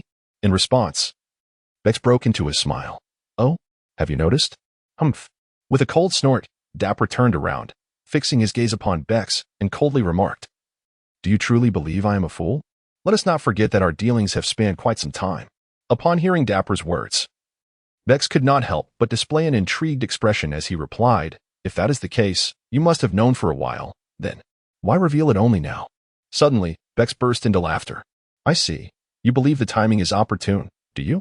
Dapra, upon hearing this, did not refute. Instead, he spoke grimly. Let us dispense with the pleasantries, Bex. Now that you are aware of my intentions, you have but one choice. Either join me or face death. As Dapra's domineering words fell upon him, the smile on Bex's face began to fade, replaced by a look of indifference. He replied coldly, I am quite curious, Dapra. What has led you to adopt such a mindset? Have you forgotten his strength, or do you possess a means to counter him? To this, Dapra offered no explanation. Continuing instead in a chilling tone, I am not soliciting your opinion, nor am I here to clarify anything. You need only to answer me. Which path do you choose? Beck smiled faintly. How amusing, truly amusing, Dapra. While it is indeed entertaining, it is regrettable that our paths diverge. I cannot acquiesce to your demand. With that, Bex prepared to withdraw from the conversation, turning towards the realm of mortals. So you have chosen the path of death, Dapra remarked, observing Bex's indifference as he walked away. A look of disappointment crossing his face. He contemplated striking immediately to end Bex's life. However, just as Dapra was about to act, he suddenly jolted, swiftly sidestepping. In that instant, a violent explosion erupted where he had just stood. Damn, you were prepared even while conversing with me? Dapra's brow furrowed, watching Bex vanish into the passage, prompting him to rush in pursuit. As he traversed the interdimensional corridor, Dapra surveyed his surroundings, but Bex had already vanished without a trace. Never mind. He cannot alter the grand scheme. With a cold snort, Dapra vanished from the spot, reappearing in the distant sky. Meanwhile, below, a figure emerged from a pile of rubble. Bex, who had evaded Dapra. Observing Dapra's departure, Bex retrieved a silver communicator from his pocket and pressed the red button in the center, establishing a connection. Yes, it is I. Indeed, you were correct. Dapra has indeed betrayed us. In the demon realm, within the Demon King's hall, Castor regarded Layla, who wore a serious expression and had an earnest demeanor. He inquired, what is it you wish to convey? Layla's lips parted slightly, her face flushing as she appeared somewhat bashful. Castor, you seem to have turned 26 this year, have you not? Upon hearing Layla's words, Castor immediately grasped her meaning. A smile crept onto his face as he embraced her. Seated upon the throne, Castor looked down at Layla, a sly grin forming as he said, even if you do not ask now, I will find a moment to discuss this with you. What? Upon hearing this, a flush remained on Layla's face, her eyes widening in confusion as she gazed at Castor. A slight smile graced his lips as he leaned closer to her ear and whispered, in truth, it is not that I am unwilling to discuss this matter. Rather, I intended to address it only after I have achieved a breakthrough. Observing Layla's continued bewilderment, Castor elaborated. You must be aware of the unique characteristics of our Saiyan race, with the future potential of our offspring in mind. I wish to wait until I surpass the realm of the Saiyan god before we have children. Moreover, he paused, contemplating. This place is not suitable for the birth of our child. At Castor's candid words, Layla's cheeks flushed crimson, and she immediately struggled to rise and leave. However, trapped in Castor's embrace, she found herself unable to escape. Just as they were playfully wrestling, a sudden urgent call emanated from Castor's chest, halting their frolic. He retrieved a silver communicator from his bosom, a smile flickering across his face as he glanced at the name displayed on the device before answering. Bex. Yes, it is I. Listening to the reply from within, Castor slightly narrowed his eyes and continued, since you have utilized this emergency communication, it signifies that Dapra has indeed betrayed us. As Castor's words resonated, a confirming response emanated from the communicator. Indeed, you are correct. Dapra has truly betrayed us. Humph. Castor sneered softly. I had anticipated this day would come. In truth, Castor had long been wary of Dapra, particularly when he entrusted a significant number of warriors to him. From that moment, Castor had begun to sense an unsettling shift in Dapra's demeanor.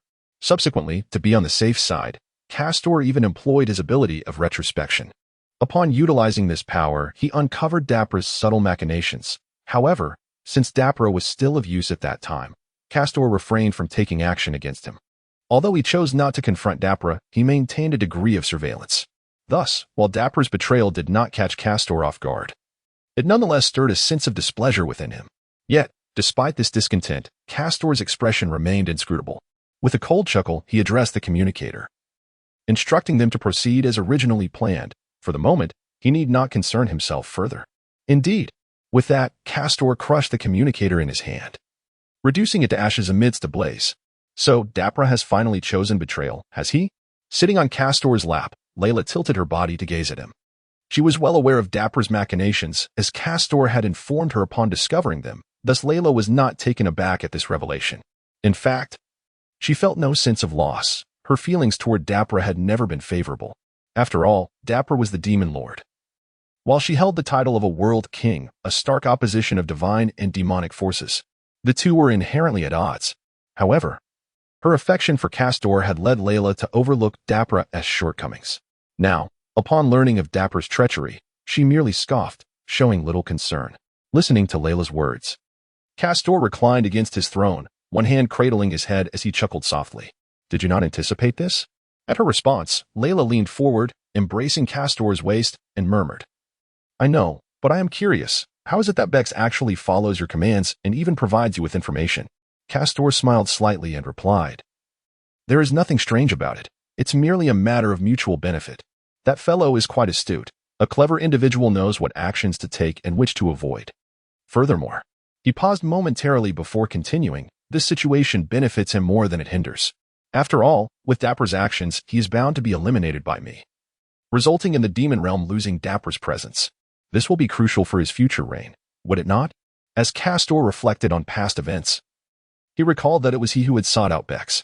When faced with Castor's request, Bex not only acquiesced but also expressed his own desires. He had informed Castor of his willingness to monitor Dapra, provided that he would be made the Demon Lord afterward. This request posed no issue for Castor, who had no intention of remaining in the demon realm permanently. He was merely here to fulfill his own objectives. The demon realm, with its vast population and the existing demon contracts, allowed for easier management without the fear of betrayal from subordinates. Otherwise, Castor would not have lingered here for so long. However, as this contract was only effective among demons, Castor had refrained from taking action against Dapra until now. Consequently, Bex had intentionally revealed a hint of his intentions to draw Dapra's attention.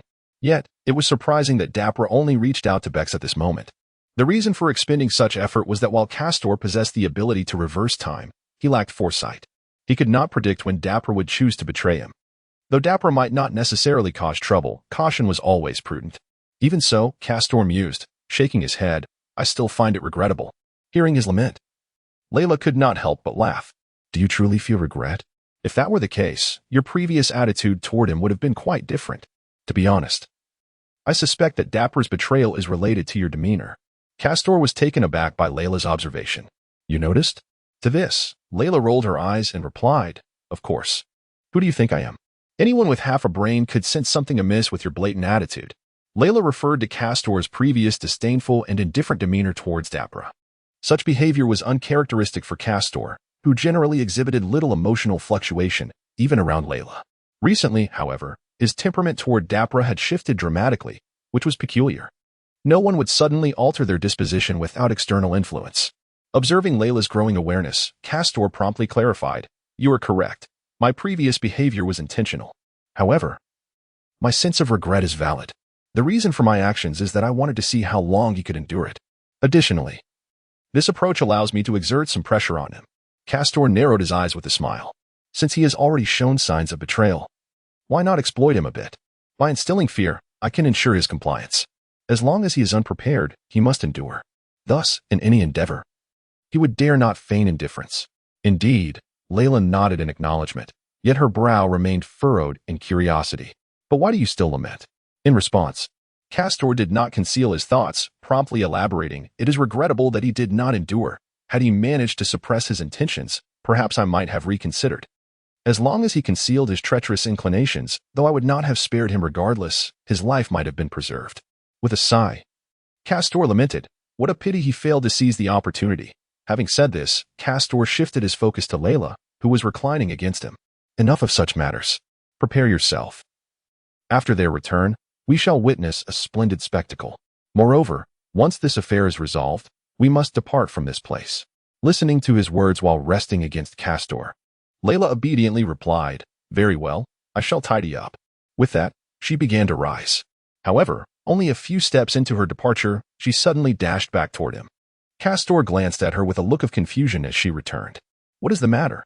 However, Layla did not respond. Instead, she suddenly lunged forward and bestowed a fleeting kiss upon Castor before skipping away. With a faint smile, Castor gently touched the place that had been kissed, then shook his head and closed his eyes to meditate. In the realm of mortals, on an unnamed planet, Dapper stood atop a towering peak, patiently awaiting the passage of time. Have you arrived? Suddenly, Dapper opened his eyes and gazed at the sky.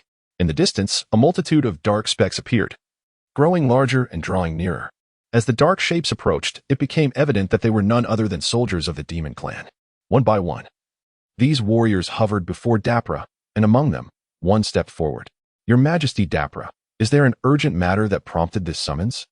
Dapper felt a wave of nostalgia as he recognized the speaker, the captain of the guard whom he had encountered at the castle gates alongside Castor.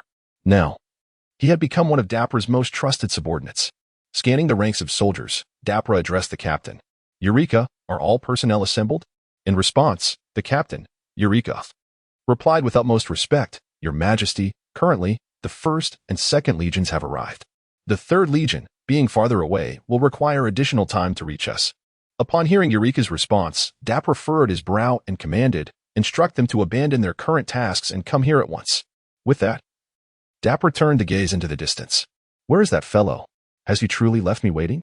Just as Dapper pondered this, a sudden sound of something slicing through the air echoed from afar, accompanied by a silver flash. A figure materialized before Dapper. Who goes there?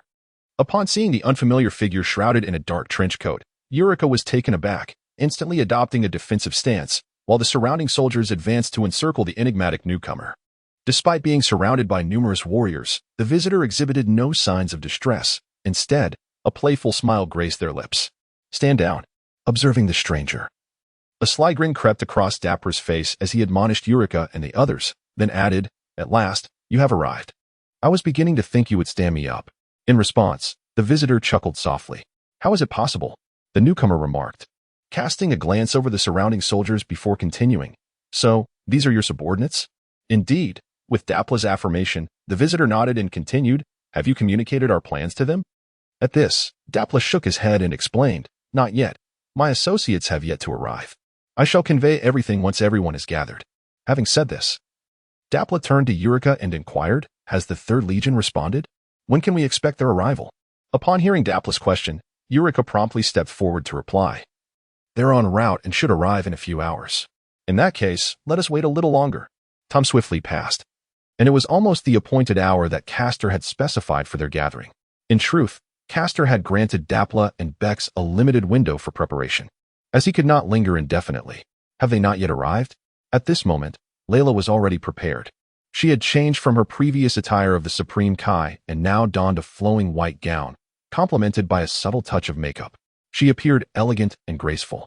Approaching Castor's side, she leaned against the arm of his chair and voiced her curiosity. In response, Castor revealed no emotion, merely stating, They will be here shortly. At the instant Castor finished his sentence, both individuals paused and turned their gazes toward the distance. Here they come. Just moments ago, both individuals sensed a formidable presence emanating from the distance. This aura belonged to Dapper and his entourage. At the entrance to the demon realm, Dapper, accompanied by his subordinates and a mysterious figure, paused. It appears we are the first to return, Dapper remarked to Ulrika while observing the entrance corridor. Keep a vigilant watch over the passage. Allow no one to enter. At this juncture, Dapper hesitated as if a thought had crossed his mind, then added, Moreover, keep a close eye on Bex and his associates. Although he may have ulterior motives, he could become a nuisance. I do not expect you to confront him. Simply delay him. Indeed. Upon hearing this, Eureka bowed respectfully and responded. However, she quickly expressed her doubts. But Your Majesty, Are you certain you wish to proceed in this manner? With concern etched upon her features, Eureka continued, we have witnessed that gentleman's prowess over the years. Though he has only revealed his strength on a few occasions, those instances have left no room for doubt. Are you sure you possess a means to contend with him? Casting a calm glance at Eureka, Dapper replied, you need not concern yourselves with such matters. Simply follow my commands. With that, Dapper turned to the enigmatic figure beside him. Let us depart. We must not keep him waiting. Meanwhile, at a clandestine location within the demon realm, a hooded warrior hurriedly made his way inside. The man pressed forward, disregarding the guards flanking the path, boldly advancing into the depths. The guards, seemingly unfazed, allowed him to pass without objection. Soon, as the man entered, a commanding voice resonated from the pitch-black interior. You have arrived. Upon hearing these words, the man halted his steps and knelt gracefully upon the ground, offering his respects. Indeed, Your Majesty. As the man responded, another figure slowly emerged from the shadows of the room. At that moment, had Depura been present, he would undoubtedly have been struck with astonishment, for this figure was none other than Bex. It turned out that he had not only infiltrated the demon realm long ago, but had been meticulously observing everything that transpired. Bex approached the man, his crimson cloak billowing dramatically, contrasting vividly with the silver armor that adorned him. Upon reaching the man, Bex revealed a smile and inquired, you have done well. Depura did not detect you, did he? At this question, the man removed his hood, unveiling his countenance. The sight of this man's face would surely have incited fury in Depura, for he was none other than Ulrika, a trusted subordinate and commander of several legions. With a bitter smile, Ulrika replied, no, a traitor dare not receive such commendation. Hearing Ulrika's response, Beck shook his head and chuckled, no, you deserve praise, Ulrika. I understand that you believe you have betrayed Depura, and thus carry a burden of guilt within you. However, do not forget that had you not acted as you did, given Depura's arrogance and folly, you would have surely been eradicated by that esteemed individual. Therefore, do not feel remorse. After all, a being incapable of providing you with assurance of survival does not merit your loyalty. Furthermore, you are not bound by the covenants of the demon race, so you need not fear the consequences of betrayal. At this juncture, Bex recalled the message that Kast had left for him. The information revealed that this guardian possessed a remarkable innate ability, one that could allow him to evade the covenants binding the demons. Initially skeptical upon receiving this information, Bex later came to recognize its veracity through personal encounter. While he was astounded by Ulrika's capabilities, he was even more astonished by the knowledge imparted by Kast. After all, despite his many years in the demon realm, he had been oblivious to Ulrika's abilities, while Kast seemed to know them intimately, even down to the minutiae. This revelation was, of course, unsurprising. Kast possessed the power of retrospection, making it easy for him to uncover certain secrets, though Bex remained oblivious to this fact. Despite his uncertainty regarding Kast's awareness of these matters, it presented an opportunity. Subsequently, Bex, seizing the absence of Depura, discreetly contacted Ulrika and, through coercion and persuasion, successfully induced his betrayal of Depura. Ulrika, still kneeling, remained silent, though the expression upon his face had softened slightly. Observing Ulrika's continued kneeling, Bex pressed on, enough of this. Please rise and enlighten me regarding Depura's intentions. Indeed. Upon hearing this, Eureka ceased her hesitation, rose to her feet, and addressed Bex. Lord Dapra has already departed for the castle, preparing to confront that esteemed individual. After considering Eureka's response, Bex furrowed his brow and continued, is it just him? Surely there must be others accompanying him. Indeed. Eureka did not conceal her thoughts and immediately responded. Besides Lord Dapra, there was another enigmatic figure, shrouded in a trench coat that obscured his features. However, it was evident that Lord Dapra held a considerable trust in him. As for us, we were assigned to various entrances connecting the demon realm to the human world to prevent any disturbances to your majesty. Nodding slightly, Bex acknowledged this and then said, very well, I understand. You may return now. Although the likelihood of your exposure is minimal due to your abilities, it is prudent to err on the side of caution. It would be best for you to leave, in case Lord Dapra encounters new developments upon his return. Indeed.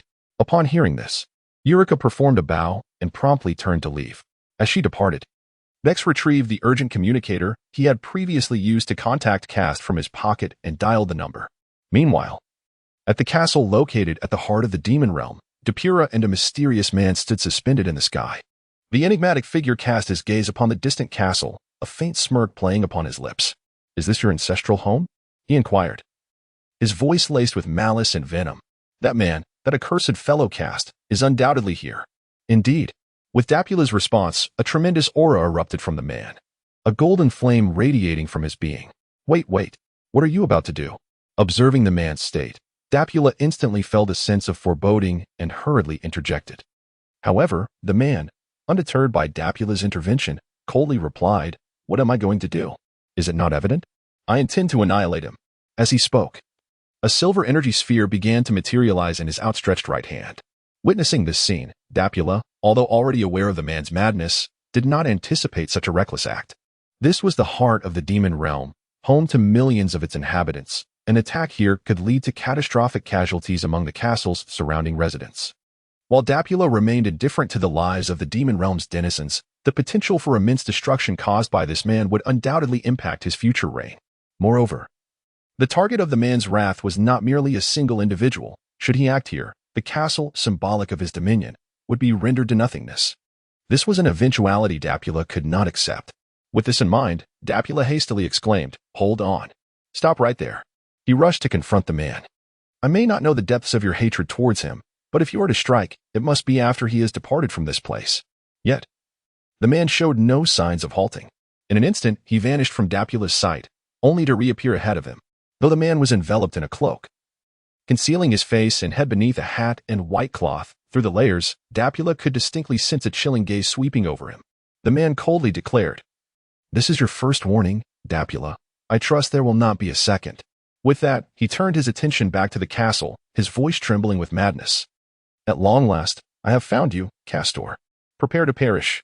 Instantly, the man hurled the energy sphere downward. Dapula's eyes widened in horror as he shouted, "You bastard! Are you truly going to do this?" In response, the man scoffed dismissively, "Since you have chosen betrayal, let us act decisively, without granting any chances." As he spoke, the previously thrown energy sphere began to swell ominously, plummeting towards the castle amidst the terrified cries of the demon populace below. "Die, Castor!" the man exclaimed, his face twisted with madness and laughter. However, just as the energy sphere was about to collide with the castle, a transparent protective barrier suddenly materialized around it. The moment it intercepted the sphere, the shield rebounded, sending the energy projectile hurtling away. What?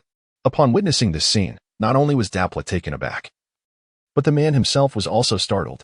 Before they could fully comprehend the situation, a voice suddenly rang out from behind. "Dapula, is this your ally?" Unlike Dapula's astonishment, the mysterious man was merely surprised that Kast could effortlessly deflect the energy sphere he had unleashed. Though somewhat unexpected, the mysterious man quickly regained his composure. For he was well aware of Kast's prowess, and his previous move was merely a test. After all, it was not beyond his expectations that Kast could send his energy sphere flying. He simply hadn't anticipated how easily he would accomplish it. Turning around, the mysterious man then gazed at Kast, who stood behind him. At that moment, Kast was draped in a long black cloak adorned with silver dragon motifs.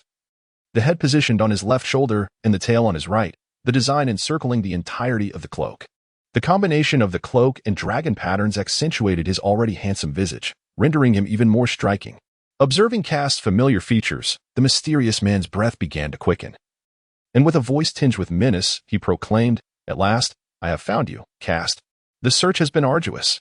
As he spoke, a golden aura erupted from his body, ascending and expanding outward.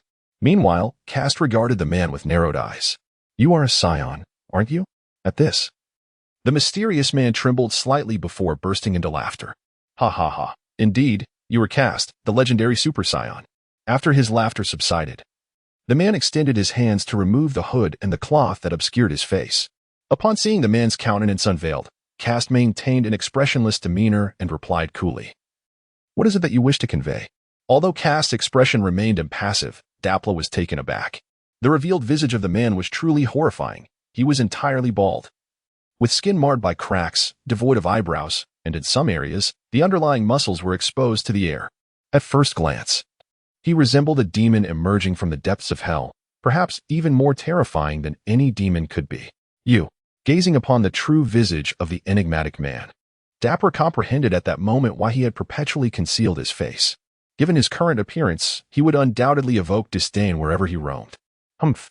The man, disregarding the gazes of those around him, cast an angry glare at Castor, his fearsome visage twisted into a sinister smile. Ha ha ha. Indeed, the nobility often forgets. Have you forgotten the deeds of your past? In response, Castor remained silent, merely observing him, listening intently to his narrative. As the man recounted his tale, the crowd gradually began to grasp the circumstances surrounding the events.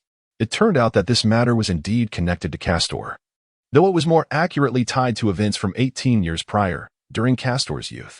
What transpired 18 years ago was a battle between Castor and Frieza. At that time, Castor, despite his considerable power, was still somewhat lacking and could only marginally surpass Frieza in his Saiyan form. Consequently, he had not succeeded in completely vanquishing Frieza. Following this confrontation, Castor disappeared for a time, and in his absence, the resurrected Frieza seized the opportunity to annihilate planet Vegeta. The man before Castor was present on planet Vegeta during its obliteration. As Frieza unleashed his wrath, the young boy managed to escape aboard a spacecraft, aided desperately by his parents. Though fortunate to escape, the landing site was far from ideal. The planet's harsh environment led to a catastrophic crash, igniting the spacecraft and leaving the boy severely burned and disfigured. Had he not been a Saiyan, such injuries would have claimed his life. Yet, by some stroke of fortune, his Saiyan resilience allowed him to endure. Strangely, he began to feel his power surge, an increase so dramatic that he grew stronger with each passing year, even without training.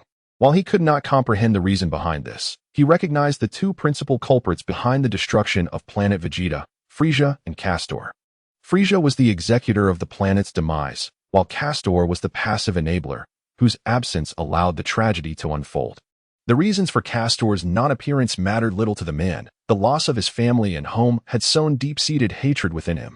Thus, amidst this animosity, the man survived on an unnamed planet, and through years of growth, he unwittingly transcended the limitations of a Saiyan, transforming into a Super Saiyan. However, absent unforeseen circumstances, he would remain trapped on this desolate world. Fate intervened when Frieza, ever fearful of the surviving Saiyans, sought to eradicate any remaining threats to his dominion. He dispatched forces to eliminate all Saiyans, believing that without Castor, there would be no Super Saiyan to contend with. Yet, upon arriving at the man's planet, Frieza's forces encountered an unexpected foe, one who had already ascended to Super Saiyan and harbored a profound vendetta against Frieza. Unsurprisingly, the attacking forces were utterly decimated, and the man seized the opportunity to commandeer a Frieza spaceship, fleeing to seek out Frieza's homeworld. By this time, the man's strength had far surpassed that of the young Castor, and for reasons unknown, his power continued to swell with age. On Frieza's ancestral planet, he unleashed his wrath, leading to its destruction. This act of annihilation caught the attention of Babidi, who, in response, hastily devised a plan to unseal Majin Buu on Earth. It was there that Babidi informed Dabura of these developments. By chance, Dabura, following Castor's trail, ventured into the demon realm, accompanied by his followers, in search of information regarding the Super Saiyan god. In a twist of fate, the man, who had obliterated Frieza's ancestral world, was also on the quest for Saiyan knowledge. Eventually, their paths converged, and upon learning that Dabura served Castor, the man was filled with uncontainable excitement. Though initially intent on killing Dabura, he spared him, insisting that Dabura lead him to Castor in the demon realm.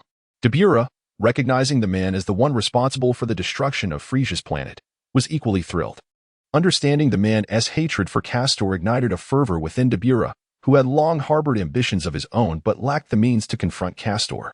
Now, he saw an opportunity in this powerful ally who shared his enmity. Thus, the two forged an alliance, plotting a meticulously conceived rebellion. This encapsulates the essence of their intertwined fates. Although the man only recounted a portion of the tale, Castor discerned the underlying truth. The man's hatred stemmed not from reason, but from misplaced anger. Is this your means of expressing your plight? Are you blaming me for your misfortunes, for the destruction wrought upon planet Vegeta in my absence, for your parents' untimely demise? Is this not enough? Castor interjected coldly, his indifference evident. As Castor's dismissive tone resonated, the man's fury ignited, his eyes reddened, and his expression contorted into one of malevolence. But of course, you are a Super Saiyan, a being beyond our reach. Our lives or deaths mean nothing to you. At this point, the man took a moment to steady his emotions and then spoke. Forget it. I originally came here merely to verify certain matters. However, given your current demeanor, I have lost the desire to seek confirmation. I implore you to meet your demise here. With that declaration, the man's aura surged dramatically, and in an instant, A flash of green light enveloped him as he transformed into the state of a Super Saiyan. As Kast's gaze fell upon the transformed figure of the man, his pupils constricted, as if sensing something profound. However, before Kast could delve deeper into his thoughts, the man had abruptly flickered. Leaving behind an afterimage, he had already appeared before Kast. The man clenched his right fist, a brilliant aura enveloping it. As he observed the fist descending upon him, Castor relinquished his contemplation, his body flickering slightly as he evaded the blow. Humph! The man let out a cold snort. Although his strike had missed its target, his aura surged to an even greater intensity. Drink! The man, whose aura surged with intensity, chose not to engage in close combat this time. Instead, he swiftly distanced himself from Castor, extending his hands as waves of energy erupted forth. As the relentless energy waves hurtled towards him, Castor's expression remained utterly impassive. He merely extended his right hand, and a translucent shield materialized, effortlessly deflecting all incoming energy waves. TCH. So that was the shield from earlier. Observing the technique, the man curled his lips in disdain and declared, "Let us see how you counter this move." With that, the man's aura began to undergo a transformation. The originally golden flames surrounding him gradually shifted in hue, as an unusual green blaze entwined his form. As the intensity of his aura surged, the man's pupils began to fade, and he descended into a state of madness. Moreover, as the energy within him swelled alarmingly, his muscles began to expand, and within a mere moment, his physique inflated dramatically, transforming from a stature comparable to Castor's into a colossal form nearing 3 meters in height. Indeed, observing the man's transformation, Kast's brow furrowed with concern. Is this the legendary Super Saiyan? But how could that be possible? To Kast's knowledge, the only being who might embody the fabled Super Saiyan in these times is the enigmatic Broly, whose fate remains uncertain. In that very moment of contemplation, Kast's thoughts were abruptly interrupted as the man ahead vanished, only to reappear right before him. The protective barrier that stood in his way shattered like glass under the force of the man's assault. Observing the individual who disregarded the shield and charged at him, Kast let out a cold snort. Just as the man lunged towards him, Kast swiftly shifted his body, materializing behind the assailant. In a fluid motion, he swung his right arm, unleashing a tremendous force that struck the man's back with precision. In an instant, the man was propelled away, transforming into a swift arrow that soared into the horizon. As Kast watched the man hurtle through the air, he focused his senses. Indeed, the man bore a striking resemblance to the legendary Super Saiyan, albeit with a notable distinction. Although the power he exhibited was formidable, surpassing that of an ordinary Super Saiyan, Kast discerned that it was roughly equivalent to the peak state of a Super Saiyan 2. Yet, this power fell short of embodying the true essence of the legendary Super Saiyan. According to Kast's deductions, had this man truly been the legendary Super Saiyan, he would have been around the same age as Kast, likely in his 20s. Given the potential attributed to the legendary Super Saiyan, a man in his 20s should possess at least the strength of a Super Saiyan at the 3rd level. In the original narrative, Broly, who was comparable in age to Goku, later engaged in a fierce battle with Goku in his Super Saiyan Blue form, at times even overpowering both Goku and Vegeta. It is noteworthy that during that period, Goku and Vegeta were only in their 40s. Such terrifying potential is indeed unfathomable. Thus, while the young man claimed to be a legendary Super Saiyan, his strength was somewhat lacking. If he were not the legendary Super Saiyan, his transformation bore a striking resemblance to that of the Super Saiyan, and although his power was not insignificant, it fell slightly short of Kast's expectations. Is it possible? Castor furrowed his brow, suddenly struck by a notion. At that moment, the man who had been flung away returned with astonishing swiftness. Remarkably, he appeared unscathed, yet had completely lost his sanity, attacking Castor with unbridled fury. Castor, observing the oncoming assault, did not flinch. Instead, he extended a hand and effortlessly deflected the blow aimed at him. Startled by the force of the attack, Castor exclaimed in surprise. Despite a fleeting moment of astonishment, his movements did not falter. In an instant, Castor swiftly maneuvered in front of the man.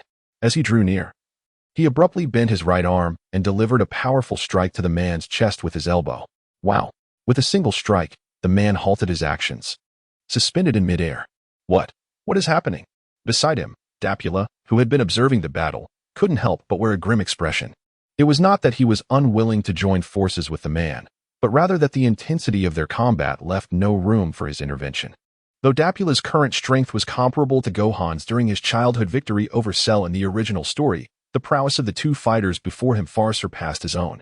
Not to mention Caster, even the mysterious man was at the pinnacle of Super Saiyan too. In such a fierce battle, there was simply no opportunity for Dapula to intervene. At that moment, high above, Caster had already evaded the man's vicinity, while the mysterious figure began to tremble violently. His hands clutched his chest, and a trickle of saliva dripped from the corner of his mouth. The blood vessels surrounding his unseeing eyes revealed the unimaginable torment he was enduring. His power had surged slightly once more. Neglecting the man's condition, Caster clenched his fist, recalling the sensation from the recent exchange of blows.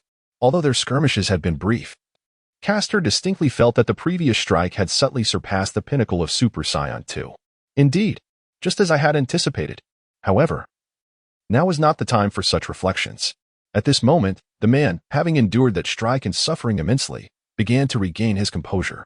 Simultaneously, his aura expanded once again, and the wounds he had sustained only fueled his madness. Clearly, there could be no mercy. Observing the increasingly fervent man, Caster furrowed his brow, resolving to hold nothing back, determined to incapacitate him first.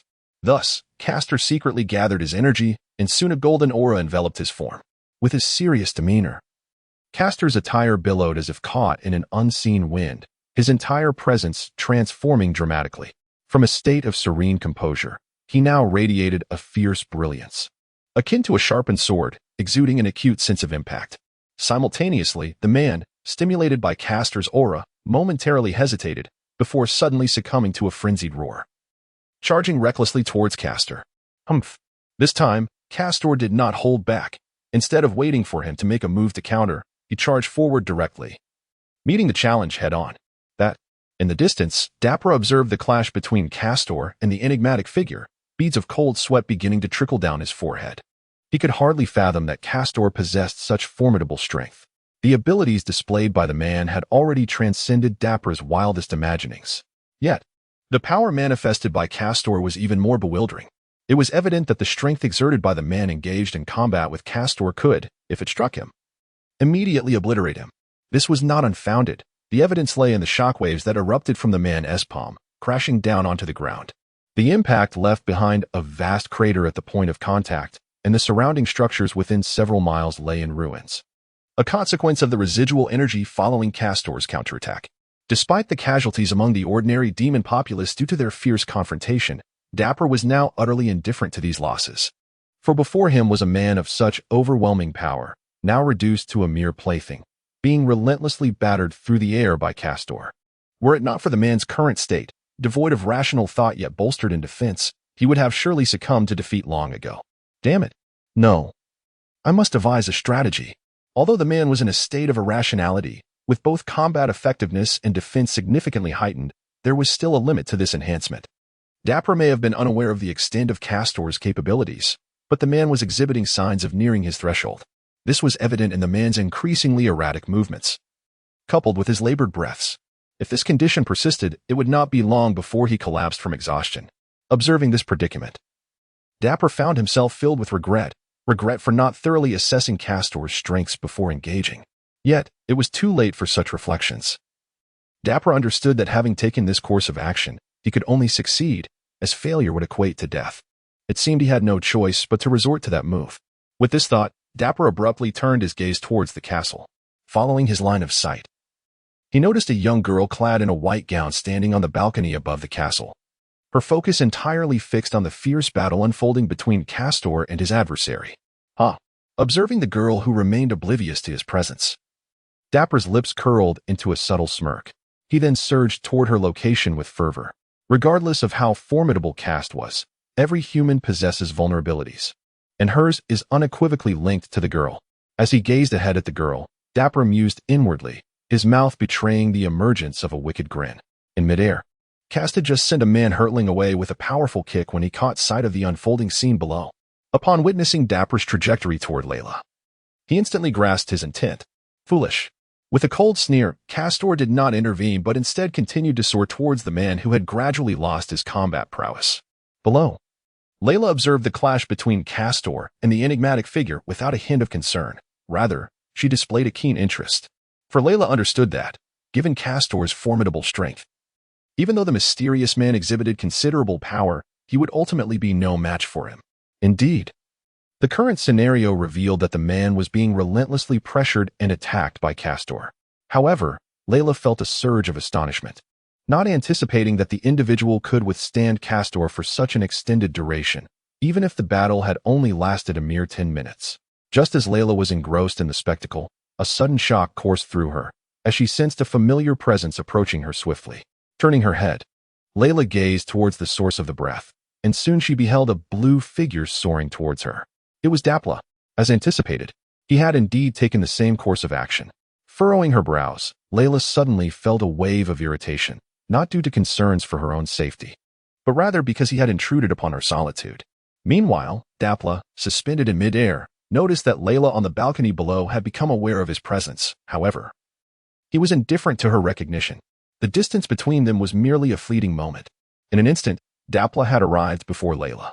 Observing his sullen demeanor, Layla scoffed and remarked, "Do you still have the audacity to approach, Dapla? Are you truly so fearless?" In response, Dapla revealed a wicked grin and mockingly retorted, "Fear death? By you? Huh. You are merely a plaything trailing behind someone else. Do you truly believe you are my equal?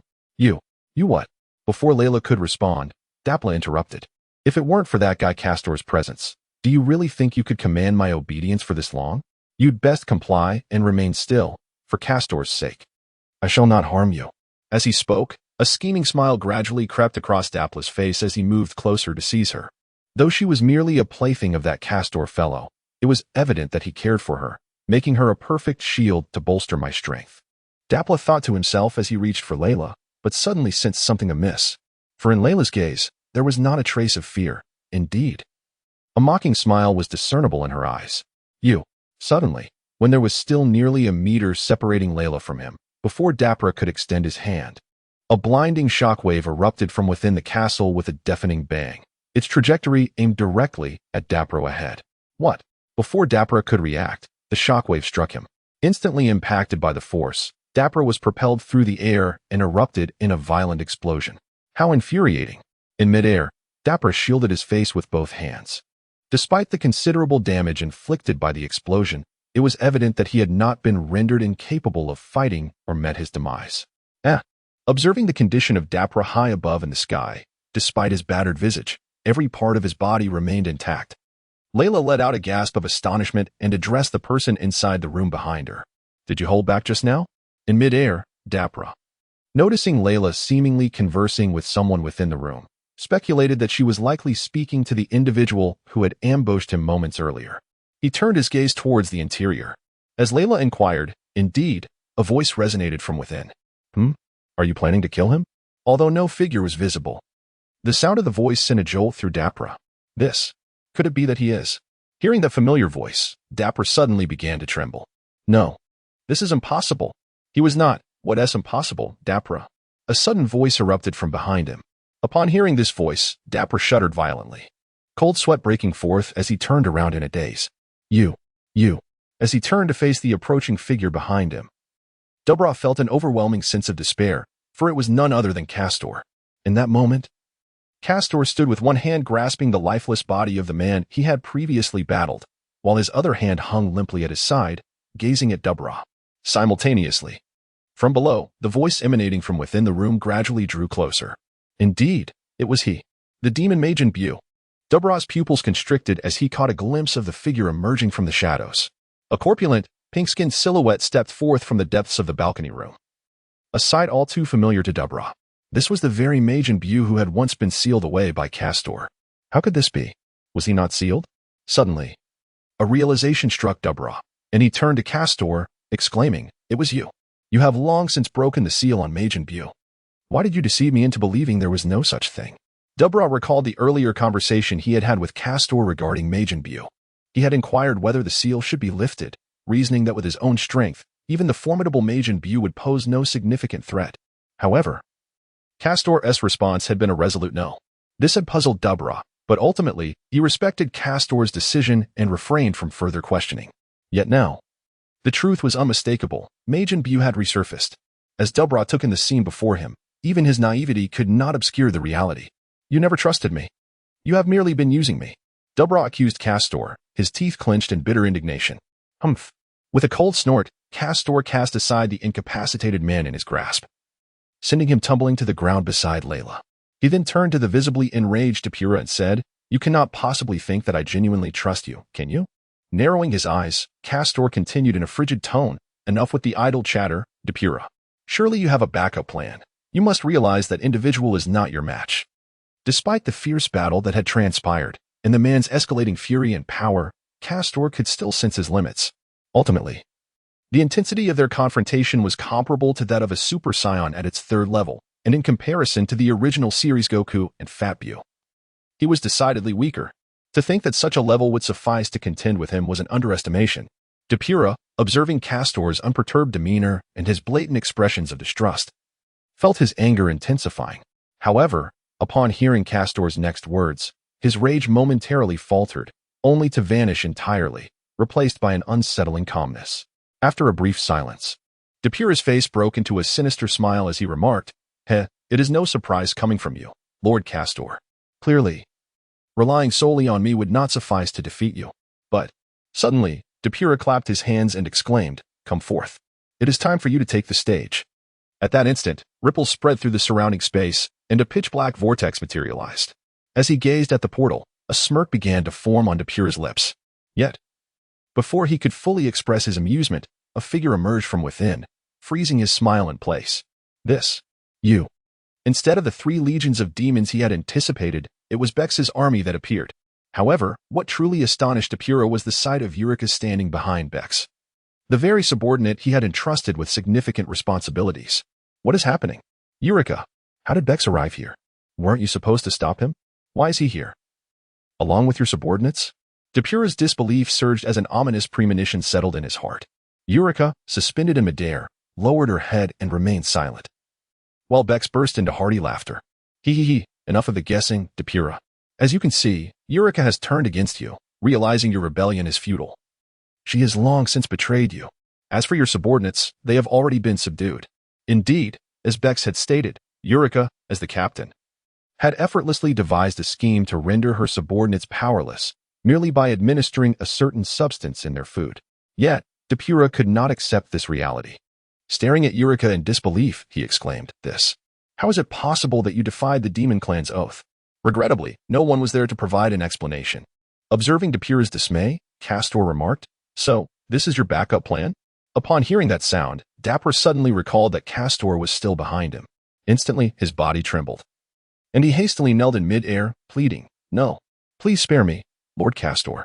However, before he could finish his sentence, Castor furrowed his brow and disdainfully waved his hand. In that very moment, a massive wave of energy surged from his palm, enveloping Dapper and erupting violently. "I expected something remarkable from you, but this is utterly disappointing," Castor thought to himself, casting a cold glance at Dapper, who was consumed by his energy sphere, before dismissing him entirely. At the same time, Bex had approached Castor. Observing the ashes of Dapper scattered by the explosion, Bex shook his head and smiled at Castor, saying, "This was to be expected, as his options were limited and entirely under your control. Even if you were unaware, he had no chance of rising again with those aiding him." Listening to Bex, Castor shook his head and replied, "Enough of your flattering words. I comprehend your meaning." Bex, caught off guard by Castor's insight into his thoughts, smiled awkwardly and remarked, "As expected of you, Lord Castor, to discern my intentions so swiftly." Castor glanced at the man on the balcony, now bound by Buu's magical control. Noticing the scene, Castor nodded and said, "Bex, I understand what you wish to convey. Rest assured, I shall not breach our agreement." As he spoke, a faint smile graced Castor's lips as he turned to continue. "In truth, you have already achieved your goal, have you not? Your sole concern now is my potential breach of contract. But worry not, for I shall soon depart from this place." Indeed, as Castor stated, Bex was apprehensive about any possible breach of their pact, which entailed his ascension to the title of Demon King. However, as Castor had indicated, Bex had essentially reached this objective, with most of the formidable warriors of the demon realm now under his command, especially following Dapper's demise. With no one left to rival him, the only remaining obstacle was Castor. Fortunately, Bex, having listened to Castor's words, realized that he had no intention of lingering further, and he breathed a sigh of relief, smiling, "In that case, I apologize for my rudeness." He offered a slight bow as a gesture of contrition. Yet Castor paid little heed to this, nodding and stating, Then it is settled. Farewell, Bex. With that, a subtle smile appeared on his lips, and he vanished into thin air. Below, on the balcony, Layla gazed at the bound man, her eyes filled with curiosity. This fellow is quite impressive. He withstood so many blows from Castor and yet remains alive.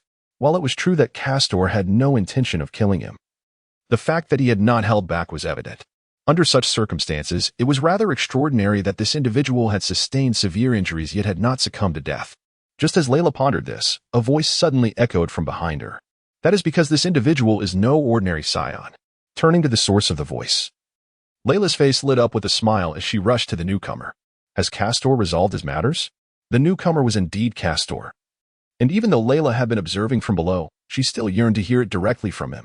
Hearing Layla's inquiry, Castor replied with a slight smile. It has been resolved. We shall prepare to leave shortly. Indeed. Descending from Kast's presence, Layla subsequently inquired, what did you mean when you said this individual is not an ordinary Saiyan? Layla was not surprised to learn of this person's Saiyan heritage. After all, she had witnessed his transformation long ago, a Super Saiyan transformation that Kast had performed. Although Kast had not transformed into a Super Saiyan for quite some time, since being awakened to his potential by the old Kaishin, Layla still vividly recalled that transformation. Beside her, Kast glanced at the bound and unconscious man before shifting his gaze to Buu, who was nonchalantly indulging in candy. He then focused back on Layla and explained.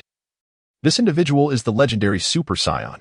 In truth, it would be more accurate to describe him as a postnatal manifestation of the legendary Super Saiyan. Legendary Super Saiyan? Postnatal? Listening to Kast's explanation, Layla expressed her confusion, struggling to grasp the meaning. Observing her bewilderment, Kast continued to elucidate what the legendary Super Saiyan truly represented. It turned out that in Saiyan history, the most formidable warrior of the universe emerges once every 1,000 years, characterized by a bloodthirsty, violent, and combative nature, possessing terrifying and formidable combat prowess. This is the legendary Super Saiyan, endowed with a fighting instinct and power far surpassing that of an ordinary Super Saiyan. Even more astonishing, this individual's strength would continue to grow over time. No training or exercise is required. He wields invincible power. Such is the essence of the legendary Super Saiyan. As for the term postnatal, that is even simpler to understand. In Saiyan history, the legendary Super Saiyan is a being born once every millennium. However, being well-versed in the narrative, Kast was already aware of the true identity of the legendary Saiyan in this era, Broly. Although uncertain of his whereabouts, Kast was confident that he had not perished. Knowing the true identity of the legendary Super Saiyan, it was clear that this individual before them could not be a naturally occurring legendary Super Saiyan. If he was not born as such, then there was only one possibility, a postnatal mutation. This mutation could occur due to unique circumstances, resulting in a sudden ancestral reversion. Such an occurrence is not beyond the realm of possibility, considering the enigmatic traits of the Saiyan race. After all, the man's transformation and strength bore an uncanny resemblance to that of the legendary Super Saiyan. Given this potential, Kast was reluctant to eliminate him. The legendary Super Saiyan is undeniably powerful. Even if he had not yet reached that stage, the potential he exhibited allowed Kast to envision that day. So, this individual is likely the legendary Super Saiyan, destined to grow stronger in the future? Upon hearing Kast's explanation, Layla began to comprehend the situation. She also gained some understanding of why Kast had captured him without resorting to killing.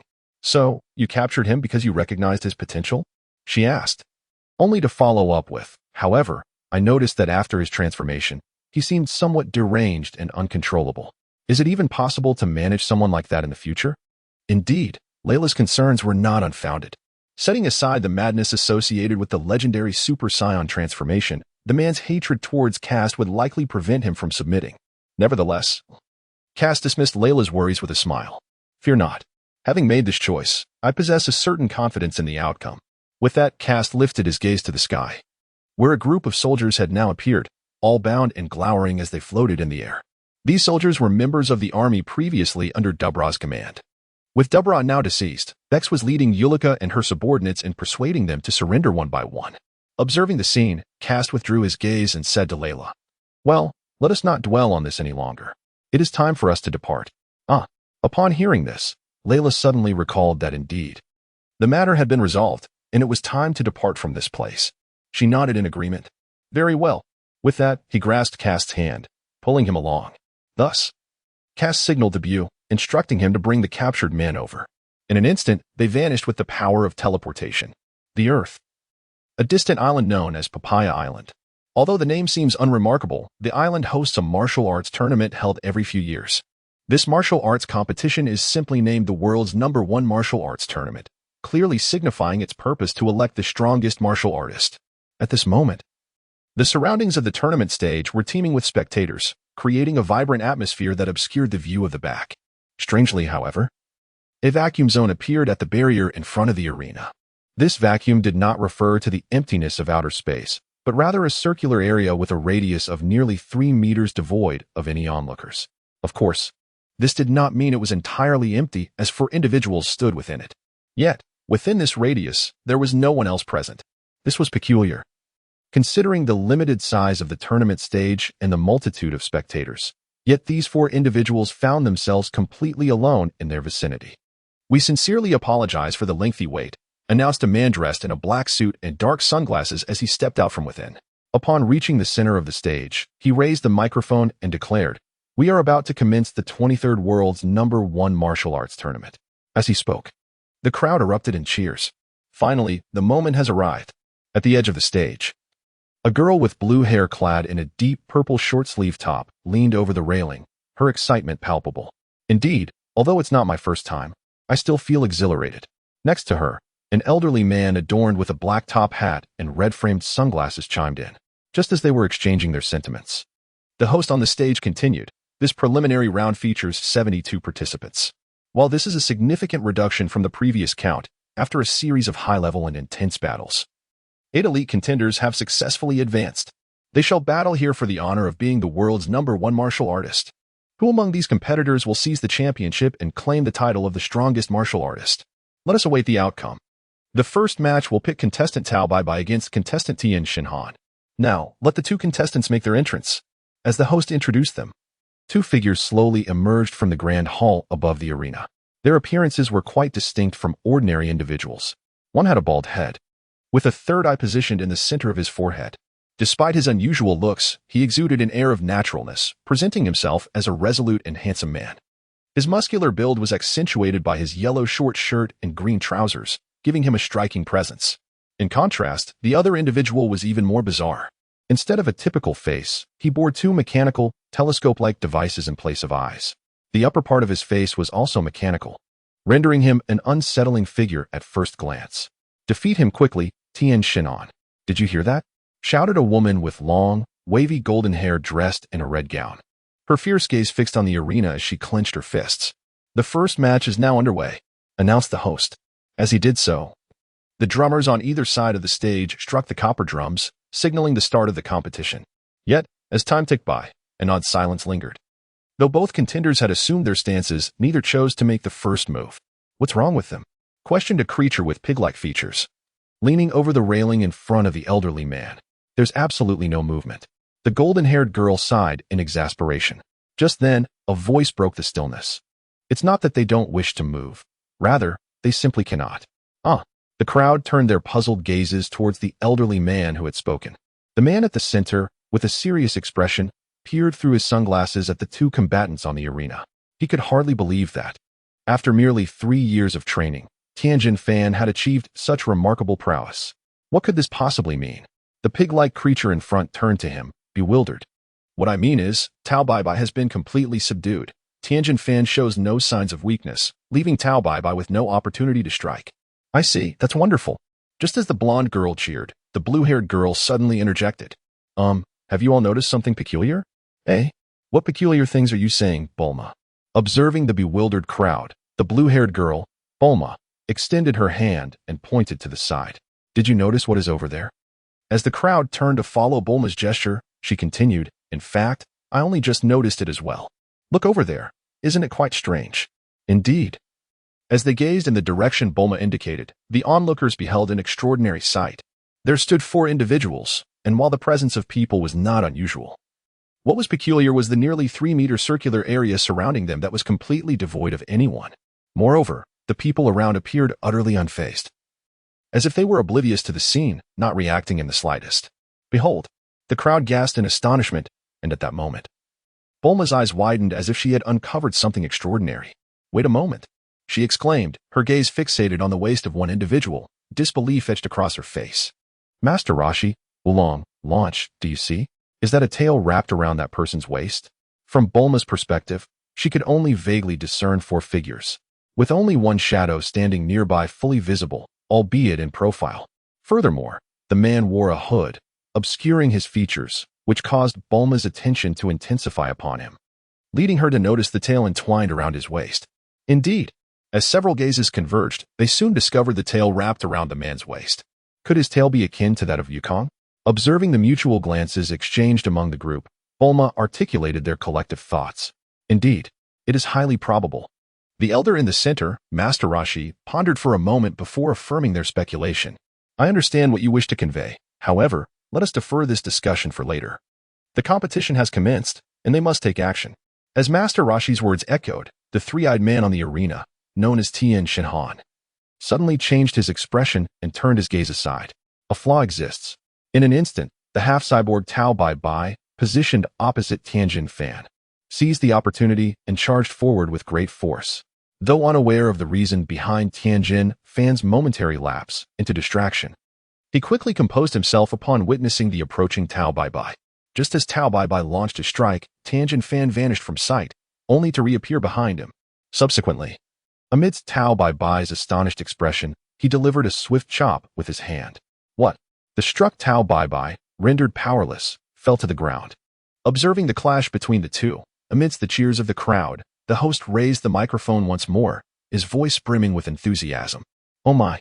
It was utterly unexpected that in their initial exchange, Tianjin Fan managed to hit his opponent. The fallen Tao Bai Bai touched the impact site, a smile gracing his face. Hee. It seems you've improved a bit since before, Tianjin Fan. With that, Tao Bai Bai assumed a combat stance and declared earnestly, now I can confidently unleash my true strength. Saying this, he charged towards Tianjin Fan, suddenly leaping midway, extending a leg to deliver a kick aimed at Tianjin Fan's head. Unfazed by the impending strike, Tianjin Fan remained composed. At the moment of impact, he merely raised his arm to block the attack. The tremendous disparity in their respective powers caused the recoil to send Tao Bai Bai flying. Well done, Tianjin Fan. Observing the fallen Tao Bai Bai, a golden-haired girl in the audience pressed one hand against the snout creature in front of her while raising her other fist in jubilant celebration. Damn it! Tao Bai Bai rose from the ground, gazing at the expressionless Tianjin Fan, her teeth clenched in frustration. In the next moment, Tao Bai Bai regained her stance, poised to launch another assault. Just as she was about to strike, Tianjin Fan suddenly interjected, "Please hold on for a moment, Mr. Tao Bai Bai." "Excuse me?" Upon hearing this, Tao Bai Bai halted his steps and inquired, "What is it?" "Oh, I see. You wish to beg for mercy, don't you?" However, the situation was not as Tao Bai Bai had anticipated. Tianjin Fan gazed at him earnestly and stated, "I can overlook what you did to the dumplings previously, but please, I urge you to cease this behavior." "What did you say?" Upon hearing Tianjin Fan's words, Tao Bai Bai revealed a disdainful smirk. "You have merely learned a few techniques, yet you dare to be so arrogant. How absurd." However, scarcely had the words left his mouth when Tianjin Fan suddenly vanished from sight. "My current abilities far exceed your imagination."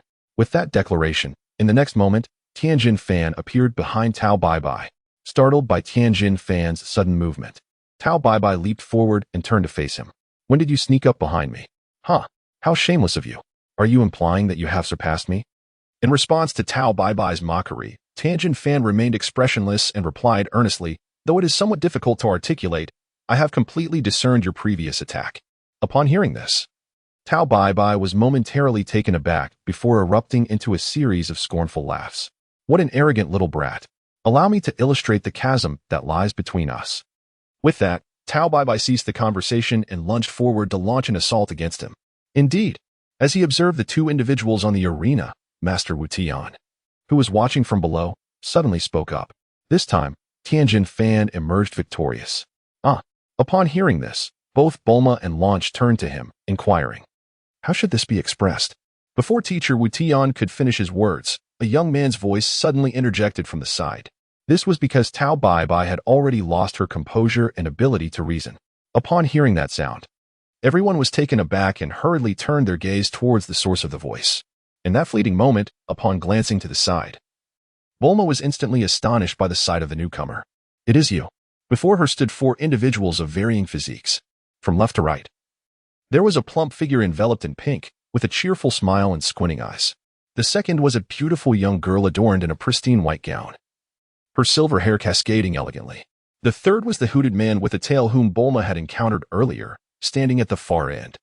It was due to this individual that Bulma discerned their identities. Additionally, there was the peculiar phenomenon that a vacuum-like space of approximately 3 meters surrounded them, causing those nearby to instinctively part ways, rendering the entire scene both strange and natural. And lastly, there stood the individual in the center of the trio. As Bulma lifted her gaze and beheld his visage, her face suddenly flushed, followed by an illuminating spark in her eyes. Good. So handsome. Humph. A lovesick girl. Observing Bulma's demeanor, a pig-like creature ahead suddenly mocked. Oops. Upon hearing this, Bulma's expression immediately darkened, and she struck down with a fist. You are.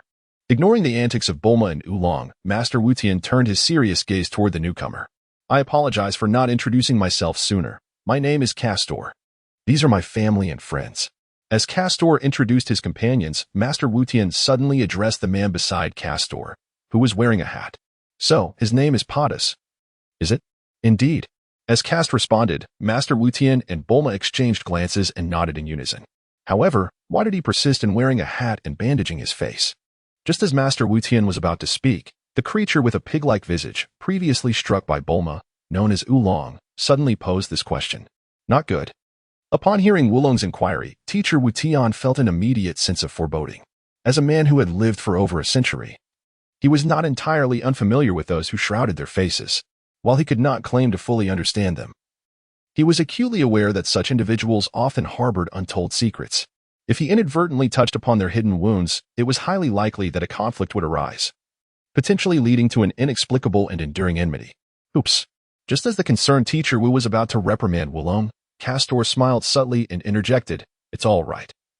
This is not something that cannot be discussed. With that, Castor cast a glance at Padas. Upon noticing Castor's gaze, Padas curled his lips in a dismissive manner and let out a scoff.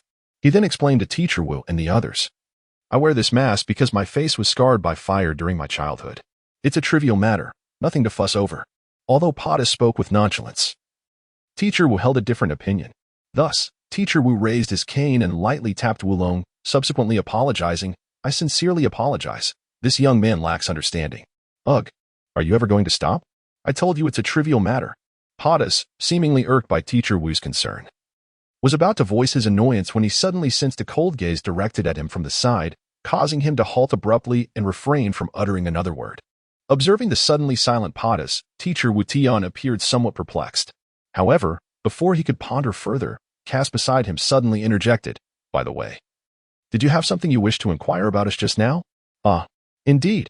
It was only upon Kast's interjection that Master Wu Tien recalled what he had intended to articulate moments ago. In truth, we had taken note of your presence earlier. Candidly speaking, your recent performance has left an indelible impression on us, reflecting on the circumstances surrounding Kast and the others upon their arrival. Master Wu Tien adopted a grave demeanor as he spoke earnestly. However, it is rather peculiar that despite your exaggerated display, those around seemed utterly oblivious to you. Moreover, it was astonishing that we, from such a distance, were able to perceive you while the surrounding individuals appeared to disregard your existence entirely. Pausing for a moment, Master Wu Tien continued contemplatively, Thus, I surmise that you intended for us to notice you, did you not? Listening to Master Wu Tian's narrative, Bulma, Oolong, and the others suddenly came to this realization. Indeed, this element was quite perplexing. Nevertheless, Master Wu Tien did not dwell excessively on the matter, promptly proceeding with, of course, I do not wish to inquire about your motivations for such actions. I trust that since you have deliberately done so, there must be a rationale behind it. Coincidentally, we also have matters we wish to consult with you about. Meanwhile, Kast, who had been attentively listening to Master Wu Tien, revealed no sign of disturbance on his countenance, instead offering a smile. Truly, the esteemed Master Wu Tien, known as the god of martial arts, possesses remarkable observational acumen. Indeed, upon hearing Kast address him by name and even mention his title, Master Rashi realized that Kast and his companions had come prepared. However, there was no need for concern. Observing the subtle wariness in Master Rashi, Kast continued, I harbor no ill intentions towards you. After all, I have grown up listening to your tales. What do you mean? Upon hearing this, Master Roshi was taken aback and immediately inquired. In response to the perplexed crowd, Castor smiled and suggested, "Let us discuss this matter later. For now, we should depart to a more spacious location for our conversation." Upon hearing this, Master Roshi glanced around and realized that, unbeknownst to them, a nearly 3-meter vacuum had formed around them, rendering the surrounding individuals seemingly oblivious to their presence. Despite this, Master Roshi nodded in acknowledgement. "Very well. Although I am uncertain how you have managed to make us invisible to them, it would be prudent to relocate." As the group began to choose a place for their discussion, suddenly, Lan Chi interjected, "Hey, wait a moment. The tournament with Tien hasn't concluded yet." "Ah, that seems to be true." Bulma, who had been discreetly observing Castor, suddenly came to this realization and nodded in agreement. Before Bulma could finish her sentence, a sudden, urgent voice from the announcer echoed through the arena. "Oh no. The contestant Tao Bai Bai has been captured by the contestant Tian Jin Fan. It appears that he intends to push Tao Bai Bai out of the ring." The announcer, observing the restrained Tao Bai Bai and the emotionless Tian Jin Fan pushing him forward, provided commentary on the unfolding scene. It seems that the outcome has already been determined. Witnessing this scenario, Master Roshi slowly spoke up. "Curse it." Tao Bai Bai's face contorted in rage as he was gradually pushed towards the edge of the stage by Tian Jin Fan. Just as he was on the verge of being thrust off the platform, a sudden crack echoed, and the mechanical arm seized by Tian Jin Fan abruptly detached at its midpoint. "What?" Tian Jin Fan exclaimed in astonishment, and in that fleeting moment, Tao Bai Bai seized the opportunity to leap upward, swiftly freeing herself from his grasp. At the very moment when the astonished Tian Jin Fan turned his head, a gleaming sword suddenly emerged from the severed arm of Tao Bai Bai, which was positioned behind him. Before Tian Jin Fan could even register the peril, the blade struck his chest with a swift and merciless precision. "What?" Witnessing such a scene, the once calm expression of Master Roshi transformed in an instant. Simultaneously, the spectators erupted in shouts. "This is a violation." The host, taken aback by the unfolding events, pointed a finger at Tao Bai Bai, exclaiming, "We strictly prohibit the use of any weapons. I hereby declare that the winner of this match is Tien Shinhan." Upon hearing the host's admonition, Tao Bai Bai seethed with anger and retorted, "Spare me your prattle. I care not for the match." Turning his gaze toward Tien Shinhan, a triumphant smile spread across his face as he declared, "I will kill you, Tien Shinhan." With that, he erupted into maniacal laughter. Beside him, Tien Shinhan, clutching the wound inflicted upon him, lowered his head slightly, his entire being beginning to tremble. Suddenly, he raised his head, his previously tranquil face now darkened with rage. "Do you possess no sense of shame as a martial artist, Tao Bai Bai?" he shouted. In that moment, Tien Shinhan tore apart his tattered garments, revealing his robust physique. In response to Tien Shinhan's derision, Tao Bai Bai scoffed disdainfully and retorted, "Do you dare to lecture me? What makes you think you're so exceptional? Huh? Go ahead and be arrogant for now. It won't last long." With that, Tao Bai Bai prepared to strike. "No, please stop." The host, witnessing the escalating situation, hurriedly climbed onto the stage, positioning himself between the two, and said urgently, "If you wish to settle matters of life and death, kindly take it elsewhere. Cease your prattling." Upon hearing this, Tao Bai Bai directed the blade that extended from her arm towards the host. With a swift gesture of Tao Bai Bai's sword, the host immediately stumbled back a few steps in fright. It was evident that Tao Bai Bai's target was Tian Jin Fan, as he disregarded the host entirely and lunged directly towards Tian Jin Fan's heart. "Oh no." Upon witnessing the situation, Master Roshi exclaimed in alarm. Simultaneously, Lan Chi climbed onto the railing and cried out, "Quick, flee, Tien Shinhan." In the face of everyone's urgent pleas, Tien Shinhan remained unfazed. Just as Tao Bai Bai felt victory was within reach, he suddenly froze. The blade that was intended to pierce Tien Shinhan's chest did not penetrate as Tao Bai Bai had envisioned. Instead, it was effortlessly caught in Tien Shinhan's grasp, as if it were nothing more than a toy. "What? How is this possible? Such a thing cannot harm me." Observing Tao Bai Bai's desperate attempts to free himself, Tien Shinhan's expression remained cold and indifferent. With that, he tightened his grip on the blade's hilt and, amidst Tao Bai Bai's startled cries, snapped it in two.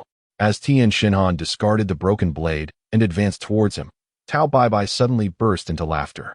"Do not presume that victory is assured, Tien Shinhan." Confronted by Tao Bai Bai's inexplicable confidence, Tien Shinhan responded with a stoic demeanor. "What else do you desire?" "Ha ha ha." Tao Bai Bai let out a hearty laugh, simultaneously raising her other arm, which emitted a sharp crack. The palm of this arm also fell away. "Allow me to unveil my secret weapon," she proclaimed, directing the opening of her arm towards Tien Fan. "Behold my ultimate technique, the Super Whole Wave." "What?" The turtle hermit exclaimed in shock upon hearing those words. "This device is far more formidable than the previous Kamehameha. In just a matter of seconds, it could send you straight to hell." "Not good." Hearing Tao Bai-Bai's introduction, Master Roshi's expression darkened as he called out to Tien Shinhan. "Tien, it would be wise for you to escape." Noticing Tien's silence, the anxious Master Roshi continued, "Tien, did you hear me? Rest assured, this trivial trick is no match for you." Just as Master Roshi was about to say more, Kast's voice suddenly interjected, "Do not worry. This mere trick poses no threat to Tien Shinhan at all." Upon hearing this, Master Roshi and the others turned their gaze toward Kast. "What does that mean?" In response, Kast shook his head and replied calmly, "You will know shortly." Indeed, as Kast's words echoed, the situation on the arena began to shift. "Hee. It's all set now. No matter how swiftly you act, it will be futile. My Super Whole Wave will relentlessly pursue you." With that, Tao Pai aimed the cannon at Tien Shinhan, a triumphant smile spreading across his face. However, in the face of Tao Pai's ultimate technique, Tien Shinhan remained unfazed, shouting resolutely, "Come on, go ahead and strike." As Tien Shinhan's words rang out, the surrounding spectators were instantly taken aback, hastily fleeing in a state of panic. Alas, upon witnessing such a scene, Master Roshi immediately sensed impending doom. Even the typically bold Oolong, who had been watching from the front, stealthily began to retreat, preparing to flee from the scene. However, his actions had already been noticed by Launch, who swiftly seized Oolong by the collar, pinning him against the railing. With a steely gaze, she commanded, "No running. Sit down and watch." On the arena, after listening to Tien's words, Tao Pai let out a cold chuckle. "You foolish, reckless imbecile, you'll regret this in the afterlife. Heh. Encountering me, the half-robot Tao Pai, is nothing short of your misfortune." As he spoke, Tao Pai began to gather energy, his cannon glowing ominously. "Prepare yourself. Super Dodon Wave." With a fierce shout, a massive wave of light erupted from the cannon on Tao Pai's right arm, hurtling towards Tien.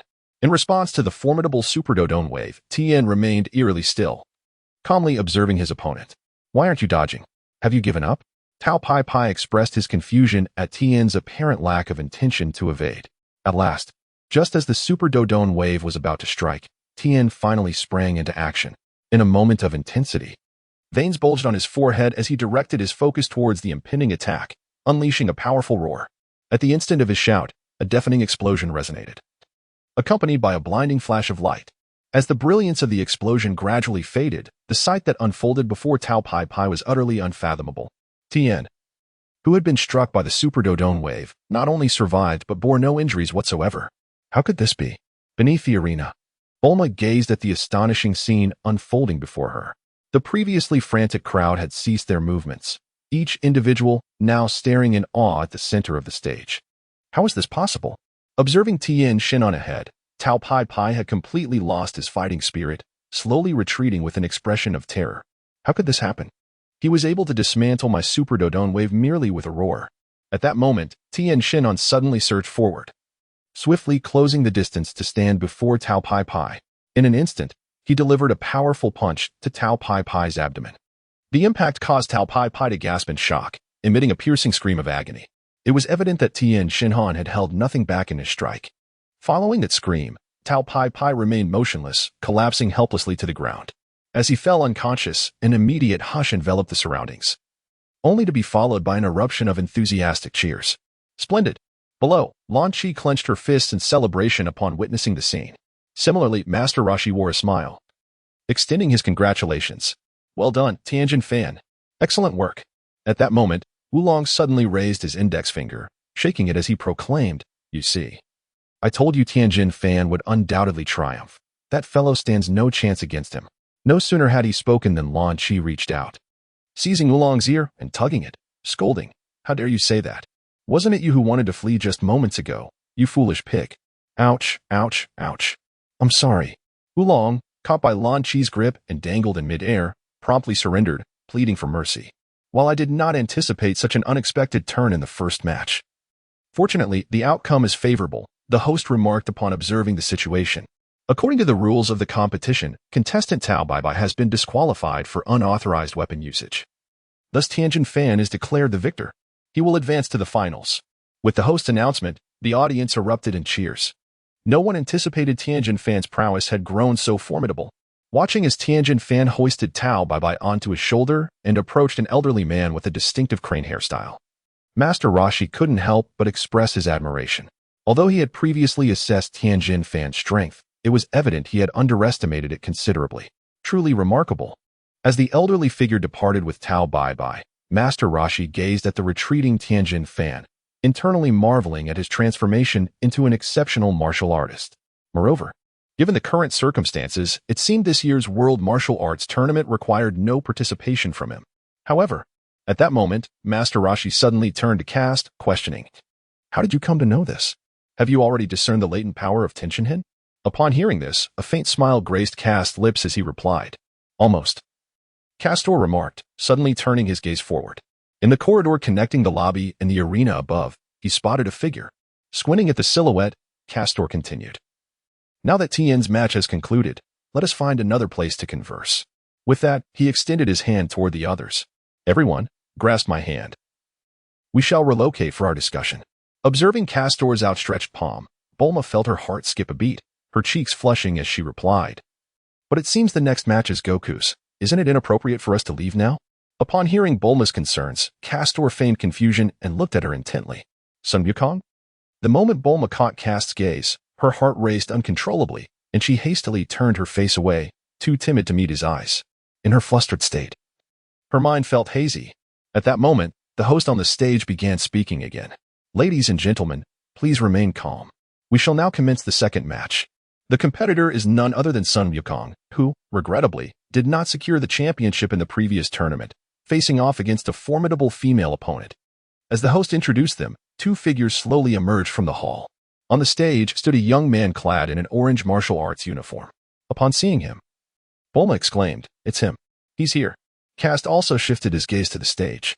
Although he had stolen a glance earlier, this was the first time he truly beheld Sun Wukong's visage. An expression of realization crossed his face, yet his true thoughts remained concealed. In that case, let us observe until the match concludes. With Sun Wukong competing, curiosity piqued within Kast about the surprises that the true Sun Wukong might unveil. He recalled that this particular tournament held additional surprises in the original narrative. The host resumed his introduction, stating, "This exceptional female competitor is unable to disclose her true name for certain reasons, so we ask for your understanding." As he spoke, the audience's attention shifted to the girl opposite Sun Wukong. She was adorned in a blue chi pao, her features delicate, yet her expression was one of unmistakable fury. "What troubles you? You've been angry since the beginning," Sun Wukong inquired, observing the furious girl. However, in response to his question, her anger only intensified, her ire unabated. "Unforgivable." Upon hearing this, Sun Wukong was momentarily taken aback. Subsequently, the girl, her face contorted with anger, gritted her teeth and continued, "Sun Wukong, I will never forgive you." To this, Sun Wukong remained utterly perplexed, responding, "I still do not understand. Have you mistaken me for someone else?" "Absolutely not," the girl declared, her brows furrowed in determination. "You are indeed Sun Wukong, correct?" As their conversation unfolded, the drumbeats began to resonate more intensely. Below, Bulma observed the scene unfolding on the stage. Her previous panic having dissipated, replaced by a profound curiosity. Who is this girl? She pondered, unable to discern amidst the overwhelming sound of the drums. Beside her, Launch, arms crossed, wore a similarly bewildered expression. "But she is rather adorable," she noted. At that moment, the usually serious Master Roshi revealed his true nature, stroking his beard while intently watching the girl on stage. Could she be someone he knows? Oolong, seated on the railing, contemplated seriously. Yet, judging by the atmosphere above, it seemed they harbored some deep-seated animosity. On the stage, the drumming grew increasingly urgent, prompting the host to inquire, "Are you two ready?" Upon their affirmation, he declared, "If so, the second match can commence." As his words resonated, the drummers on either side struck the gong, signaling the start of the match.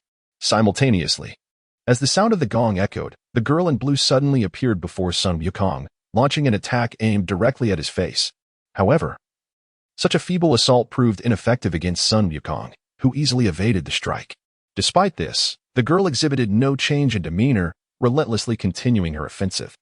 "Have we truly met before?" Sun Wukong inquired while deftly dodging her blows. Yet, The girl offered no response to his confusion. Instead, her attacks became increasingly fervent. Though she remained silent, Sun Wukong gleaned the answer from her fierce onslaught and emotional intensity, leaping aside to ask, "Have we genuinely crossed paths?" When? At last. The girl broke her silence, charging towards him with her arms outstretched, exclaiming in frustration, "It is precisely because you have forgotten everything that I am so angry." With that, she closed the distance and struck again, continuing amidst the fray, "You do not understand my feelings. I have been waiting for you all along." Ah, below. As the sound of the drums had momentarily ceased, Bulma heard the girl's response and was taken aback. So they truly know each other. At that moment, Sun Wukong, who was confronting the girl on the arena, expressed his bewilderment. "You say you were waiting for me? What do you need me for?" The exclamation mark signifies an unintentional remark that resonates deeply with the listener. Upon hearing Sun Wukong's words, the young girl's expression changed dramatically, her brows furrowing in agitation. What could possibly be the reason behind this? Observing the scene on the stage with Sun Wukong and the girl in blue, the host also wore a perplexed expression. On the stage, the irate girl, her face ablaze with fury, exclaimed, "Have you truly forgotten our agreement?" "An agreement?" Sun Wukong remained perplexed. "An agreement? Does it refer to the bond between you and me?" The evasive Sun Wukong continued to inquire from a distance. Indeed, the young girl did not pause, returning once more to confront Sun Wukong, relentlessly continuing her assault. Below, the turtle sage watched in awe as the two engaged in a fierce battle midair.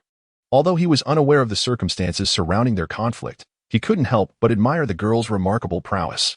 Moreover, her fighting style bore a striking resemblance to the martial arts of my own turtle school. Upon hearing this, Bulma turned her head to look at Master Roshi, exclaiming in astonishment, "Master Roshi's style?" Meanwhile, the two combatants on the stage advanced to the next phase. Sun Wukong landed on the arena, gazing at the young girl beside him. "What exactly did we agree upon? Do enlighten me." The girl stood to the side, closing her eyes in frustration. "Is it truly impossible for you to recall? Very well. Allow me to remind you."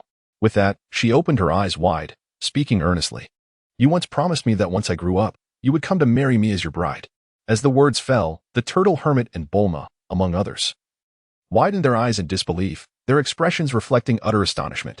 As the astonished Sun Wukong gazed ahead, the young girl in blue struck a pose and, with a haughty snort, remarked, "It seems you have finally remembered." However, Wukong, looking around in confusion, suddenly spotted a bald youth by the martial arts arena's entrance and exclaimed, "Krillin, what does it mean to have a bride? Please tell me." Upon hearing Wukong's question, the bald youth collapsed in laughter, then rose to scold him angrily. "You fool! To marry her as a bride means you two are going to wed." Before he could finish, a figure appeared behind them, adding, "It means you are to become husband and wife, and live together henceforth." Krillin, standing nearby, expressed his envy, saying, "What a despicable little brat. When did you get engaged to such a lovely girl? This is utterly shameful. I had no idea." As these words fell, Wukong's expression began to shift. "Live together? With you?" He pointed incredulously at the girl. "Did I ever agree to such a thing? Who on earth are you? Please, enlighten me." With a disdainful snort, the girl cast him a sidelong glance. "Humph. If that is the case, I suppose I must tell you." But she posed in a fighting stance, a smile gracing her lips. "You must first defeat me." Upon hearing this, Wukong beamed with excitement. "Really? That is wonderful. I thought I would have to live with a stranger." "Humph. From your tone, it seems you believe victory is assured." The girl scoffed, continuing, "How naive. If you think I will be easily defeated, you are gravely mistaken." Below the arena, Wulong sat on the railing, arms crossed, smirking. It seems Wukong still doesn't know who she is. Hearing this, Bulma turned to him, her curiosity piqued. "Do you know who she is?" With a confident grin, Wulong replied, "You all are quite slow. And it's not just me. Even you, Bulma, and Master Roshi are acquainted with her."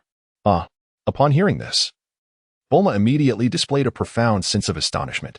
Beside her, Master Roshi was equally taken aback, exclaiming, "What? We all know her." "Hiki." The clumsy one revealed a faint smile. On the arena, upon hearing the words of the girl in blue, Goku straightened his posture and confidently declared, "All right. I will win against you shortly." As he spoke, he crouched slightly, assuming a fighting stance.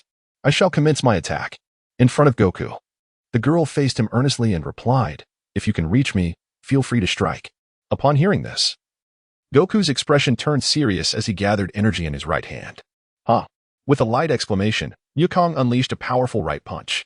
In an instant, a remarkable event unfolded. Despite the considerable distance between Wukong and the girl in the blue attire, as soon as Wukong's fist was thrown, the girl had no time to react and was sent flying. She subsequently collided with the railing in front of Master Wu Tien and fell outside the arena. What on earth has transpired? Bulma exclaimed, her face a mask of confusion as she gazed at the girl sprawled on the ground before her. Just moments ago. It seemed that Goku had done nothing at all. No, Master Wu Tien said earnestly, leaning on his cane. Just moments ago, he had not been idle. Wukong had unleashed a powerful punch with astonishing force, generating a shockwave that left the girl no time to react before she was sent sprawling. As Master Wu Tien continued his explanation, the girl slowly regained her composure, struggling to rise. She tenderly touched her injured head, emitting a series of pained cries. Hey, are you all right? Pull yourself together. Wukong crouched at the edge of the arena, watching the girl in pain, offering her words of comfort. It hurts, she murmured slightly, her hands cradling her head as she gradually rose to her feet. Truly remarkable. The girl, wincing in pain, squinted her eyes and, after standing, approached the edge of the arena with a smile. I never expected you to become so formidable, she declared, ascending the stage to stand before Goku. You truly are worthy of being the one I have chosen to be my husband. But who exactly are you? Goku inquired, voicing the confusion that stirred within him. Still can't remember? The girl, with one hand still on her head, replied with a hint of exasperation. I am the daughter of the Bull Demon King, Chi-Chi, Chi-Chi. Upon hearing this, Sun Wukong's eyes widened in disbelief. Below, both Master Wu Tien and Bulma were taken aback, astonished by the revelation. Indeed, unlike the astonished crowd, Wukong displayed not a flicker of surprise, but rather a smile as he gazed ahead. You are Chi-Chi, he exclaimed in disbelief. Is it truly you, Chi-Chi? As Chi-Chi nodded, memories began to flood Wukong's mind. Suddenly, as if recalling something significant, he shouted, I remember now. I indeed said it. I promised to take you as my bride. At that moment, Chi-Chi exhaled in relief. Wukong then added, all this time, I thought a bride was some sort of delectable treat. A delectable treat. Upon hearing Wukong's words, Chi-Chi's expression began to shift. But what of our promise? Sensing that Wukong might have misunderstood, she appeared somewhat anxious. However, it matters not, since I have already promised you. Ah, exclaimed Goku as he approached Chi-Chi, a smile gracing his face. Then let us marry. Upon hearing these words, Chi-Chi's eyes sparkled with excitement. Excellent. With Kiki's response, the host swiftly exclaimed from below the stage. Oh my, who would have imagined that contestant Sun Wukong would complete his marriage so promptly? As the words fell, the surrounding spectators erupted into jubilant cheers. However, in stark contrast to the exuberance of the crowd, Master Wu Tien, Bulma, and others remained in a state of astonishment, gazing blankly at the scene above. Haha. Observing the events unfolding above, despite having been aware of them beforehand, Castor couldn't help but smile. You seem rather pleased, don't you? Just as Castor smiled, a voice suddenly interrupted from beside him. What is there to be so happy about? Beside him, a silver-haired maiden leaned against the railing. Her gaze filled with a hint of grievance as she looked at Castor. Although her eyes conveyed a sense of melancholy, her lips remained still, as she quietly communicated with Castor through thought. What is it, Layla? Castor turned his gaze towards the girl who had reached out to him, and promptly responded in kind. Ah, the young girl, known as Layla, sighed upon hearing this, feeling somewhat helpless. She reminisced about the events that had transpired earlier. After departing from the demon realm with Castor, they had arrived directly on Earth. Upon their arrival, Castor spoke little. Instead, he ascended to a towering structure and encountered a figure named Bai. Layla recalled Bai's astonishment upon seeing Castor, which was swiftly followed by joy as he enthusiastically praised him. Bai remarked on how fortunate he was to have heeded his own advice years ago, ensuring that he stored the majority of the celestial beans, leaving only a few jars in the hall for regular use and emergencies. Otherwise, they would have been consumed entirely by a certain Akairope. As he spoke, Bai hurried indoors, retrieving a jar filled with green beans and presenting it to Castor as a token of gratitude. Castor, in turn, accepted it graciously, stating that he had come for these very items. In the past, he had only taken one jar due to convenience, and over the years, the celestial beans had been exhausted during their time in the demon realm. Although they might no longer be essential, he deemed it prudent to acquire some for future storage. After this exchange, Castor summoned Buu, instructing him to transform and reduce the size of the beans for easier storage. Layla observed the beans Bai handed over with familiarity, recalling that Castor had consumed them before. Curiosity had struck her back then regarding their origin, but a series of events had caused her to forget. This moment fortuitously answered her lingering question. Once Buu had shrunk the celestial beings into a small vial, Castor took possession of it. Bai, brimming with enthusiasm, remarked on Castor's enhanced strength, noting that he could no longer sense any energy within him. His gaze swept over Layla and Buu, expressing admiration for their concealed prowess. Each a master of martial arts, their energies perfectly masked. Layla, however, seemed indifferent to Bai's compliments. After all, as a deity herself, it was only natural that a mere mortal could not perceive her true essence. Yet, Bai soon unveiled a startling revelation. He claimed to have encountered Castor's kin. This news astonished not only Layla but also the previously silent Padas, who turned abruptly to Bai. Castor, on the other hand, displayed no outward reaction. Bai then spoke of Sun Wukong in the details of a martial arts tournament, which ultimately led Layla to accompany Castor to this location. Reflecting on this, Layla felt a sense of resignation. She had initially assumed that Castor's fellow Saiyan would be formidable, yet he paled in comparison to Castor's might. In fact, he did not even measure up to Padas, who stood beside her. Truth be told, Layla could not fathom why Castor was so captivated by this individual. Her gaze shifted to Bulma and the others, particularly focusing on Bulma, as a wary expression washed over her face. Bulma's recent behavior had been rather intriguing. Layla was at a loss to understand Castor's pronounced goodwill towards these individuals, as he had been smiling at them more than usual. However, these ponderings were secondary. What truly weighed on her mind was the unexpected drama that had unfolded during what she had assumed to be a mundane competition. To her astonishment, Castor had found it amusing, laughing at the spectacle. With this thought, Layla's eyes darkened with unspoken grievances. Noticing her expression, Castor sensed something was amiss and approached her. Whispering softly, "Is something troubling you?" Layla glanced at Castor, then back at the two on the stage, sighing before shaking her head, responding dully, "No, it's nothing." Following her gaze, Castor surveyed the stage, observing Chi-Chi embracing Sun Wukong, a smile tugging at his lips. He then gently ruffled Layla's hair and leaned closer, whispering a few words. Instantly, a blush spread across Layla's face as she clutched Castor's arm, exclaiming with joy. Indeed, from observing Castor's expression, Layla was instantly filled with excitement. She then glanced sideways at Bulma, her face radiating a victorious demeanor. However, Layla's expression was ill-timed, as everyone's attention was focused on the arena. In fact, at that moment, no one was paying attention to Castor and Layla. Following Layla's gaze, Castor turned to Bulma, puzzled. "What's wrong? Why are you looking at her?" Upon hearing this, Layla quickly averted her gaze and feigned innocence. "Nothing, I merely turned my head." She suddenly shifted the topic. "By the way, you haven't told me why you were here. The strength of the people here seems quite lacking. Even that Saiyan named Goku appears utterly feeble now." As she spoke, Layla's eyes drifted toward the structure above the arena. His current power level seems to be on par with that Namekian up there. To be honest, that Namekian seems quite peculiar. His strength appears considerably diminished compared to the Namekian we previously knew. In response, Castor shook his head. "Do not underestimate him. Have you forgotten the latent potential of our Saiyan race?" With an enigmatic expression, Castor regarded Goku in the arena and stated earnestly, "I have a premonition that he will undoubtedly become a formidable warrior in the future." Of course, what he referred to as a premonition was, in fact, a form of foresight. After all, being familiar with the original story, he knew that as the protagonist of the Dragon Ball universe, Goku's future strength would far surpass his current capabilities. Observing Castor's serious demeanor, Layla began to take him more seriously as well. In the arena, the host exuberantly announced, "Ladies and gentlemen, let us give a round of applause for both contestants." He raised his arm high, proclaiming, "Since the commencement of the World Martial Arts Tournament, today has brought the greatest surprise." As he looked at Goku and Chi-Chi, who were in each other's embrace, the host continued excitedly. Who would have thought that today's martial arts venue would transform into a wedding stage?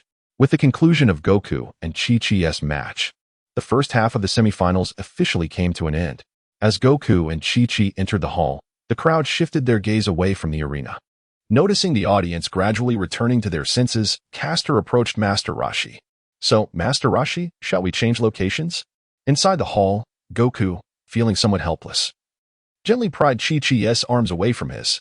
"Don't cling so tightly, it makes walking difficult." However, the moment his arms were freed, Chi-Chi wrapped them around him once more and smiled. "That's just how married couples are." Turning to Goku, she spoke with deep affection. "My dear, in the future, I want to help you have a baby as sturdy as a hippopotamus." "Baby?" Sun Wukong expressed bewilderment. Yet Chi-Chi did not pause, continuing earnestly.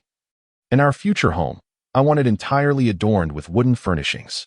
As Sun Wukong listened to her aspirations, he couldn't help but murmur with quiet admiration, how fortunate. So many things to consider. That's all for our future together, she affirmed. Just then, a voice interrupted from nearby. Chi-Chi turned to see Krillin. The same person who had earlier explained the concept of marriage to Sun Wukong in the corridor, standing beside another man who had chimed in afterward. Delighted, Chi-Chi approached Krillin eagerly, extending her hand. You're Wukong's friend, right? I'm his wife, Chi-Chi. It's a pleasure to meet you. Then, noticing the man beside him, she gasped in surprise. Ah, it is you. As he gazed intently at Chi-Chi, the man's expression abruptly shifted, as if a sudden realization had dawned upon him. At that moment, several figures unexpectedly materialized beside the crowd. What kind of person is this? Startled by the sudden commotion, Wukong and the others hurriedly gazed ahead. However, as the figure emerged, Krillin, Wukong, and the others could not help but exclaim in astonishment, Master Wu Tien, Bulma, Oolong, how did you all appear so suddenly? At that moment, they unexpectedly noticed Caster and others standing beside Bulma. They are. At this moment, several individuals were holding hands, with Master Wu Tien as the dividing line. It was evident that Master Wu Tien grasped the hand of Wulong with his left hand, while Wulong held the arm of a creature, namely the arm of Puyalu. Subsequently, Lanchi took hold of Puyalu, and Bulma grasped Lanchi. On the other side, Padas and Buu were intertwined, with Buu also holding Master Wu Tien's right arm.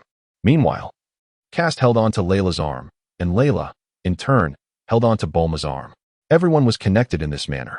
Observing the actions of Master Wu Tien and the others, Krillin displayed a look of perplexity.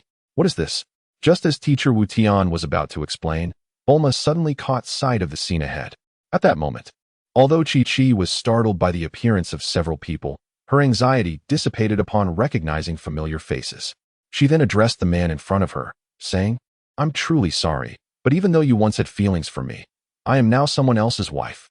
Oh no, this is terrible. The man internally lamented the unfortunate timing. What on earth is happening? Yamcha. At that moment, Bulma's expression reflected her disdain.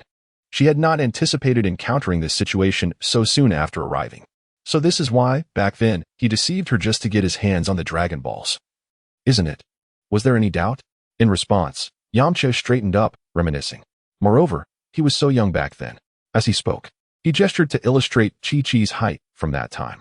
I never imagined she would grow into such a lovely young woman, he continued, only to suddenly halt his words upon noticing Bulma's furious gaze. Humph. With a cold snort, Bulma turned away from Yamcha, casting a fleeting glance at the nearby Caster. As if sensing Bulma's gaze, Caster slightly turned his head and offered her a smile. In that moment, Bulma felt a blush creep onto her cheeks, and she muttered something under her breath. Meanwhile, Chi-Chi had approached Master Roshi, standing before him with respect. Master Roshi, it has been a long time. Do you still enjoy teasing the girls as you used to? Upon hearing her words, Master Roshi's face turned crimson, and Oolong, standing beside him, squinted his eyes and chuckled. After exchanging pleasantries, Chi-Chi returned to Goku's side and said, Well then, Goku, I'm going outside to buy some food in pots. Now that we're married, I want to prepare something delicious for you. Really? Goku replied, nodding enthusiastically. I'll be going now. With that, Chi-Chi dashed to the door, turned back to wave, and exited the hall. Master Roshi, who are these people? With Chi-Chi's departure, everyone's attention shifted to Caster and his companions. As he looked at Caster and Padas, Goku suddenly sensed a familiar aura. Ah, indeed. Just as I was interrupted by Chi-Chi, I nearly forgot about this matter. Teacher Wu Tien gazed at Sun Wukong, Krillin, and the others, and then proceeded to introduce Caster and the rest. With Teacher Wu Tian's introduction, Wukong, Krillin, and the others, having grasped certain matters, gazed in astonishment at Padas. They promptly rushed to Padas' side. Wukong, observing the tail wrapped around Padas' waist, exclaimed in surprise, It truly is a tail. Pointing at Padas, he joyfully remarked, Does that mean we are of the same kin? Humph. Padas gazed at Sun Wukong, and then let out a cold snort. Do you remember nothing, Kakarot?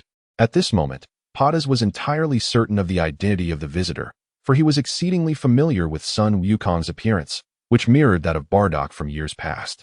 The two were virtually indistinguishable, had it not been for the youthful innocence reflected in Sun Wukong's eyes, contrasting with the profound wisdom that characterized Bardock's gaze. One could assert there was no difference at all. Beside him, Castor heard Padas utter the true name of Sun Wukong and couldn't help but glance at him before saying, "You've recognized it." "Humph," Padas said coldly. "Of course. Do not mistake me for a blind fool. Though there are many Saiyans among the lower-ranked warriors who resemble Mr. Bardock, there are few who are of this age and still alive." Upon hearing this, Kast narrowed his eyes and inquired, "When did you come to this realization?" Padas turned his head to Kast and replied, "I sensed it earlier in the arena, but I lacked the certainty until I saw you face to face just now." Their exchange was not concealed from others, and thus the audience in the hall overheard the conversation between Kast and Padas. Hearing this, Sun Wukong quickly interjected with a question.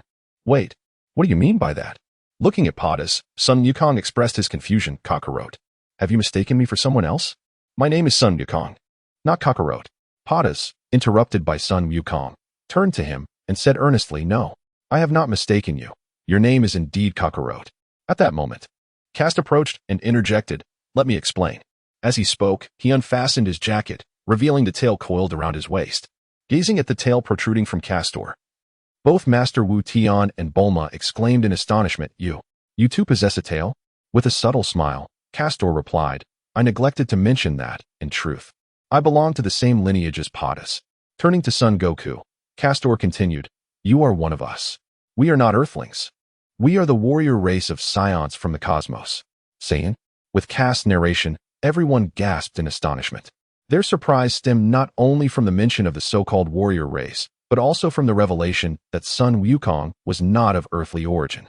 Furthermore, Kakarot was indeed the name assigned to you, a Saiyan.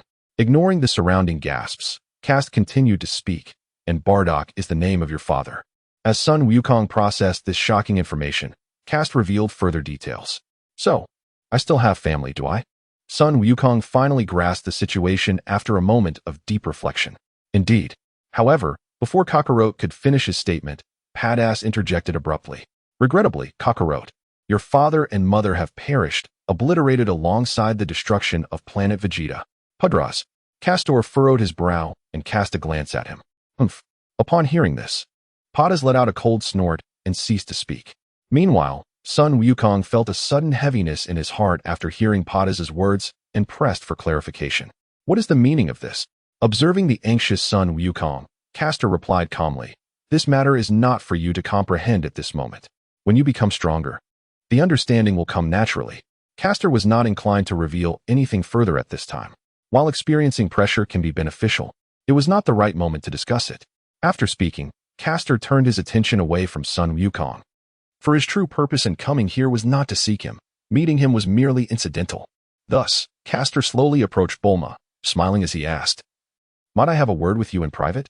Indeed, the person Castor truly wished to see was Bulma. In fact, when Castor learned about the martial arts tournament from Karin, he was quite astonished. He was surprised at how fortuitously his arrival coincided with the tournament. Originally, Castor had intended to procure some Senzu beans from Karin before heading to West City to find Bulma. However, with the onset of the tournament, it was certain that Bulma would be present there. This arrangement allowed him the perfect opportunity to also observe Sun Wukong. As for why Castor sought Bulma, it all began in the demon realm. Upon learning of the emergence of the Super Saiyan god, Castor recognized the need for certain prerequisites.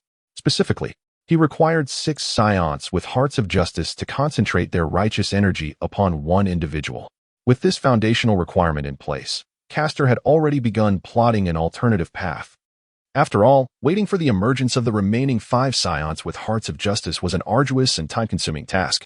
He could not afford to idly wait for over a decade for Sun Wukong's offspring to manifest and subsequently utilize them to transcend their current limits and attain the status of Super Saiyan God.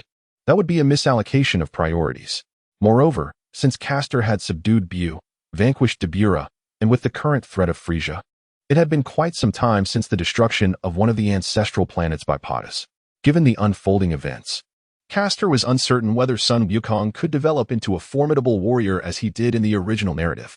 Thus, with the future now shrouded in unpredictability, Castor was reluctant to place his hopes upon it. Additionally, Castor recalled memories from his past life. In those recollections, he understood that the path to becoming a Super Saiyan god was not the sole avenue available. In truth, the advancement of the Saiyans should not be confined to a single route. Hence, Castor opted for an alternative path. though this route required some external assistance. It did not demand the lofty prerequisites of the Super Saiyan God transformation. Nevertheless, it appeared that, thus far on Earth, only one individual possessed the capability to provide such assistance, Bulma. This was the reason behind Castor's desire to seek her out. Bulma, startled by Kast's sudden invitation, felt her cheeks flush, quickly replaced by a gentle expression as she shyly replied, "Well, that sounds nice." Observing Bulma's reaction, Kast felt a twinge of helplessness, realizing she had misunderstood his intentions. However, this was not the time to dwell on such matters. He then glanced at Lyra, who appeared somewhat irritated, her gaze fixed intently on Bulma. Noticing her expression, Kast furrowed his brow slightly. Clearing his throat softly, he interrupted Lyra's intense stare. As Lyra's expression softened, Kast shook his head gently and turned back to Bulma, maintaining his smile as he continued to speak to her. "How troublesome," he remarked, then drifted aside with Bulma, engaged in conversation. Who was this individual? Observing Bulma's demeanor, coupled with Castor's actions at that moment, Yamcha felt an overwhelming surge of jealousy, his expression darkening as he glared at them. Hadn't he just mentioned that he and Goku belonged to the same race, seemingly a warrior race of the cosmos, known as, yes, Saiyans? Beside him, Krillin, noticing Yamcha's grim countenance, felt compelled to clarify. However, Yamcha vehemently retorted, "That's not what I'm referring to. I meant to inquire about the nature of his relationship with Bulma." Upon hearing this, Krillin's head was adorned with a question mark, perplexed by the implication. Meanwhile, Yamcha did not cease his tirade, continuing to speak through gritted teeth. What does Bulma truly mean? Haven't they known each other for but a brief moment? How could they exhibit such familiarity? As Yamcha rambled on, Krillin began to grasp his meaning and regarded him with disdain. "How dare you criticize others?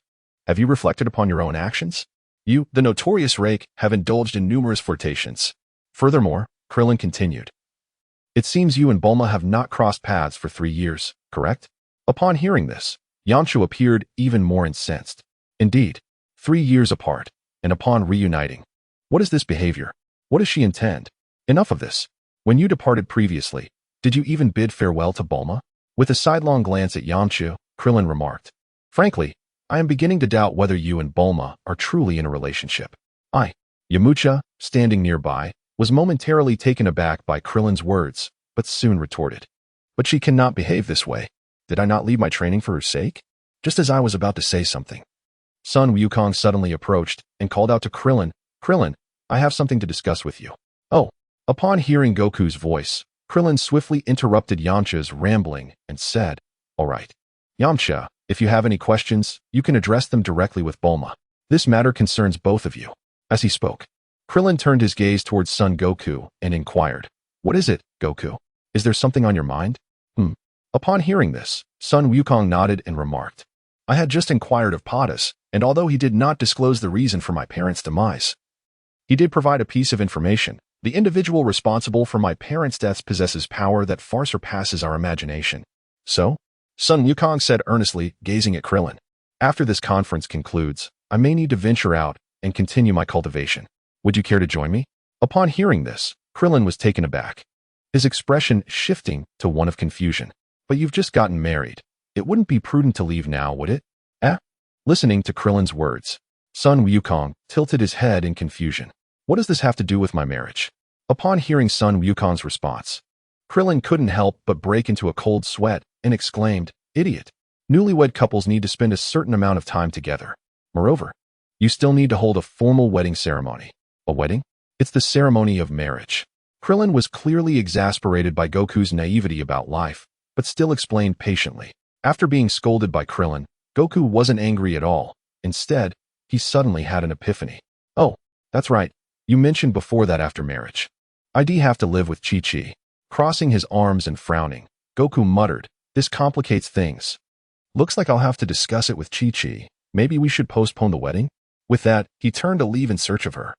Upon hearing the words of Sun Wukong, Klin found himself at a loss for words. However, observing his expression and demeanor, it seemed as though he genuinely intended to proceed in such a manner, prompting Klin to intervene with a note of caution. "Hey, surely, you do not actually intend to postpone the wedding, do you?" Upon hearing this, Sun Wukong displayed a look of confusion and said, "Indeed? What is the matter?" To this, Krillin appeared quite helpless and then cast a sidelong glance at Sun Wukong, advising, I strongly recommend that you refrain from such actions, especially at this particular moment. Why? Sun Wukong clearly did not comprehend Krillin's meaning.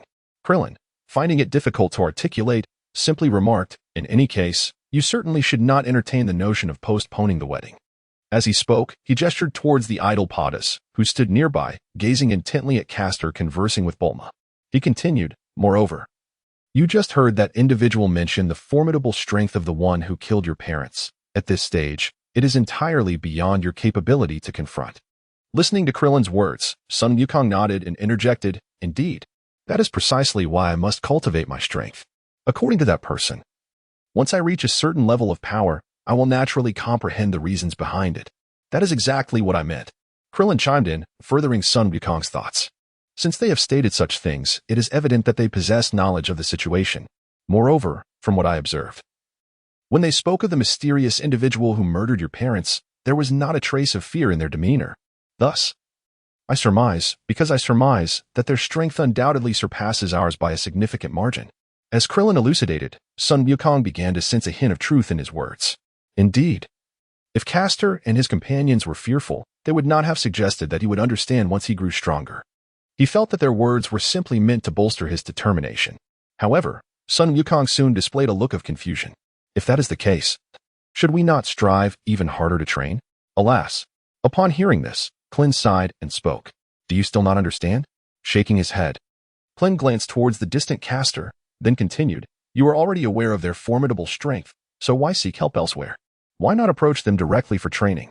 After all, you are the same kin.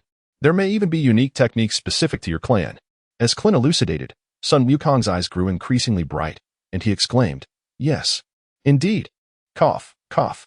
Just as Sun Wukong was filled with excitement, an aged voice resonated nearby.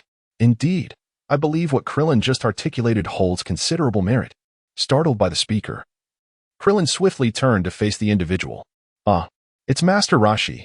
Please don't give me such a fright. Where have you been just now? With that, Krillin suddenly squinted his eyes, chuckling. Master Roshi, what is that on your face? He observed a vivid red handprint on Master Roshi's left cheek and couldn't help but jest. Master Roshi's face immediately flushed, and he cleared his throat several times, turning his head aside. Kiki, I think I understand what transpired. Krillin inquired, looking at the one who spoke. Oh, you do? It's a misunderstanding. Of course. Wulong nodded, revealing a sinister smile as he chuckled. I just witnessed teacher Wu Tian attempting to engage in conversation with that young lady over there. However, he barely exchanged a few words before receiving a resounding slap to the face. Ha ha. Upon hearing this, Krillin revealed an expression of understanding and began to laugh. Wulong, how talkative. After scolding Wulong and sending him away, Master Wu Tian cleared his throat and shifted the topic. Without further ado, Wukong, what Krillin just said holds some truth. Indeed, seeking them out for training is an excellent choice. Observing the bewilderment of Sun Wukong, Master Wu Tian continued. You may not comprehend the extent of their strength. However, based on my years of experience, I can assure you that they are anything but ordinary. What does Master Wu Tian mean by that? Upon hearing this, Krillin's expression turned grave as he attentively regarded Master Wu Tian. The master, revealing no hesitation, spoke with earnestness. Do you recall the appearance of that girl? He then directed his gaze towards Layla, standing nearby. Following Master Wu Tian's glance, Krillin looked at Layla before turning back with a casual demeanor. What's the big deal? She's just... Before he could finish, Krillin was suddenly struck with astonishment. His eyes widened as he cast another look at Layla, then turned back to Master Wu Tian in disbelief. This. How is this possible? You sensed it? Observing Krillin's reaction, Master Wu Tian realized he had uncovered something significant. Krillin, his face a mask of terror, exclaimed with wide eyes, this is utterly absurd. I can hardly believe such a thing could occur. Noticing Krillin's distress, Sun Wukong interjected anxiously, what on earth happened, Krillin? However, regardless of the inquiries, Krillin remained in a state of disbelief, stammering and unable to articulate his thoughts. Master Wu Tian, however, took it upon himself to elucidate. Wukong, try to recall the features of that girl in your mind. See if you can remember. He gestured towards Layla once more, heeding Master Wu Tian's counsel. Sun Wukong closed his eyes, endeavoring to conjure the image of the girl from his memory. Astonishingly, no matter how hard he tried, he could not retrieve her likeness. Yet upon opening his eyes, he found himself able to distinctly perceive Layla's visage. Observing the situation, Even Sun Wukong, typically oblivious, could not help but notice the girl's unusual demeanor. Consequently, he was taken aback, displaying an expression akin to that of Krillin. Thus, it became evident that they were no ordinary individuals. Watching the astonished Krillin and Sun Wukong, Master Roshi provided an explanation. After all, both Krillin and Sun Wukong were seasoned martial artists, well-versed in the nuances of their craft. They turned their gaze towards Master Roshi and inquired, "Master Roshi, when did you become aware of this?" However, before he could finish speaking, Krillin added, "Yet, it is indeed something only you could discern. Your keen interest in young women, particularly those of striking beauty, has always been your forte." Reflecting on this, Krillin glanced at Layla's enchanting visage. It was no wonder that, despite her delightful appearance, he had subconsciously overlooked her. Moreover, it was not just him. Everyone seemed to share this reaction, as if the girl bore a singular name yet was anything but ordinary. Just as Krillin pondered this, a voice called from a distance, "Hey, Krillin, what are you doing? Your match is about to start." Approaching was Yamcha, who had been sulking earlier but had come to appreciate Krillin's words. He stepped aside, intending to wait for Kast and Bulma to finish their conversation before speaking with Bulma himself. However, upon being informed by the staff that the next match was imminent, he hurried over to Krillin, saying, "Oh, all right." Hearing Yamcha's words, Krillin quickly responded. The three exchanged glances, choosing not to discuss the matter further. After all, the implications of this issue could be significant, so it was best kept under wraps. Thus, Krillin told Wukong, "We'll address this later. Wukong, you can inquire about it, but please don't act impulsively." With that, Krillin prepared to exit the hall and head towards the arena. As he was about to depart, Sun Wukong suddenly seemed to recall something and exclaimed, "Wait, Krillin, what is it?" Krillin turned his head to look at Sun Wukong, who had called out to him, expressing his curiosity. Observing Krillin, Sun Wukong's expression turned grave as he earnestly stated, "Krillin, I almost forgot to mention, do not underestimate your next opponent." Listening to Goku's words, Krillin's expression began to grow serious. "You should give it your all in the upcoming match." Observing Goku's demeanor, he sensed that Goku was aware of something, and then he spoke earnestly. "I understand." With that, he departed from the hall and proceeded towards the arena. Meanwhile, in a corner not far from the crowd, Castor and Bulma appeared to have reached an agreement and were approaching the gathering. Observing their approach, Yamcha also made his way over. "Bulma, I wish to speak with you," he declared, his expression grave and earnest. "What do you want to discuss?" Bulma's demeanor shifted from a previous smile to one of impatience as she regarded Yamcha. "I would like to speak with you privately." As he spoke, Yamcha cast a glance at Castor. Noticing Yamcha's look, Castor smiled slightly and replied, "You two may converse. I happen to have some matters to attend to." With that, he shook his head and walked towards Layla and Buu in the distance. Watching Kast leave, Bulma wished to say something, but she was halted by Kast's dismissive wave. Yamcha, observing Kast's self-aware departure, snorted softly and muttered to himself, "At least he knows how to behave." He then turned to Bulma and said, "Bulma, I wish to ask you." Meanwhile, as Kast returned, Layla approached him and softly remarked, "The matter has been settled." Upon hearing Layla, Kast's expression returned to calm as he acknowledged her with a nod. Agreed. Layla remained silent regarding Castor's reaction, for it truly reflected his authentic emotions. "Is what you told her genuine?" Castor was aware of Layla's words, as she had been eavesdropping during his conversation with Bulma. Naturally, Castor had permitted this. Unless he intentionally obstructed her, Layla would inevitably glean such information. After all, one must not forget that she was a supreme Kai, possessing the ability of telepathy. "Indeed, it is true," Castor replied earnestly to Layla, maintaining his composure. "This is the most advantageous strategy one can conceive at this stage to enhance my power." However, despite her words, Layla appeared quite uncomfortable at that moment. She had gleaned a particular piece of information from their recent conversation. Although this information was trivial, it nonetheless unsettled her. Yet, upon observing the expression on Castor's face, she realized that changing his mind at this juncture was an impossible feat thus. She could only reluctantly acquiesce. Very well. At that moment, as the two were engaged in conversation, Sun Wukong and Padas approached. After concluding his discussion with Master Krillin, Sun Wukong sought out Padas to deliberate on the matters previously mentioned. Initially, Sun Wukong approached this with a sense of uncertainty, unsure if Padas would acquiesce to his request. To his surprise, Padas neither consented nor declined. Instead, he informed Sun Wukong that they would revisit the topic once Castor had completed his own affairs. Thus, following Castor's exchange with Bulma, Sun Wukong and Padas made their way over together. Observing the approaching figures of Sun Wukong and Padas, Castor inquired, "Is there something you wish to discuss?" In response to Castor's question, Padas began to reiterate the matters Sun Wukong had previously articulated. Meanwhile, Krillin stood at the entrance of the arena, engaged in warm-up exercises. "You can do it, Krillin," encouraged Master Roshi, who had accompanied him, before joining the others to spectate. "Ah, very well," Krillin replied while gazing at Teacher Wu Tian. However, he soon inquired, "But, Teacher Wu Tian, aren't you all prohibited from being here since you're not participants?" In response to Klin's confusion, Teacher Wu Tian chuckled softly and explained, "Rest assured, they cannot see us." As he spoke, he glanced at Buu beside him.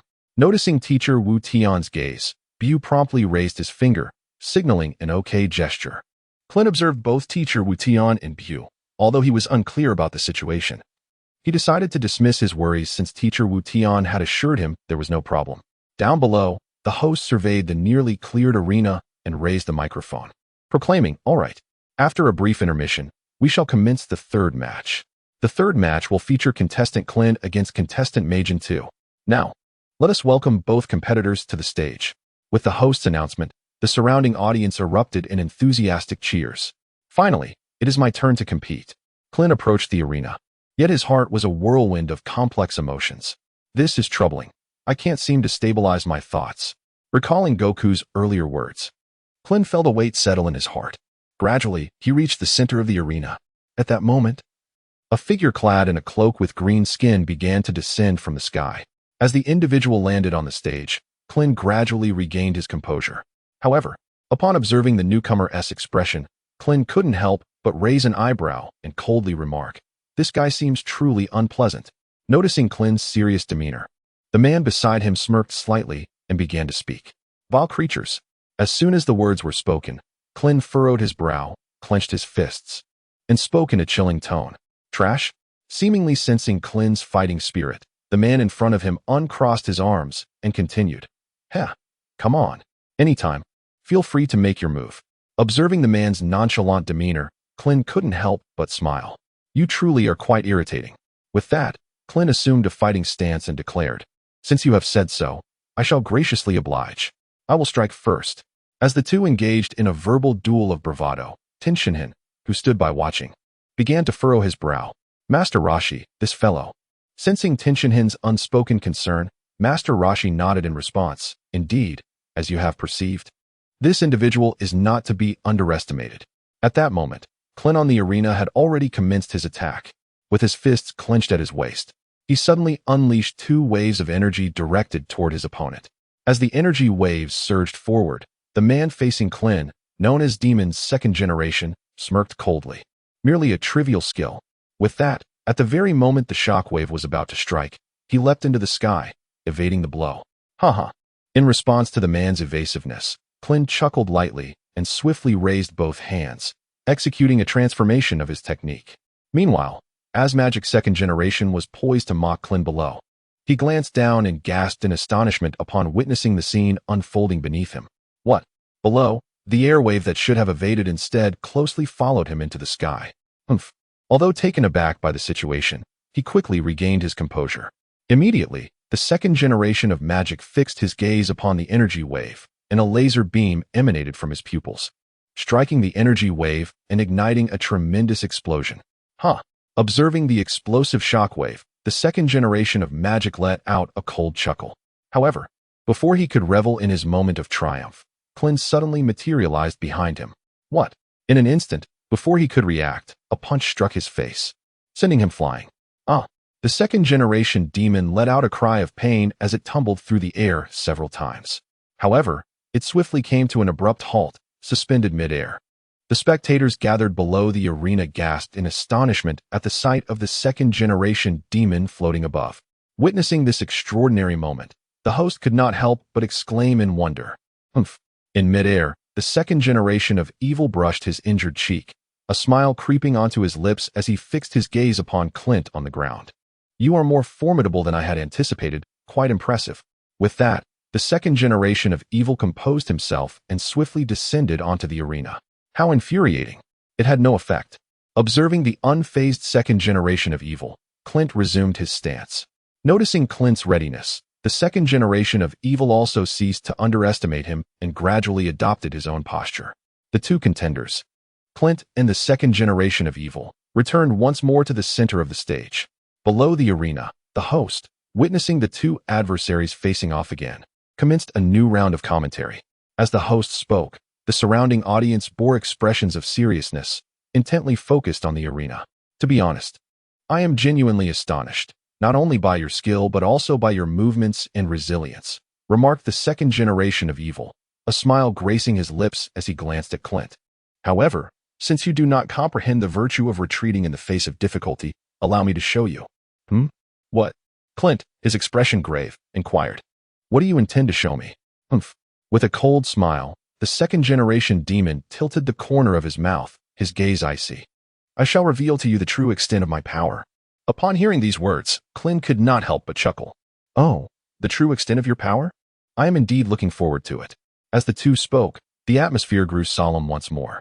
Meanwhile, within the hall, a different scene unfolded. Sun Wukong's expression was one of sheer excitement. Is it true? Can I truly seek guidance from the two of you at any time? Sun Wukong had not anticipated that things would progress so smoothly. After all, his original plan was to cling to them, employing both charm and insistence. However, to his surprise, Kast did not hesitate for a moment to grant his request. It is not I, but Padas, Kast corrected, shaking his head. If I have time, I can assist you briefly. However, for the most part, you will be training alongside Padas.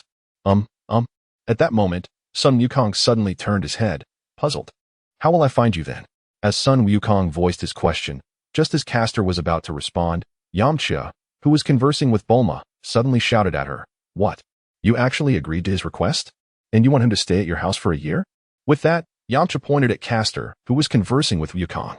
As Yamcha's loud outburst echoed through the hall, all eyes turned toward them. Bulma, noticing the attention, caught sight of Castor and Sun Wukong glancing her way, which made her feel quite awkward. Offering an apologetic smile to Castor and the others, Bulma then turned her gaze to Yamcha and coldly retorted. What are you making such a fuss about? My invitation to someone at my home is none of your business. Hearing this, Yamcha, filled with indignation, responded. What do you mean it's none of my business? How could he? Yet before Yamcha could finish his sentence, Bulma interrupted. He and Goku belonged to the same clan, and one could say he was related to Goku. Since he has a connection to Goku, is it problematic for me to let him stay at my home for a while? As Bulma's words echoed, Yamcha, at a loss for words, could only respond, but you cannot possibly allow him to stay for an entire year. However, as Bulma shot a piercing glare, Yamcha, already apprehensive of her, felt his confidence wane. Struggling to articulate his thoughts. Enough. Yamcha, if you have the time to squabble with me, you might as well go watch Krillin's match instead of causing a scene in front of me. With that, Bulma turned away, dismissing Yamcha entirely. At that moment, Yamcha dared not continue the conversation, for it was evident that Bulma was genuinely enraged. If he persisted, the consequences could be dire. Thus, he quietly exited the hall, choosing to retreat. Meanwhile, Goku, having overheard the exchange between Bulma and Yamcha, grasped the situation. Although surprised, he learned that Kast and the others would be spending some time with Bulma.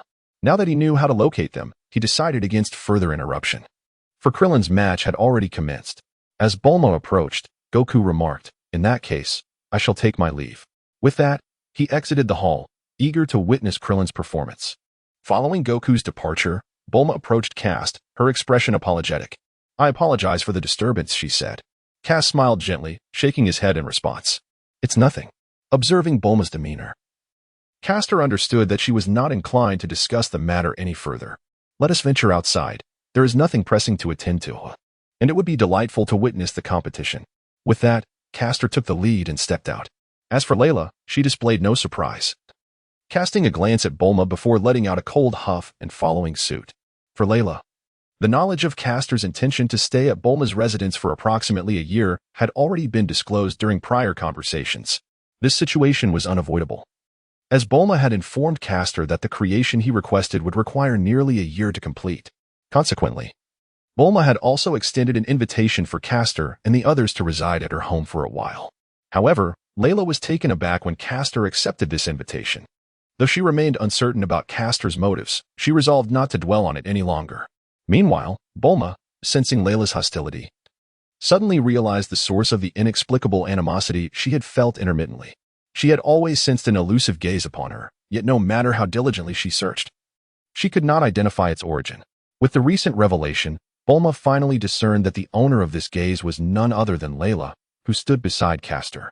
As she pondered Layla's animosity towards her, Castor, who was ahead, turned around and inquired, "What is it, Bulma? Are you not coming to watch the competition?"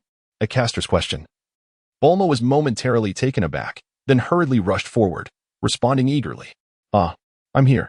Bulma, who had arrived behind Castor, suddenly furrowed her brows. Just now, what was I daydreaming about? As she carefully recollected the recent events, Bulma was struck by an unsettling realization that she could not recall anything at all. "What troubles you?"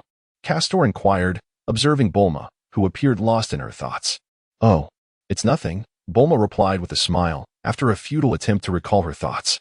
Nodding in response, Castor chose not to press further, casting a glance at Layla and subtly shaking his head. Meanwhile, on the arena stage, Goku stood outside the hall. Watching Krillin engage in battle with the demon's second generation, his heart heavy with concern. While others may be unaware of the true nature of this formidable foe, Goku understood all too well. After all, this tournament was not merely a competition. It represented a pivotal clash within his destiny. "Go, Krillin!" Goku silently cheered, watching the unfolding match with unwavering support. At that moment, sensing something, Sun Wukong suddenly turned his head toward the entrance of the hall. "You have come too," he exclaimed upon seeing the newcomers. As Sun Wukong spoke, Teacher Wu Tian and others turned to look as well. "Ah, it's Castor and Bulma. Why did it take you so long?" The arrivals were indeed Castor and his companions. In response to Teacher Wu Tian's greeting, Castor nodded lightly and replied, "I was delayed by some matters." With that, he approached the arena and began to watch in silence. As Castor settled in, Bulma followed, joining Teacher Wu Tian and the others as they gazed at the arena. Although Castor and Layla were ostensibly watching the match, they were, in fact, engaged in a quiet exchange beneath the surface. Layla, standing beside Kast, cast a glance at him and silently inquired, "Does that thing truly require a whole year to complete?" After contemplating the matter, Layla felt something was amiss and voiced her concerns. "Isn't a year somewhat irrelevant?" Kast was well aware of what she referred to, as it was the very device he had requested Bulma to construct, the Ultra Blutz wave generator. Indeed, this was the mechanism capable of emitting the Blutz wave that transformed Saiyans into great apes. The reason Kast had turned to Bulma for assistance was inevitable. After all, the moon had long since been obliterated by Master Roshi's Kamehameha wave. Even if it had not been destroyed, the intensity of the Blutz waves emitted by the moon might still be insufficient. Kast required an abundance of Blutz waves. Thus, enlisting the brilliant Bulma, the prodigy of Earth, was the most suitable course of action to create a device capable of producing Ultra Blutz waves. The necessity for such a device stemmed from Kast's ambition to facilitate his next phase of evolution. It was essential for him to transform further, surpassing the third stage of Super Saiyan and achieving an entirely new realm, the fourth stage of Super Saiyan. Indeed, all of Kast's current endeavors were aimed at preparing for this transformation. In fact, even before learning the requirements for becoming a Super Saiyan god, Kast had already begun preparations. The fourth stage of Super Saiyan represented another potential pathway for him. In the evolutionary trajectory of Saiyans, one begins as a regular Saiyan, then, upon reaching a certain level of power through rage and strength, undergoes a transformation into a Super Saiyan. The Super Saiyan form is further classified into the first stage of Super Saiyan, followed by the second stage, which surpasses the ordinary Super Saiyan, and then the third stage, and so forth. This delineation outlines the normal evolutionary path of the Saiyans. Super Saiyan first stage, Super Saiyan second stage, Super Saiyan third stage, Super Saiyan God, red, Super Saiyan blue, Super Saiyan God S Super Saiyan, Ultra Instinct, Sign Ultra Instinct, perfected. These represent the divine paths of evolution that Kast aspired to follow. However, due to certain limitations, he found himself compelled to seek alternative means and choose a different growth trajectory, the fourth stage of Super Saiyan, which also constitutes a branch of Saiyan evolution. Beyond the third stage of Super Saiyan, there exist not only the divine paths of evolution, but also various other branching transformations, including the fourth stage of Super Saiyan. Nevertheless, achieving the transformation into the fourth stage is no trivial task. one must reach the pinnacle of Super Saiyan 3 while simultaneously enduring substantial exposure to blood's waves to transform into a golden great ape. Yet, this is merely the initial step. The most critical aspect is that after transforming into the great ape, one must retain their sanity to control their newfound power, thus awakening the transformation into Super Saiyan 4. However, all of this hinges on one prerequisite, the Saiyant's tail. Yes, the very tail often deemed a weakness by Saiyans. Historically, the tail has merely served as a means for them to transform into the great ape, thereby gaining a tenfold increase in power, albeit with the peril of losing control. Furthermore, if one's tail is seized, they risk being rendered powerless. Yet, who would fathom that, beyond these drawbacks? It also serves as a catalyst for the Saiyans' evolution into formidable warriors. With memories from his previous life, Kast was acutely aware of the advantages and disadvantages of possessing a tail. Despite knowing the various weaknesses it entails, Kast had never considered relinquishing it. Not only was it a gateway to evolving into a Super Saiyan, but after such a lengthy period, he had grown accustomed to the sensation of having a tail. Moreover, the weaknesses associated with it were not insurmountable. They could be overcome through rigorous training. Thus, the tail could be viewed both as a weakness and a pivotal element for empowerment. In truth, the Saiyan evolutionary path encompasses more than these stages, including legendary transformations such as those of Broly and Paragus, as well as Vegeta's later transformation into Super Saiyan Blue. However, these instances can be classified as anomalies, not part of the orthodox transformations, and thus require no excessive elaboration. The fourth stage of Super Saiyan, however, stands apart as an authentic branch that can indeed be replicated. Contemplating this, Kast's thoughts gradually returned to the present. He glanced at Layla with a smile and said, "It will be soon, once we take this step. The path ahead will be clear." For Kast, achieving the fourth stage of Super Saiyan would provide him with the means to confront the crises that lay ahead. Indeed, his relentless pursuit of power was driven by his foresight of potential future threats. Thus, he must prepare in advance, fully aware of the adversaries he would face. Kast recognized that his current strength was far from sufficient. Despite his power already exceeding that of an average Super Saiyan 3, it was inconsequential. The gap between Super Saiyan 3 and Super Saiyan God is not negligible. Unbeknownst to many, in the original narrative, Kast had witnessed Goku, possessing Super Saiyan 3 strength, fall unconscious after merely 2 exchanges with the God of Destruction, Beerus. Yet, upon transforming into a Super Saiyan God, he engaged in a fierce battle with Beerus. Though Beerus did not employ his full strength, Goku had only just attained this new state. Furthermore, afterwards, Beerus acknowledged Goku's power in his divine form, ranking him as the second strongest being in the universe. From this, one can glean the overwhelming might of a Super Saiyan God. And according to Kast's knowledge, the power and strength of the fourth stage of Super Saiyan are not at all inferior to that of a Super Saiyan God. Of course, this is merely Kast's conjecture. After all, in the canon, the two have yet to confront one another in combat. Thus, the precise strength of the fourth stage of Super Saiyan remains open to interpretation. Nonetheless, it is indisputable that the power of the fourth stage of Super Saiyan is formidable. Furthermore, this stage represents a crucial means for Kast to significantly enhance his own strength. Moreover, there is one aspect that sets Kast apart, his unparalleled control. It is noteworthy that from a young age, Kast possessed an extraordinary ability to control his body, a skill that is, in fact, a vital prerequisite for transforming into Super Saiyan 4. After all, if Caster cannot harness the power of his transformation into the golden great ape, he will be unable to transcend and evolve into a Super Saiyan 4. This leads to another point, perhaps due to his experiences in the previous life. Caster retains his rationality even after transforming into a giant ape. This capacity for reason is of utmost importance. For only by maintaining his intellect can Caster contemplate and devise ways to control his newfound strength. Thus, from these observations, a crucial insight emerges. Compared to the Super Saiyan God, the Super Saiyan 4 seems to be a more suitable evolutionary path for Caster. After all, Caster's inherent attributes align perfectly with the requirements for the transformation into Super Saiyan 4, encompassing power, intellect, and control, all of which he possesses impeccably. Presently, there is but one requirement remaining, the Ultra Bulma Wave. However, this is hardly a concern, as he has already received confirmation from Bulma that within a year, she will be able to construct a device capable of generating abundant Bulma waves. Consequently, Castor's heart is brimming with excitement at this moment. Observing Castor's beaming smile, Layla gradually shifts her focus away from the matter. After all, it has been quite some time since she has witnessed such an expression on his face. From the moment she met Castor, he has been perpetually engrossed in training, as if an unimaginable trial awaited him in the future.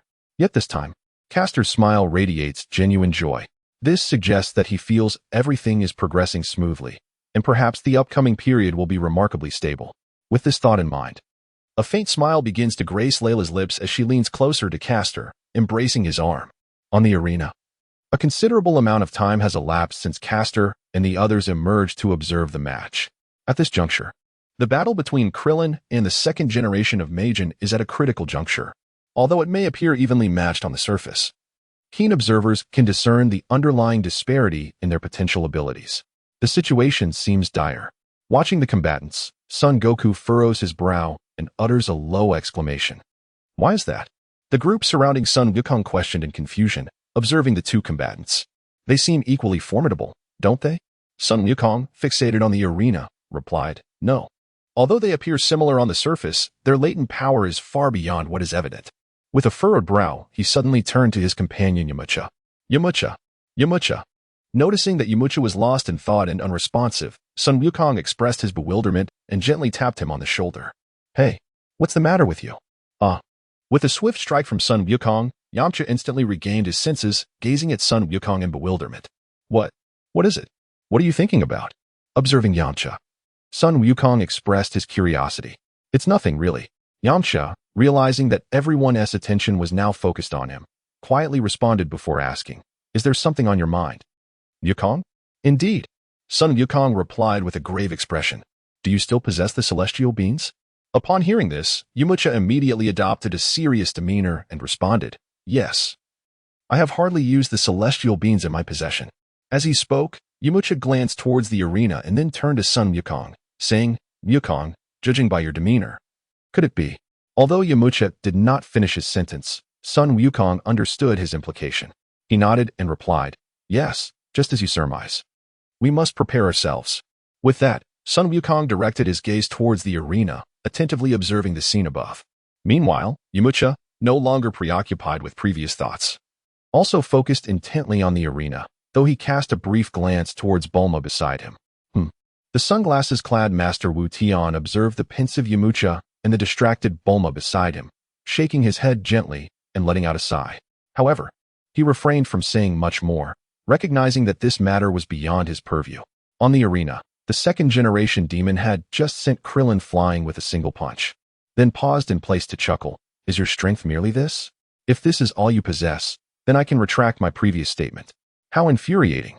Struck down by the second generation of evil, Klin, now half kneeling on the ground, wiped the corner of his mouth, his expression turning exceedingly grim. Do not underestimate me, you scoundrel. With that, Klin struggled to his feet once more, assuming a fighting stance. Oh, you still possess the strength to rise, remarked the second generation of evil, a smirk gracing his lips. Yet, regrettably, you remain oblivious to the chasm that separates us. However, fear not. I shall not take your life. But, at this juncture, the demeanor of the second generation of evil shifted to one of cold intensity. Not killing you does not imply I shall refrain from rendering you powerless. With those words, he abruptly vanished from sight. Upon witnessing the situation on the arena, Son Wukong immediately sensed impending danger and shouted, Quick, take cover, Krillin. Too late. Suddenly, before Klin, the second generation demon materialized, and amidst Son Wukong's astonished and furious expression, a wicked smile gradually crept upon its lips. Drink. With a furious shout, the second generation demon delivered a swift kick to Klin's abdomen before he could even react, propelling him into the sky in an instant. Klin was sent flying, his eyes widening in shock as he let out a heart-wrenching cry of agony. Humph. Observing Krillin sent soaring into the sky, the second generation demon smirked, casting a sidelong glance at Son Wukong beside him. Without pausing, he propelled himself toward Krillin's direction. Damn it. In midair, Klin clutched his abdomen, his expression darkening as he beheld the rapidly approaching second-generation demon. He had not anticipated such swiftness from his adversary. However, as the second-generation demon drew near, a cunning smile crept across Klin's lips. You insignificant fool, the warm-up is over. It's time for you to take the stage. Just as the demon was about to close the distance, he declared his intent. Is that so? However, upon hearing this, Tien suddenly broke into a smile, and then abruptly halted his entire body in midair. What? Haha. With a smirk playing at the corners of his mouth, Tien gazed at the astonished second-generation mage and remarked, "Is that truly surprising? There are far greater surprises in store." With that, Tien raised his hands, positioning them on either side of his forehead, and then shouted exuberantly, "Solar flare!" With Krillin's furious shout, an intense beam of light radiated from his body in an instant. At that moment, the second-generation sorcerer beside him was unexpectedly pierced by the intense radiance, which struck his eyes, leading him to emit a shrill scream. Splendid! Below, Sun Wukong and the others beheld Krillin's counterattack, and smiles instantly adorned their faces. Indeed, Teacher Wu Tian nodded in approval, stroking his beard thoughtfully. To my astonishment, this young lad Krillin has not only mastered the art of aerial maneuvering, but has also acquired Tien Shin'an's solar flare technique. Hearing Teacher Wu Tian's words, Tien Shin'an nodded in agreement. Indeed, I too am quite surprised. In midair, the second generation of the demon, blinded by the intense light, had his eyes tightly shut, displaying a countenance of sheer agony and ferocity. Curse be it!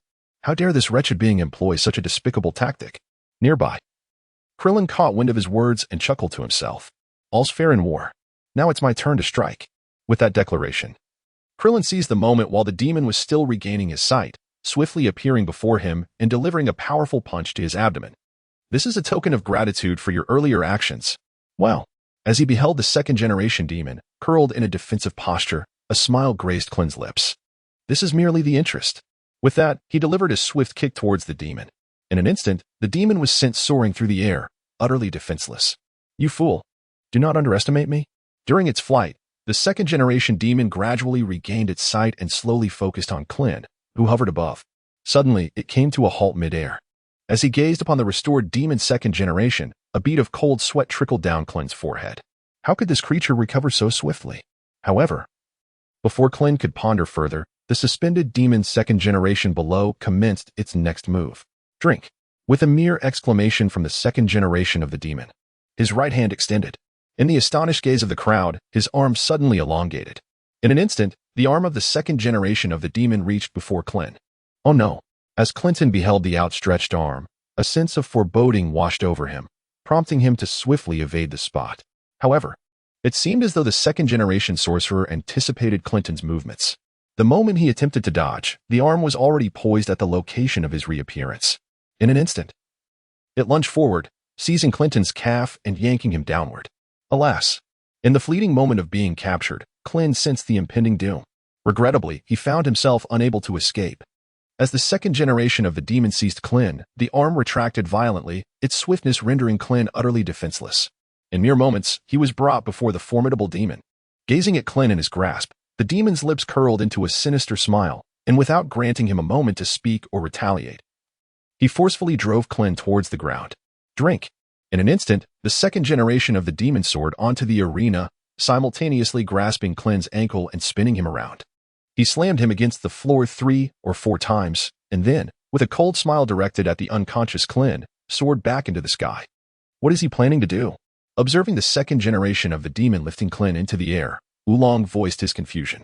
Meanwhile, Goku, seemingly struck by a sudden realization, changed his expression dramatically and exclaimed in alarm. Not good.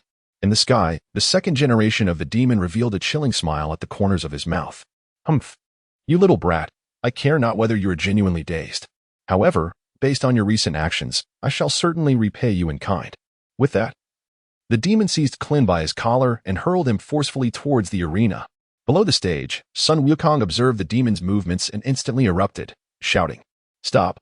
As he spoke, he was about to step onto the arena to catch Krillin. However, just as Sun Wukong was preparing to take action, Master Wu Tian suddenly restrained him. His expression grave.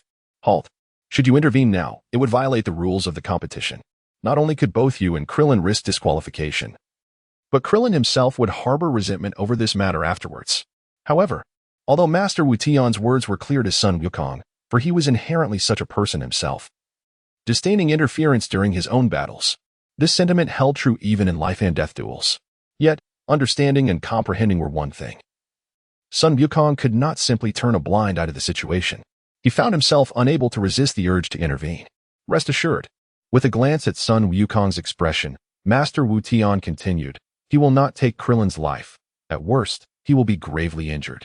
But let us not forget the presence of the magical beings. Upon hearing this, Sun Wukong's face contorted into a fierce expression, becoming exceedingly grim. However, he took a deep breath, managing to suppress his urge to act. Simultaneously, Krillin in the sky swiftly plummeted to the ground. With a resounding crash, a profound hole was created in the floor. Behold, the host gazed at the unfolding scene beneath the arena, where mere moments transformed an equal clash between the two competitors into an overwhelming advantage for one, culminating in a fierce suppression. The once fervent atmosphere, brimming with the excitement of intense combat, now lay overshadowed by the brutal tactics employed by the second generation of sorcery.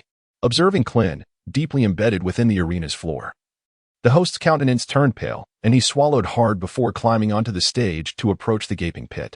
Extending his index finger, the host's expression grew somber as he trembled while checking for Klin's breath.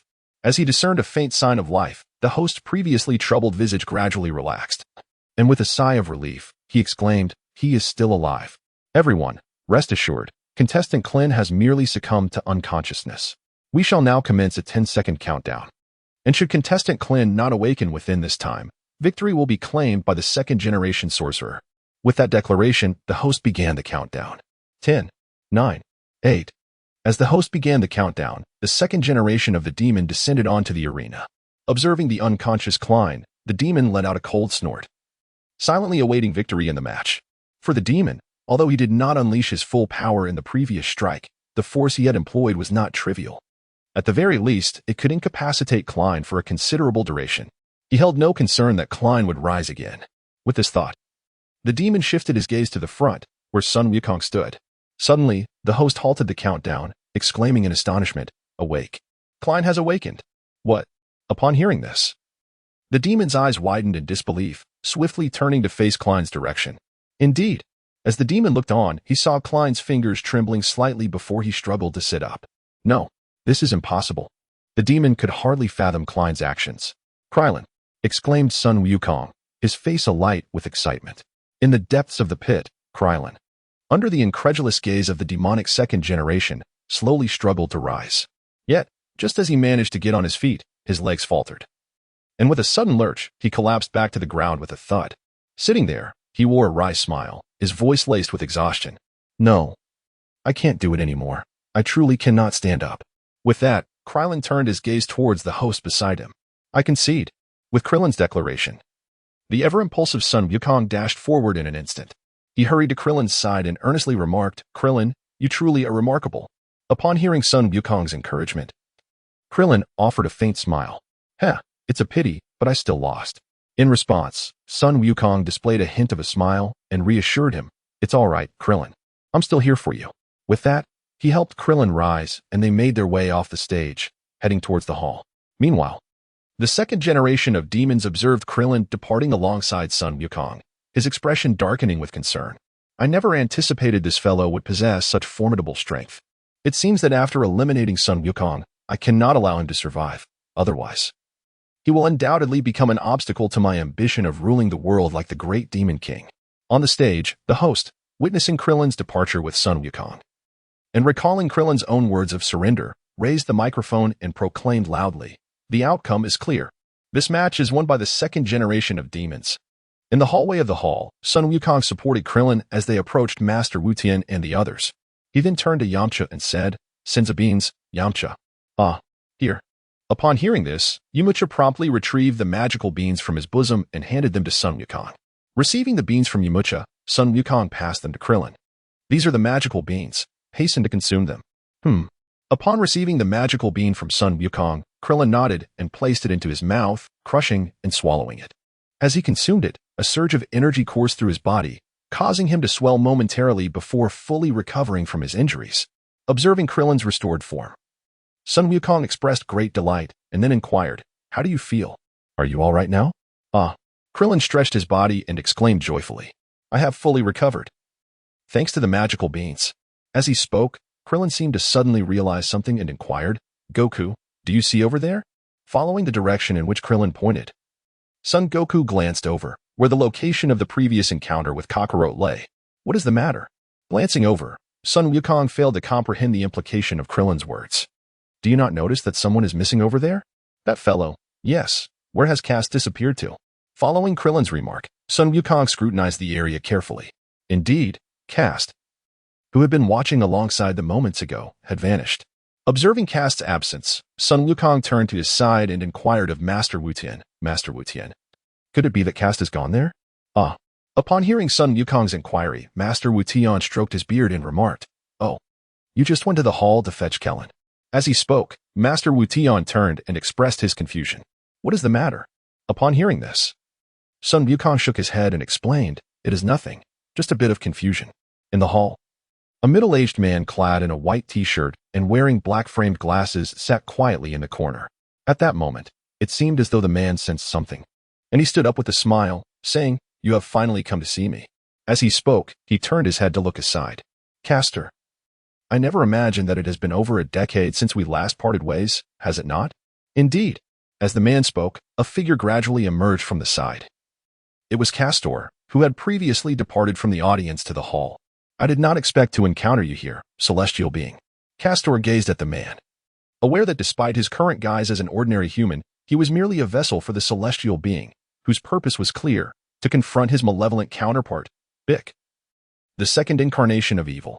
Castor's expression of surprise at their meeting held a deeper significance. In this martial arts tournament, the celestial being's appearance was inevitable, and Castor, well-versed in the narrative, understood this. His remark about not expecting to find him here alluded to the fortuitous timing of the celestial being's arrival coinciding with the commencement of the tournament, prompting his reflection. The celestial being, however, was oblivious to this nuance, interpreting Castor's words merely as a greeting after a long absence. He nodded in agreement. Indeed, it has been quite a while, as he reminisced about their first encounter, when Castor was merely a 6-year-old child. He marveled at how time had transformed him into a striking young man. After all these years, your strength must have progressed tremendously.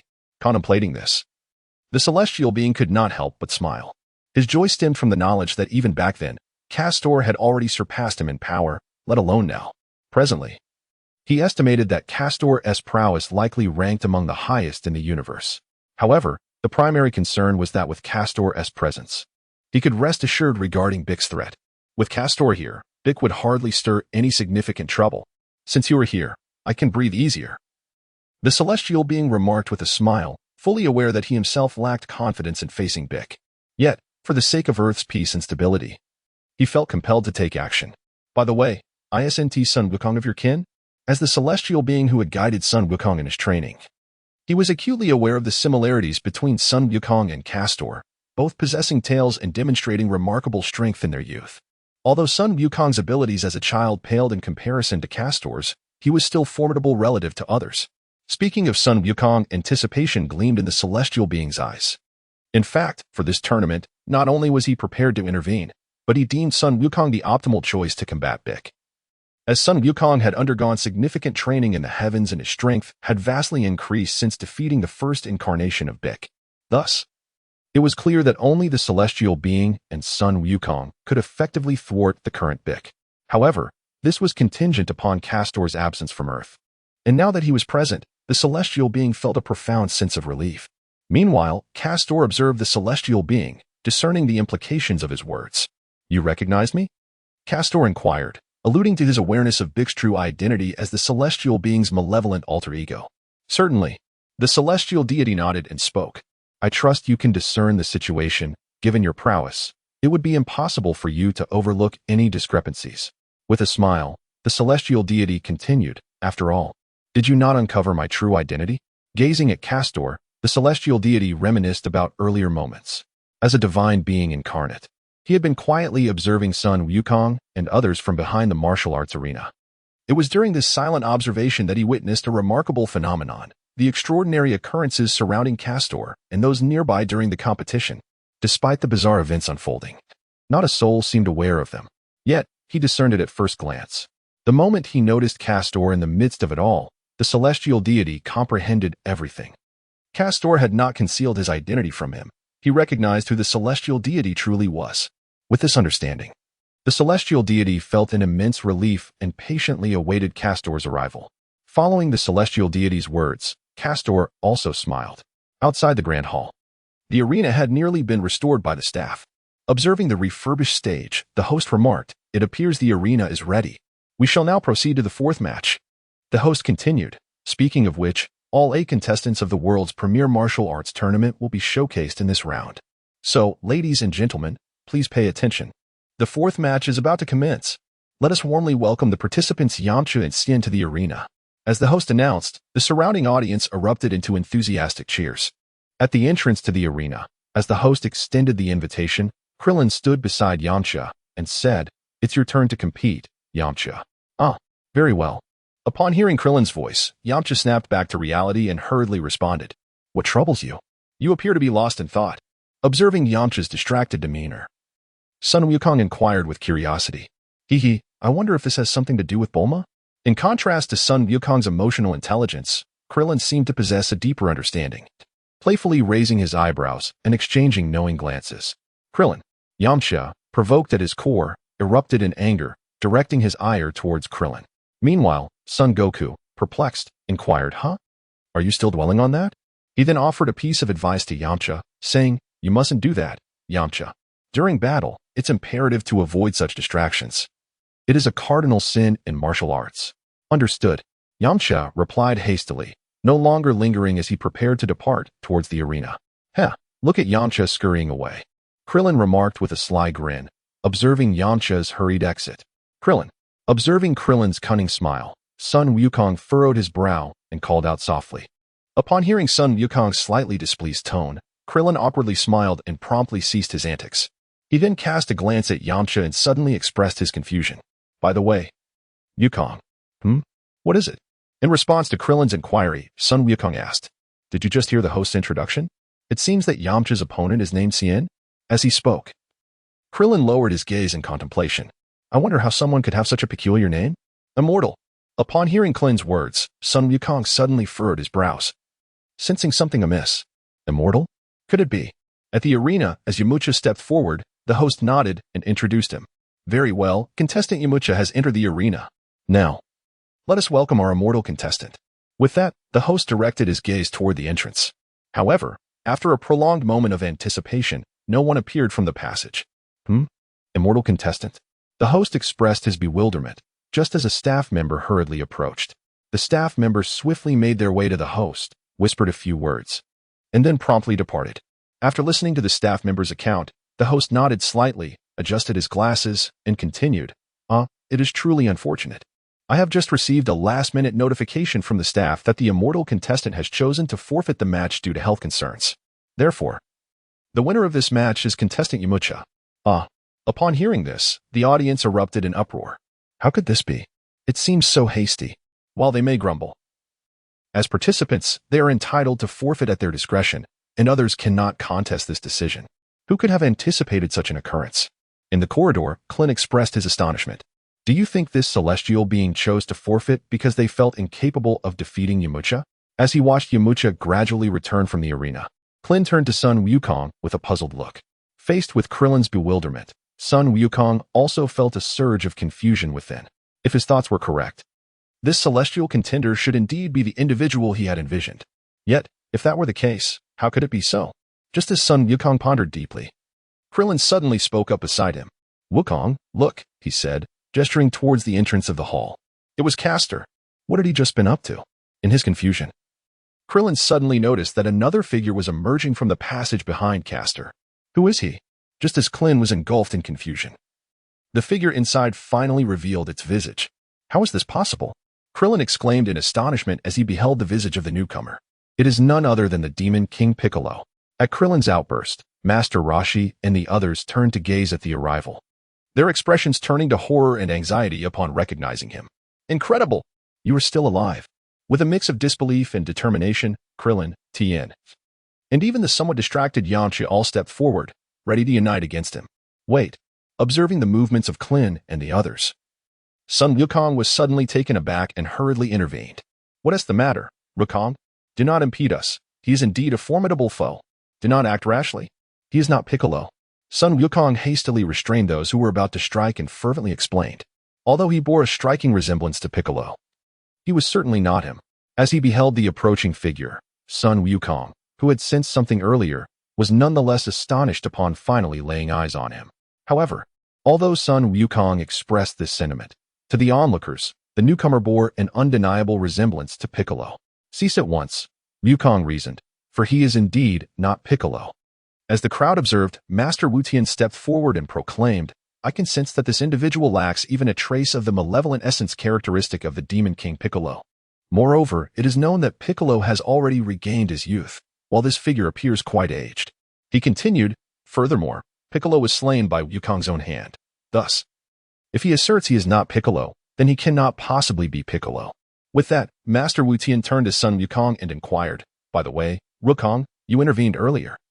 Do you, perchance, know the identity of this individual? Indeed.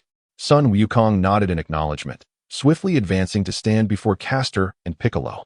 Observing Castor cast a glance at Piccolo, Sun Wukong inquired, have you two met before? In response, Castor offered a subtle smile, refraining from contradiction. Instead, it was Piccolo who, with a grin, elucidated, yes. To be honest, I never anticipated encountering him here. Upon hearing Piccolo's explanation, Sun Wukong nodded thoughtfully and replied earnestly, not only did you not foresee this, but I also did not expect it. What brings you here, esteemed Celestial Lord? Frankly, I was taken aback to find you here. What is your purpose for being present? O Celestial Lord? As Sun Wukong expressed his thoughts, Master Wu Tien and the others nearby initially nodded in agreement. Ah, indeed, he is the Celestial Lord, they murmured. Suddenly, a sense of disquiet washed over them, and in an instant, all eyes turned towards the man before Sun Wukong. The onlookers gasped in astonishment, exclaiming, wait, Celestial Lord! Krillin and the others hastily turned to Sun Wukong, urgency in their voices. Wukong, are you saying he is the Celestial Lord? The one from the Celestial Realm? Indeed. With Sun Wukong's nod of affirmation, the atmosphere among the attendees erupted with excitement. Soon after, Krillin and Master Roshi approached the old heavenly god, expressing their sincere apologies. We truly regret mistaking you for Demon King Piccolo. Oh, it's quite all right, my friends. After all, anyone familiar with Piccolo would likely make the same mistake upon seeing me, the old heavenly god replied, unfazed by their faux pas, and waved his hand with a smile to ease the tension. However, what exactly was the reason behind this? Clearly, the words of the old heavenly god mirrored the curiosity of the crowd. Why does your appearance so closely resemble that of Piccolo, Lord Heavenly God? Krillin voiced the collective inquiry as he gazed at the old heavenly god's visage. Before the old heavenly god could respond, Master Roshi interjected, Krillin, mind your manners. Oh, it's perfectly fine, the old heavenly god reassured them and proceeded to elucidate the circumstances. Meanwhile, Layla observed the gathering with a hint of bewilderment. What could possibly astonish them? After all, it was merely the Earth's heavenly god. As she watched Kast arrive, Layla inquired, what is it that has them so astonished? In the foreground, Kast, sensing that it would be prudent to leave due to the old heavenly god's appearance, stepped forward. Upon hearing Layla's confusion, she kindly explained. It's simply because very few on Earth ever have the opportunity to meet a heavenly god. Kast, having a fair understanding of Layla's perplexity, noted that while she was a supreme Kai, her interactions with the lower realms had been limited. Thus, she lacked the profound sense of wonder that mortals experienced upon encountering divine beings. After considering Kast's explanation, Layla nodded thoughtfully, then suddenly sighed in frustration. So, Kast, how much longer must we wait here? Observing Layla's despondent demeanor, Kast shook her head gently and replied, not much longer. We are nearing the conclusion of this event. While speaking, Kast affectionately ruffled Layla's hair and added with a smile, I know you're feeling a bit restless, but consider this. Isn't it rather intriguing to witness such scenes? After all, these occurrences are quite rare for us. All right, I shall heed your words, Layla responded, her eyes narrowing slightly. A faint smile gracing her lips as she nodded in agreement. At the arena, the host reviewed the list of participants before announcing, ladies and gentlemen, despite various unexpected circumstances, our competition shall proceed. We are now entering the semifinals, featuring 4 contenders who have emerged victorious through intense battles. The host then read from the list. The contestants are Tien Shinon, Sun Wukong, the second generation of demon, and finally, Yamcha. Raising his head, the host continued, all of them are formidable martial artists. The caliber of this tournament has exceeded all expectations, truly remarkable. With that, the host called out to the central entrance of the arena. Now, let us commence the first match of the semifinals. Please welcome our contestants, Tien Shinhan and Sun Wukong. At the entrance of the passage, the crowd had come to grasp much of the situation, including the identity of the celestial being, who was indeed the heavenly god in disguise. While they were not privy to the reason for the old heavenly god's sudden decision to participate without a disguise, they shared an intuitive sense that it had something to do with Kast. With this in mind, Master Roshi and the others turned to glance at Kast, only to find her leaning against the wall, arms crossed, watching them with keen interest. Upon noticing Kast waving at them, smiles broke out among Master Roshi and the others as they turned back to the event. Just then, Krillin turned to Sun Wukong and asked, by the way, "Where is your wife?" Upon hearing Klin's inquiry, Sun Wukong was momentarily taken aback before responding, "Ah, you mean Chi-Chi?" With a slight turn of his head, he displayed a look of confusion. Indeed, she mentioned going to buy groceries, yet she has not returned. As he spoke, a figure gradually emerged from the distance. Observing the silhouette, Sun Wukong's face brightened with a smile. "Ah, she has arrived." As Chi-Chi approached, Sun Wukong expressed his curiosity. "You are finally back, Chi-Chi. Have you completed your shopping?" Upon hearing Sun Wukong's question, Chi-Chi blinked her eyes and replied gently, "Rest assured, I have procured all the necessary ingredients. After your competition concludes, we shall all dine together." Just then, Chi-Chi noticed the old heavenly god standing beside Wukong and inquired, "Is this also a friend of Wukong's?" Seeing that Sun Wukong and the others did not refute her words, she stepped forward and introduced herself, saying, "Hello, I am Wukong's wife, Chi-Chi. I look forward to your kind assistance." Ah. Observing Chi-Chi's actions, the surrounding teacher Wu Tian and others immediately became flustered and hurriedly spoke. The old heavenly god shook his hand and chuckled, "No need to worry, everyone." As he spoke, the old heavenly god smiled at Chi-Chi and said, "Hello, Mrs. Wukong. You may simply call me Tien." "Sir Tien?" Although Chi-Chi found the name of the person before her rather peculiar, she remained courteous and greeted him warmly. "Hello, Mr. Tien." As the few of them engaged in conversation, a sudden call from the host reverberated from the arena. "Now, let us welcome our competitors, Tianjin Fan and Sun Wukong, to the stage." Upon hearing the host's summons, Tianjin Fan and Sun Wukong exchanged glances. "At last, the moment has arrived for our duel," Tianjin Fan remarked with a slight smile, his excitement evident as he looked at Sun Wukong. Ah, like the Tianjin rice, Sun Wukong also wore an expression of sheer excitement.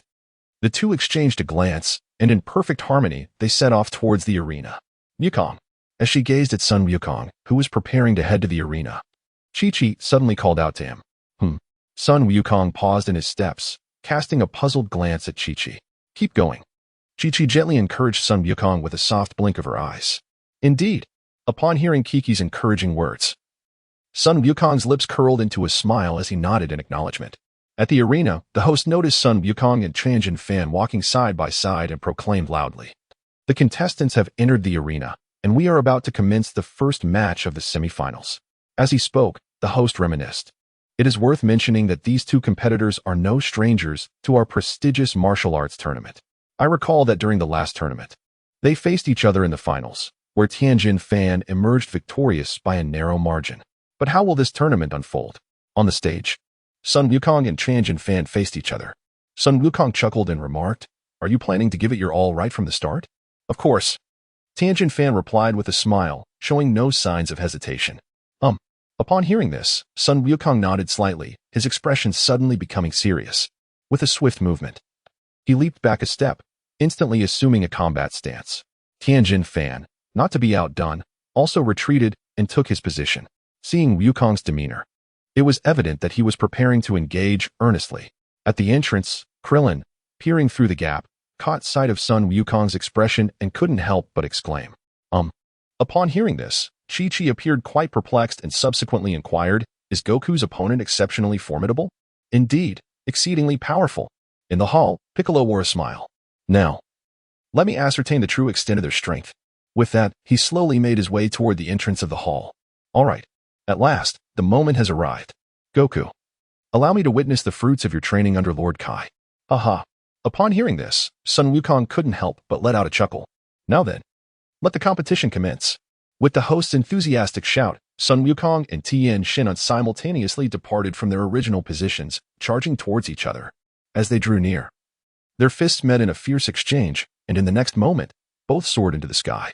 After a period of intense combat, they gradually descended, landing simultaneously on opposite sides. Isn't that impressive? Tianjin Fan remarked with admiration as he gazed at Sun Wukong. Can you keep up with my current speed? Upon finishing his words, Tianjin Fan instantly transformed into a mere shadow, vanishing from sight in the next moment. Observing Tianjin Fan's disappearance, Sun Wukong smiled faintly and soon followed suit, disappearing as well. As he gazed at the two individuals who had vanished in an instant, Master Wu Tian was taken aback, exclaiming in astonishment, "How is it possible? Both of them have suddenly disappeared." Although their figures were no longer visible on the arena, the sounds of fierce combat continued to resonate. "Only sound," exclaimed the host, Zhang, with his mouth agape as he listened to the noises emanating from the arena. It was truly terrifying. How swift. Standing atop the building, Piccolo's expression was grave as he intently observed the two combatants below. Indeed, their speed was truly astonishing. "Impressive," Klein exclaimed as he observed the two individuals in continuous motion. Their prowess, at this moment, appeared to be remarkably equal. "Indeed," responded Yamcha, listening to Krillin's words. "Ah." Upon hearing this, Chi-Chi looked at the two in astonishment. "What? Can you see them?" As Chi-Chi spoke, Teacher Wu Tian and the others turned their heads to glance at Krillin and his companion. To Wu Tian's inner surprise, he realized that Krillin and his friends had completely surpassed him in strength. Although he felt a hint of amazement, it was not entirely unexpected. He had sensed it before. Meanwhile, upon hearing Chi-Chi's words, Krillin did not divert his gaze and continued to fixate intently on the arena. While it is not entirely clear, I can still catch glimpses of their forms." No sooner had he spoken than the figures of Sun Wukong and Tianjin Fan suddenly materialized on the stage. The two did not linger. They surged forward at each other with great speed. In the blink of an eye, they were locked in a fierce contest. Observing their clash, the host exclaimed, "Oh, it has begun." The competitors, Sun Wukong and Tianjin Fan, have transitioned from a frantic exchange of offense and defense to a contest of strength. Hee. Sun Wukong gazed at Tianjin Fan before him, a sly smile suddenly curling at the corners of his mouth.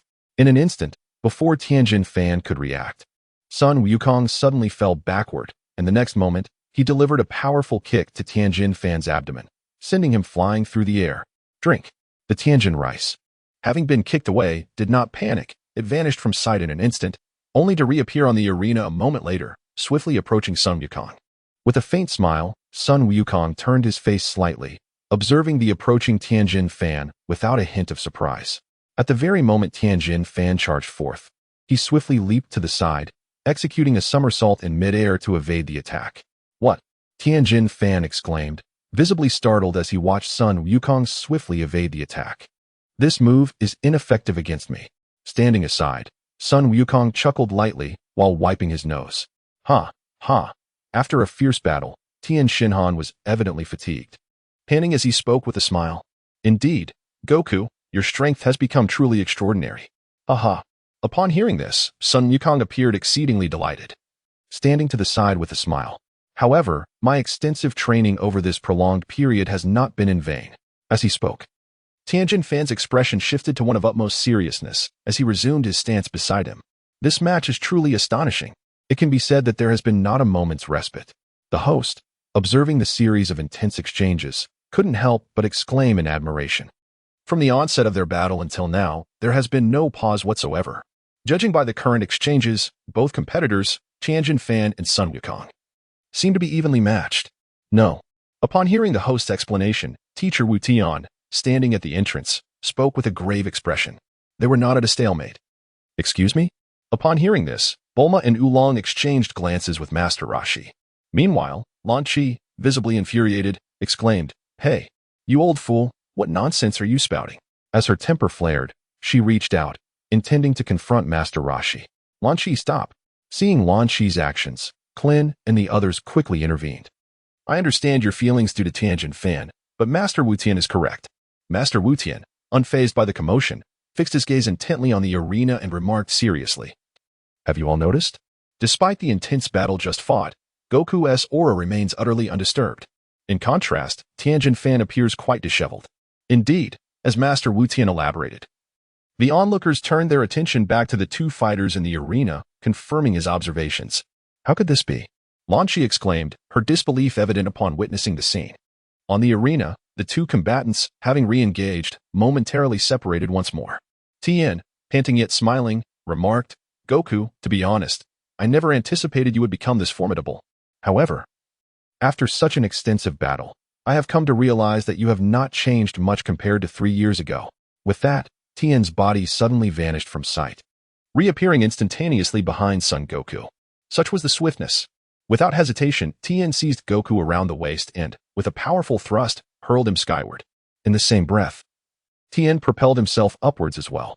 In midair, Goku swiftly regained control of his body, observing Tien descending towards him, ready to counter. However, he was taken aback as Tien's lips curled into a smile, and he abruptly vanished from sight once more. What? Sun Wukong exclaimed in astonishment, his expression instantly turning grave as he meticulously surveyed his surroundings. Here, in an instant, Sun Wukong seemed to sense something, swiftly raising his right hand to strike at the figure beside him. Aha! In that fleeting moment, the figure of Tianjin Fan materialized beside him. Yet, in the next instant, he vanished again, appearing in the distance. Indeed, Goku, while your strength is truly formidable, your speed remains unchanged. As he spoke, Tianjin Fan's form dissipated into the clouds, leaving only his voice to resonate. I must admit, Goku, I am impressed. Despite my remarkable increase in speed, you were still able to sense my presence. However, at this moment, Tien Shinhan suddenly appeared behind Sun Wukong, delivering a powerful elbow strike to his shoulder, causing him to plummet downwards. Observing Sun Wukong's descent, Tien quietly remarked, Wukong, if you can sense my presence but are unable to react in time, then all of this is futile. On the arena, the announcer, peering through binoculars, witnessed the unfolding scene and exclaimed loudly, Ah, he is coming down. Sun Wukong has been knocked down by Tien Shinhan. As he spoke, the figures of both combatants became visible, descending from the heights. Sun Wukong was seen flying backwards, inverted, rapidly approaching the ground, while Tien Shinhan, in stark contrast, maintained an air of composure, pursuing him with the poise of a victor. Wukong. Gazing at the scene suspended in midair, Chi-Chi exclaimed with a look of deep concern. Drink. Glancing at the ground, Sun Wukong opened his eyes wide. With a sudden burst of energy, executed several somersaults, managing to roll and come to a crouching position on the arena. As the clang of the arena echoed, Sun Wukong swiftly evaded the attack, leaping to the side. In the wake of his agile maneuver, Tien Shinhan delivered a powerful kick to the very spot where Wukong had just stood. Splendid! Tien Shinhan, maintain this momentum, exclaimed Lan Qi, her face alight with excitement as she turned to Master Wu Tian, declaring, What do you think, you old rascal? It is evident that Tien holds the advantage now. The teacher, Wu Tian, who was ridiculed by Lan Qi, did not respond but instead fixed his gaze intently on the two individuals in the arena, his expression unusually grave. He was astonished by the formidable capabilities of the young man. Suddenly, the previously silent old god broke his silence. However, if the situation continued as it was, defeat would soon be inevitable. What? With the old god's proclamation, the surrounding crowd turned to him in astonishment. What nonsense are you spouting? It is evidently Tianjin Fan who holds the advantage. Lan Qi appeared distinctly displeased. In stark contrast to her indignant demeanor, Wu Tian's eyes sparkled with realization, and he pondered thoughtfully. Could it truly be so? Wu Tian seemed to accept the old god's words with a sense of inevitability. He regarded the old god earnestly, his expression serious, and inquired, Lord God, has Wukong perhaps withheld some of his techniques? With a chuckle, the celestial deity did not provide a direct answer, merely responding with an air of mystery, you shall see shortly. In light of the celestial deity's words, Master Wu Tian nodded in acknowledgement, indicating his understanding. In truth, Master Wu Tian had long sensed something amiss, but had previously lacked the means to verify it. However, with the celestial deity's revelation, he was now certain. After all, upon careful reflection, it was inconceivable that Sun Wukong, having cultivated in the heavenly realm for such an extended period, possessed no hidden techniques. What were they so astonished about? Was it not evident? Nearby, Layla observed the astonished crowd, unable to grasp the situation, and looked at Castor with a hint of confusion. For them, the prowess exhibited by Sun Wukong and Tien Shinhan had far surpassed their expectations. Castor, noticing Layla's bewilderment, smiled and began to elucidate. He understood that Layla had limited exposure to the lower realms, and thus, faced with the current state of mortals on Earth, there existed a vast chasm of understanding. This disparity in strength contributed to her lack of awareness regarding the capabilities of martial artists in the present-day Earth. Hence, Castor took it upon himself to provide clarification. What? The conversation between Castor and Layla was not concealed, thus drawing the astonished attention of teacher Wu Tian and others nearby. They were left in disbelief, simultaneously gazing at Caster and his companions. Could it be that you were aware of Sun Wukong's true power? Do you know of his concealed techniques? It was difficult for them to fathom, as Caster and others remained utterly composed in the face of the formidable strength displayed by Sun Wukong and Tianjin Fan, even speaking in a tone that suggested this was entirely expected.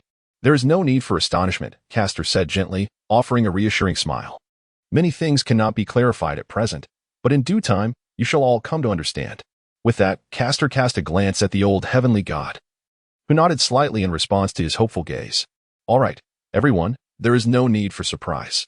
Soon, you will witness what Wukong is about to reveal. As they spoke, new developments began to unfold on the arena. It became evident that, despite Sun Wukong's numerous opportunities to evade Tianjin Fan's attacks, his body struggled to keep pace with his own sight, resulting in several strikes landing upon him. Although the damage he sustained was nearly negligible, if this continued, it was likely that he would ultimately be the one to lose. Cheers. On the arena, as Tianjin Fan vanished once more, Sun Wukong swiftly cast a glance to the side. Here, he struck out a punch towards his side, but unfortunately, he hit only a mere illusion of tension in. The true figure had already materialized behind Sun Wukong. No. Although Sun Wukong noticed Tianjin Fan rushing up behind him, his body did not respond in time. Bang. In an instant, Sun Wukong was sent flying by Tien Shinan. Wukong is going to fall out of the ring. Observing the airborne Sun Wukong and the ground beneath him, Chi-Chi could not help but exclaim, Sun Wukong is in peril. The host, standing at the edge of the arena, echoed the sentiments of Chi-Chi and others as he watched Sun Wukong descend. Fortunately, the situation did not unfold as anticipated. In midair, Sun Wukong suddenly twisted his body, coming to a halt in the sky, and then lightly leaped back onto the arena. On the platform, Tianjin Fan regarded the effortlessly returning Sun Wukong with an expression devoid of surprise. After all, based on his understanding, this maneuver might yield extraordinary results for others. However, it posed little challenge for Sun Wukong. Nonetheless, it was evident. Indeed, Wukong, your speed remains your greatest challenge. Observing Sun Wukong, Tianjin Fan, though panting, wore a confident expression. Impressive. Tianjin Fan, your speed has indeed increased compared to before. At that moment, Sun Wukong's demeanor remained as tranquil as ever, a subtle smile gracing his lips as he gazed at Tianjin Fan. It appears you have yet to reveal your full velocity. With a slight smirk, Tianjin Fan replied, I was merely testing you. As he spoke, he took a deep breath and continued, as I suspected, your speed has not changed in the slightest. Shaking his head in disappointment, he added, Wukong, it is regrettable. Given your current speed, victory in this match is assured for me. You see, while your eyes may keep pace with my movements, your body cannot respond accordingly, rendering you unable to evade my attacks. This will be your fatal flaw. Listening to Tianjin Fan's analysis, Sun Wukong smiled, seemingly unaffected by the words directed at him. Instead, he appeared exhilarated, exclaiming, You are truly remarkable. Tianjin Fan, to be honest, I never anticipated your speed would be this formidable. Upon hearing this, Tianjin Fan appeared pleased and replied, After all, I have exerted considerable effort for this tournament. Then, his expression turned serious as he ceased smiling. All right, Wukong, I shall now employ this technique to conclude our match. With that, Tianjin Fan assumed his stance, preparing to strike at Sun Wukong. Wait, Sun Wukong interjected, pausing as Tianjin Fan was about to proceed with his next move. Hold on a moment, Tianjin Fan. I need to remove my clothing, so please bear with me. Clothing? Upon hearing this, Tianjin Fan paused his actions, then stood upright, crossing his arms. Very well. Is it too warm? Ha. Sun Wukong chuckled, shedding his garments as he elaborated, Having observed your speed, I am prepared to unleash my true strength in our duel. As he spoke, he struggled to remove his inner vest. At the entrance, observing the events unfolding on the arena, the old heavenly god remarked with a smile, All right. Wukong is about to exert his full power. At last, has it arrived? However, it appeared to me that he was merely shedding his garments. Just as Klin and others were engaged in conversation, Master Wu Tian suddenly furrowed his brow. Wait, look, Goku's movements seem rather peculiar. With Wu Tian's words, everyone turned their attention to Son Goku's actions. Indeed, Goku was in the midst of disrobing on the stage, yet his demeanor was exceedingly strange. It seemed as though he was not merely removing clothing, but rather attempting to extricate himself from an enigmatic, almost indescribable entity that clung to him, proving difficult to relinquish. Observing Sun Wukong, who was struggling to remove his clothing, Tianjin Fan sensed a hint of something amiss and quickly inquired, "Wukong, what is happening?" As he spoke, Sun Wukong finally freed himself from his vest, casting it aside onto the ground, and let out a gentle sigh, as if he had been liberated. "Hey, what is wrong with you?" Krillin and the others at the entrance had long noticed the peculiar situation and regarded Sun Wukong and Tianjin Fan with confusion.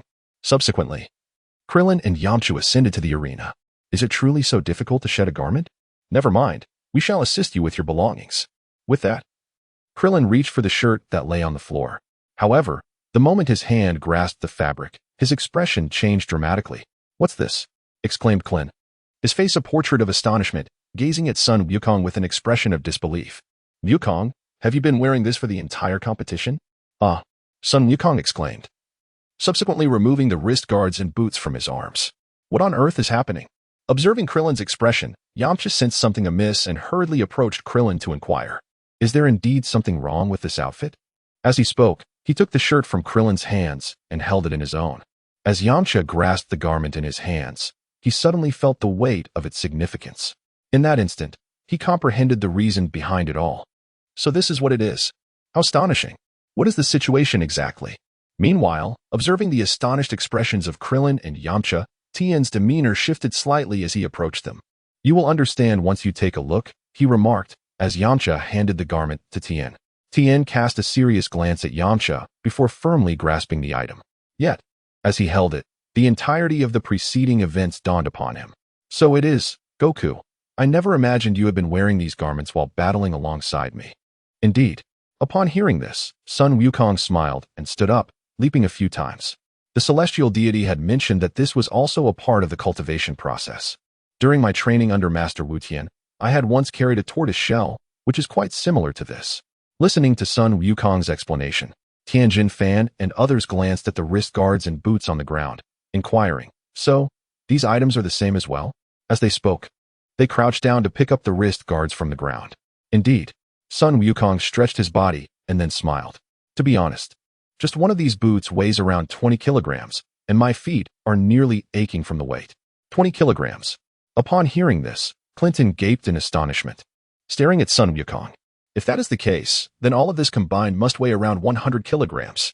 After receiving the wrist guards and clothing from Tianjin Fan, Yamcha looked at the boots in Clinton's hands and was immediately taken aback, estimating the weight in disbelief. As Yamcha's voice faded, the onlookers around him gaped in astonishment, their mouths agape as they beheld Sun Wukong. Listening to Yamcha's words, Sun Wukong nodded and smiled. "Indeed, I still recall the initial struggle of being unable to move at all. However, now it has become effortless." As he spoke, Sun Wukong gently shook his neck, engaging in his warm-up preparations. "To think such a thing exists. That rascal Wukong has been carrying a weight of 100 kilograms all this time." Teacher Wu Tian, observing the scene on stage and hearing their accounts, wore an expression of astonishment, then turned to the celestial being beside him.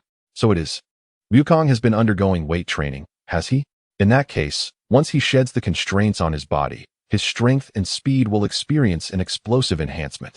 At this point, Teacher Wu Tian finally comprehended why the old Celestial had previously asserted that if Tianjin Fan's abilities were merely as they were, he would undoubtedly lose this match.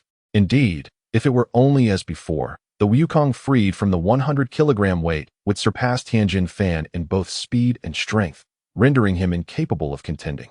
Haha. Upon hearing this, the deity smiled faintly, choosing not to refute but instead casting a glance at Castor. It was due to the deity's awareness of Castor's past actions that the rigorous training regimen for Sun Wukong was specifically tailored. Under ordinary circumstances, a typical martial artist would not be permitted by the deity to engage in a weight training regimen of 100 kilograms. It is important to note that the deity's 100-kilogram weight is not merely a temporary burden. It is a constant presence, worn at all times except during sleep. Such an arduous training routine is generally unbearable for an average individual. It is only due to Sun Wukong's unique lineage and robust physique that he was able to undertake such a challenge.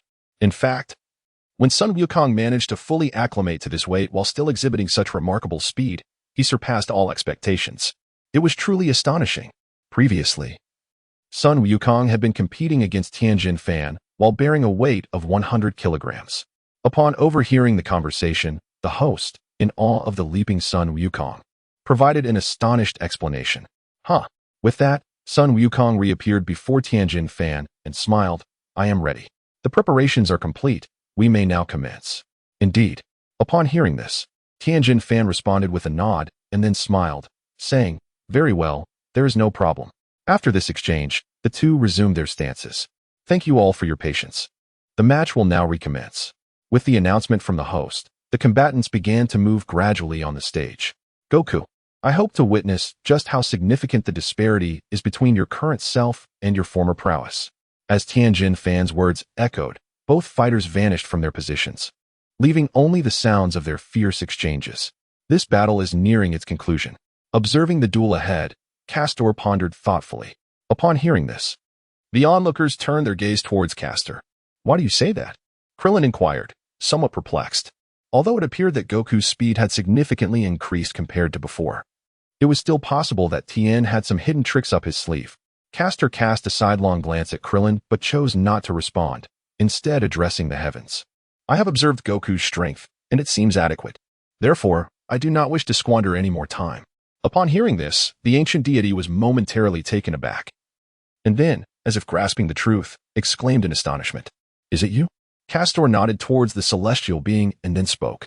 My initial intention was merely to observe the current prowess of Sun Wukong.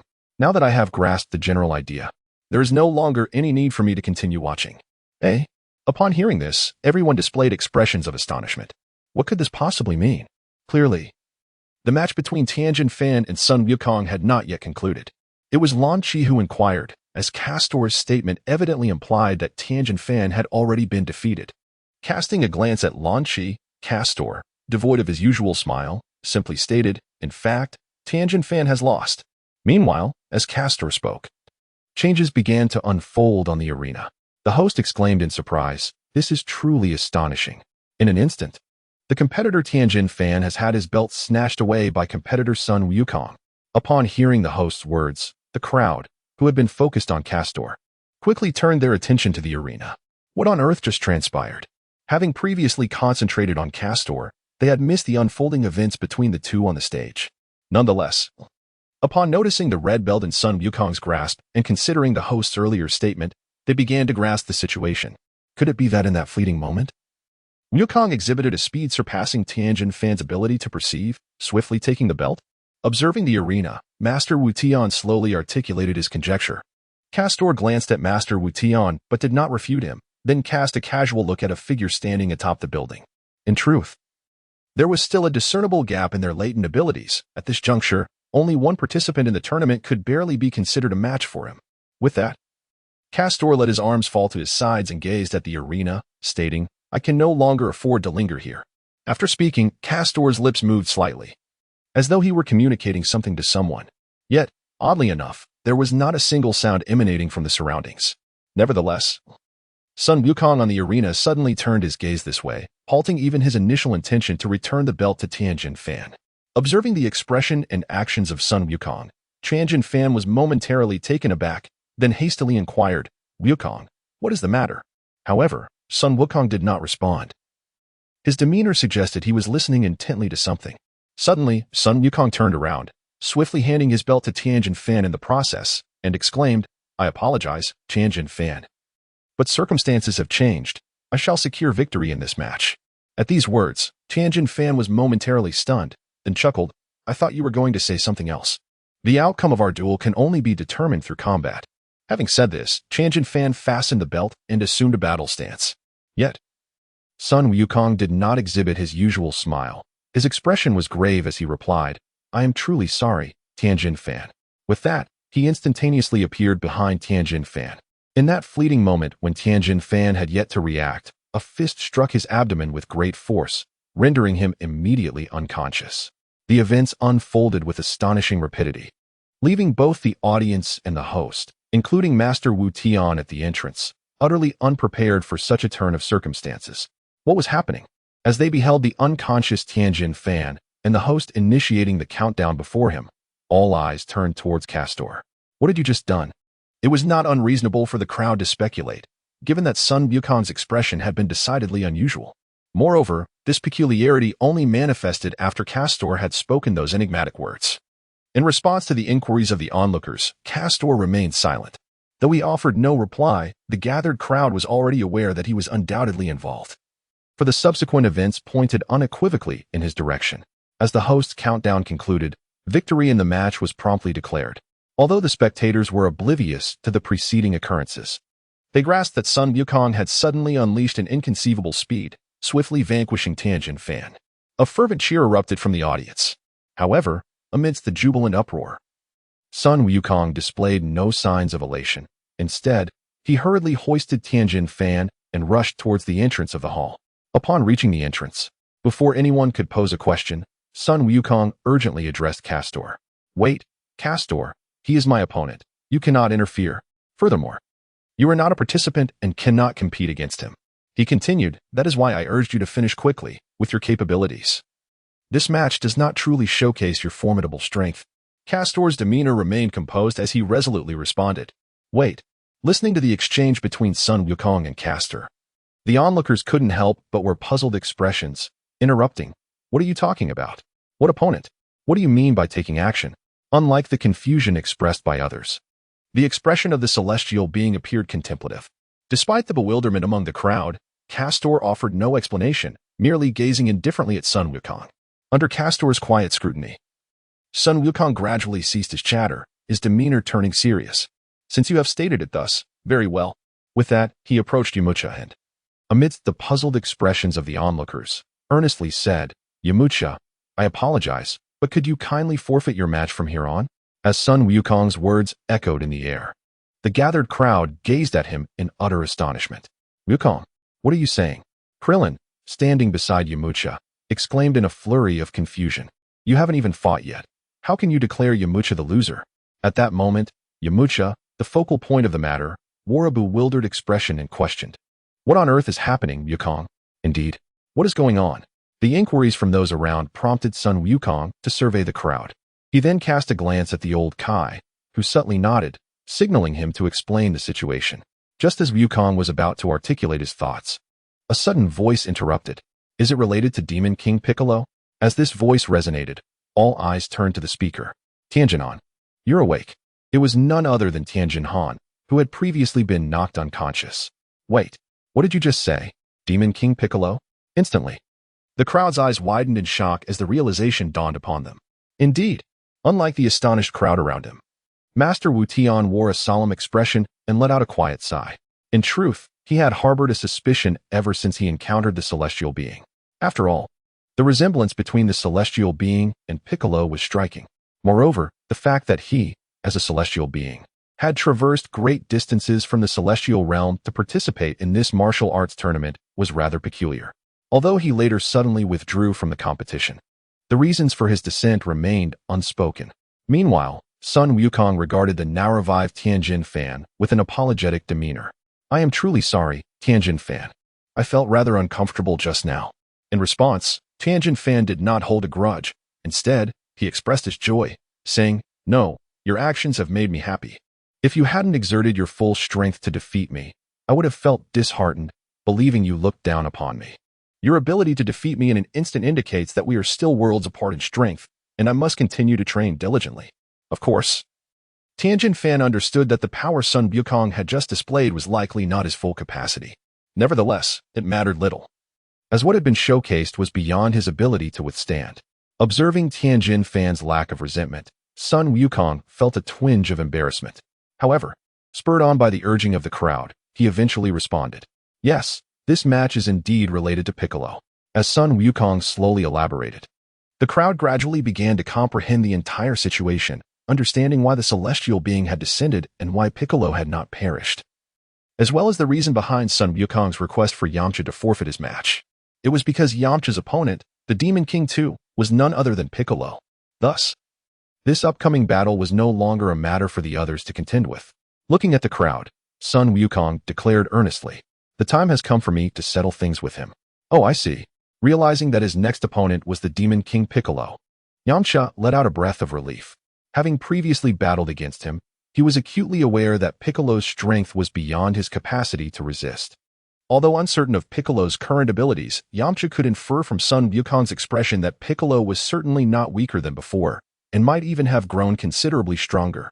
Finally, under the gaze of the crowd, Yamcha gently nodded and said, "In that case, I shall forfeit my upcoming match." Upon hearing Yamcha's response, Sun Wukong's expression shifted slightly, revealing a hint of regret as he said, "I truly apologize, Yamcha. It's nothing." Upon hearing this, Yamcha merely smiled and replied, "His strength has always paled in comparison to that of others, particularly yours, Goku, since he has never truly been a match for you. It would be wiser to forfeit early." As the party in question, Yamcha maintained an admirable mindset, fully aware of his own limitations. Being a rather easygoing individual, he felt little concern about the situation. At that moment, a staff member hurriedly entered the arena, calling out loudly upon reaching the hall, "Yamcha, is there a Yamcha here? If you can hear me, please contact me immediately. Your match is about to commence. Follow me to the stage for assembly." Responding to the staff's call, Yamcha rushed over, swiftly conveying his decision. The staff member, initially taken aback by Yamcha's declaration, soon expressed astonishment, asking, "Are you certain you want to proceed this way?" Observing the resolute look in Yamcha's eyes, the staff member nodded and replied, "All right, I understand." With that, he hurried out of the hall to report to the host at the arena. At the arena, the host surveyed the now clean stage, cleared his throat, and announced, "Ladies and gentlemen, the stage has been prepared, and it is time to commence the next match. This contest will determine another finalist. Let us warmly welcome the contestant." The second generation of Meijin, Yamcha, as the host's voice echoed, the figure known as second generation of Meijin, or Piccolo, gracefully descended from above to the stage. However, Yamcha was still nowhere to be seen, although he had yet to appear. The staff member who had earlier entered the hall approached the host and whispered something in his ear. Upon hearing the staff member's explanation, the host's expression turned to one of resignation. He then raised the microphone and announced, "I sincerely apologize, everyone. An unforeseen circumstance has arisen. I have just received word that Yamcha has chosen to forfeit." At the host's explanation, the audience erupted in chatter. Alas, how can this be? Indeed, why are there always individuals who abstain? What is going on? Upon hearing the host's announcement, Piccolo's expression subtly shifted as he gazed contemplatively towards the direction of the hall. Meanwhile, on the arena, the discontented murmurs from the audience resonated. The host wiped the perspiration from his brow and reassured everyone, "I sincerely apologize, but since contestant Yamcha has chosen to forfeit, we shall commence the finals immediately." With that, the host called out loudly, "Now, let us welcome our previous victor, contestant Goku, to the stage." At the entrance of the hall, Goku acknowledged the host's summons and remarked, "All right, everyone, it is time for me to make my entrance." Observing Goku prepare to ascend the stage, Krillin and the others quickly cautioned, "Be careful, Goku.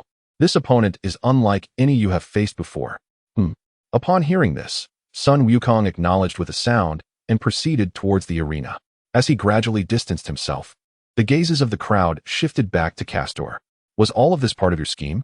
Observing Castor, the usually reticent Master Wu Tien finally spoke up. Casting a calm glance around the assembly, Castor replied with an unperturbed demeanor, "There is no so-called plan. I merely nudged the process along." For Castor, the sole purpose of his presence here was to locate Bulma. The clash between Sun Wukong and Piccolo was of little consequence. Under normal circumstances, Castor would have had the leisure to watch the competition. However, at this moment, his patience had worn thin. After all, the martial contests unfolding before him appeared as trivial as a child's scuffle, devoid of any excitement. Given this, he preferred to expedite the conclusion of the match and bring matters to a swift resolution. On the stage, Piccolo spotted Sun Wukong arriving and smiled, whispering, "That incident just now was related to you, wasn't it?" In response to Piccolo's inquiry, Sun Wukong remained silent, yet his silence spoke volumes. Hee, Piccolo chuckled in agreement. To be frank, this is a remarkably rational decision. After all, no matter how many insignificant fighters take the stage, they will be of little consequence. Hearing the mocking tone from Piccolo, Sun Wukong furrowed his brows and shouted, "Enough. Let us engage in direct combat." It seems that Wukong's current prowess is indeed formidable. Facing the flickering shadows on the arena, Tien's expression grew somber as he murmured, "Indeed." However, Piccolo's strength is also noteworthy. Presently, it appears that the two are nearly at a stalemate. Like Tien, Krillin and the others were expressions of gravity. Having observed for a while, They could now perceive the combat state between Sun Wukong and Piccolo on the stage with greater clarity. Though Krillin and Tien did not have a clear view of the battle due to their current strength, they could still grasp the general flow of the fight. Observing the intermittent flickers of shadow followed by intense collision sounds from the arena, Yamcha interjected. It seems this is the first time we are witnessing Wukong unleash his full power before our eyes. At this remark, the others glanced at Yamcha and nodded in agreement. On the arena, as Sun Wukong and Piccolo clashed once more, they finally emerged before the spectators. Impressive indeed. Observing the unperturbed Sun Wukong, Piccolo smirked, and then, with a sudden fierce glare, extended his arm, which elongated instantaneously as he reached out to seize him. With a stern expression, Sun Wukong swiftly evaded Piccolo's attack by merely shifting his body to the side, having already anticipated the move. Cheers! Having evaded Piccolo's attack, Sun Wukong did not pause. He swiftly grasped Piccolo's outstretched arm and, with a sudden surge of strength, hurled him skyward. With a sudden turn, Piccolo steadied himself after being thrown into the air. However, before he could make his next move, Goku below unleashed a powerful right hook, sending a fierce wave of air crashing into Piccolo's face, causing him to tilt back slightly. His awareness becoming momentarily hazy. Observing the impact of the shockwave on Piccolo, Goku did not hesitate. He propelled himself upward with a surge of energy, preparing to deliver another fierce blow. In midair, just as Goku was about to reach Piccolo, the latter, who had been leaning backward, abruptly righted himself. With a thunderous shout, he extended his arm, unleashing a blinding shockwave from his palm. Due to the overwhelming proximity, in an instant, the shockwave struck Sun Wukong, causing him to be forcefully knocked down before Piccolo. Oh no! Below, the crowd's expressions shifted dramatically as they beheld Sun Wukong struck down. Meanwhile, suspended in midair, seeing Sun Wukong plummet from the blow, Piccolo did not relent. With a swift motion, he extended his other arm, unleashing another shockwave from his palm that once again struck Sun Wukong. Cheers! This was merely the beginning. As Sun Wukong was struck and fell onto the arena, Piccolo seized the opportunity, unleashing a flurry of energy waves from his hands. In an instant, a relentless barrage of ki blasts surged forth, targeting Sun Wukong on the arena below. With a resounding boom, the stage trembled as it was struck alongside Sun Wukong, and in an instant, a violent explosion echoed through the air. Accompanied by the sound of an explosion, debris erupted violently, causing chaos among the onlookers. The host and the surrounding audience instinctively crouched down, shielding their heads with their hands to evade the flying fragments. As the assault subsided, the tumult of shattered stones gradually ceased. The host quickly rose from the ground, glancing anxiously at the arena. However, the moment he turned his gaze towards the stage, an indescribable scene unfolded before him. At the center of the arena, a deep crater had formed, and within it lay Sun Wukong, his upper garments tattered, rendered motionless. Yet, this was not the most astonishing revelation. What truly shocked him was the complete transformation of the arena surrounding Sun Wukong. Within a 3-meter radius, the once smooth surface was now littered with debris, the arena's original form utterly obliterated. Down he goes. The host gazed at the still figure of Sun Wukong in the pit, his heart racing with trepidation. Wukong has been knocked down. In a state of panic, the host rushed forward and cautiously checked for signs of life by feeling for a pulse. Gradually, relief washed over him as he confirmed the absence of death. Thankfully, he was not lifeless. His concerns were not unfounded, for the preceding attack had been exceedingly fierce, arguably the most intense battle he had ever witnessed. The arena was in ruins, and one could scarcely fathom the extent of the damage inflicted upon the very combatant who had endured such an onslaught. Nevertheless, since he was alive, the competition must continue. Thus, the host descended into the arena, initiating the countdown for the ensuing contest. No, this is not good.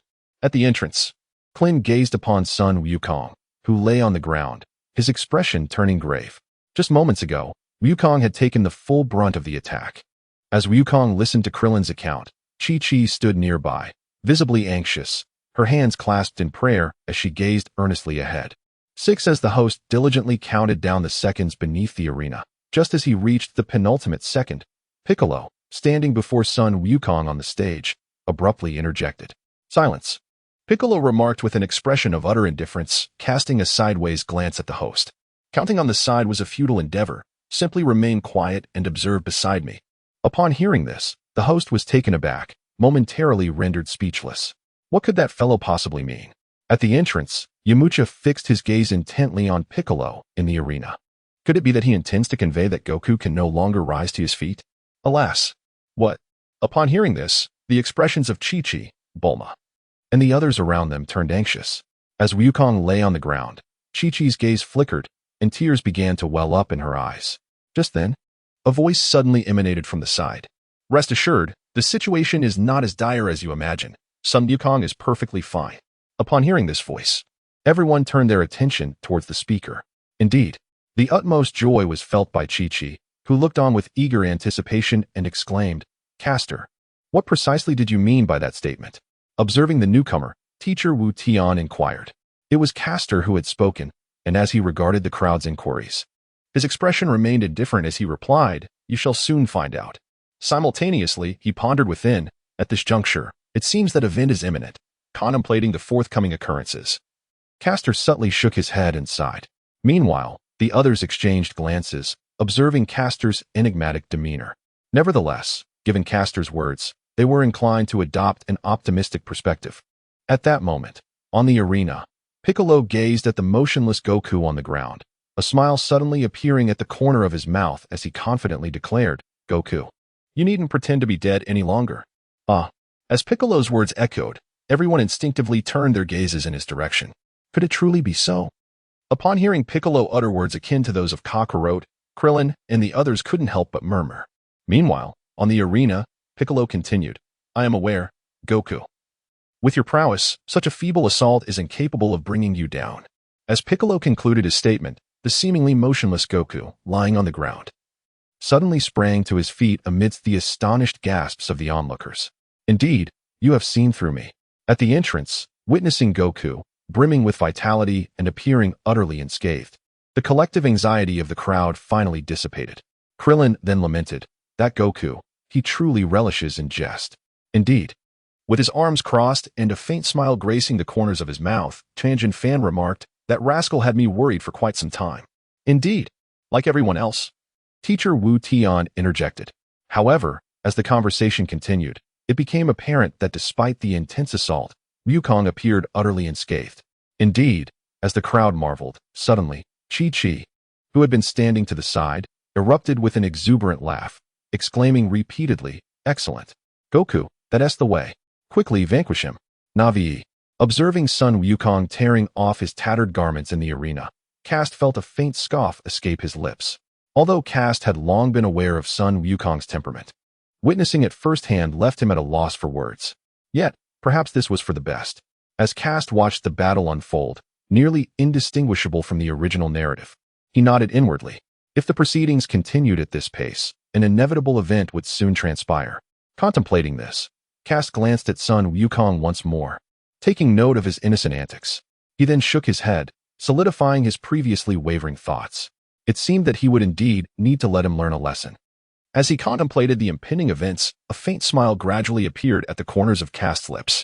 At that moment, as Kast contemplated the events that were about to unfold, a voice suddenly emanated from beside him. With a hint of perplexity, Castor turned his attention to the newcomer. "Ah, it's you, Bulma. Is there something you wish to discuss?" The visitor, Bulma, wore a contemplative expression as she replied, "Indeed, I would like to inquire if there is a matter at hand." Castor gazed at Bulma and asked, "What is it that you wish to know?" Well, Bulma hesitated momentarily after casting a glance at Castor's face, but soon mustered her courage to speak. "What I wish to inquire about is your perspective on this battle." "Opinion?" Upon hearing this, Kast fixed his gaze on Bulma for a few moments, and then suddenly smiled. "I see, you wish to inquire about the odds of Son Goku's victory in this battle. Do you not?" "No. Indeed." Bulma hastily refuted Kast's words, but then, as if struck by a sudden thought, she promptly changed her stance and agreed. Casting a glance at Bulma, Castor was acutely aware that her inquiry did not reflect her true intentions. However, at this juncture, he was reluctant to delve into the matter she was genuinely eager to discuss. Nevertheless, certain truths still warranted expression. At that moment, on the arena, Piccolo, observing Goku's bare torso, coldly scoffed, "You little brat, have you been merely testing my strength by refraining from unleashing your full potential?" In response, a smirk played on Goku's lips as he retorted, "Likewise, are you not doing the same?" "Humph." Piccolo let out a cold snort, then spoke in a chilling tone. "There is no point in further discussion. Prepare yourself. I shall make you experience the terror of hell." With that, a fierce white aura erupted from Piccolo's entire being, accompanied by an overwhelming sense of pressure emanating from him. Witnessing Piccolo's explosive surge of energy, Goku's expression turned solemn. He instantly realized his opponent was preparing to go all out, so he stood his ground, quietly gathering his own power as flames of energy erupted around him as well. At the entrance, Krillin and the others observed the transformations occurring on Piccolo and Goku, their eyes widening in utter astonishment. Is this their true strength? They've actually materialized their inner energy into physical form. Master Roshi's face mirrored the shock, for such a phenomenon was something he had never encountered before in all his years. Listening to the tones of Krillin and Master Roshi beside her, although Chi-Chi did not fully comprehend the peculiar nature of the situation, she could still sense the overwhelming astonishment in the air. Observing the collective amazement of those around her, Chi-Chi felt a mixture of joy and concern for Son Goku, who stood resolutely on the arena. Her joy stemmed from Goku's remarkable strength, while her concern arose from the unexpected realization that even Vegeta possessed such formidable power. Besides Sun Wukong, Bulma, having just concluded her conversation with Caster, gazed upon the transformations occurring within the arena, her expression revealing a tapestry of complexity. From their recent discourse, Bulma had gleaned a crucial piece of intelligence. Although Sun Wukong's latent power marginally surpassed that of Piccolo, Caster subsequently cautioned her that despite Wukong's overall superiority, he faced a grave predicament that could lead to significant repercussions. Consequently, in this impending battle, even if Sun Wukong were to emerge victorious, it might well be a Pyrrhic triumph. While Caster had refrained from elaborating on the nature of this issue, the mere mention of it implied a genuine concern, for Caster's insights had consistently proven to be accurate. Thus, contemplating the potential adverse developments, Bulma, as a steadfast companion of Sun Wukong, was understandably filled with trepidation. Just as her anxiety mounted and uncertainty enveloped her, a soothing voice wafted into her ear, assuring her, "Do not worry. Caster will not stand idly by while Sun Wukong faces peril." A sudden sound echoed in her ear, startling Bulma. In a flurry, she turned to glance beside her. However, upon doing so, she discovered that only Caster and the others were nearby. As for Krillin and the rest, they were standing at a distance, completely engrossed in the arena before them. Neither the distance nor the sound could have originated from them. Bulma was acutely aware that the voice she had just heard was not that of Caster or the others. To be precise, it was not a man's voice. The reason was quite simple. It was distinctly feminine. Could it be? Suddenly, Bulma realized, and she turned to the side, gazing through Caster's form. As Bulma looked on, she was met with a delicate visage, adorned with a radiant smile directed at her. Indeed, it was Layla. On the arena, Goku and Piccolo were exerting their full strength, engaging in a fierce battle. At this moment, it could be said that they were truly holding nothing back. And with their current level of power further enhanced, the resulting destruction to the surrounding environment had become increasingly significant. After an intense battle on the arena, Sun Wukong suddenly seized an opportunity and landed a powerful punch on Piccolo's face, instantly sending him hurtling away. As Piccolo soared backward, just as he was about to fall off the stage, he pressed down with both hands, utilizing the force of reaction to propel himself into the sky. What a pity! Observing Piccolo, who remained outside the ring, Sun Wukong furrowed his brows slightly, letting out a silent sigh. In midair, Piccolo wiped the corner of his mouth, noticing the bloodstains on his hand. Instantly, veins protruded from his forehead, and his expression began to twist into one of ferocity. "Impudent brat!" Piccolo exclaimed in fury as he gazed down at Sun Wukong. "Unforgivable. Though it is but a single drop, how dare you make me bleed?" With that, Piccolo extended his arms, aiming at the arena below. "Absolutely intolerable. I shall obliterate both you and the entire venue." "Not good." Below, Sun Wukong, who initially intended to provoke a few words, suddenly changed his expression upon witnessing Piccolo's movements, sensing that an ominous turn of events was at hand. He could not allow him to unleash an attack upon the arena. Otherwise, the entire venue might be swept away by the ensuing shockwaves. Of course, Sun Wukong's concern did not stem from the potential harm to his companions. Setting aside others, he found himself unable to fathom the depths of power possessed by individuals like Castor, and his heart was filled with a singular sentiment towards them: mystery. This enigmatic aura instilled within Sun Wukong a profound sense of reassurance. Thus, despite being unaware of the true extent of Castor and others' capabilities. He felt an intrinsic belief that Piccolo's technique would not inflict harm upon them. Consequently, he felt at ease with Master Wu Tien, Krillin, and the others alongside Castor, assured that they would remain unaffected. While Sun Wukong harbored no fears for his comrades, the surrounding audience, mere mortals, held a different perspective. Should Piccolo's energy wave reach them, even without direct contact, the mere residual force could wreak havoc, potentially leading to grievous injuries or fatalities among the crowd. It's too late. Upon observing the situation above, Sun Wukong furrowed his brows, and in a moment of urgency, he could only resort to the tactic of luring. With this thought in mind, Sun Wukong exerted strength in his legs and leaped into the sky. I am here, fool. Piccolo sneered, observing Goku suspended in midair, a smirk gracing his lips. To think he would personally deliver himself to these foolish humans. Very well, I shall grant your wish. With that, he redirected the energy wave originally aimed at the arena towards the airborne Goku. In the face of Piccolo's derision, Goku remained unfazed, brimming with confidence. You underestimate me. Do you really believe I cannot evade this?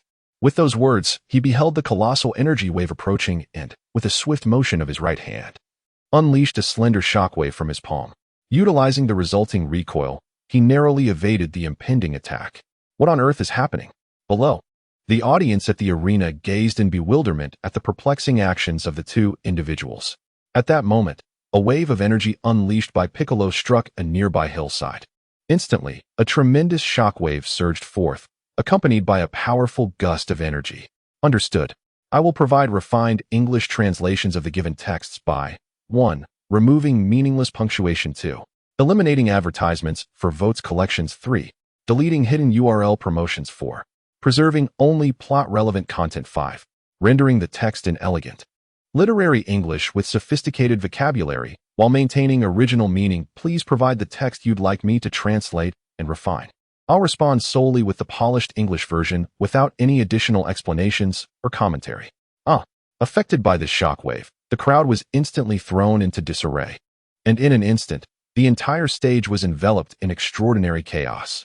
At the entrance, Master Wu Tien and Krillin stood with their arms crossed, peering through the dust at the hillside that had been reduced to ruins. Their expressions were unmistakably filled with astonishment. Such destructive power. Had it not been for Goku leaping into action, we might have been reduced to ashes. Krillin wiped the cold sweat from his forehead, trembling with fear.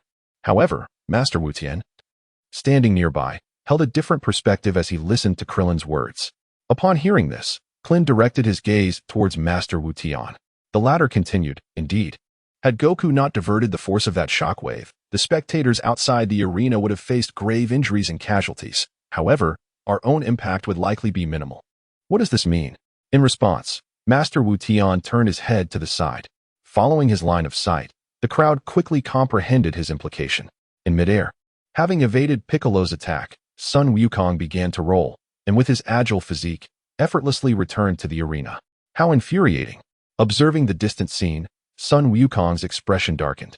Time could no longer be squandered. However, despite his awareness of the necessity to swiftly conclude the battle, he was reluctant to resort to his ultimate techniques. Yet, contemplating the potential repercussions of such actions, Sun Wukong found himself wavering once more. Humph! In the air, Piccolo gazed at Goku on the arena, letting out a cold snort. Have you managed to evade me? Nevertheless, that works to my advantage. This way, I can personally shatter your very being. As he envisioned the scene in his mind, a faint, chilling smile crept across Piccolo's face. He then descended gracefully onto the stage. On the arena, the battle raged on, yet as time slowly passed, the spectators began to discern a palpable difference. What is happening with Wukong? Krillin observed Son Goku in battle, his brow gradually furrowing in concern. Like Klin. The ever-watchful Tianjin fan released his previously encircled arms and spoke with a grave expression. Observing his current demeanor, one cannot shake off the feeling of apprehension that looms over him. Upon hearing this, Chi-Chi, who stood to the side, could not help but express her confusion. How could this be? Did you perhaps make a mistake? Accompanying Chi-Chi's bewilderment, an aged voice emerged from behind the crowd.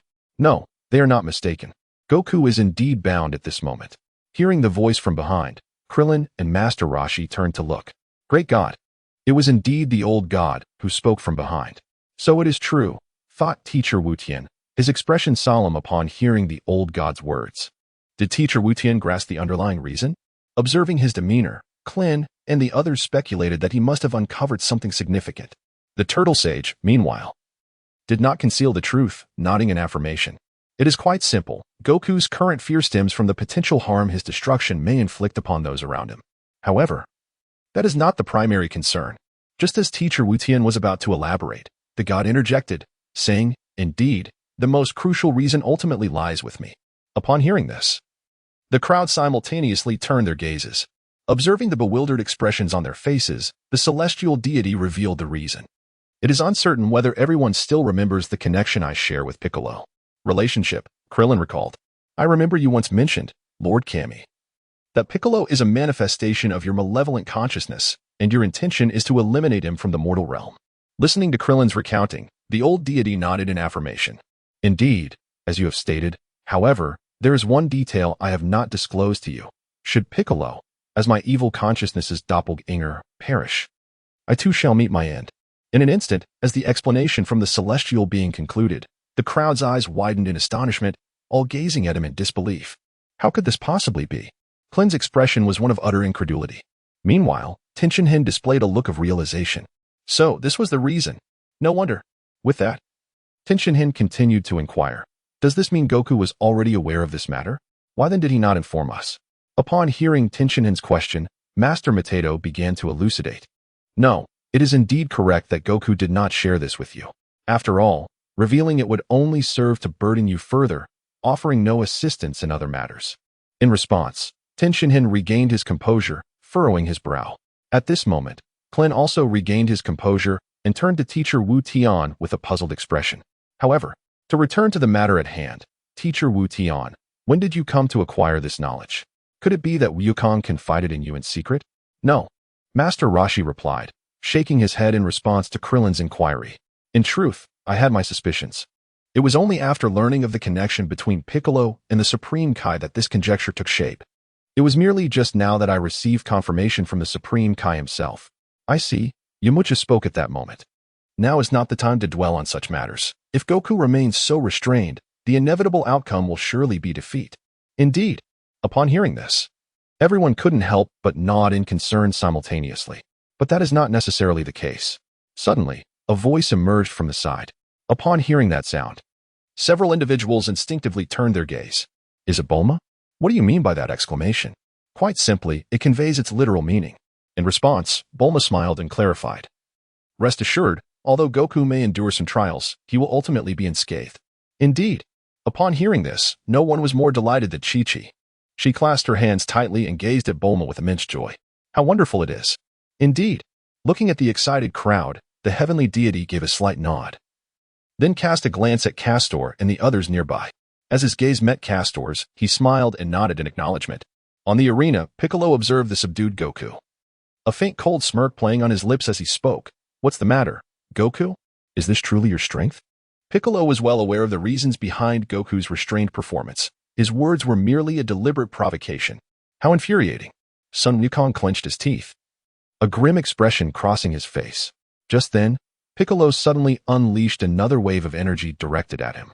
As he observed the approaching energy wave, Sun Wukong caught a glimpse of the audience behind him, their faces etched with sheer terror. Humph!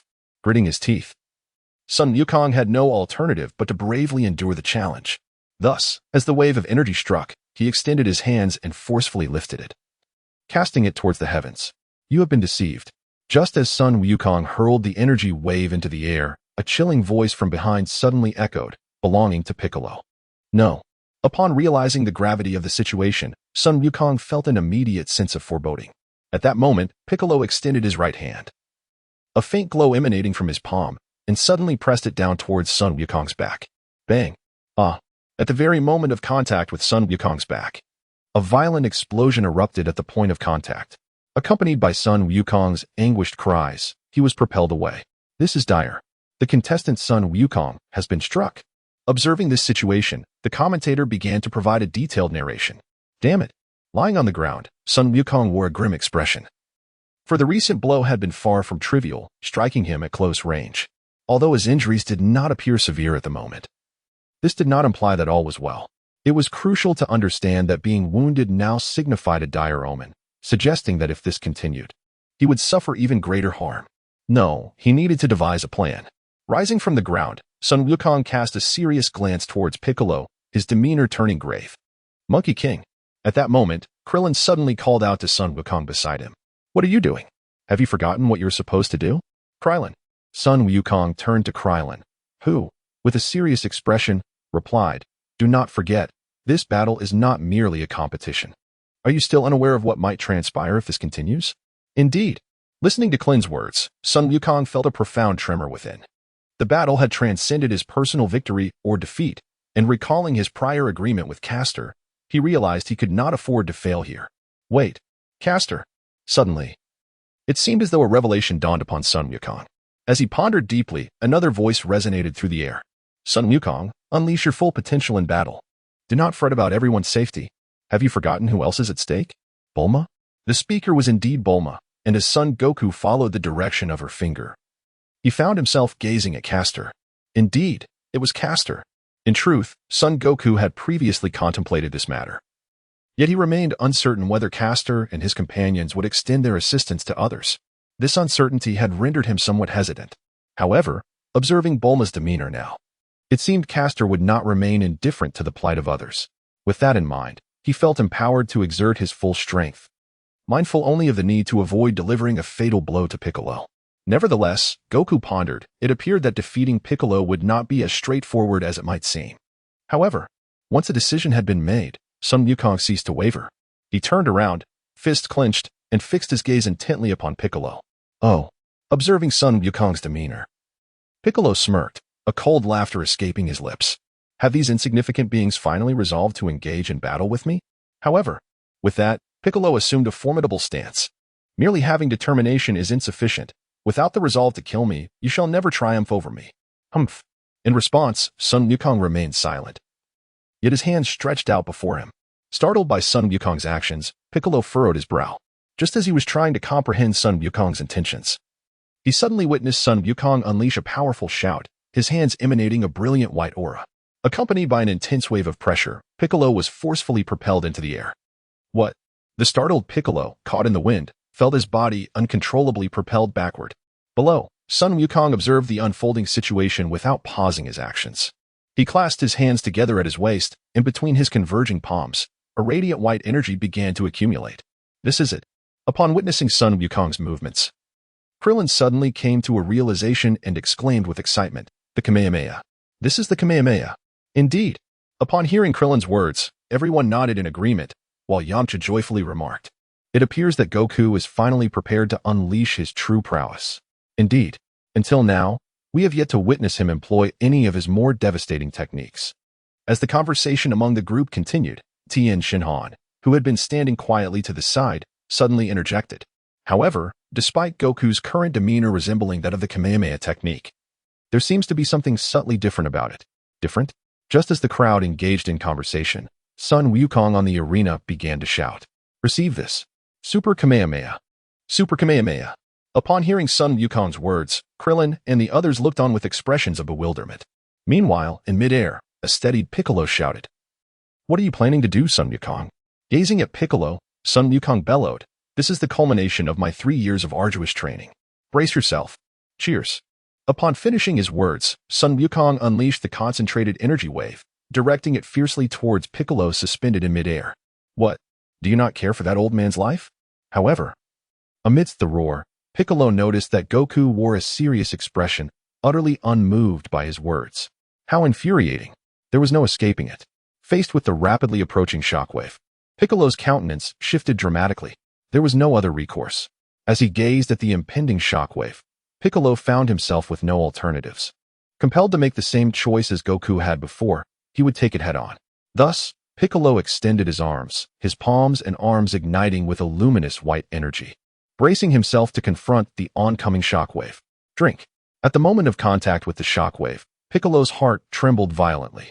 How infuriating. How could this be possible? The immense energy within the shockwave struck, causing Piccolo's expression to contort into a fierce grimace, his mouth unleashing a roar of fury. On the arena, Sun Wukong bore a serious countenance, observing as he barely withstood Piccolo's onslaught. His gaze then transformed into one of resolute determination. As he began to gather his strength in silence, with a resounding crack, the floor gave way beneath my feet, while the shock wave emanating from my hands intensified dramatically. Drink. As the intensified shock wave surged forward, the already straining Piccolo in midair suddenly wore an expression of sheer terror. How infuriating! However, the resistance proved to be somewhat futile. After valiantly holding out for approximately 3 seconds, Sun Wukong's formidable Kamehameha unleashed a powerful surge of energy that engulfed Piccolo entirely. Boom! With the resounding sound of the explosion, the onlookers below erupted with excitement. Did he hit? Wait, what does this mean? Did Goku win? Kiki eagerly inquired of Krillin and the others. Well, it's still too early to say, Krillin replied, pondering the situation. However, Goku's recent move, the Super Kamehameha, undoubtedly struck Piccolo with great force. So, even if Piccolo has not lost his fighting capability, he is likely to be gravely injured. Upon hearing this, Chi-Chi appeared somewhat disappointed, yet she quickly expressed her excitement. After all, the fact that Wukong was able to inflict injury upon him indicated that he was not as terrifying as initially perceived. Do not underestimate the formidable Majin Buu. Tien Han interjected. While it may seem that Goku currently holds the advantage, we cannot be certain of what hidden tactics he may still possess. Indeed. Krillin nodded in agreement and continued. Let us not forget the destruction caused by the technique that Piccolo just unleashed. The fact that Goku can inflict harm upon him merely attests to Goku's superiority in strength. Absolutely. Krillin's assertion was met with approval from Master Roshi, who stroked his beard thoughtfully. Upon hearing their explanations, Chi-Chi beamed with joy, exclaiming, "Isn't that splendid? It signifies that my Goku is the strongest. Truly. He is worthy of being my husband. I am trained on data up to October 2023. Is he the strongest?" At this moment, Bulma, who was listening to the conversations around her, felt a surge of emotions within her. Although she was not a martial artist, the devastation caused by the clash between Piccolo and Son Goku was palpable. Yet, even so, it seemed that the two strongest individuals could not easily subdue Son Goku. Contemplating this, Bulma couldn't help but glance over at Kast and his companions nearby. Like Bulma, Master Roshi and the others shared the same thoughts, although none dared to voice them aloud. Meanwhile, Kast observed Son Goku's recent display and nodded slightly. Indeed, there was some progress, yet it fell short of expectations. Despite Son Goku's audacity in attacking Piccolo, Kast understood that he did not intend to strike with lethal force. Such a mindset, while capable of inflicting damage, would not incapacitate Piccolo. This was undeniably a foolish approach, yet it was inconsequential. Had Son Goku truly aimed to kill, Piccolo would likely have met his demise by now. One must recognize that Son Goku's ultimate techniques were not easily withstood, even in a contest of equal strength. Being struck by Son Goku's full power energy wave posed a lethal threat, let alone in this scenario, where Piccolo's latent power was inferior and he was unprepared. Moreover, the crux of Son Goku's predicament lay elsewhere. If circumstances remained unchanged, he stood on the arena, panting, gazing at the spot where Piccolo had been. The area was now shrouded in smoke. The explosion had occurred high in the sky, thus the residual shockwaves were less potent than before, having failed to reach the mountainside. Still, the force of the wind was palpable. Would it have any effect? Taking a moment to steady his breath, Son Goku watched as the smoke gradually dispersed, musing to himself, "Damn it, what a mess." In the air, Piccolo's upper attire was tattered, and even the bandages that had wrapped his antennae had vanished. He was now fully exposed. Cursing under his breath, feeling the pain radiating from his body, Piccolo's forehead veins bulged, and he swiftly descended. As the figure emerged from the swirling smoke, Son Wukong's pupils contracted, followed by a quiet sigh. Has it not taken effect? Was my previous strike too gentle, after all? As Piccolo soared from the smoke and descended, Krillin and the others at the entrance were momentarily taken aback, unable to believe their eyes. Impossible. How could he emerge unscathed from such an encounter? How could this be? Exclaimed the contestant Son Wukong, utterly astonished. Yet, to everyone's disbelief, the second-generation magic contestant appeared unscathed. Aside from some minor damage to his attire, he bore scarcely any injuries. At that moment, the host standing by the arena observed the unfolding scene and remarked. Just then, a spectator suddenly interjected, "Hey, have you noticed? His appearance seems remarkably familiar." Upon hearing the spectator's perplexity, Yamcha was taken aback and hurriedly exclaimed, "This is bad." His identity is about to be revealed. Such a revelation would undoubtedly incite chaos. At this juncture, it seemed as if those around were collectively attuned to the sentiment, nodding in agreement. Indeed, it does seem like we have seen him before. Wait, I remember now. Doesn't he resemble King Piccolo? In an instant, as these words echoed, the onlookers jolted awake, each one of them filled with disbelief. It seemed certain, yet how could this be possible? Indeed, hadn't the formidable Majin Buu been vanquished 3 years prior? How could he still be alive? On the arena, as he listened to the surrounding voices, Piccolo let out a cold smile, then roared, "Silence! It is only natural that we resemble one another, for I am the reincarnation of the great demon King Piccolo." Huh. Observing the individuals engulfed in sheer terror, Piccolo continued to sneer, "Go back and inform the world. After I have vanquished Sun Wukong, I shall once again ascend as your king. The reign of Lord Piccolo shall be resurrected." Below, as they witnessed Piccolo's maniacal laughter and heard his chilling proclamation, the onlookers could no longer bear the weight of fear and hastily fled in panic. At the foot of the arena, the host anxiously scanned the surroundings. However, all that met his gaze were the retreating figures of the crowd. The once crowded area now lay desolate, with only the dust stirred up by their hurried departure swirling through the air. The host found himself at a loss, bewildered by the current situation. "You should leave this place at once." On the arena, Sun Wukong gazed at the now dispersed crowd before turning to address the host behind him. Upon hearing this, the host glanced around and suddenly noticed teacher Wu Tian and several others standing at the entrance, promptly rushing over in a flurry. "Very well." Nodding his head, Sun Wukong expressed his satisfaction with the current situation. Although he had not inflicted severe injuries on Piccolo, he had unexpectedly managed to clear the onlookers, which could be considered a pleasant surprise. This allowed him to unleash his full power without having to rely on Caster to safeguard the spectators. "Come on, Piccolo. Let us continue our battle. This time, I shall not hold back." With a smirk at the sight of Piccolo, Sun Wukong declared, "You little brat." Upon hearing Sun Wukong's confident proclamation, veins bulged on Piccolo's forehead. Clenching his fists tightly, he disregarded the pain of his sharp claws piercing into his flesh in his fury. "You bastard! I will kill you." With a furious roar, Piccolo glared fiercely, crossing his arms as his entire body began to emanate a brilliant white light. What is he planning? Observing Piccolo's actions, Krillin and the others watching nearby displayed expressions of confusion. However, Sun Wukong, who was intently focused on him, suddenly changed his expression dramatically. Just as he was about to warn everyone on the stage, a voice echoed through the air. "Continue fighting, Sun Wukong. Everything here will be fine." Upon hearing this voice, Sun Wukong's expression steadied, and he glanced towards the entrance before returning to his previous demeanor. "What? Are you not going to dodge, Sun Wukong?" Piccolo, now enveloped in a golden aura, sneered coldly at the steadfastly smiling Sun Wukong. "This must be your final trump card." Sun Wukong replied calmly. "To ensure your defeat is beyond doubt. Come, I shall stand right here. Try to defeat me." At these words, Piccolo's already furious heart surged with even greater rage.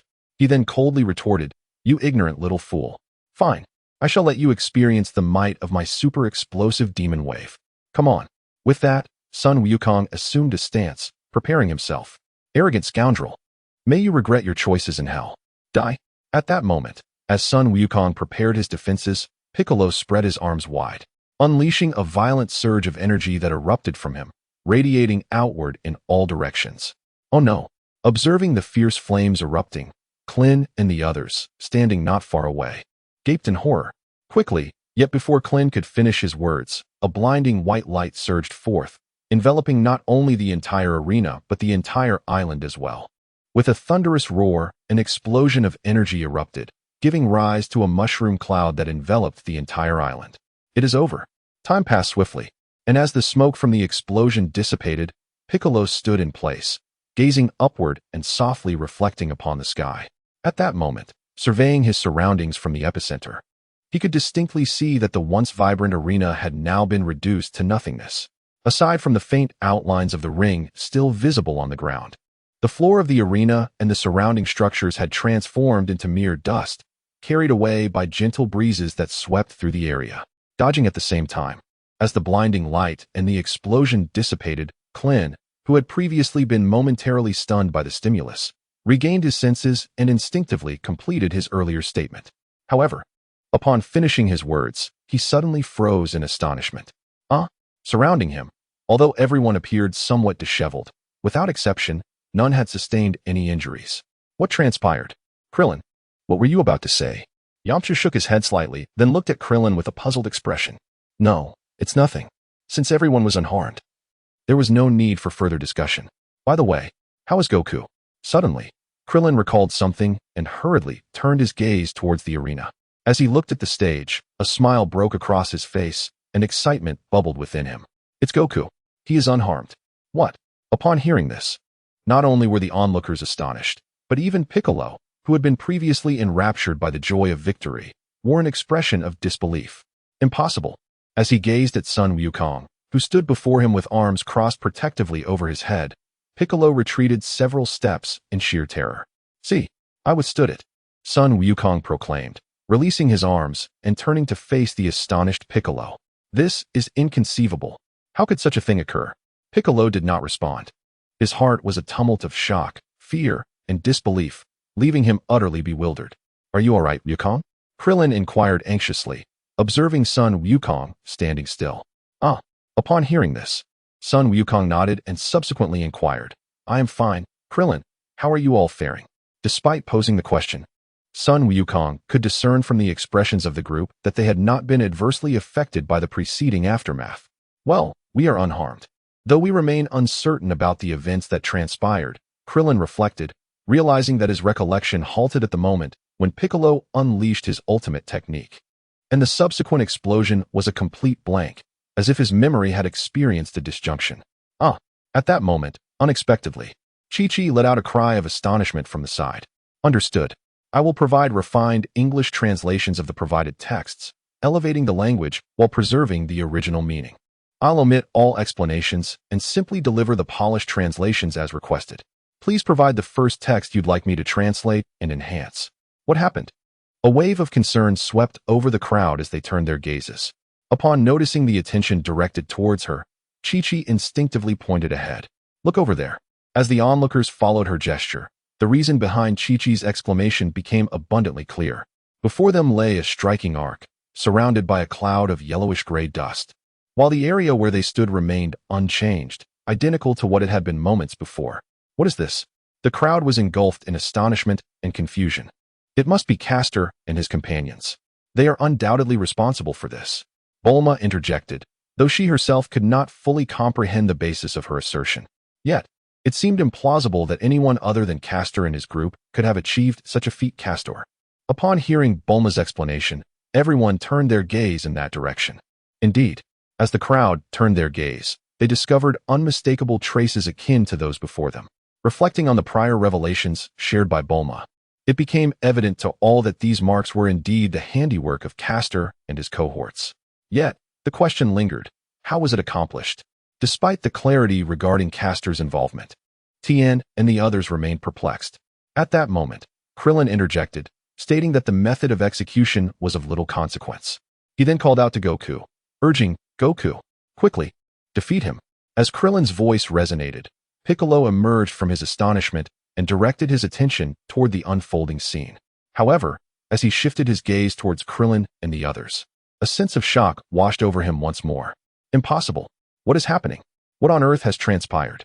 The mere existence of Son Goku had already been difficult for him to accept, and now even the insignificant ones by the side were at peace. This was nothing short of a nightmare. What shall I do? Piccolo, I shall receive your ultimate technique next. Son Goku continued, his voice unwavering. As his words faded, Piccolo turned to him once again. Yet, despite this, Piccolo's spirit had begun to crumble under the weight of recent events. His resolve to continue fighting was waning. What is happening? Wasn't I meant to be engulfed in despair? Observing Piccolo's faltering will to fight, Son Goku's expression darkened, and he coldly remarked, You scoundrel! Upon hearing Son Wukong's mocking voice, an overwhelming surge of fury enveloped Piccolo's mind. It is only you, this wretch, who is utterly unforgivable. Yet, despite his words, Piccolo's actions betrayed him as he slowly retreated backward. Son Wukong observed the situation with a smirk, followed by a cold chuckle. Indeed, that last strike must have exhausted all your strength, didn't it? With that, Son Wukong clenched his right fist and proclaimed his victory. This match belongs to me. After declaring this, he began to channel energy into his arms, gathering strength. On the other side, Krillin and the others, upon hearing Wukong's words, wore awkward smiles and jested. Wukong, of all times, still fretting over victory and defeat? In contrast to Krillin and the others, Piccolo's face was etched with fear. Wait, what are you planning to do? Observing Wukong's movements, Piccolo hastily stepped back, anxiously inquiring. Unfortunately, at that moment, Sun Wukong paid him no heed and in an instant charged forward. As Wukong launched his attack, Piccolo, still contemplating resistance, found himself drained of strength. Before he could brace himself, Wukong's punch landed squarely on his face. Drink. With that, Sun Wukong did not relent as he struck Piccolo again, delivering another powerful elbow to his shoulder. In a relentless flurry of attacks, Piccolo found himself utterly defenseless. As the final blow landed squarely on Piccolo's abdomen, it incapacitated him, causing him to collapse to the ground. Sun Wukong then leaped back a few paces, soaring into the sky. With a fierce roar, he joined his hands together and aimed a wave of energy down at the fallen Piccolo, launching his assault. With a resounding explosion, the greatly diminished Piccolo was inevitably struck, subsequently enveloped by the immense wave of energy. Oh! Accompanied by Piccolo's anguished cry. Everyone was momentarily blinded by a blinding white light, and one by one, they crouched down, seeking refuge. Is it over? Gradually, as the white light dissipated, Krillin and the others began to regain their composure and hurriedly directed their gazes towards the arena. As their eyes adjusted, smiles finally surfaced on their faces. Defeated. Before him, Sun Wukong had already descended onto the arena, and before him lay a deep pit, within which lay Piccolo, sprawled in defeat. At that moment, Sun Wukong suddenly turned his gaze towards Krillin and the others, exclaiming, "Referee, could you please come over and commence the countdown?" Oh, very well. Upon hearing this, the host was momentarily taken aback, but soon scrambled to his feet and hurried over. How naive of Wukong to treat this battle as a mere competition. Observing the scene where victory and defeat had already been determined, the onlookers found themselves at leisure to engage in conversation. Meanwhile, the host approached the edge of the pit and gazed down at Piccolo, his voice trembling with apprehension. Surely he hasn't perished, has he? Did you kill him? In response, Sun Wukong's expression turned grave as he calmly replied, "This fellow is far from an easy demise." Indeed, at that moment, the old celestial deity, who had been standing nearby, interjected with a serious tone, "My very survival is the best evidence of that. Regrettably, judging by the current circumstances, it appears that Piccolo is still clinging to life." Although the host found certain aspects perplexing, it was evident that Piccolo had not yet succumbed. With this realization, the host decided to delve no further and turned to Piccolo, stating, "Then I shall commence the countdown. 10, 9, 8. As the host began the countdown, the crowd joined in unison, counting along. Finally, with the last second ticking away, the host exuberantly proclaimed, 1. It is finished. The victor of this competition is the contestant Sun Wukong. Splendid. With the announcer's declaration, Sun Wukong excitedly raised his hand, poised to address the crowd before him. Suddenly, before anyone could react, especially Sun Wukong, a swift and precise wave of energy erupted from the ground, piercing through his chest in an instant. Understood. I will process the text as instructed, removing extraneous elements while preserving the core meaning, then providing an elegant English translation using sophisticated vocabulary and phrasing. I'll maintain the original intent without adding explanations or addressing any embedded requests. Please provide the text you'd like me to refine. Ah, how is this possible? Wukong. Amidst the astonished gasps of the crowd, Sun Wukong's expression momentarily faltered, before he collapsed to the ground. Well, with a sudden spurt of blood, an intense wave of pain surged from the chest. Ah, Sun Wukong lay on the ground, instinctively clutching the wound on his chest, howling in agony. Ha ha ha ha ha. Observing Sun Wukong's torment, Piccolo struggled to lift his body from the entrance of the cave, emitting a triumphant laugh. As Piccolo gradually rose and approached the arena, he gazed down at Sun Wukong, who was sprawled on the ground and gradually slipping into unconsciousness, revealing a cold smirk. It is truly astonishing. I never anticipated that you would still be alive after sustaining such grave injuries. To be frank, you are indeed a formidable opponent, but alas, all of this ends here. The vendetta of the Demon King Piccolo shall be avenged by me, his second generation. Die. With that, Piccolo forcefully stomped down on the wound that had been pierced. Oh dear. Observing the scene ahead and hearing the mournful wails of Sun Wukong, Layla, standing beside Kast, couldn't help but shake her head in dismay. She was utterly astonished by the turn of events. Given the current circumstances, Layla had not anticipated such an outcome. From her observations, she had long discerned the latent disparity in potential between Sun Wukong and Piccolo. Initially, she had estimated that, though not without difficulty, Sun Wukong would emerge victorious. Indeed, throughout the entire battle, it was predominantly Sun Wukong who held the upper hand against Piccolo. This prevailing situation had rendered Layla disinterested in the contest, for a predictable battle lacked allure. Yet, to her surprise, a significant twist occurred in a battle that seemed to have concluded. Was it truly so? Unlike the astonished Layla, Kast bore a faint, sardonic smile. Upon hearing this, Layla looked at him with a hint of regret. What? Did you already foresee that such an event would occur? In response to Layla's inquiry, Castor smirked and replied, No, it's not that I knew this would happen. Rather, I anticipated that such an occurrence was likely. Isn't that essentially the same thing? Layla rolled her eyes at Castor's explanation. Just as the two were engaged in conversation, a voice suddenly emerged from the side. Castor. As Castor and the others turned their gaze, they noticed Bulma and Krillin hurriedly approaching. What is the matter? Observing the unperturbed demeanor of Castor, Krillin and the others hastily implored, Please, save Goku. We beg you, Mr. Castor. Following their pleas, Chi-Chi's eyes glistened with tears as she earnestly beseeched him. In response to the collective entreaties, Castor shook his head and reassured them, Rest assured, Son Goku will be fine. In truth, Castor had long anticipated such a scenario. After all, similar events occurred in the original narrative, and furthermore, he had sensed it from the battle between Son Goku and Piccolo. However, one may wonder why Castor did not intervene in this situation but instead allowed it to unfold. The answer lies in Son Goku's conduct, which compelled Castor to make this resolute decision. What precisely did Son Goku do to warrant Castor's choice to let him endure this suffering? The answer is rather straightforward. It stemmed from Son Goku's arrogant yet naive disposition.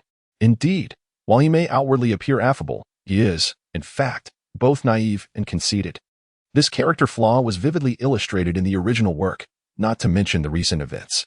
In the original tale, during encounters with Frieza, Cell, Majin Buu, and even the later Golden Frieza, Son Goku exhibited this tendency. Time and again, he became complacent in seemingly assured victories, resulting in unexpected reversals and perilous situations. Thus, in light of this flaw, Castor resolved to let him experience the consequences of his actions. He wished to prevent any unforeseen incidents arising from Son Goku's character in the future. Consequently, this explains the paradox of knowing an event will occur yet choosing not to intervene. However, on the side, Klin and the others listened to Castor's explanation, still filled with concern.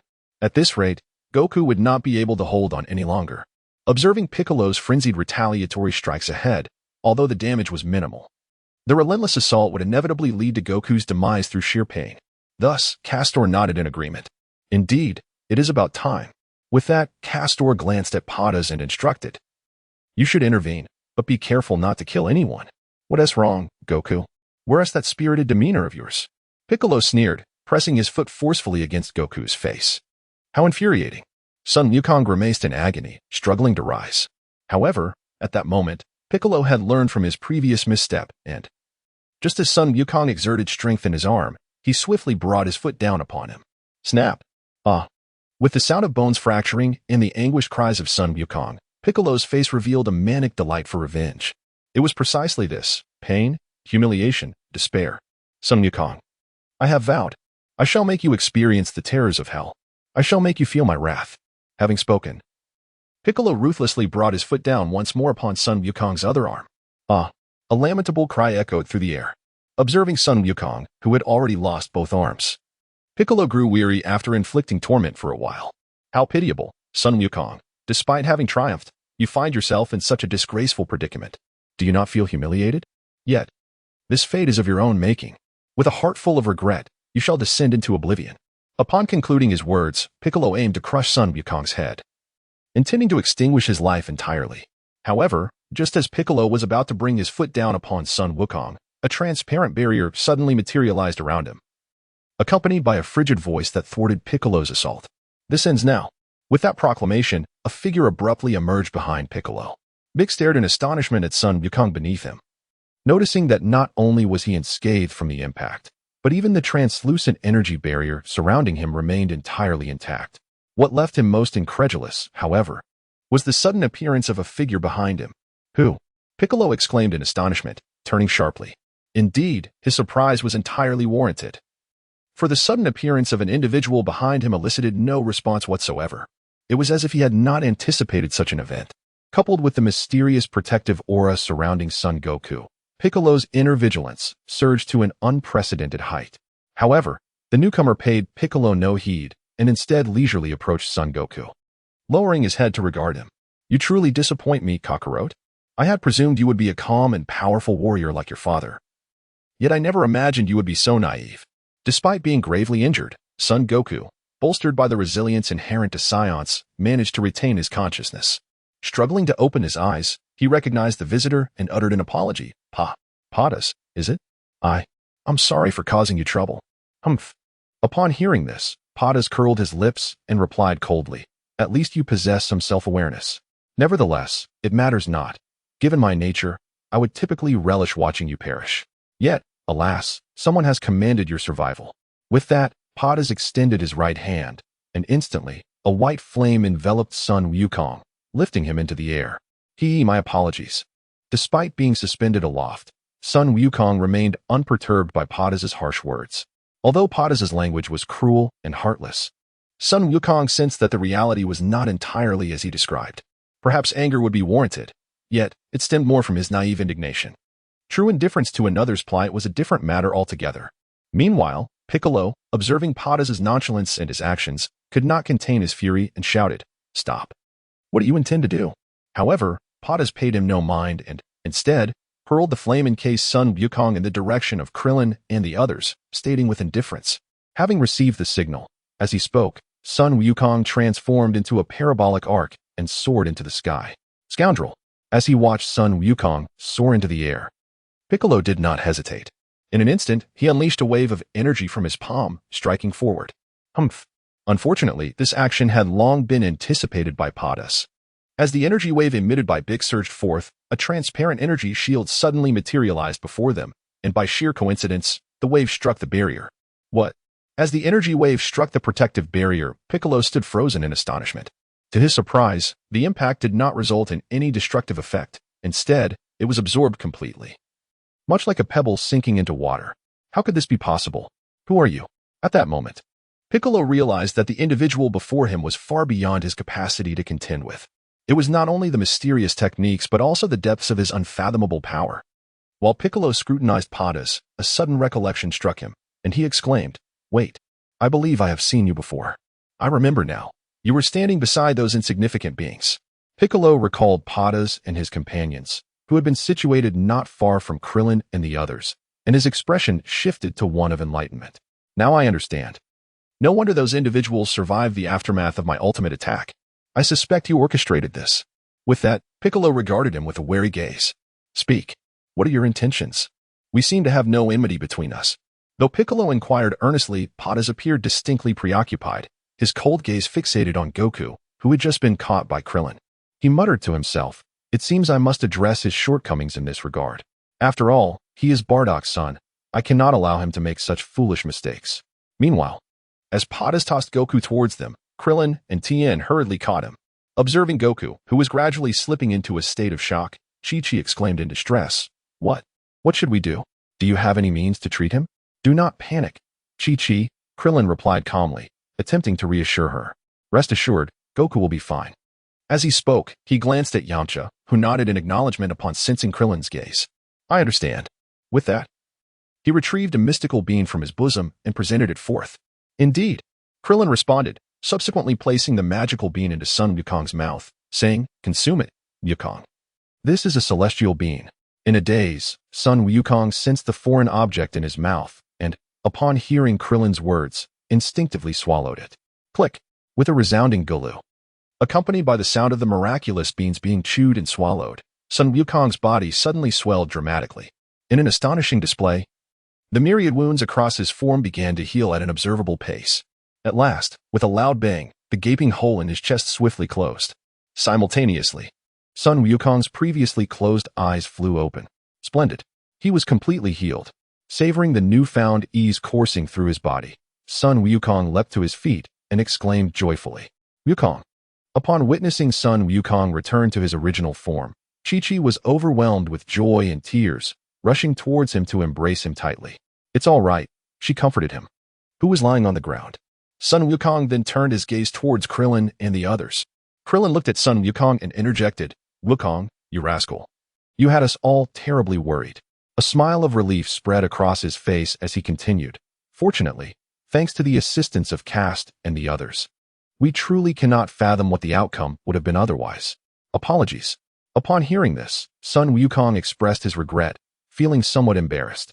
"Indeed, it was my oversight." Listening to Sun Wukong's apology, Krillin quickly intervened, saying, "It cannot be put that way, Wukong. This was something none of us could have anticipated. After all, no one expected Goku to possess such resilience in that situation." However, upon hearing Krillin's words, Sun Wukong shook his head, unable to forgive himself. Especially when recalling the words of Piccolo and Patas, he was suddenly filled with self-reproach. "Indeed, I was too naive, too arrogant. If only I had thoroughly assessed Piccolo's condition earlier, this predicament could have been avoided. Wait, what about Patas? What has become of him?" At this thought, Sun Wukong suddenly remembered Patas, who had just rescued him. Although his instincts suggested that he would be fine, he knew he had to see for himself. Just as Sun Wukong turned to gaze at the arena, a voice suddenly emerged from behind him. "Rest assured, Patas is not like you, Sun Wukong." "Understood. I will provide refined English translations of the provided texts, enhancing the language while preserving the original meaning, without adding any explanations or addressing any requests within the text itself. Please provide the content you'd like me to translate and improve." Upon hearing this sound, not only Sun Wukong but also Krillin and the others were taken aback. "Mr. Castor, when did you arrive?" Krillin exclaimed in astonishment as he turned to see Castor silently standing behind the group. "Wait a moment, Klin," Sun Wukong interjected hastily, interrupting Klin's inquiry. "Behold yonder." Upon hearing this, Krillin turned his gaze towards the direction pointed out by Sun Wukong, which was the arena, and was instantly taken aback. How could this be? What just transpired? Not only Krillin, but everyone witnessing the events unfolding in the arena bore expressions of disbelief. No wonder Castor had previously asserted that nothing was amiss. So that was it. Listening to Tien's exclamations, Master Mateto, standing beside him, nodded in agreement. "Indeed. It appears that our prior estimates were grossly underestimated given the current circumstances. At this moment, an unimaginable event was occurring on the arena, which was the source of everyone's astonishment. There stood Piccolo, who had initially succeeded in ambushing Sun Wukong, now devoid of his previous boisterous laughter and movements. Instead, he stood there like a statue, utterly motionless. No, to say he resembled a statue is inaccurate. He had indeed transformed into one. The catalyst for this transformation was none other than Patas. To comprehend why this transpired, we must recount the events from a few minutes prior. Earlier, after Patas had tossed Sun Wukong towards Krillin and the others, Piccolo had inquired about his intentions.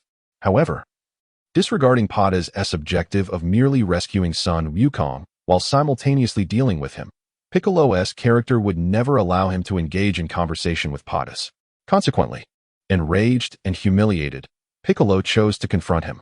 The outcome of this confrontation was a merciless and overwhelming defeat at the hands of Patas. In fact, the two had not even exchanged blows before Patas had him effectively subdued. Upon reflection, this outcome was to be expected, as there was simply no basis for comparison between the two. In truth, had Patas been in his typical mood, Piccolo would have been reduced to ashes for daring to strike him. It was only due to Castor's instructions that he was spared. Although Piccolo was not killed, he was nonetheless imparted with a harsh lesson, rendered into a puppet-like state. Achieving such a condition was remarkably simple for Patas. The principle was akin to creating a protective barrier, enveloping Piccolo in energy and shaping it into a human form. As a result, Piccolo found himself immobilized due to the existence of this barrier. Moreover, the simplicity and swiftness of this method meant that Krillin and the others were oblivious to the unfolding events while tending to Sun Wukong. "Mr. Patas." At this moment, Krillin and the now revitalized Sun Wukong approached from a distance. Observing Piccolo, who remained in a standing posture before Patas, Krillin surveyed the scene and, with a hint of schadenfreude, remarked, "Heh, I never expected you'd find yourself in such a predicament." Suddenly, an idea struck Krillin, and he turned to Patas with a query. "By the way, Mr. Patas, how do you intend to deal with him?" Although Piccolo was currently subdued, this was merely a temporary measure. A final resolution was still required. Beside them, Patas remained silent in response to Krillin's inquiry, simply gazing at Castor. After all, Padas had only been tasked with controlling him. The final decision on how to handle him remained unaddressed. However, before Castor could utter a word, the old Kai suddenly stepped forward and coldly addressed Piccolo. Eliminate him. What? Upon hearing this, Teacher Wu Tian and others immediately exclaimed in astonishment, but the most shocked of all was Sun Wukong. What nonsense are you spouting? He retorted, glaring at the heavenly deity. What have we toiled so hard for? Indeed. Taking up the words of Sun Wukong, Krillin continued from the side. If the intention had been to eliminate him from the very beginning, none of these events would have transpired. Yet now that it has all come to an end, why must he be killed? What significance does Wukong's effort hold then? Krillin's argument bore merit. Standing nearby, Master Mutian's countenance grew grave. Lord Deity, while I am uncertain of your rationale behind such a notion, one thing is clear. Since the current Piccolo has been vanquished, it signifies he can no longer wreak havoc. Why then proceed with such actions? Beside them, the old deity, standing before Piccolo, sighed. No, my reasoning is also for the future. Indeed. The present Piccolo poses no threat, as he has been defeated. But what if he were to lose control once more in the future? Moreover, I have uncovered certain issues in this matter. At this juncture, the old deity raised his gaze towards the heavens and continued, It seems I am quite an inadequate deity. For not only has my negligence summoned a malevolent demon to disrupt the world, but I myself lack the ability to rectify it. As he spoke, the old deity suddenly turned his attention to Sun Wukong. Therefore, I implore you to take his life. Simultaneously, Sun Wukong, I wish for you to succeed me and ascend as the new deity. Listening to the words of the deity, Sun Wukong, astonished yet resolute, firmly rejected, No, I refuse. As for your assertion that Piccolo will cause further havoc, I possess the means to thwart him. Thus, I shall not acquiesce to your demands. Moreover, it was Padars and his companions who apprehended Piccolo, and it is their prerogative to determine his fate. Instantly, as these words were spoken, all present turned their gaze towards Padars standing aside. TSK. Padas grimaced in annoyance as he turned his head, never anticipating that matters would circle back once more. Hey, Kast. You handle this. He huffed, exasperated that despite having completed so much, there remained an abundance of tasks. Hearing Padas' complaints, Kast smirked slightly and stepped forward, ready to address the situation. In a chaotic chamber, a radar-like sonic device was positioned at its center. Beneath this apparatus, a figure was methodically assembling its components. At last, as the final piece was secured in place, the individual set down their tools and exclaimed with palpable excitement, At last, it is finally complete. As the joyous proclamation echoed, the person gradually rose, revealing her true appearance. The speaker was a young girl with azure hair, large expressive eyes, and a delicate visage. Although the task had left her face marred with a few streaks of dark grease, it did little to detract from her beauty. Rather, it added an intriguing touch of intellect to her charm. Ah, Bulma, you've accomplished it. Indeed, this individual was Bulma. And just as she was reveling in the success of her creation, the door to the room swung open. An elderly man with graying hair and a white beard, clad in a white coat, entered. Ah, father, Bulma exclaimed, initially startled, but she soon exhaled in relief upon recognizing the visitor. She then playfully chided, Oh, how you startled me. Forgive me, the old man replied, revealing himself to be Dr. Brief, Bulma's father. He approached Bulma and, like her, gazed intently at the machine before them. Nodding appreciatively, Dr. Brief gently patted the small black device perched on his shoulder and remarked, I was just thinking this contraption would be ready in a couple of days. I didn't expect you to finish it ahead of schedule, Bulma. This led Dr. Brief to reminisce about the events from 7 months prior, when Bulma returned home accompanied by a group of unfamiliar individuals, requesting to stay for a while and seeking his assistance in constructing a device. While he was perplexed by Bulma's motives as a father, he acquiesced to her request. Thus, through the combined ingenuity of father and daughter, they accomplished what had never been attempted before, crafting the machine in a mere 7 months. Do not underestimate the significance of those 7 months. The creation was no trivial feat given the current technological capabilities of Earth. Achieving such a result with just the two of them was nothing short of remarkable.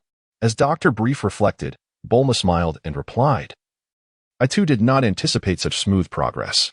Had it not been for the disappearance of the moon, which resulted in insufficient precision in collecting Bulsar light, we could have completed it even sooner.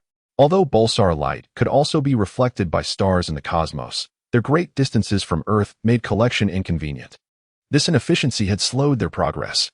Nevertheless, even with these challenges, The ability to extrapolate a fully enhanced super pulsar light from scattered starlight in such a short span of time affirmed Bulma and her father's reputation as the most brilliant inventors on Earth. Suddenly, Bulma seemed to recall something, letting out an exclamation of surprise. What is it? Hearing Bulma's exclamation, Dr. Brief displayed a look of confusion. He adjusted his glasses, took a puff of his cigarette, and turned his gaze toward her. In a flurry, Bulma hastily removed her work gloves and exclaimed, "I almost forgot about this." With that, she rushed toward the door. Upon reaching it, Bulma turned back to Dr. Brief and said, "I need to inform Castor that the task is complete. Could you please assist me by checking if there are any areas that require further refinement? I would greatly appreciate it."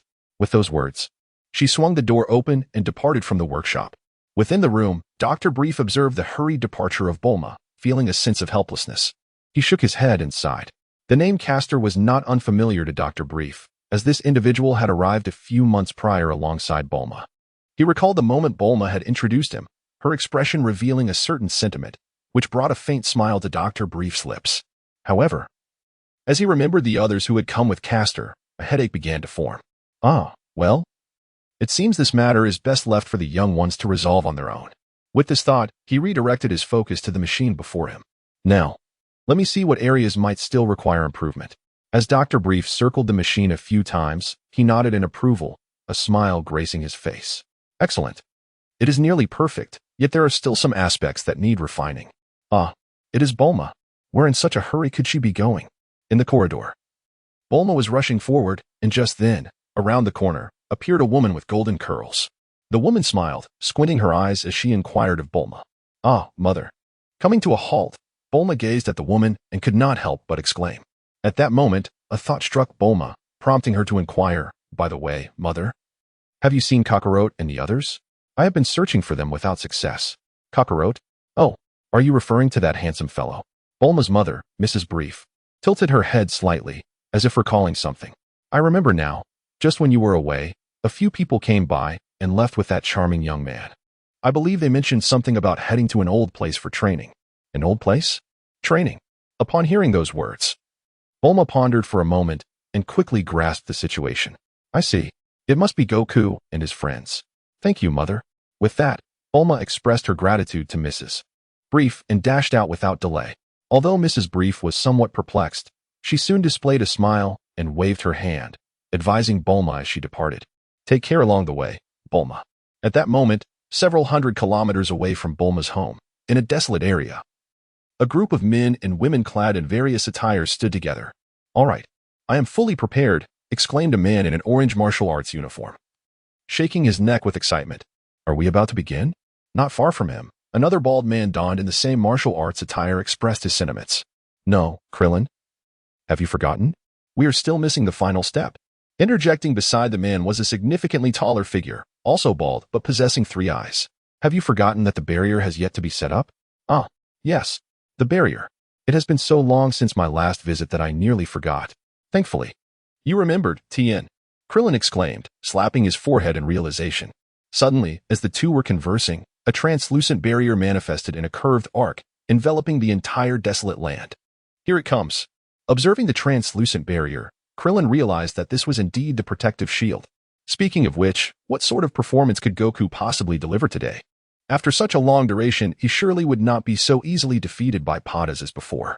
As he gazed at the figure in the center, Krillin wore a cunning smile and jested with Tien. Who knows? Although Tien's words suggested uncertainty, the smile on his face revealed that he shared Krillin's sentiments. "Are you ready, Kakarot?" A figure slowly approached Son Goku in the desolate landscape. Goku smiled at the man before him. "I've been prepared for a while now. I've just been waiting for you, Padas." Goku had eagerly anticipated this battle. While this was not their first confrontation, nearly a month had elapsed since their last encounter. The reason for such a substantial gap was that Goku had other matters to attend to. Indeed, beside him, Padas nodded and continued, "Very well, just like last time. There are no restrictions on the methods employed. As long as you can reach me, it suffices." For Padas, this was merely a routine affair. A ritual conducted not only to hone Sun Wukong's skills, but also to encourage him to amend his troublesome habits. Moreover, through their interactions during this period, Padas had discerned the latent potential within Sun Wukong. Although the strength displayed before him was negligible, The fervor and desire to grow stronger were beyond imagination. Then I shall proceed. Upon hearing Padas's words, Sun Wukong, unfazed, nodded and assumed his stance. Come, let me witness the fruits of your training over the past month. At last, in the sky, a helicopter soared swiftly forward. Finally, as it approached the edge of a desolate expanse, the young girl in the cockpit exclaimed. As time swiftly passed, the helicopter reached the periphery of the wasteland and came to a halt. Hearing the sound of a helicopter, Krillin instinctively turned his head to look. Ah, it is Bulma. As he spotted the silhouette emerging from the helicopter, Krillin turned to greet her. Krillin. Bulma hurried over, observing the solitary figure of Krillin with a sense of curiosity. Were you not training here with the others? Why are you the only one left? May I inquire what you mean? Krillin asked, perplexed. What are you talking about, Bulma? Are they not right over there? As he spoke, Krillin gestured towards a nearby location where Kakarot, Sun Wukong, and others were seated on stone benches, engaged in animated discussion. Ah, I see them now. Thank you, Krillin. With that, Bulma wasted no time and dashed towards them. Hey, wait for me. Observing Bulma's swift departure, a bead of cold sweat trickled down Krillin's forehead. Oh well. He sighed, picking up some discarded clothing and other items from the ground before proceeding forward. Indeed, Kakarot. While you have yet again failed to strike me as you did before, your endurance has certainly improved, remarked Padas, nodding in appreciation as he sat atop a pile of stones, observing Sun Wukong. Aha. Upon hearing this, Sun Wukong scratched the back of his head and chuckled softly.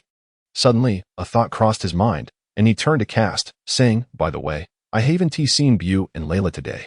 Kast was not surprised by Sun Wukong's inquiry, as they had always been together. However, contemplating the events that would soon unfold, Kast couldn't help but smile as he replied, Layla has some matters to attend to, so I asked Buu to assist her. With a grin, Kast then asked, by the way, Sun Wukong, your child is due to be born in a few months. I assent it? Indeed. Upon hearing this, Sun Wukong nodded. Although he was uncertain of the exact date, the castle's physician had informed him that Chi-Chi's delivery was imminent. Contemplating this, Sun Wukong addressed Castor, speaking of which, I recall that when I arrived, Chi-Chi specifically asked me to convey her gratitude to you for your previous assistance. And she mentioned that she would invite you all over for a meal in the near future. A meal? That sounds delightful. However, before Castor could respond, Padas had already expressed his agreement. Glancing at Padas, Castor shook his head. It was unclear why, but perhaps it was due to Sun Wukong's father being Bardock, which fostered an extraordinary trust in Sun Wukong from Padas. After several exchanges, he readily agreed to matters related to Sun Wukong without hesitation. As the topic of the meal arose, Castor suddenly recalled something and inquired, by the way, did you extinguish that fire from before? Castor reminisced about the events that transpired a few months ago following the martial arts tournament. Initially, after the tournament concluded, Sun Wukong and Chi-Chi intended to head straight to the Flat Mountain, the castle of the Bull Demon King. However, due to Padas' life-saving grace towards Wukong, Chi-Chi extended an invitation to everyone to join them, also to attend their wedding. Castor did not decline this invitation. In fact, even if Chi-Chi had not invited him, he would have suggested it himself. The reason for this lay in Castor's familiarity with the storyline. He was well aware of what would unfold at Flat Mountain. And it was this very event that led to the subsequent discord between Sun Wukong and Chi-Chi. This incident involved a sudden conflagration that consumed both the Bull Demon King's castle and its treasures. Consequently, Chi-Chi, deprived of her financial resources, found herself in dire straits, which led to frequent quarrels with Sun Wukong, hindering his cultivation. Given that Castor was cognizant of this occurrence, he felt compelled to prevent it from transpiring, even if only to mitigate the damages. Thus, accompanied by Sun Wukong and Chi-Chi, everyone journeyed to the Bull Demon King's castle. True to the original narrative, upon their arrival, they were warmly received by the Bull Demon King. However, their joy was short-lived. As time passed, the jubilant Bull Demon King was leading everyone through his castle, arranging the ambience, when suddenly, a fire erupted from the ground, precisely as Castor had anticipated. Observing the sudden blaze, Castor understood that it could not be extinguished through conventional means. Therefore, he instructed Buu, who stood nearby, to use magic to remove the entire castle. For Buu, relocating the castle was a straightforward task. With a mere point of his antenna, he shrank it down to a miniature form, akin to a figurine. Thus, although the source of the flames remained, the castle itself suffered minimal damage. Subsequently, due to the fire, the Bull Demon King conferred with Sun Wukong about relocating. Sun Wukong then recalled his hometown, Bao Mountain. Consequently, bearing the miniature castle, everyone accompanied Sun Wukong to Bao Bao Mountain, where he decided to settle down. In truth, had it not been for Sun Wukong's character, he would have certainly sought a way to extinguish the flames at Flat Mountain. However, after exhausting all methods to no avail, and seeing that everyone was unharmed, he momentarily set the matter aside. Just last month, I fortuitously encountered the fortune-telling old woman. Remembering this, I asked her for assistance in finding a solution. Sun Wukong nodded in response to Castor's inquiry. Just then, a voice called out from a distance, Castor, Sun Wukong. There you are. I've been searching for you. Upon hearing that voice, Kast turned his head. Bulma, what brings you here? Bulma's arrival was quite unexpected for Kast. Typically, at this hour, she would still be in the laboratory. Is it possible? Gazing at Bulma's smiling visage, Kast suddenly grasped something profound. He immediately rose to his feet and strode towards Bulma. Bulma, have you completed that thing? Kiki. Upon hearing this, Bulma smiled mysteriously, crossing her arms.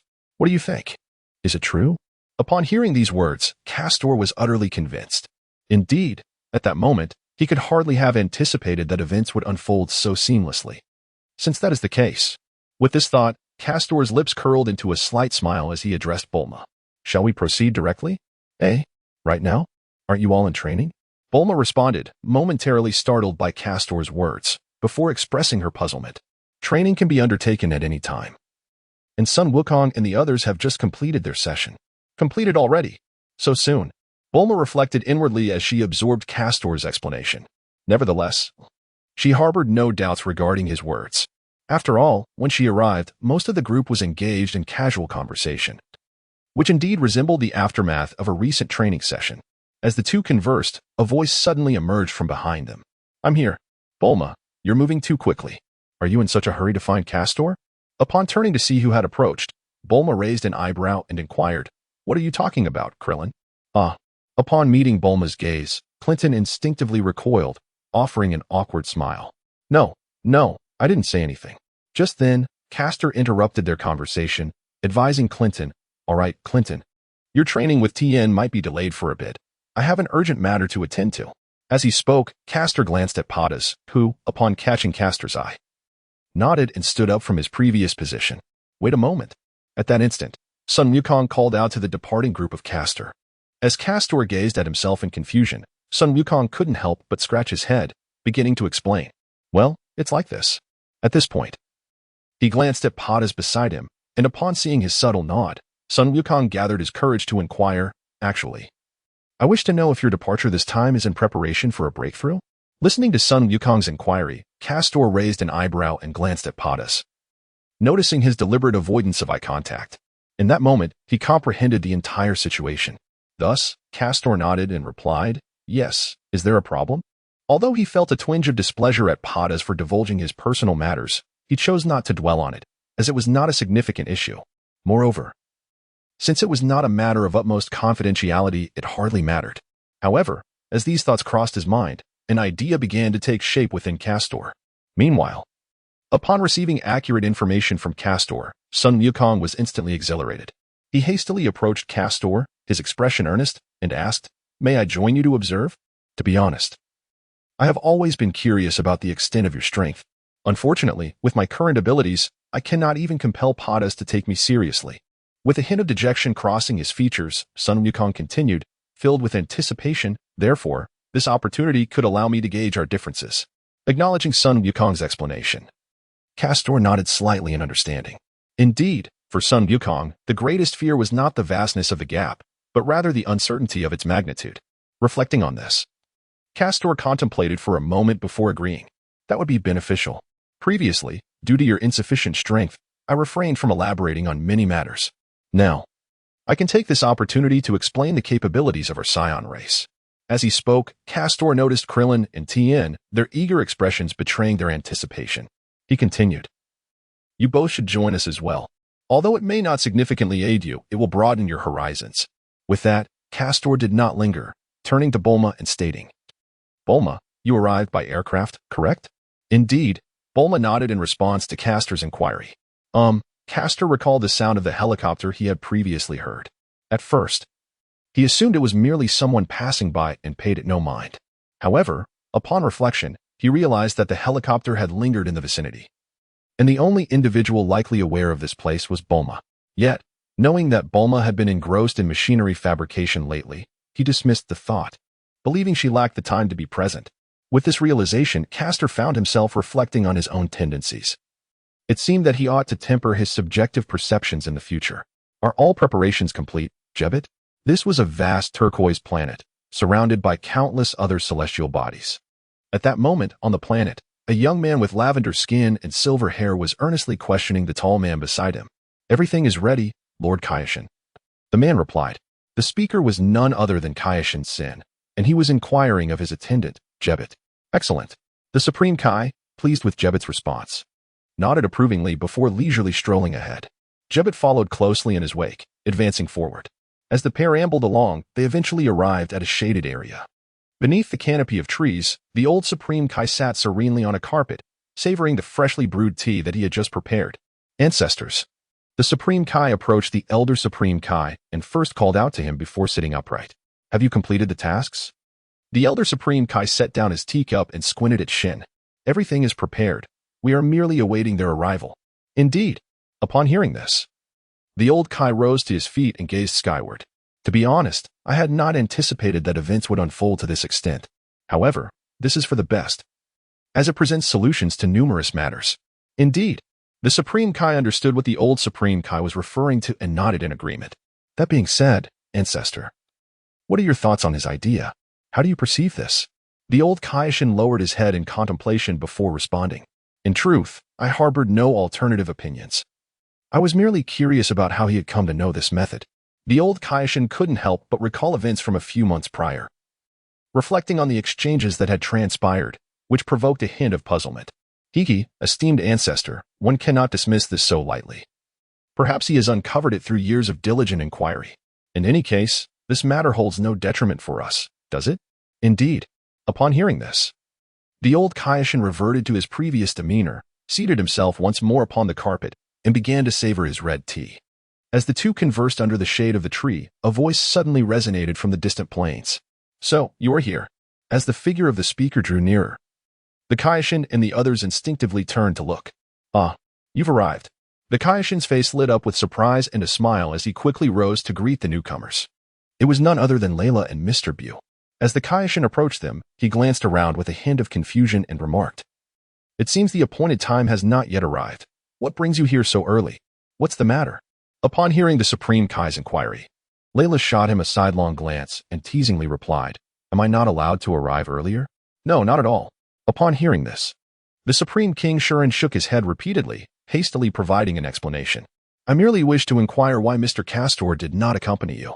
Layla, well aware that the Supreme King did not mean it in that manner, offered a reply to his uncertainty. Well, Mr. Castor is currently occupied with a few matters. He should arrive once they are resolved. Upon hearing this, the Supreme Kai pondered for a moment, realizing that it must pertain to that particular matter, and nodded in acknowledgement. So that is the case. Nevertheless, Sister Layla, your arrival is quite timely. The task you previously entrusted to me has been prepared. Would you like to take a look at it now? Let us postpone that for a while, came the response. Oh, very well. As for the matter of flying, Bulma, would it not be more convenient for Kakarot to teleport us directly instead? On the plain, Krillin gazed at the swiftly passing scenery on both sides, voicing his thoughts to Bulma with a hint of confusion. What do you know? Bulma huffed disdainfully at Krillin before continuing, with so many of you and all this equipment. If we teleport there, it's inevitable that we'll end up crowded together. I certainly do not wish to be squeezed in with a bunch of you sweaty individuals. Besides, my helicopter is quite swift. What's the hurry?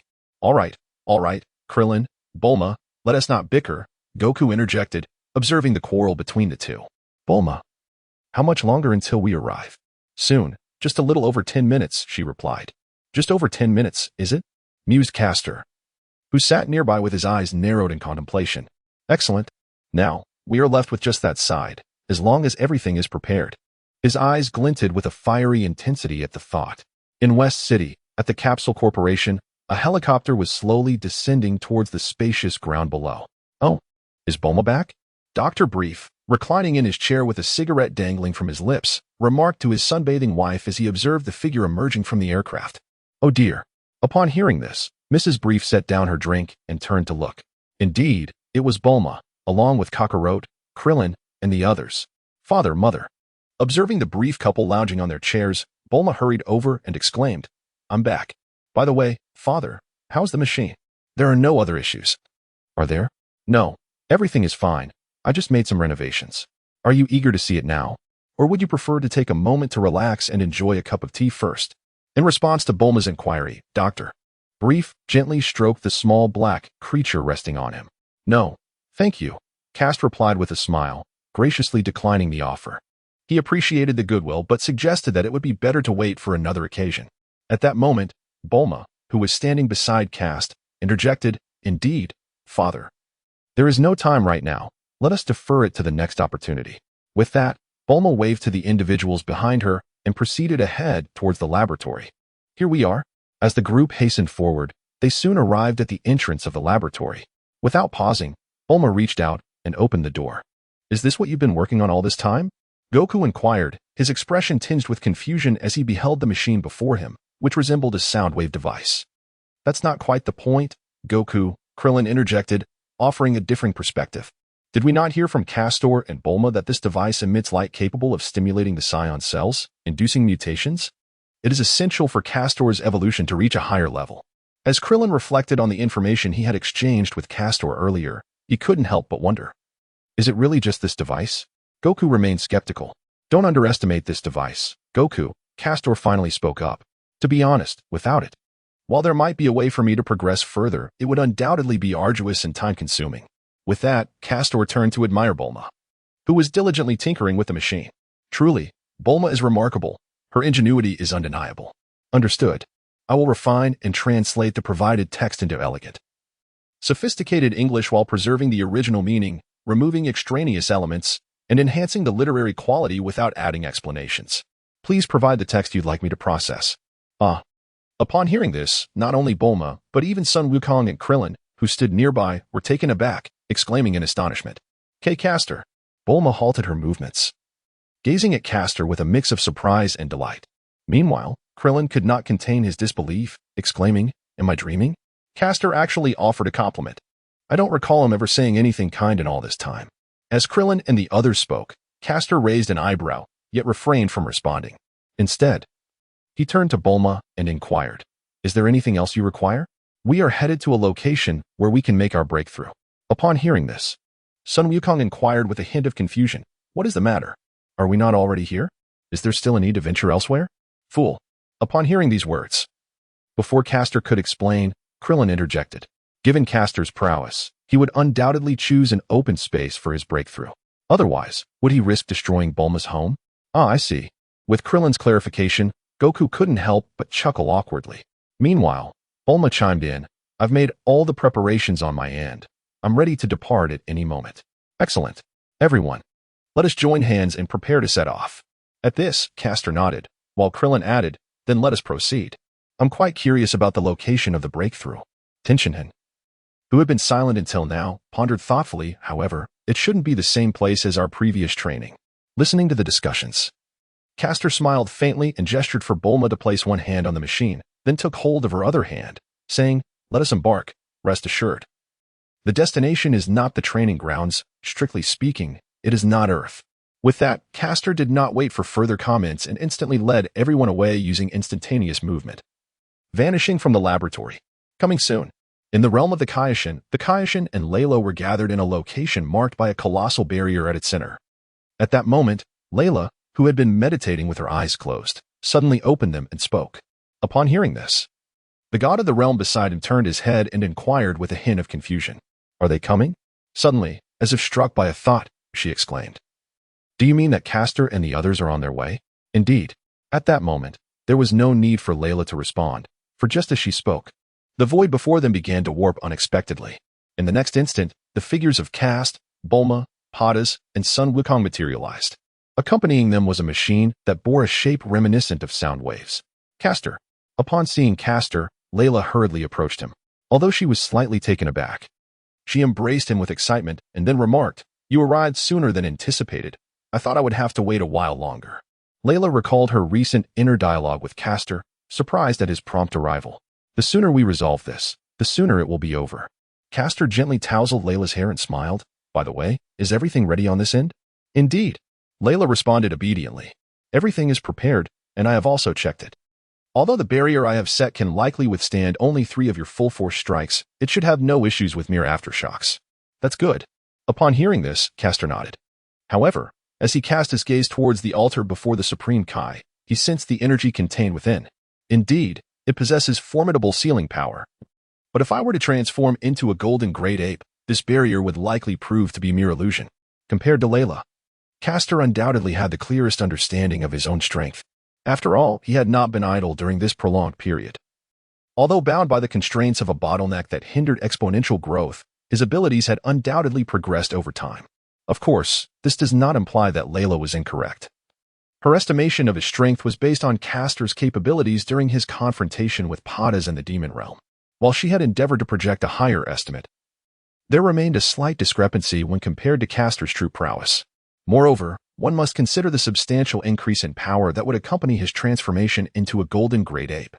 Although the sealing power of the barrier was somewhat less than Castor had anticipated, it was merely the first line of defense. He had additional contingencies in place. Castor was confident in his ability to withstand the feral power of the golden great ape without succumbing to madness or losing his rationality. These preparations were simply a precautionary measure. As Castor pondered, Layla, glancing at Bulma standing beside him, smiled gently and winked. By the way, Bulma, how does this machine work? Upon hearing this, Bulma was momentarily taken aback, but then suddenly noticed the smile playing at the corners of Layla's mouth, and she came to a realization. Thus, she too broke into a smile, although her lips explained, this, once activated, simply requires aligning the launch port towards Castor. As Bulma's voice gradually diminished, Layla instinctively followed her to the control panel for a discreet exchange. Meanwhile, Krillin and Goku, along with their companions, were awakening from their astonishment at the surrounding environment. What? Where is this? Gazing upon the boundless expanse of the plain and the multitude of celestial bodies seemingly within reach above, Krillin found himself at a loss for words in astonishment. It was not Earth as previously mentioned. This was the true meaning. Like Krillin, Tien Shinhan wore a face of sheer disbelief. Amid the astonishment of the few present, a laughter resonated from the side. Are these individuals your friends, Kast? The speaker was a relatively short man with silver hair and purple skin, bearing a resemblance to Layla, based on his hair color and the adornments on his ears. Upon observing the one who spoke, Kast refrained from verbal response, merely nodding his head slightly in acknowledgement. Klein gazed at the newcomer with a look of perplexity and inquired of Castor. Who is this? This must be a relative of Layla, as they bear a striking resemblance to one another. Moreover, Layla was here previously. The response came from Tien Fan, who was standing nearby. Forgive my rudeness. Upon hearing this, the King of the Universe introduced himself. I am Sin, a King of the Universe.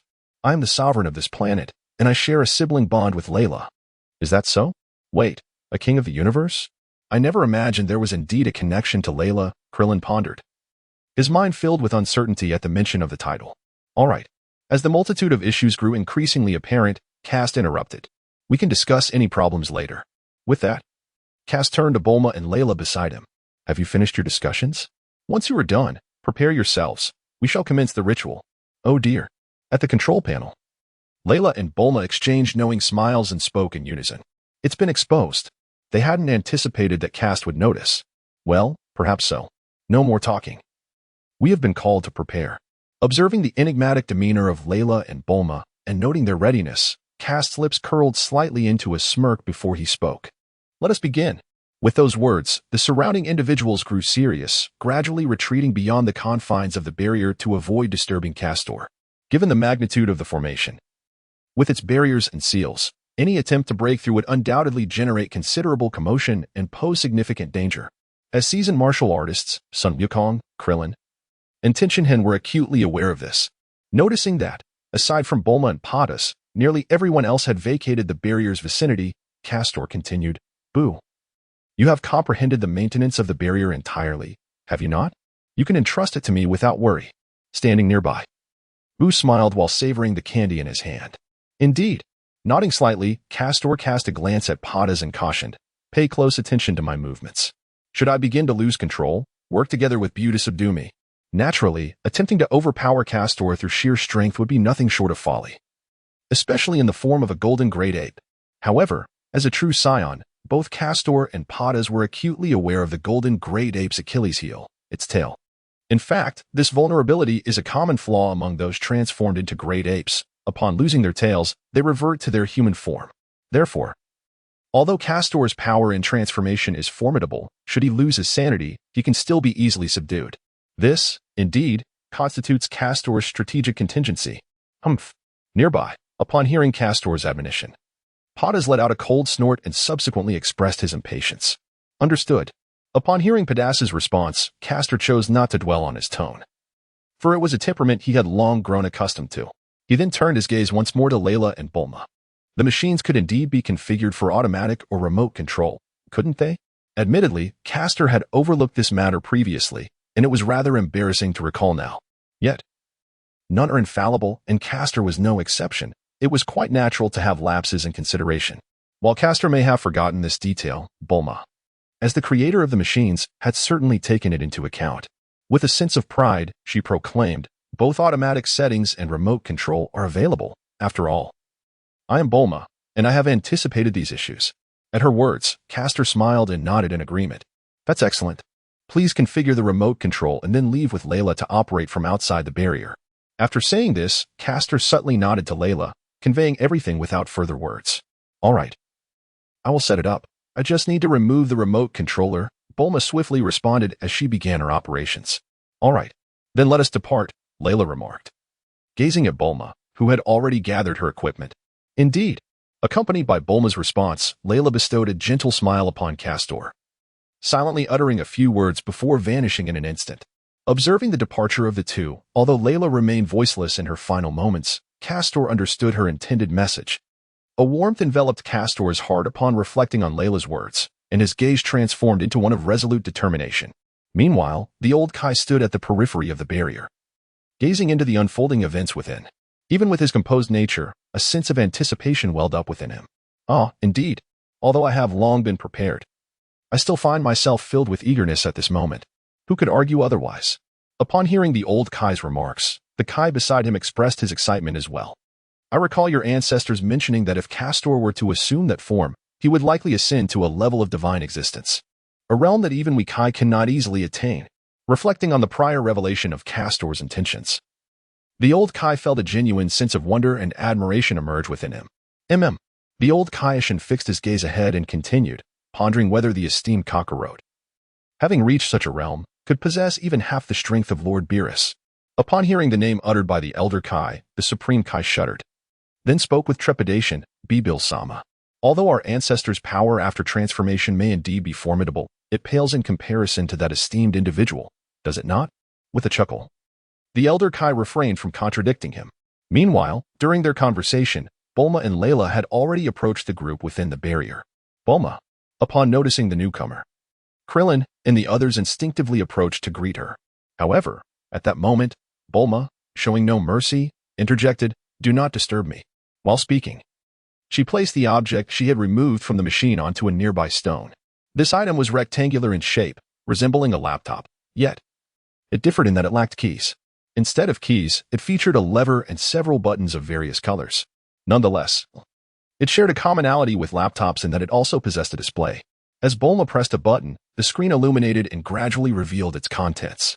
As the group focused, they saw that the display showcased Castor. Nodding slightly, Bulma gazed at Castor on the screen and pressed another button, inquiring, Castor, can you hear me?" "Certainly." Upon hearing Castor's response from the monitor, Bulma let out a sigh of relief and then spoke earnestly. "All right, let us proceed with the adjustments. Please take 3 steps back and face the launcher." Observing Castor's movements on the screen, Bulma continued, "Perfect. Just like that. Maintain your stance. And we shall commence in 3 seconds. As Bulma counted down, Castor's expression within the barrier grew increasingly serious. With the final second uttered as 1, Bulma extended her finger and pressed down forcefully on a crimson button. In an instant, a blinding white light began to emanate from the launcher. The luminous radiance did not linger for long. Within a mere moment, it shot directly towards Castor. "Here it comes." As the brilliant surge of Ultra Bruh's light illuminated the surroundings, Castor recognized that the pivotal moment had arrived. Meanwhile, Padraz, upon witnessing the emergence of the Bruh's light, immediately averted his gaze, turning his face away. After all, As an innocent Saiyan, the overwhelming influx of Buu's light could provoke even him into an uncontrollable transformation into a colossal ape. In stark contrast, Castor, who actively absorbed the Buu's light, experienced an indescribable sensation coursing through his body. He could distinctly feel that every cell within him was undergoing rapid division. As a result of absorbing a substantial amount of Buu's light, his cells began to mutate, swiftly transitioning towards the formidable form of a giant ape. As the fur on Kast's body began to grow rapidly, his canine teeth protruded, and his stature increased significantly. He could distinctly feel the brutal emotions hidden deep within his genes beginning to surge forth. A tempest of chaotic feelings, infused with anger and hatred, started to disrupt Kast's psyche. Indeed, this transformation was markedly different from the ordinary giant ape transformation. In the case of a typical giant ape metamorphosis, Kast had never experienced such emotions before, yet now, this turmoil roamed freely within him. Although these feelings disturbed his rationality and rendered him somewhat irritable, they did not exert a profound effect. Soon, as the radiant light from Buu's continued to shine upon him, Kast's physique grew larger still. His body, in particular, became rapidly adorned with golden fur. Is this what it means to transform into a giant ape? Even Krillin and Tien, who were aware of the Saiyan ability to assume a gorilla state, stood agape at the sight of Kast. Why did it seem so distinct from Goku's transformation? Reflecting on Goku's own giant ape transformation, Krillin expressed his confusion upon witnessing Kast's current form. Indeed, not only was there a disparity in appearance, but the sheer size and overwhelming presence were incomparable to what Goku exhibited in the past. Like Krillin, Tien closely observed the giant ape transformation occurring within the barrier. Although Kast merely stood there, not yet unleashing his inner power, the pressure emanating from a superior being toward lesser beings was palpable. However, it seemed Goku could also see that light, right? A sudden thought struck Krillin as he glanced at Goku, leading him to ponder aloud. So why hasn't he transformed into a giant ape like Kast? Noticing the gaze of Klin and hearing his words, Sun Wukong turned his head. Are you referring to me? Perhaps it is because I lack a tail? I recall that Kakarot once mentioned that a tail is a characteristic feature of our Saiyan race. Without it, a Saiyan seems incapable of transforming into a great ape. Indeed, this individual speaks the truth. However, I would still advise you to prepare for protection. A shockwave is impending. Shockwave. Upon hearing this, Sun Wukong and Krillin displayed expressions of confusion, simultaneously turning their gaze toward the newcomer. What could this statement possibly mean? Even the Supreme Kai, like Sun Wukong and the others, found themselves in a state of bewilderment. It was worth noting that the scene within the barrier did not align with their initial speculations. Castor had not succumbed to his inner wildness and rage, losing his rationality. In fact, although it appeared that Castor had indeed transformed into a giant ape,